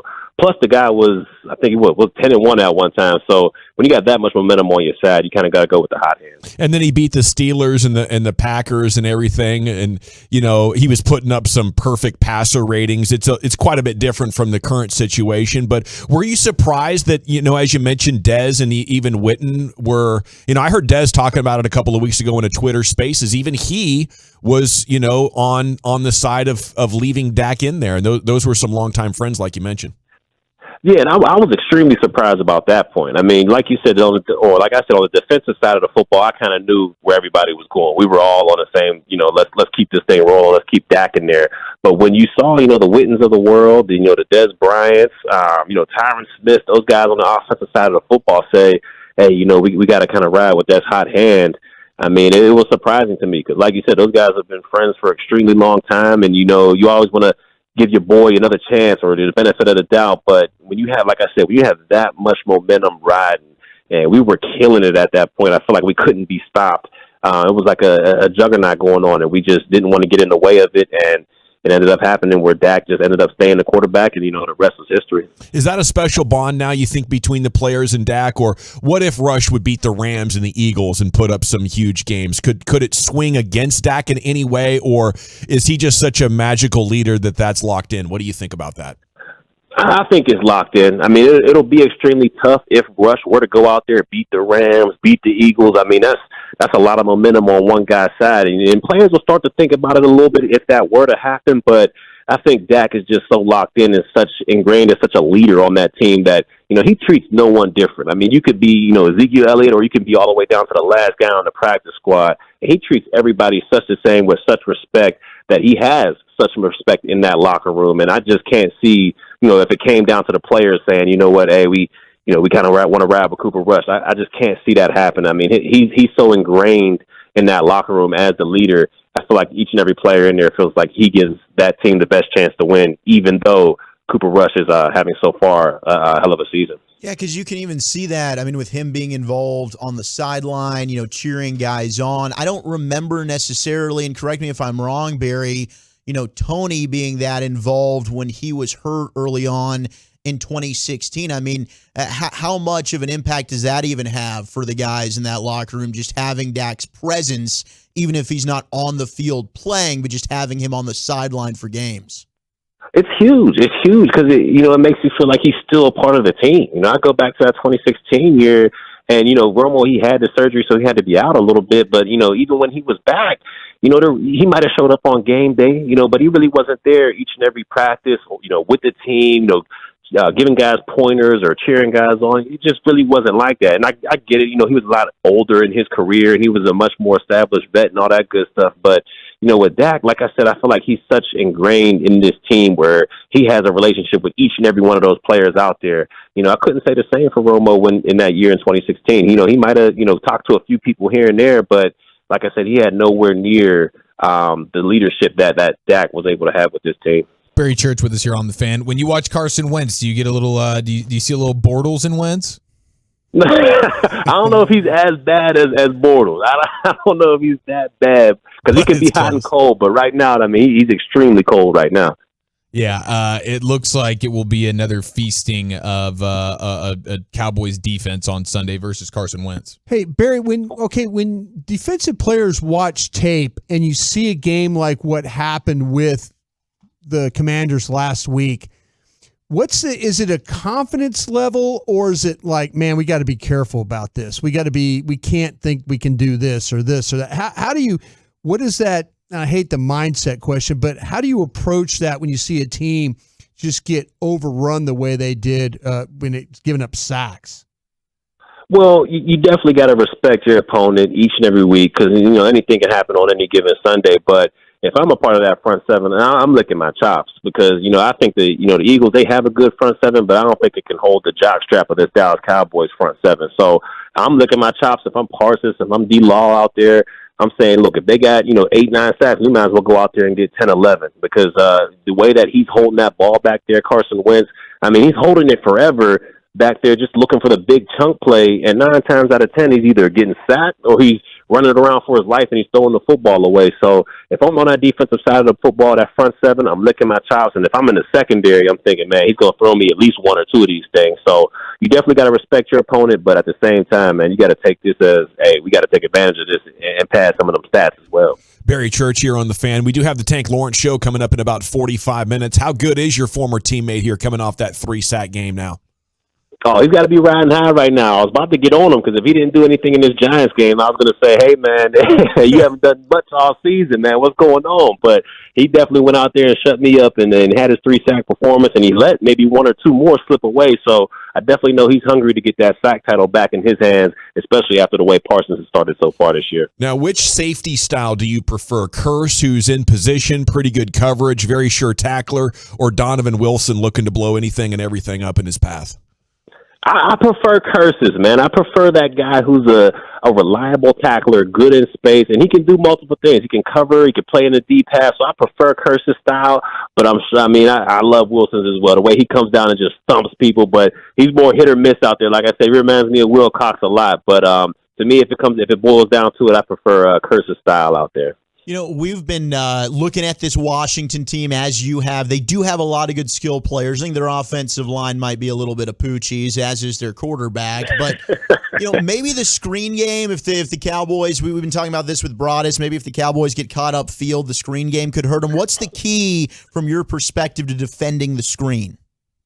Well, to me, you got to win, especially with this offense. I think you got to win on first and second down. I think if you keep them in the long 3rd and 7 pluses, that's where I think your defense can really tee off on these guys, and you can really take advantage of it. But as far as the screen game, you got to make sure you read your P's and Q's out there. And this defensive line, they're smart. They got great, smart players out there that know if the offensive lineman is just not going to let you breeze by them, for a sack without no competition out there. Read your keys out there and make sure you understand what's going on behind you. But overall, I think the key to this game defensively is they got to make sure they shut them out on first and second down and keep them in those 3rd and longs and then I think you can limit what those two running backs can do in the screen game with that regard. But you got to be smart and you got to read your keys.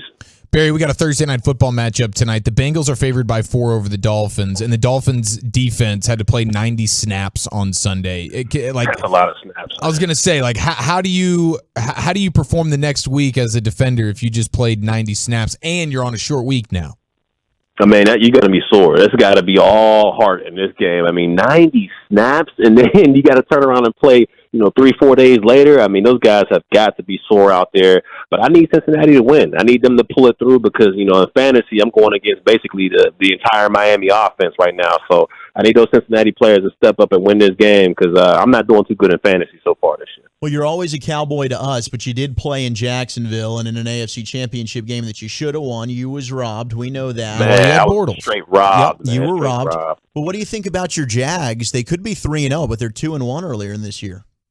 Yeah, they're doing pretty well out there. I feel like that quarterback Trevor Lawrence, he's taking the next couple steps to try to get himself into that next category of quarterbacks out there. I'm extremely surprised at how good James Robinson has been out of the backfield, especially coming off of an Achilles tear like he's had. I mean, that guy's rumbling and stumbling through a lot of teams out there. And defensively, it seems like they've kind of gotten back to that Jacksonville type of swag we had back in 2017. I mean, they're getting after the quarterback with that front seven, and they're playing sound defense behind that. So that defense, I mean, that team overall, I think it just needed a coach, like a grown man coach. It didn't need a coach that, we all know what Urban Meyer was in Jacksonville. So I just think they needed a better coach out there, and they got one in Doug Peterson, and he's getting the most out of that team. All right, Barry, serious question here. And you're a Miller Lite guy, just like myself. We experienced that together at the Cowboys fantasy event right before the season kicked off. Question for you.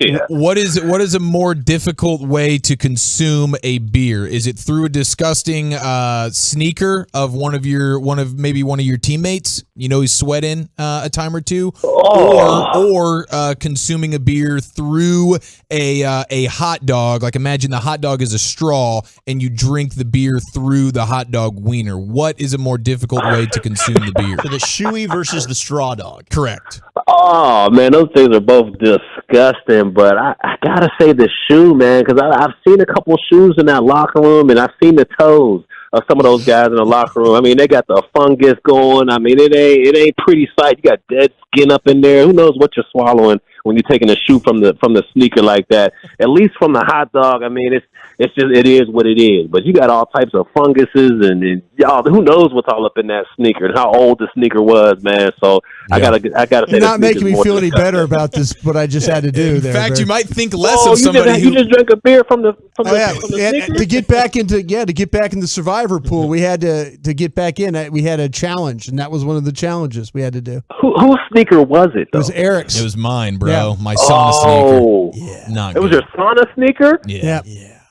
Oh, yeah, man, I told Broadus he might need to eat Tough Actin' Tenactin. I don't know if it'll work the same way. Oh, my boy got the corns coming out of there. Oh, yeah. I'm still here to tell you about it, man. Still here. We're doing this. I'm gonna pray for you, big dog. Hey, I'll tell you, that's a lot of toughness there, Barry. I think I'm gonna play it opposite you in that. Yeah, that's secondary.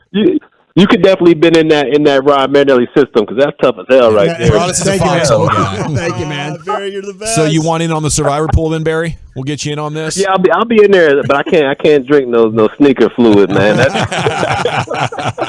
Thank you so much. Have a great week. Enjoy the football. We'll catch up with you soon.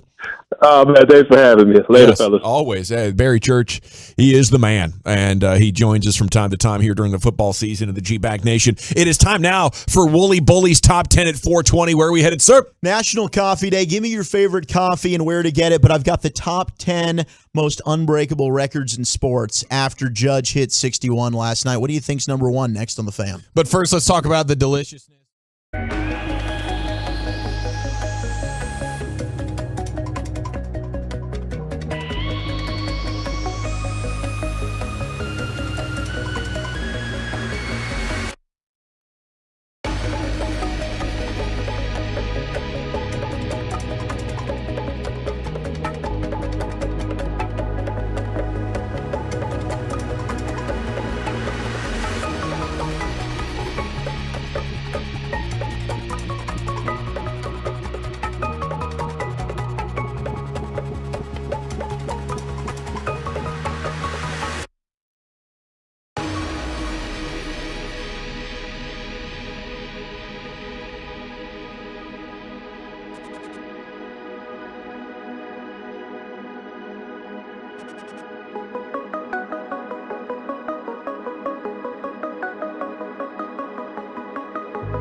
It's a Thirsty Thursday, poured by Miller Lite on DFW Sports Station 105.3 The Fan. All right, Tank Lawrence coming up at 5 o'clock. We'll have Cowboys tickets giveaway in the 5 o'clock hour. It's 100 level with parking passes, one of our best giveaways we've ever done. And you got to stay tuned. We will be looking for the winner coming up in the 5 o'clock hour, looking for caller 10. Segment here, Woolchuck's Top 10 at 420, brought to you by the Frankels. If you are hurt in an accident and it's not your fault, call the Frankels at 214-333-3333 or go online to truckwreck.com. Now here he is, the woolly bully himself, Zach. Thank you very much, General. Oh, yes, it is National Coffee Day, so go ahead and just litter the truckwreck.com text line, 877-881-1053. Also, our Twitch and YouTube watchers, we love you as well. Let us know what's your favorite coffee and where to get it. We got some Dutch Bros from the Twolos. Never been to Dutch Bros, but sounds good. Oh, Dutch Brothers, good coffee. Seen it. Driven by. Seems expensive. Can anybody talk about this 151 coffee? 151 rum? No, it's 151, and there's a bunch of these locations. Caribou? And it's definitely like a chain kind of place, and I don't know where maybe it came from. I don't know, it might have come from the Seattle kind of area, but it seems like that is the biggest like chain coffee competitor to Starbucks. Not that they're anywhere close in terms of just ball crushing with the monies, but this 151 coffee, I see it all over the place, and they're staying in business. Okay, speaking of coffee roots, you mentioned Dutch Brothers. Yesterday I mentioned my ex-wife.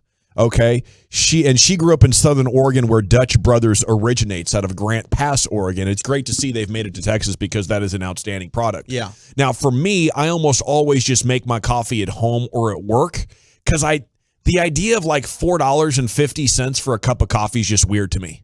You know, it's not a ton of money, but and oftentimes I'm disappointed if I get like gas station coffee or I try a random. I'm like, oh, this isn't even good. So I like to get my Pike Place Starbucks Keurig cups. Okay. And are you just going straight with it? Yeah. Okay. Yeah, black coffee. Yeah, I go first thing in the black morning. as well. Yeah, me too. Me too. 2017 on your 151 coffee company. It was started in Dallas, Fort Worth. Okay, so it's local. My apologies. They're crushing. Second location is in Flower Mound in 2018, and in January of 2020, grand opening for location number 3 in Plano. Ooh, my neck of the woods. Yeah, because now when you look up, they got Roanoke, Fort Worth, Keller, Rowlett, another Fort Worth, Flower Mound, Louisville, Coppell, Plano. They're rocking and rolling. So good for them. I've just never had it, but I see the line stays pretty full, and so they must be doing a pretty good job. I'm with you, Dawson. I generally will just do the coffee up here or at home. Spittle has great coffee that he brings up here. He flies to Colombia, gets the beans himself, and then flies back. Yeah, Indonesia as well. But yeah. Indonesia. Oh, it's a cover. But either way, he's got the beans and he's crushing them. He is. Yeah, and yeah, you're right, because the coffee is a daily habit. So $4 one random time is like, okay, so be it. I'm getting the chicken sandwich randomly. I don't do this every day, but coffee, it's got to be every day. We're addicted. If you're having to live in the Starbucks drive-through, you are just spending an ungodly amount of money. But I do love their nitro cold brew. This 151 coffee company has a coffee that's infused with Monster energy drink. Oh, that's It's a 32 ounce. It's called intense. Jack It Up. That's what it's called. Yeah, no kidding. That's Jack going to It jack Up. you up, right? Jack It Up. Yeah. What? Can we put bet payoff? You've never had coffee before. Like, would Never you a cup- drink a cup of coffee? I've never had a cup in my life. 58 years old. Do you like? So you kind of want to go to your grave with that? I'm intact? not interested in drinking. Yeah, no, coffee. I respect that. Which means it's perfect as a punishment. Could be. Maybe we can convince Drink a it. beer out of a shoe before I drink a cup of coffee. Getting a lot of love for 151 and Dutch Brothers, Death Wish Coffee, Black Rifle, Nespresso Columbia is getting some love. Of course, Starbucks, Tim Hortons, Dunkin' Donuts, Summer Moon in Frisco. Double chocolate from Dutch Brothers specifically got texted in. Tamara says there's a company called Death Wish coffee that's pretty good. You ever had Death Wish? Never had Death Wish, but I'd try Sounds some delightful. Death Wish. Yeah. Absolutely, I would. So, yeah, keep those flowing. If I want to get a little fancy, I'll go the holiday specialties they have at Starbucks. Those will warm my heart sometimes. A lot of those are just like coffee flavored hot chocolate. You know? Is it? Yeah. So I'm getting, I'm like buying a faulty product. Well, I don't think it's a faulty product. I think it is what it is. But I think a lot of these ladies are they're lying to themselves. I think I'm gutless. You're not going to get coffee. You're going to get dessert. You're getting a milkshake for breakfast. That's one of like a huge. I'm a sissy ninny. These Frappuccino cookie crumble Oreo bonanzas. Nobody puts baby in a corner. Gavin just took you down. Yeah, it's not coffee. Yeah. No, it's a dessert. You know what? Mr. Soda. Gavin doesn't care, but I want to give some love to the Stars just real quick. Mason Marchment had 2 goals last night for the Stars. He was their big free agent acquisition in their preseason overtime win over the Coyotes. So Stars fans out there, we got it in the show. Yep. Nice job, we did guys. our service of the day. By the way, play the Wild here coming up. There you go, Broadus. Any more hockey news? Is this regular season action already? No, it's the preseason. It's the preseason. That's why we haven't talked about it. But we did have a listener, and I just want to make all listeners know that their voices can be heard. We are big fans of the Stars. We do love the Stars. Yeah. And we're going to head up, support them. Go see some games this year, I think. I'm all for that. We're definitely going to do that. So here are the top 10 most unbreakable records in sports. And honorable mention, of course, will be Emmett. Which is why I wanted to do the That's list an honorable mention one, huh? I couldn't believe it wasn't in the top 10. Like the How all-time leading run. That's can any never going to be back, broken. Can any running back play that long? No. Sure. Frank Gore just did it. But how many yards is he short? Right. Okay. So you're right, Gavin. That actually stumped me there. I believe Frank Gore at 100 years old will be able to give you 3 yards. He's done, right? A running back can play that long, but But will can they sustain the They success? won't leave him level? in. Yeah, there you Yeah. go. There you go. When No. Emmett got under 4 yards per carry, somebody should have retired him, but he was able We to tried. keep going for 7 years. He did. Tried, yeah. He should never have gone to Arizona. Dawson's alleging a hashtag compiler on Emmett. Yeah, he compiled it. Compilate was It was a selfish. different era. is what- yeah. Excuse me? Selfish. Are you dogging on my guy? Well, I said you're selfish. Well, it was a selfish? gutless front office, Yeah, is what it sure was. is. Okay. It was a gutless front office. His front office didn't know very well. I do have the letter that we sent him. It's though. Emmett, man. It's the letter that said he can't play do anymore. not talk about him in a negative light right now, please. Took Parcells to Do it when I'm square out you of the guys room. away. You can say what you want. but not- Parcells killed Eddie George too.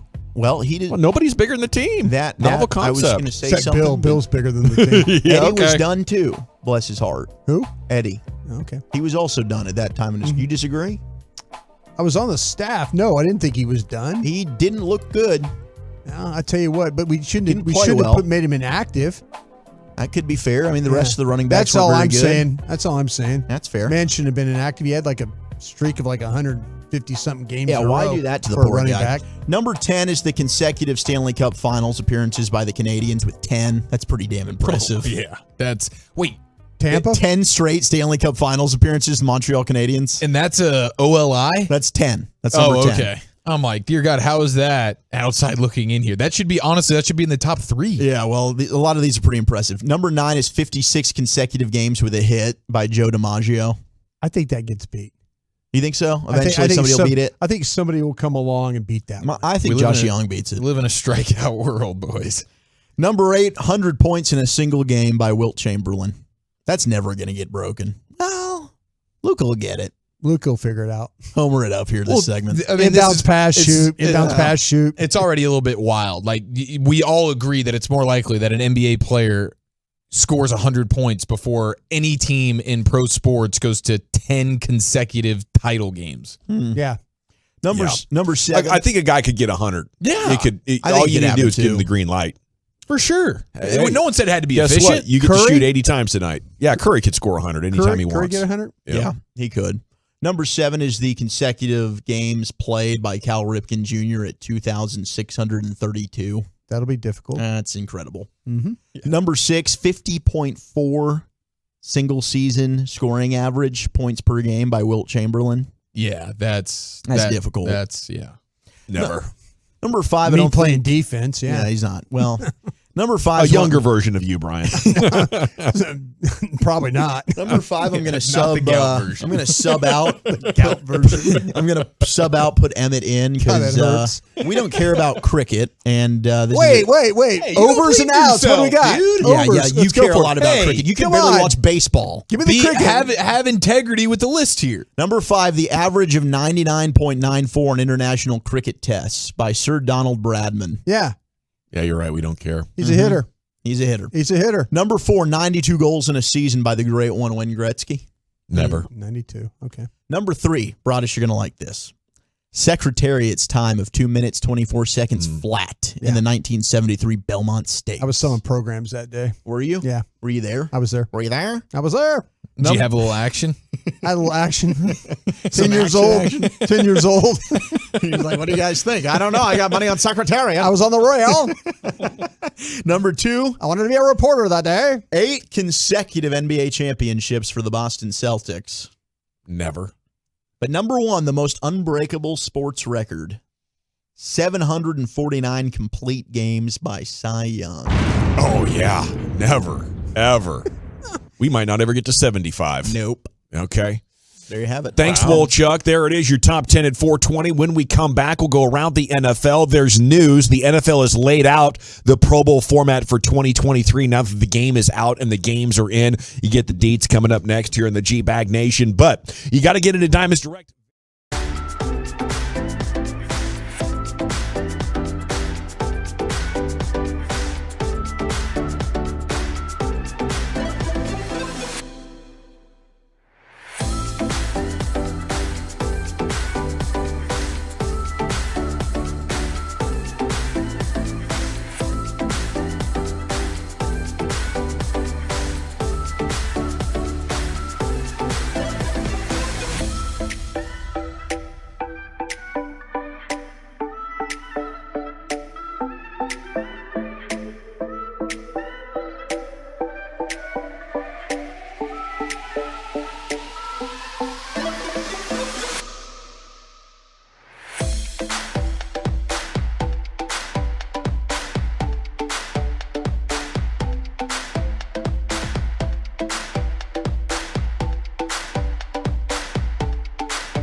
Classic Chevrolet in Grapevine knows you like buying to be easy. That's why they created a Classic Chevrolet Easy Pass online buying tool. Visit ClassicChevrolet.com to get started. Chevrolet, find new roads. Thank you, Lucius. We're going to get DeMarcus Lawrence on right here. Okay, he's been joining you at 5, but practice out a little bit early, so Tank Lawrence coming up in just a minute or so. We will have the Cowboy ticket giveaway coming up in the 5 o'clock hour. It's brought to you by AT&T. This is 100 level tickets. It has a parking pass. It's like the best item we give away all year when AT&T hooks us up with these. So we're going to be looking for caller number 10 at the number's 877-881-1053. So we'll be looking for caller 10 at some point in the 5 o'clock hour. You got to listen for the cue to call. Tank Lawrence coming on in just a second here. There is Pro Bowl news today with the Pro Bowl game being out and the Pro Bowl games in. You're going to have skills competitions throughout the week and then game day events of basically 7-on-7 flag football. And the interesting thing about this is if it's not perfect, this is just going to be a trial run with it doing it this way. So they'll reevaluate after the upcoming Pro Bowl and maybe tweak some things. But I think it'd be cool if we could get some sort of equivalent to like an NFL Olympic Games, just an abbreviated version. But right now they're talking about all players, voted to the Pro Bowl during the skill competitions during the week, dodgeball, best catch competition, quarterback drills, including thread the needle accuracy test, stuff like that. I mean, that kind of stuff is cool. Heck yeah. I used to love the distance ones that the quarterbacks would do. Who can throw the ball the farthest? Yes. So fun. It had the yard markers on there. See, like actual objective measurements. I think those are best. Like who's the fastest, who's the strongest, who can pick the most up. I mean, those kind of like strongman competitions or relay races, stuff like that. I think that's what would make it really pop for the eyeballs, like determining who's the fastest man. To me, if you got the fastest dudes in the NFL, there's Kevontae Turpin running around out there with the John Ross receiver the year he's healthy. Yeah. You could get those kind of players out there. And I would say you don't even have to be a Pro Bowler. I just want to see who the fastest guy is. That could get huge ratings. Yeah. Okay. Yeah, that'd be great. I wouldn't mind a little like a beer pong tournament either. Oh, that'd be fun. Get Bakhtiari creative with would it. crush. Tug of war. All righty. We are ready to rock now. It is time for the DeMarcus Lawrence Show here on 105.3 The Fan, home of the Cowboys. And good afternoon, Tank. How the heck are you?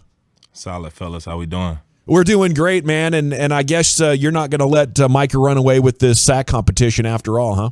Oh, no. Absolutely not. It's still early. Got a lot of games to play, a lot of more opportunities to get to the quarterback. So it's going to be an exciting year. So what is it about the Giants that brings out those kind of performances in you? I mean, division games, man, familiar team, but also, just understanding, like, how big those games are. So you want to be as elite as you can in those games and situations and, take charge and getting wins. So another big division game coming up this week, then. Should we just pencil you in for another 3-sack performance, I assume? Don't shortchange this guy. Don't put a limit on him. Absolutely not.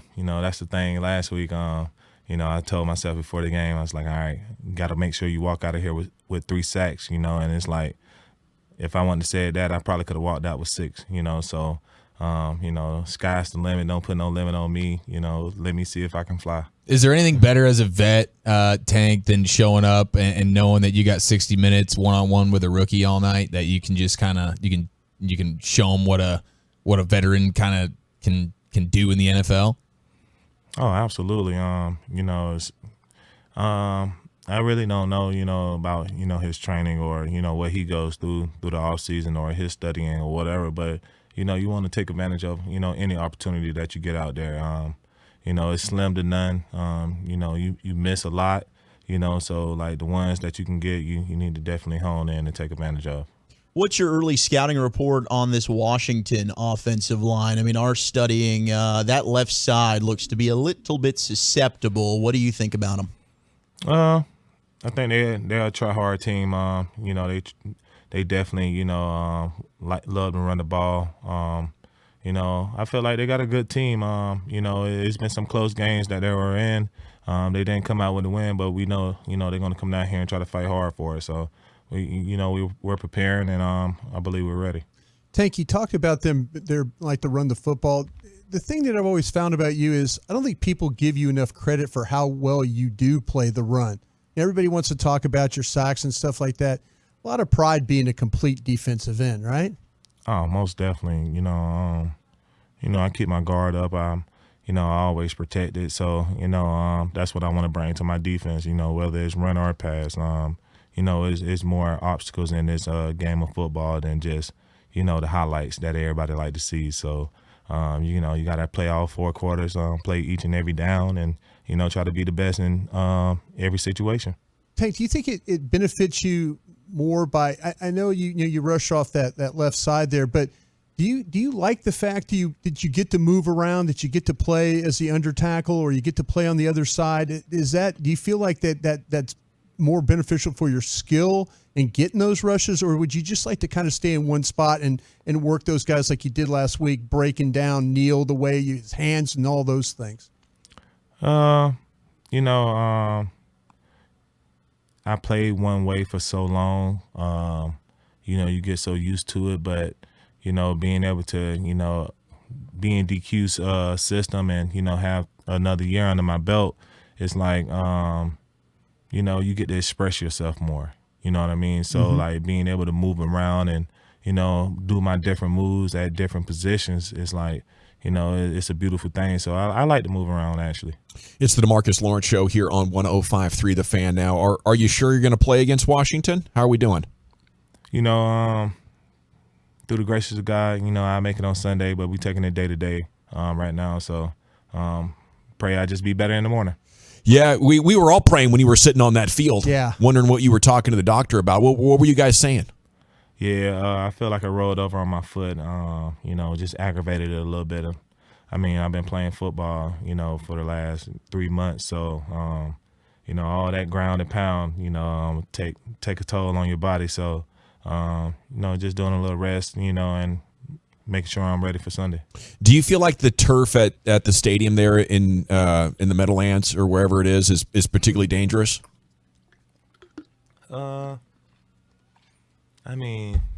All ground surfaces can be dangerous, especially, if you ain't played on them before. So, it's just, a matter of checking your cleats, going out there pre-game and, just trying to do all you can to, warm the body up and, get prepared for the game. So Mike said that he's trying to get back in the sack column this week, and Jory, who does an excellent job covering the team, put out a Micah quote that he's been made fun of all week by teammates because he didn't get a sack. Have you been making fun of Micah a little bit, Tank? No, absolutely not. I'm rooting for Micah, to be honest. I feel like, when you have, a great athlete, but also not a great athlete, a great player in the same locker room as you, it brings out the best in you. So, being able to see Micah shine, makes me want to shine more. So, I want the best for him. Hey, Tank, there's been so much focus throughout your career on you as a pass rusher. Does Micah take pressure off you? And is that something you're like, I know you're a team player, but does that help you kind of like, okay, maybe now let him focus on him, and that way I can kind of win over here and do what I need to do? Yes, I'm not, the type of guy that, go and search for the spotlight.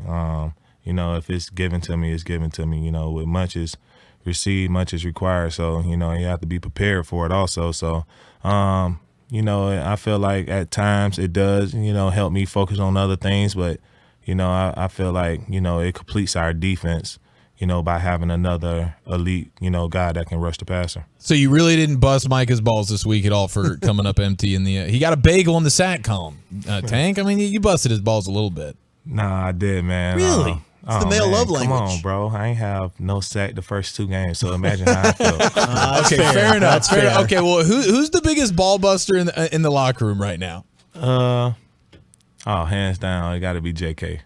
Got it, Curse. JK always on somebody's head. Now, okay, did Curse? I heard this. Did Curse try and drag you into this conversation after the game? I was hearing that there was some talk about Chris was getting all over Micah a little bit, and then I don't know nothing about nothing. and that's what I heard. I heard Tank is like, Tank just said, "No, man, I ain't getting into this. I am not getting in this one." Oh yeah. Me and Micah got our own thing going on, so ain't no need for me to piss him off to hurt my chances. Oh, it's amazing. So, Tank, I loved last week. You used to call Eli Manning Little Eli, so then you referred to Daniel Jones as Little Eli, and you certainly made him look like it. What do you think about Carson Wentz? I mean, he's kind of looking like a broken quarterback to us, but what's your perception of him?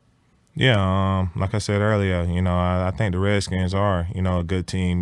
They just, been, missing on some details of their game. So, it's really just about exploiting the small things that they mess up on, and taking advantage of each opportunity that we get from them. Carson Wentz, I feel like he'll give us some opportunities. Tank, last year the touchdown against Washington, that pick six from like midfield where you're like dodging guys and hurdling dudes, is that the greatest play of your career? Do you think? Oh yeah, you don't get too many opportunities to score a touchdown, so you got to take full advantage of it. Well, right on, man. Thanks once again for joining us. We wish you nothing but the best. And, if we get a win here sitting at 3-1 going to that Rams game, Cowboy Nation is ready to get turned up. You already know what it is. Go Cowboys. Thank you, sir. Have a great day. There he is, DeMarcus Lawrence with you here on your home of the Cowboys, 105.3 The Fan. That's a fun conversation, and a guy that after 3 sacks, I think a lot more people are excited about, right now. It's brought to you by Ford, built for Texas, built for you. He had back-to-back double-digit sack games when he broke out. Was that like 2017 where he had the 3 sacks and then the 2 sacks? And you turned around, the son of a gun had like 8 sacks 6 games into the season or something like that. And if he's set up for a path that he's going to go on like that, then I imagine this defense, we're just starting to scratch the surface of what they can be capable of, because Brian asked the question, how much pressure they're taking off of each other and giving each other one-on-one matchups. Yeah, the thing with Tank, and Tank is going to play hurt. He's going to play. He's going to give you everything he has. I have the utmost respect for him when you watch the tape of him play, because he's dealt with shoulders and backs and other things. Yeah. This foot, and that's a little different for a rusher. I mean, he's a first step explosive guy.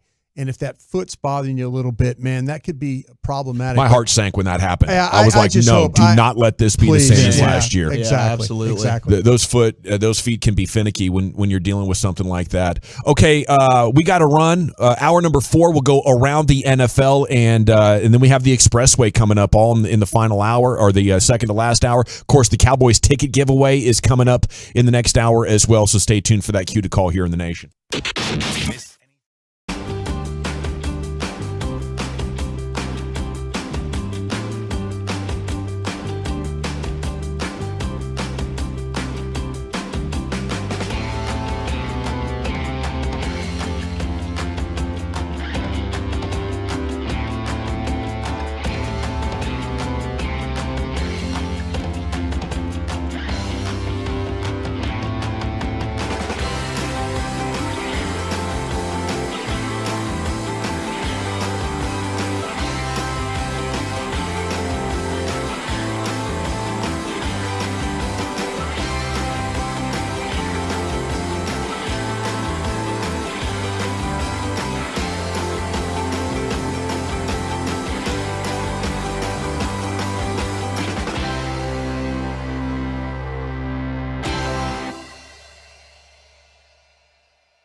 From the MyFitnessStore.com studios, you're rolling with the G-Bag Nation on 105.3 The Fan. Welcome to the Nation. Hour 4 of the G-Bag Nation on 105.3 The Fan. Thanks to Tank Lawrence for joining us. He jumped on about 4:45 back there, about 15 minutes ago.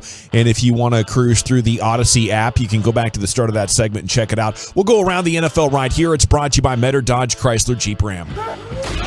Let's go around the NFL G-Bag style on 105.3 The Fan. All right, you got first down, Chiafalo. Go ahead. Okay, so Thursday Night Football, we got a big matchup here. Now, couple of things as it relates to this game. We have some Tyreek Hill trash talk we need to address, and there has been a Cincinnati rebuttal to that trash talk. I also want to just note that we are in for an outstanding color clash when it comes to the all-white Bengal unis that they're rocking with tonight. Dolphins are going to go with the all-aqua. So it's just gonna be beautiful. It's Look like toothpaste. Beautiful. Yeah. Actually, I hadn't considered that, but that's exactly right. I think it's going to be a really, really good color clash, and I'm very excited about it. Now, on to the matchup. There was on Sunday we had Tyreek Hill being informed by the media that the Bengals were the next opponent. Now, remember, the Bengals were the team that knocked out the Chiefs in the playoffs last year in order to advance to the Super Bowl. So Tyreek Hill has a little bit of beef, obviously, with the Bengals, and specifically one Bengal. That Bengal being Eli Apple, who seems like everybody in the world hates Eli Apple. Like he's always getting called out. So here is Tyreek Hill after the game doing a little trash talking. Oh, we play on Amazon Prime? Thursday. Oh, that's going to be lit right there. I ain't even know that for real. So, but, yeah, we're looking forward to who we play? Bengals. We're looking forward to the challenge. It's going to be fun, and I can't wait to go against Eli Apple, man. I owe you, boy. I owe you. I'm here. The cheetah is here. That's it. Intel. Yeah, it's a great matchup tonight. You know, I didn't need that, but now that I got it, I like it a little bit more. Oh, it's fantastic. He refers to himself as the cheetah, and ESPN just showed Tyreek Hill walking into the tunnel to arrive at the stadium for tonight's game, and he is wearing an all cheetah outfit. Not like a mascot outfit, but like his clothes are all like leopard print kind of deal. And then the burrow is all floral. Yeah. And it's the black and white thing, which is the same color scheme that his Bengals are wearing tonight. So everybody is breaking out their best clothes out of the closet for tonight's matchup. Now, that's just the start of it. So Tyreek Hill started the trash talk, and then safety of the Bengals, Jesse Bates, came to the defense of his corner, Eli Apple, saying, quote, I don't know if Eli got him tickets to the Super Bowl last year or not. I think that's probably why he's a little upset. If somebody comes after Eli, he comes after all of us. So Jesse Bates coming to the defense there of Eli Apple. But then there's more. All of a sudden, one particular fan out of nowhere starts tweeting out videos of Dolphins practice from yesterday. Terrible. Oh, they're you just in took my Cincinnati. story. How dare did they? I really? Oh, You you're took my telling too much. You took my story. You're doing too much. Here's Broadus with second down. Here's Broadus. Let's cover That's that a great up. segue. Thanks. Go ahead. Hey, great That's job what of we in like the setting me up biz on that. call. Appreciate Of course. it. Yeah, the Dolphins did. They noticed some people kind of watching their walkthrough. Isn't it amazing? There and people watching walkthroughs. And on Wednesday, they're in Cincinnati. So they made some sly adjustments here. You know what they did? What? Tell them. On all the clips circulating on Twitter, they have 12 players on offense. Oh, so they noticed it. They and noticed started it. playing subterfuge back. That's right. They ran some 12 players on the field like they were the CFL team. It's our new 12 personnel. Exactly. They ran some fake plays, fake routes, or were they real plays?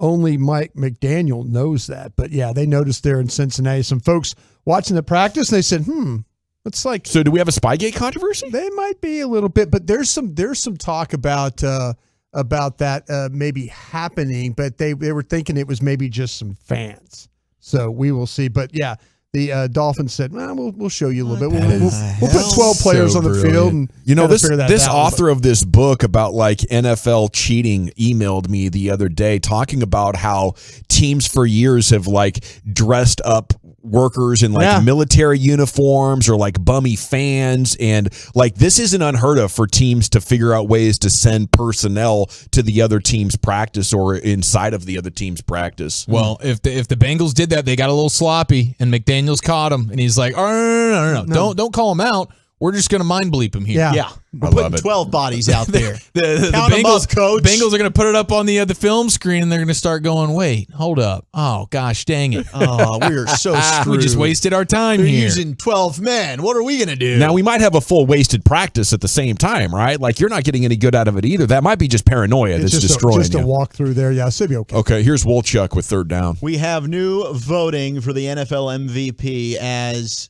the Wait a minute, NFL. that's another story I was going to do. What the hell, Oh, Brian? I'm How sorry, many go ahead. stories do you want? My man over there did 6. Do you want? Well, Eric likes to do multiple stories.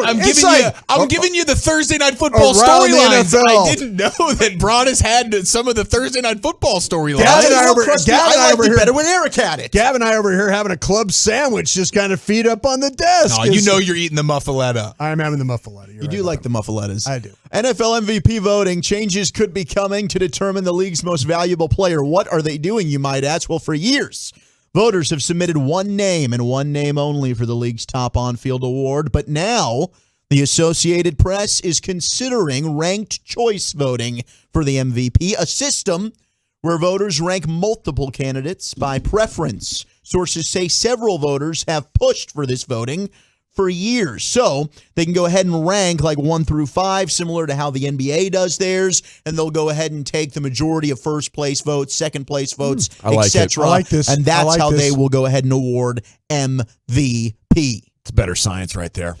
682 says, I'm probably going to annoy you guys. A heads up. I just started listening again about a week ago after 7 years of not listening. Thank you. Due to incarceration. Hello. He's Welcome home. to the outside Congratulations, buddy. I hope you can stay for the rest of your life. What is it, Lucius? Out here. Freedom! He does have freedom. Yeah, 682. That's getting out in that clean air, isn't it? After spending these summers and incarcerated with no air conditioning, he's living the good life now. Congratulations to you. Fourth down around the NFL. I'm going to take you back to the Cowboys here because we have 5 minutes left in this segment, maybe just 4. And I want to get this topic in here. We could have all done multiple stories here. Okay, John Machota. John Machota with a story in The Athletic. Why has Cooper Rush been successful in his first 3 starts? There's 3 main takeaways from this story. Machota tweets, one of the reasons in the fourth quarters of those games, the Cowboys quarterback has completed 23 of 34 passes for 249 yards, 2 touchdowns, a 108.6 passer rating. And he linked to this story about Cooper Rush today. But he is going super clutch mode here in these fourth quarters to put up that kind of a statistical line. He is great in these fourths. Is there any way he can start quicker? What do you attribute that to? Why is he waiting so long to be this amazing? Because if he could start like that, we would have a real quarterback controversy. I'll tell you what, the couple of times that he has been in there, they've done a pretty good job with the first 15. Well, they did a good job with Dak in the first 15. Cincinnati was good on the first 15. You know, I'm really, to me, it's one of those things. Maybe you get a little bit of an opportunity to sit down, settle into the game, you know, go through a series, kind of figure some things out. But, you know, the fact that he's doing so well in the second half, we've talked about adjustments and things. Sometimes it's like, you know, 12 minutes, how do you make real adjustments? Sideline adjustments, I think, are the most important thing, to be honest with you. And I think that when Cooper Rush, all those times sitting down and looking over stuff with Dak Prescott, looking at the pads and stuff like that, you know, maybe those times have helped him along. Now, you're right. Maybe get started a little bit earlier. But, yeah, it was that Cincinnati game. I was impressed with how the first 2 drives of the game, you know, that he came out. That's right. They scored well in that. Last week, you know, against the Giants, you know, not such a quick start. But I think a lot of it has to do with how he takes things in on the sidelines. You know, I think that's when once he kind of sees a little bit what you're doing, it's like, oh, okay, this is what I see.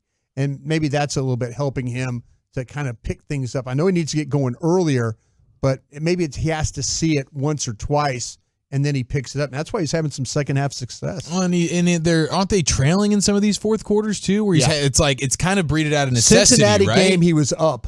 He was up 17-3 when then it got tied. Then it got tied. Yeah. But yeah, and he was down. They were down 13-6, and then he rallied hard, and that's when they started.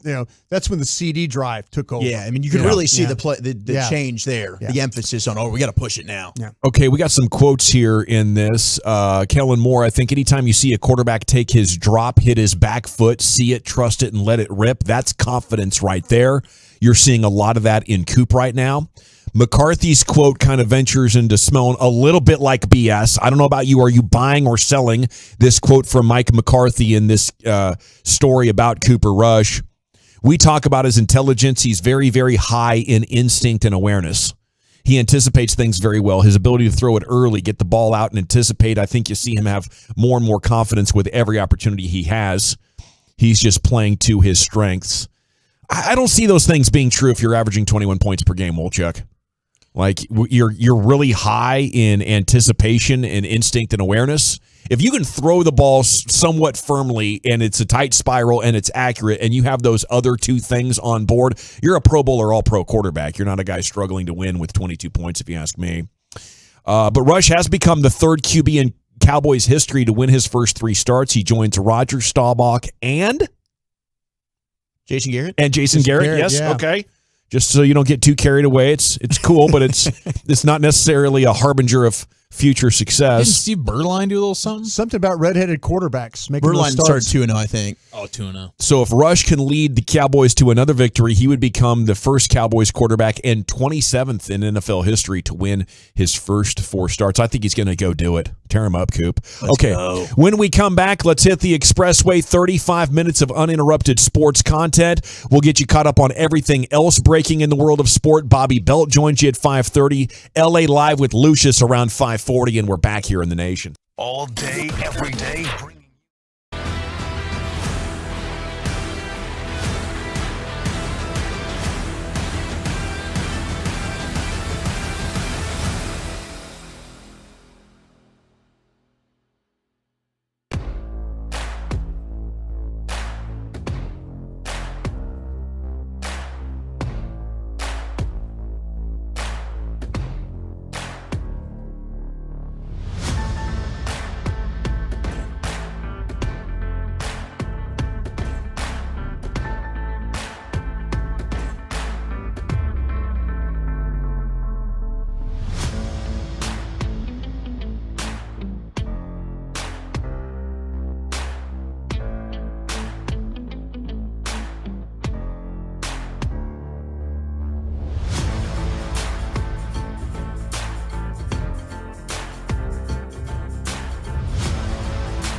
We're going to give away a pair of Cowboys tickets at some point in the rest of this hour. We're hitting the expressway right now, 35 minutes of uninterrupted sports content. At some point between now and 6 o'clock, I'll give the cue to call. We're looking for caller 10, courtesy AT&T 5G, fast, reliable, secure. So stand by. And if you don't know our number is 877-881-1053. You can't start calling now.